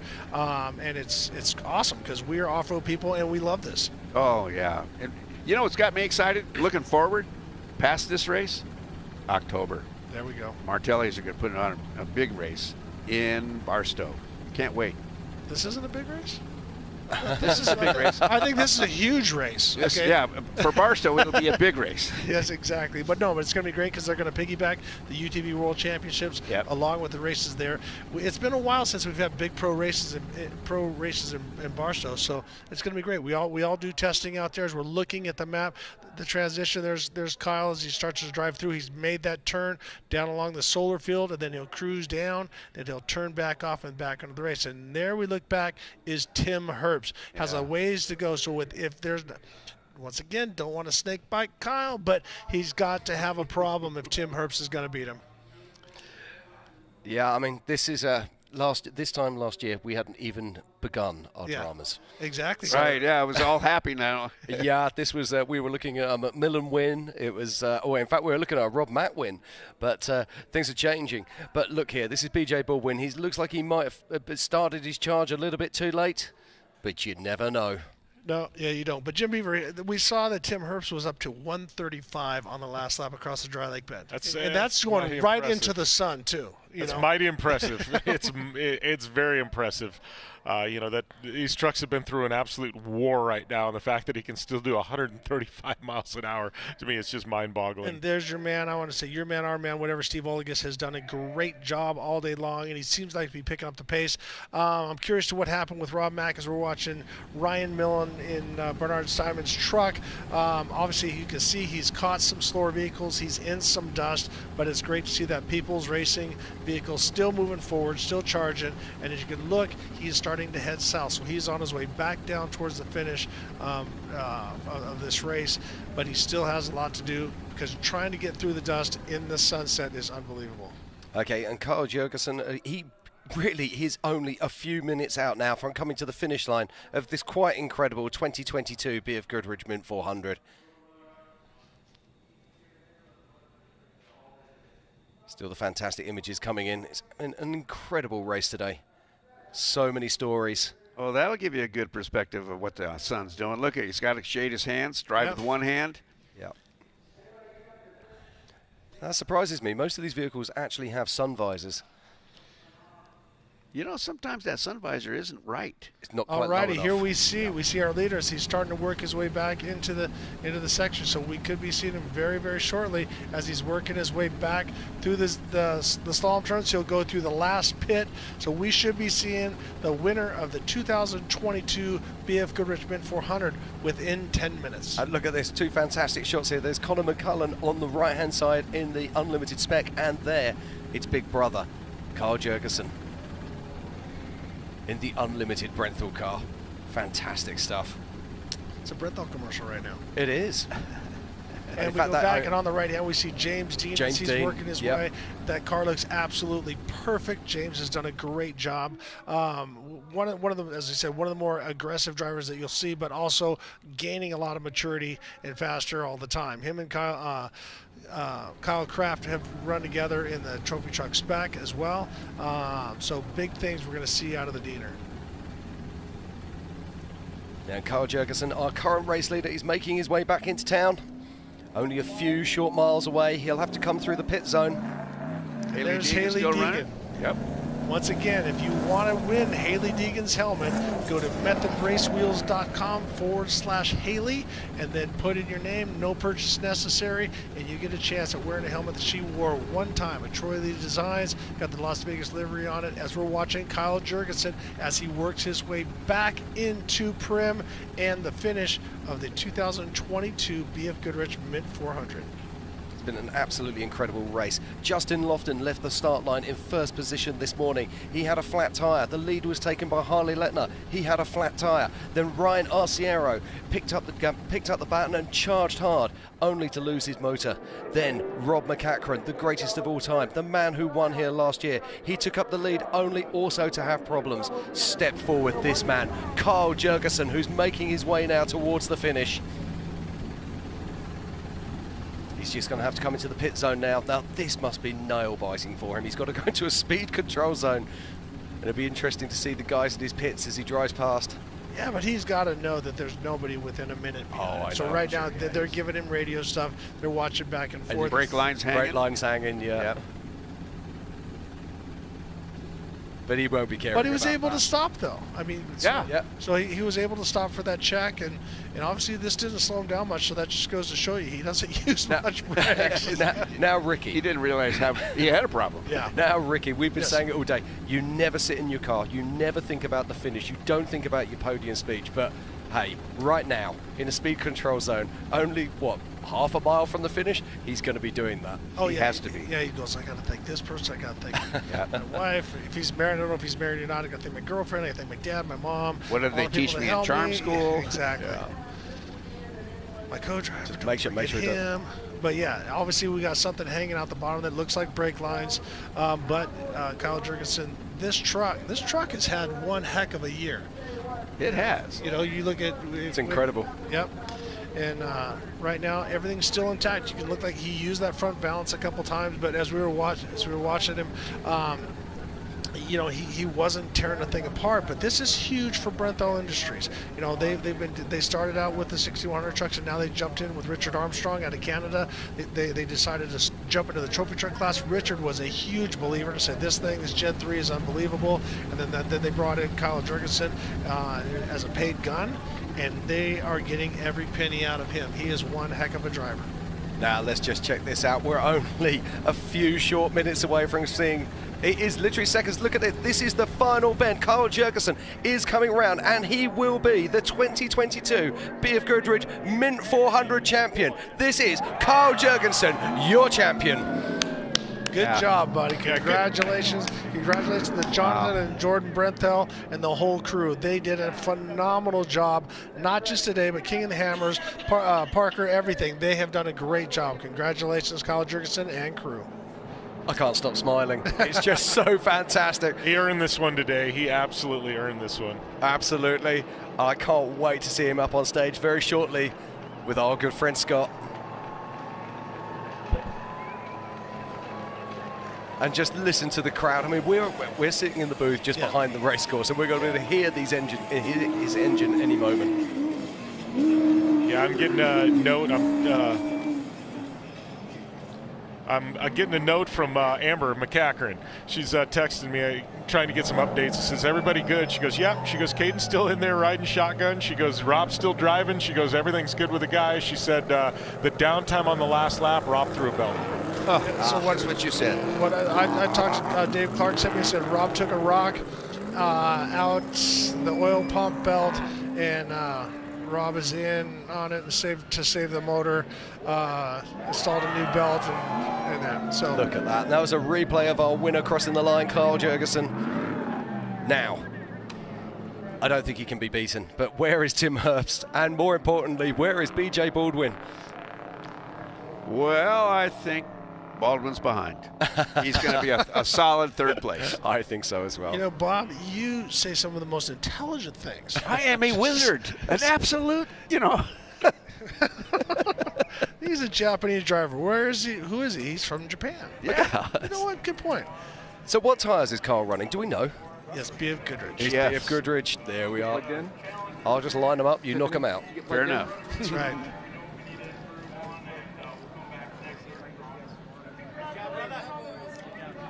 So this is a two-wheel drive, unlimited truck.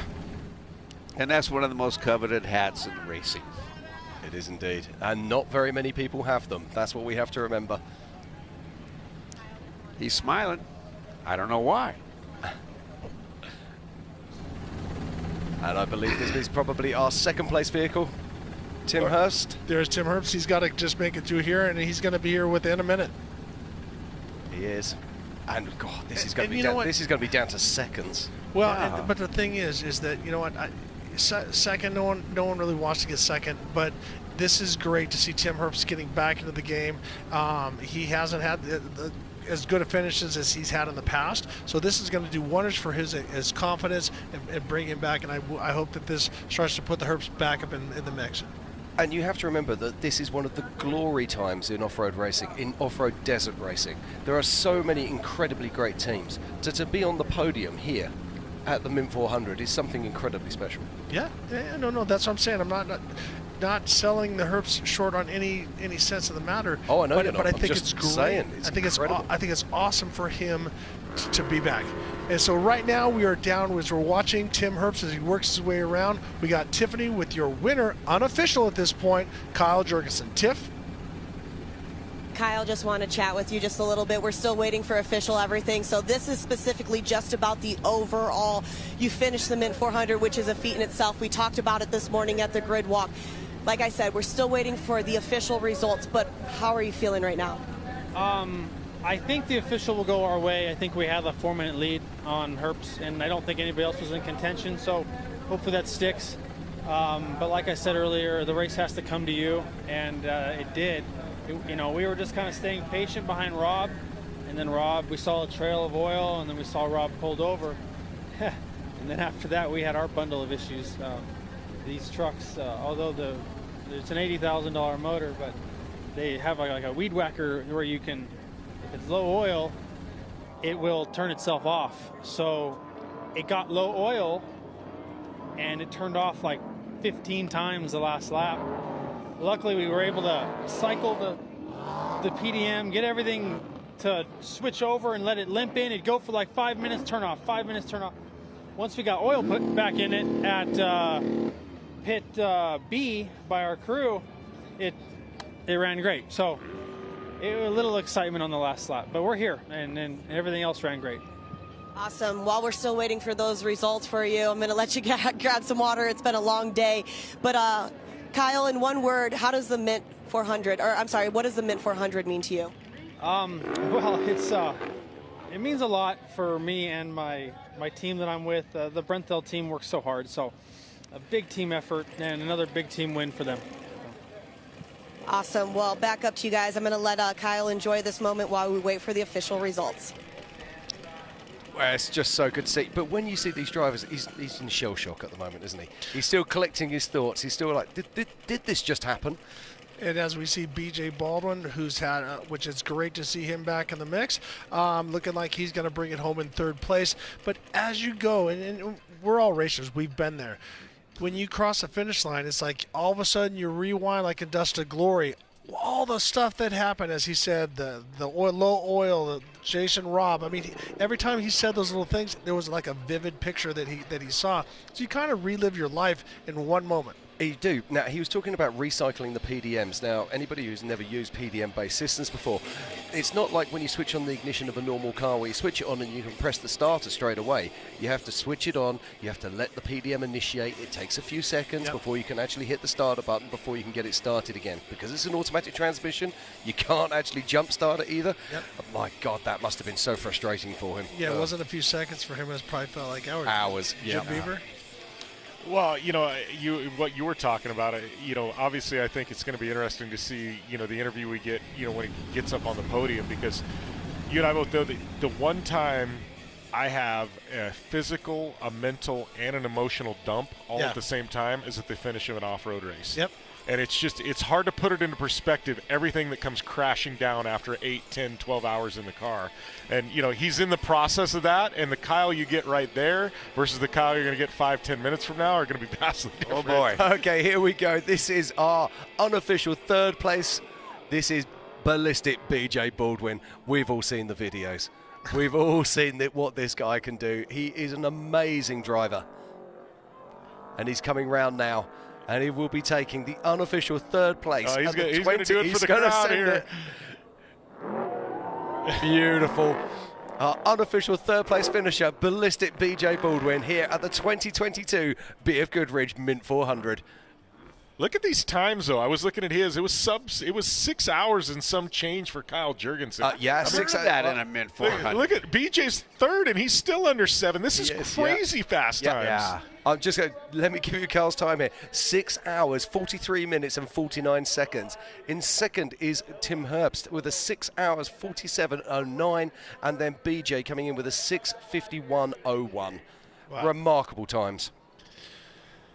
Yet it was still a tough, nasty, rocky, bouldery desert, just like it always is. And yet they still beat. I don't know. I'd love to if we had a stat saying what was the finish time from last year. But the thing is technology keeps getting better and better. Yeah. Tires are getting better, shocks are getting better, motors are getting tougher. Everything is just elevating. It keeps going up, and so the drivers can push it because guess what? With the bigger tires, with the more horsepower, the courses are getting rougher. But they're still maintaining their speed and actually increasing it. So my thoughts on this race is unbelievable, the patience that Kyle Jurgensen is shown. As he said, having that frustration of the vehicle shutting off and then having to restart it, and you think, oh no, I've done all this, now it's going to fall apart. Then the timing is right. They get to the pit, they get some oil. But right now, Tiffany's down on stage. Oh, I'm sorry, Tim is on stage, so let him take it away. Take it away, Tim. Hitters, but I think somebody's coming down here now.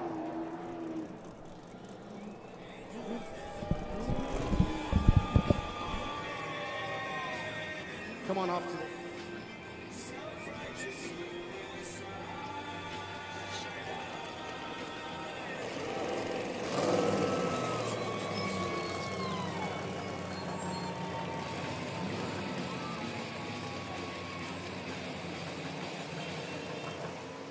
Get on out of that truck, Kyle Jurgensen. Holy smokes, what is this all about? Unbelievable talent, and I know daggone well that we were putting you, obviously top 5 coming around, and from what I understand, you were just waiting for the race to come to you. And there were flats everywhere, what I do know, and it just unfolded. You kept pressing and pressing and pressing. We tried to keep the pressure on Rob, but he was clearly faster. He was given a little time on us, and then attrition played a factor, and luckily it wasn't us. So. It wasn't you. Coming off another big win just a couple weeks ago, or a few weeks ago, into this, I mean, how huge is this? It never won the Mint 400. We've never won the Mint. We actually haven't had very good results at the Mint yet, so this is a good start. That is a pretty good start to come out with swinging. On the top box, unbelievable that you would come out with it, man. I know it was a battle in the beginning, and then just attrition. So was your co-pilot telling you to keep your head in check as you were pushing? Sean was doing a great job like he always does. We're definitely clicking very well in the truck. He's calm, just like me, so it's always about keeping your cool. Don't push it 140 on the dry lake bed. There's no point, like just being smart about it, keeping the equipment, this Gen 3 running strong, and it's just crazy strong. I mean, we beat the shit out of it all day, and it just never, and it never missed a beat. It never missed a beat. The only hiccup is we had low oil pressure last lap, and it was actually because we had low oil. They burn oil naturally, so we should have added oil, but luckily it had the sensor We had to keep cycling the ignition off and back on to kind of trick it, to limp it to pit B, where they put a couple, like 2 gallons in, and then it was low, very, very low. We got really lucky, and thank God for that safety precaution from Danzio. Otherwise, we would have blown it up, 100%. Right, attrition would have got you. Yes, absolutely, absolutely. And we had an 8-minute lead leaving Maine on lap when we passed Rob. He looked like he had a motor issue of some sort. And then when we got to pit B, because of all the times of cycling it on and off and getting out and seeing, if there was something else wrong, it was dwindling down to 4 minutes. So we were watching our lead slowly go away. Well, I noticed that the whole crowd was just pinned to the live stream, just watching all the places change over, and it was kind of like a chess game, and you were just like, just moving through the map, and everybody's, biting fingernails and so forth. Man, congratulations on that. Who helped you get you to this spot? Well, there's a lot of people behind this. Sean does a great job, for the last, I think we've been doing this for 4 years now. And then the team Brenthel, you can't do it without them. They prep and build these amazing trucks. They're really strong trucks, and I think that's what there's some that can go faster in some areas, some that go slower. It's not slow, but it is just strong, and I think it's very important to have a strong truck when you ask it to go through this terrain that is just unbelievable. But yes, Team Brenthel, they're killing it. They're doing a great job. Heck yeah, you are. I've seen a ton of those trucks out there, and they just keep getting faster and faster and faster. I think we have one of those little check things that you grab from BF Goodrich.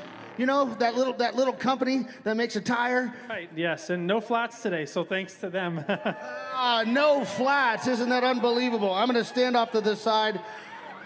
Right here. You tell them what that's all about. Well, as title sponsor of the event, we're proud to witness Kyle and the team up here on the stage. $10,000 on behalf of BF Goodrich Tires. And great job, guys. Awesome job. An extra $10K for running those BF Goodrich tires. And then not to mention, right there, that's perfect. That finishing medal. Of course, Matt Martelli, one of the owners of the Mint 400. I think we're about ready to make a big celebration. First time ever, Kyle Jurgensen taking the #1 spot here at the Mint 400. Are we ready to see some champagne?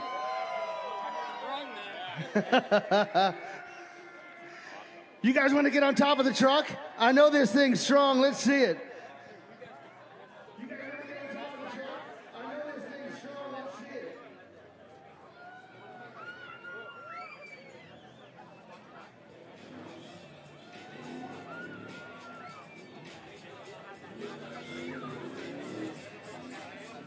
Wherever you guys want to jump up to, if you guys want to stand in the back somewhere or stand up on the roof,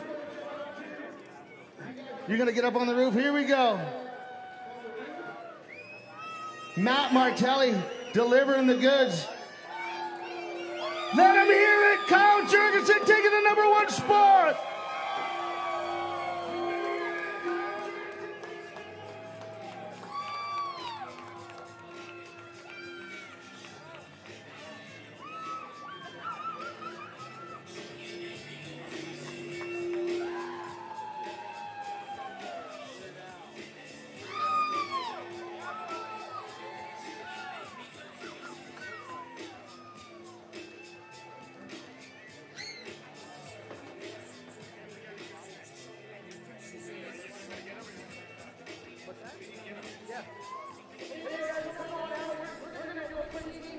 It's weird. There's no Fox money this year.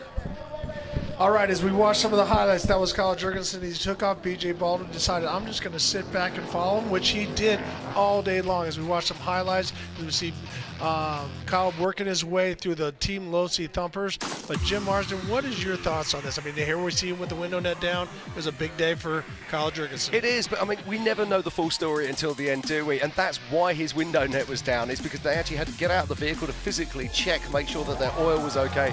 And you see him, it's just, he looks shell-shocked. He looks like he doesn't actually really realise that he's actually just won probably one of, if not the toughest off-road event in the world. It's been a fantastic drive. And we were just commenting that his team weren't there because his team are actually still in the pits crewing for all the other Brentford cars that are out there on the track at the moment. But that's going to be one hell of a party tonight. And there you go, Tim Herbst, 3 minutes and 19 seconds. And then BJ Baldwin, 7:11. Jim Beaver? You know, nobody had a clean race today, and I think that's the thing. But you saw the guy that had the cleanest race come out on top, and that's all you can do at the Mint 400. Push forward. But, you know, I think for Tim Herbst and BJ Baldwin, man, what a great effort by both these guys. Yes. I mean, they've both, for whatever reason, had some struggles recently. Herbst, great to see him back on a podium. BJ, obviously coming off a win at Parker and now a third here. BJ Baldwin's back. You got it. So there is your unofficial top three. Kyle Jurgensen first, Tim Herbst second, BJ Baldwin third. And we're going to step away for a commercial break. When we come back, we're going to have more finishers from the 2022 BFGoodrich Mint 400. We'll be right back. We're gonna stand on top with our hands in the sky. Gonna raise our cup to the stadium lights for the glory, for the glory. We're celebrating with the city tonight. Hear the whole town cheer, it's the ultimate high for the glory, for the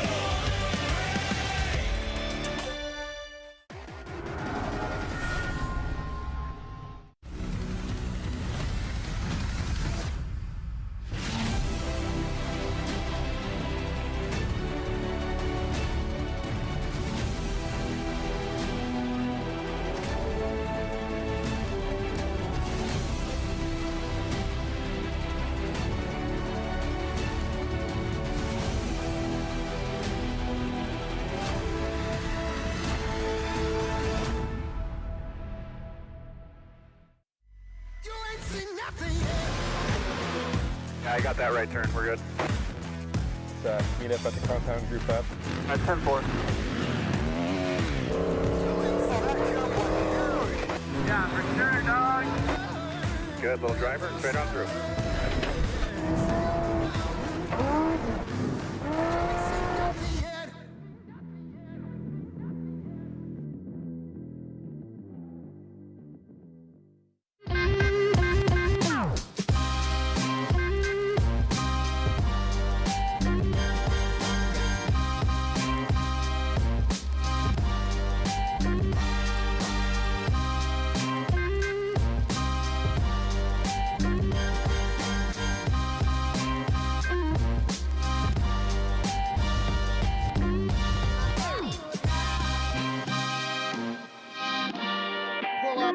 Number 2.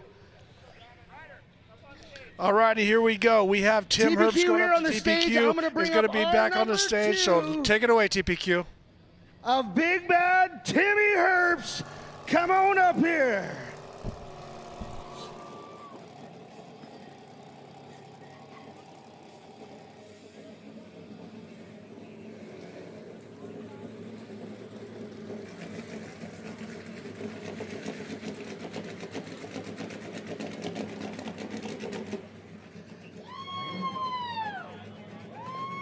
Tim Herbst, go ahead and climb out of this truck, man.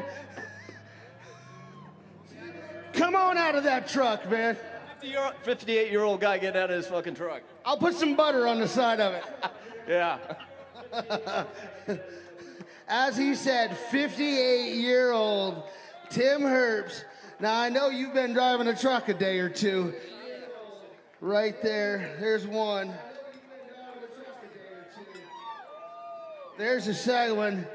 The Mint 400 right there. Tim Herbst, holy smokes, that race had to come to you, right, man? I mean, you looked fantastic out there on qualifying, and I know you saved the truck because I know it's a long, long race, right? Oh, it's really, really long. As you can see, you just got to sit there and be patient and let the race come back to you. And that's sort of what we did today, and we were just hoping to get a little luck there at the last 30 miles, and maybe Kyle would have had a little bit more problems than he already did. Yeah, he had a basket full of them, didn't he? Yeah, he sure did, but, we were just sitting there waiting for just one more problem. Yeah, another gift. That's fantastic. Man, such a great job. Keeping the truck together is, like, number one, the hardest thing to do on a race like this, and keep your head in check is another one, right? No, absolutely, because it's a really, really fast, rough course, and you just got to sit there and just make sure you just don't wear it all out in the first couple laps, and make sure you got something left to race at the end. And that's what we did. Pat Dean did a great job. He's another old guy too, and good for the old guys. But yeah, we had a good plan, and the truck was super. The guys at Herbst Smith Fab, they're building these great trucks now, and unfortunately Ryan Arciero had some issues, but that truck was one of ours, and it ran really well. And anyway, so we got a couple more coming here, and the 6100 class. My son's coming, so hopefully he does well, maybe gets on the podium. But yeah, these trucks they're tough, and we're just happy to be able to drive them. Tim, it takes a lot of people, a lot of great efforts to get you to this spot. Who gets you here to the number 2 position? Oh, there's a lot of people. A lot of people that work at, like I said, at Herb Smith Fab, and then there's a lot of volunteers that get you here. And it's a team effort, as probably everybody says when they get up here. It's just not the driver, it's not the truck, it's the whole team. And that's what it takes. Right on. Any special shout-outs to any sponsors you'd like to say? Well, yeah, Monster Energy and Terrible Herbs, the people that I work for, let me go out racing once in a while, if I let myself off. But we just want to thank BFG. We didn't get a flat, and that's a testimony, especially with this course. There are a lot of landmines out there that we navigated around, but we hit a couple of them too. But these tires are tough. So, anyways, just thanks everybody for coming out here to the Mint 400, and we'll see you next year. Give it up for him right here, Terrible Timmy Herbs. Congratulations on that number 2 spot. Well, one word. All righty, Tim Herbst, I loved it, man. He says, I ain't getting this effing 58-year-old guy out of here. But, a great testament. He said 0 flats. And he knew that it's going to take another little problem from Kyle Jurgensen. But once again, time at the beginning of the race is the same as time at the end of the race. And so Kyle Jurgensen had the racecraft to get to the finish line. I want to talk about old. You don't want to talk about old, or you do? No, I tell you what, being a little bit older, I think, is what helped him get that finish made. And I'm really pleased for him. But, ladies and gentlemen, getting old doesn't mean getting out. You got it. Well, we're going to have a special guest coming up here right now, so I'm going to step down and let you guys talk with them. But before I go, actually, I am going to stay. Bob, I'm in. You're out. All righty, at this time, we really want to congratulate Kyle Jurgensen. Man, you have been on a tear for the past 2 years, so congratulations. You are the 2022 BFGoodrich Mint 400 champion. And they've asked you, but has it even settled in yet? It has not.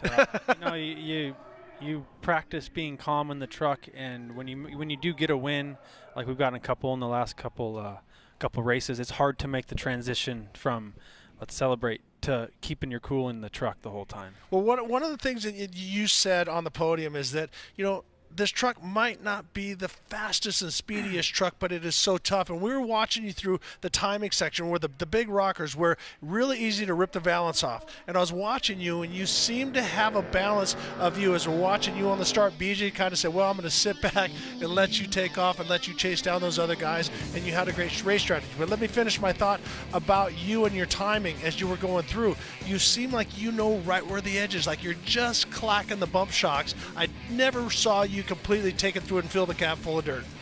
Yes, well, we do a lot of suspension tuning lately with Wayne at Alltech, yep. And we've really, I don't like when you are driving on the bump stops. It's painful, and so I try to avoid that. Now, I do think my truck is a little taller than others, and it shows, because we got really close to Rob a couple times, and when it was big G-outs, we would close the gap very fast. So we knew that was our strength. And I was kind of aiming for that. And I think it's easier on the truck because when you're banging off those bump stops every bump, it can't be good for the chassis. Right, and I felt, because when I ran for Larry Connor, we had the adjustable height that we could run it high and low. The only place I found that it worked was going up sand washes. Everywhere else, I kind of liked the lean of the chassis, gave me some traction and stuff like that. So you might have given up a little bit on those couple sand washes, but this is more about bumps. Yeah, well, the Mint is rough. Everything, and as it deteriorated, it got rougher. And the good thing is when it got deep, we weren't stuffing the front, so I think we had a good setup today. And I'm here with Matt Martelli. You guys have put this together. What is your thoughts about this and your new champion? Well, first of all, you guys all owe me money. We should have put the dollar amount on, because on the last lap we all started gambling. And I said, look, I think Kyle wants this. I think he's in this position where he can hunt Rob down. And then Rob had the problem and you were around him. And at that point, I just felt like, okay, Kyle's he's going to be smart, but he's going to stretch it out a little bit, which is exactly what you did. So, man, what a great run. We had the conversation right when we left main pit about Rob. He had a minute uncorrected on us, and he earned that minute. Like, I was pushing hard the third lap, and he still put time on me. So I had talked to Jonathan, the team owner, and Jordan, and I'm like, hey, man, I don't know what I could do here to go put a minute on him. Now, if it was tied and then I had to hang with him maybe a couple seconds, okay, I'll throw it in there and we'll see what happens. But a minute seems a little unrealistic. So we kind of, right at the end of the speed zone, had made the decision, you know what, we're going to let attrition play a factor, and if it doesn't happen, then it doesn't happen, and it happened. So that we came out into that track calm. We said, okay, we're going to get around and see what happens. And what were the cables hanging underneath your truck? They're news to me. It looked like rear brakes. No, we thought it was your brake lines, but you had brakes. Oh, it was working great. I think they're vents. And so your vent lines. So you had no issues, because when you came in, I'm like, he's sure hauling ass if he doesn't have any brakes. Everything was. The only issue we had all day, the truck ran flawless, was the low oil, and we should have added oil and we didn't. And luckily, it has a sensor that puts it in limp mode, and that's why your window net was down, because you got out. I got out because at first it's never happened to me before, so I thought something else. I was looking for things unplugged. I got out of the truck like 4 times the last lap. Wow. I know. We don't worry. We did not see one of them. By the way. I know. Good. I'm glad, because we were stressing. We were like, we have 8-minute lead. Let's not screw this up, and we almost screwed it up. Jim Marsden, what do you got to say about this? Because you were with me when you won the King of the Hammers, and now we're here again. Yeah, I know. I mean, it was so good to see you at King of the Hammers. I mean, that's an incredibly tough race, but this is the toughest race. It is. I mean, talk to us about the course out there. I mean, it already had 4 laps put on it yesterday by the limited trucks, and now, of course, you've gone out there. I mean, what's the deterioration between lap 1 and lap 4? It was huge. At lap 1, it wasn't smooth either, so it didn't start like a freeway. It started rough from, I don't think it got, we just raced on some of these sections 3-4 months ago, so they were beat up already.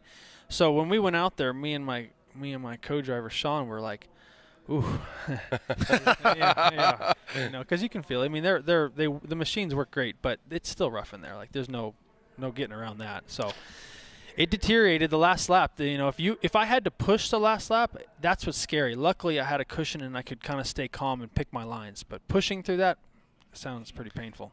Everybody in off-road racing knows you, and they know how talented you are. But it seems like you haven't yet broken through.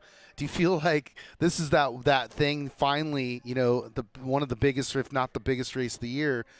And you just won it. I mean, yeah. Like I said, it's hard to make that switch. Yeah, I don't really know how to celebrate. I mean, don't get me wrong. We'll probably drink till the morning, but it's always good when you're dehydrated. Yeah, it happens quick. It's good for you. Yeah. Don't eat either. Just go right to it. Go right to it. Yeah. Well, being on Team Brenthal, that's where I really want them to win. Like, they've been trying so hard. So them taking the chance on me a couple of years ago to bring me on. I mean, there was no reason why they should have picked me. There were so many people with as much or more talent, and they saw something, and I give it my all for them. So when we get to perform for them and get them a win, it is like relieving. Thank God, I love the humility, but like I've watched you race throughout your career, and you're one of the guys who is really good at taking care of your equipment and still driving the hell out of the vehicles, right? Yeah. And that's what we saw today is you were very smart.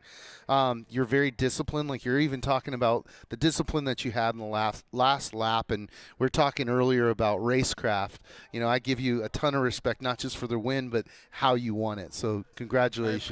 I appreciate that. Well, and I disagree with Matt. You arrived a couple years ago. You're watching what happens. Now, everybody, including Rob Mack, Luke McMillan, the list goes on, Bryce Menzie, we all make mistakes and we all overdrive a little bit. Mm-hmm. But what I'm so impressed with you is like you and Rob Mack in his old truck. You in this Brenthel Gen 3, you jive. I mean, as I said, your valance is still on there. Your cab's not full of rocks. Right.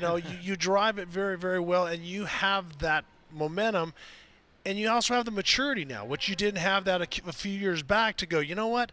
I can maybe make 1 or 2 seconds, but I'm not going to make a minute on him unless something happens. Unless something happens, yeah. I mean, we've used the same body on that truck for the entire 2020 season and this race and King of the Hammers. So, as much as I want a new body, if I don't break it off, there's no reason in getting a new body. So. Probably good luck. I would leave it. Don't touch it. Leave it the way it is. So who do you want? Jim Marsden. What's your thoughts? We want to let this guy go celebrate, so we don't. Absolutely. Keep him up here all night, this is. He's got his crew out there. He's got his friends out there. I expect you've got family out there as well. Absolutely. Hayden. I have a lot of support, especially my family giving me times. They were all at all the pits, and it really actually went our way today, even though it was a little bit on the nails. So I've got a question for you. Hammers, tick. Okay. Mint 400, tick. What's next for Carl? Well, we're going to San Felipe. Same truck, so I know the Brenthel crew will do a good prep. And how do you feel about that? I'm good. I'm coming after him. I'll be in a legend car. I'll be running with senior Villadosla. So we'll maybe hopefully we'll qualify by each other. We get to that's an all-wheel drive too. Yes, right? Exactly. So I should qualify decent in that sand pit down You're there. Right. But Matt Martelli, obviously you watch this. I mean the event has just gone off and been spectacular. But let's talk about the event for a second, but also about your new champion. I think this is the first one in I don't know how many years that I haven't cried because I know I'm winning your money. Right? No, fantastic event. I really appreciate you racing with us again. Huge amount of respect. Congratulate you. I think, again, I think this is a big win for you. It's a big win for Brenthel as well. It is. And I'm psyched that it's you, at the finish line. So, again, congratulations. Appreciate it. Thank you for putting the event on. And it was actually a very well-ran event. We see it out there on the course. The course workers are in the right spot. Every road crossing is manned. Stuff that makes us feel comfortable going into the race and knowing that there's not going to be somebody going backwards or something. Well, I got to thank my brother and my cousin who worked directly with me and my entire team, all the volunteers, sponsors especially. This is expensive, and we have to pay for stuff. So, man, it takes an army to put this on. I appreciate you guys as well, and, man, again, congratulations. Thank you. I'm going to be very simple. Massive respect, and you are a badass, brother. Thanks. Congratulations. Jim? Absolutely fantastic. I've got to say, Carl, it's been an absolute pleasure watching you today. Sounds good. Now, it's the Mint 400. That means there's still racing going out on course, but let's just have a quick look at our top 5. In first, it's this man next to me right now, Carl Jurgensen. In second, it was Tim Herbst. In third, it's BJ Baldwin, and we're going to be popping down on stage right now to see BJ crossing the line. Long time coming seeing you up here on this box. We've seen you broken down more times than I'd care to count, I'll tell you that. And now you're up here on the number 3. That is a huge, huge accomplishment, man. Why you got to bring up old shit?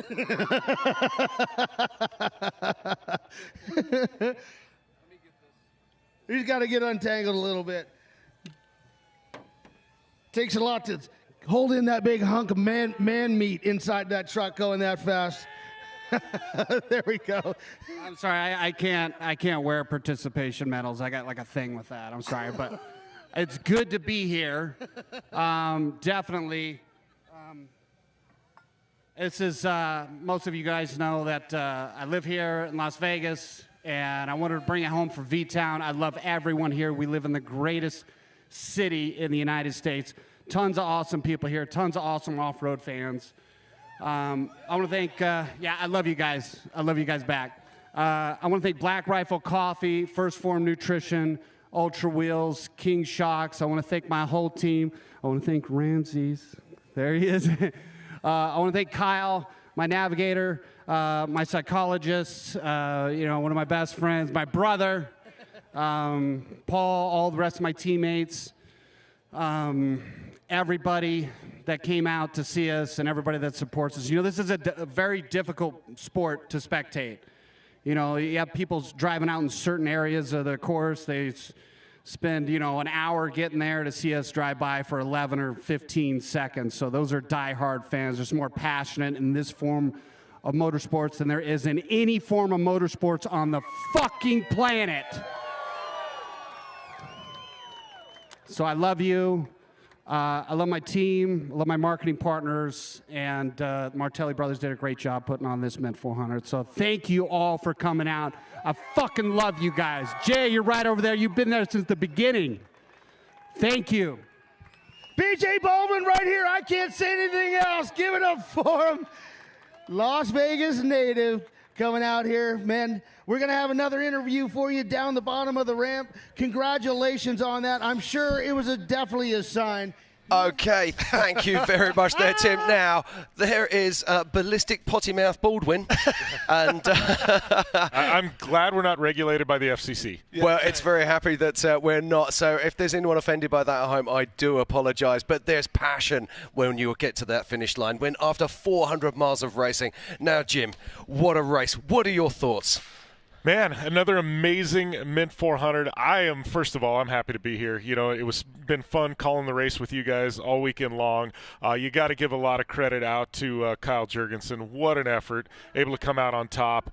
Dustin Jones yesterday had a phenomenal effort. All the winners, we crowned some legends. We crowned a lot of winners here. And, man, I'm just speechless at the end of the day. Another Mint 400 in the books, and this one did not disappoint. Absolutely. Bob, what are your thoughts? I'm exhausted.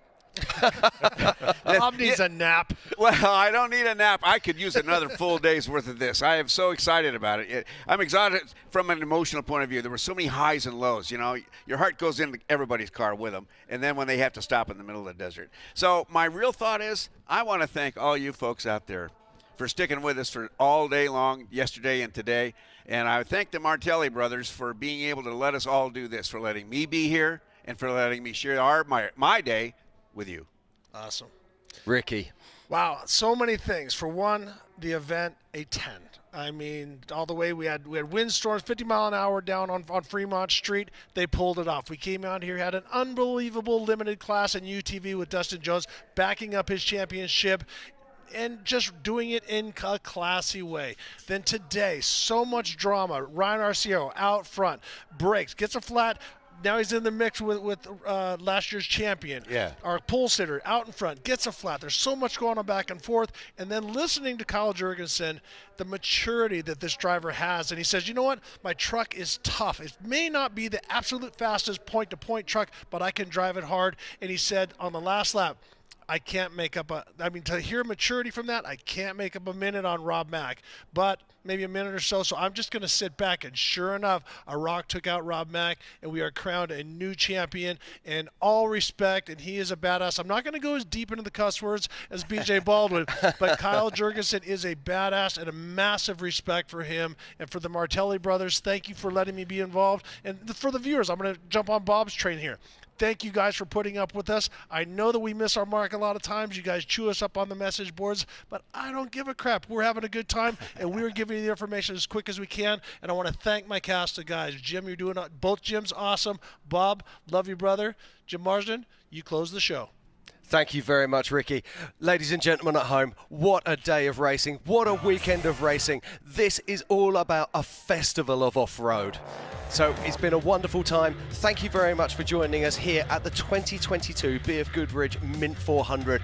Come back next year. We're going to be here. All these guys next to me are going to be here, and the best racers in the world are going to be here. So thank you very much. Enjoy. Get back on YouTube. Get on social. Tell everyone about this, the greatest off-road race in America. So thank you very much, and good night.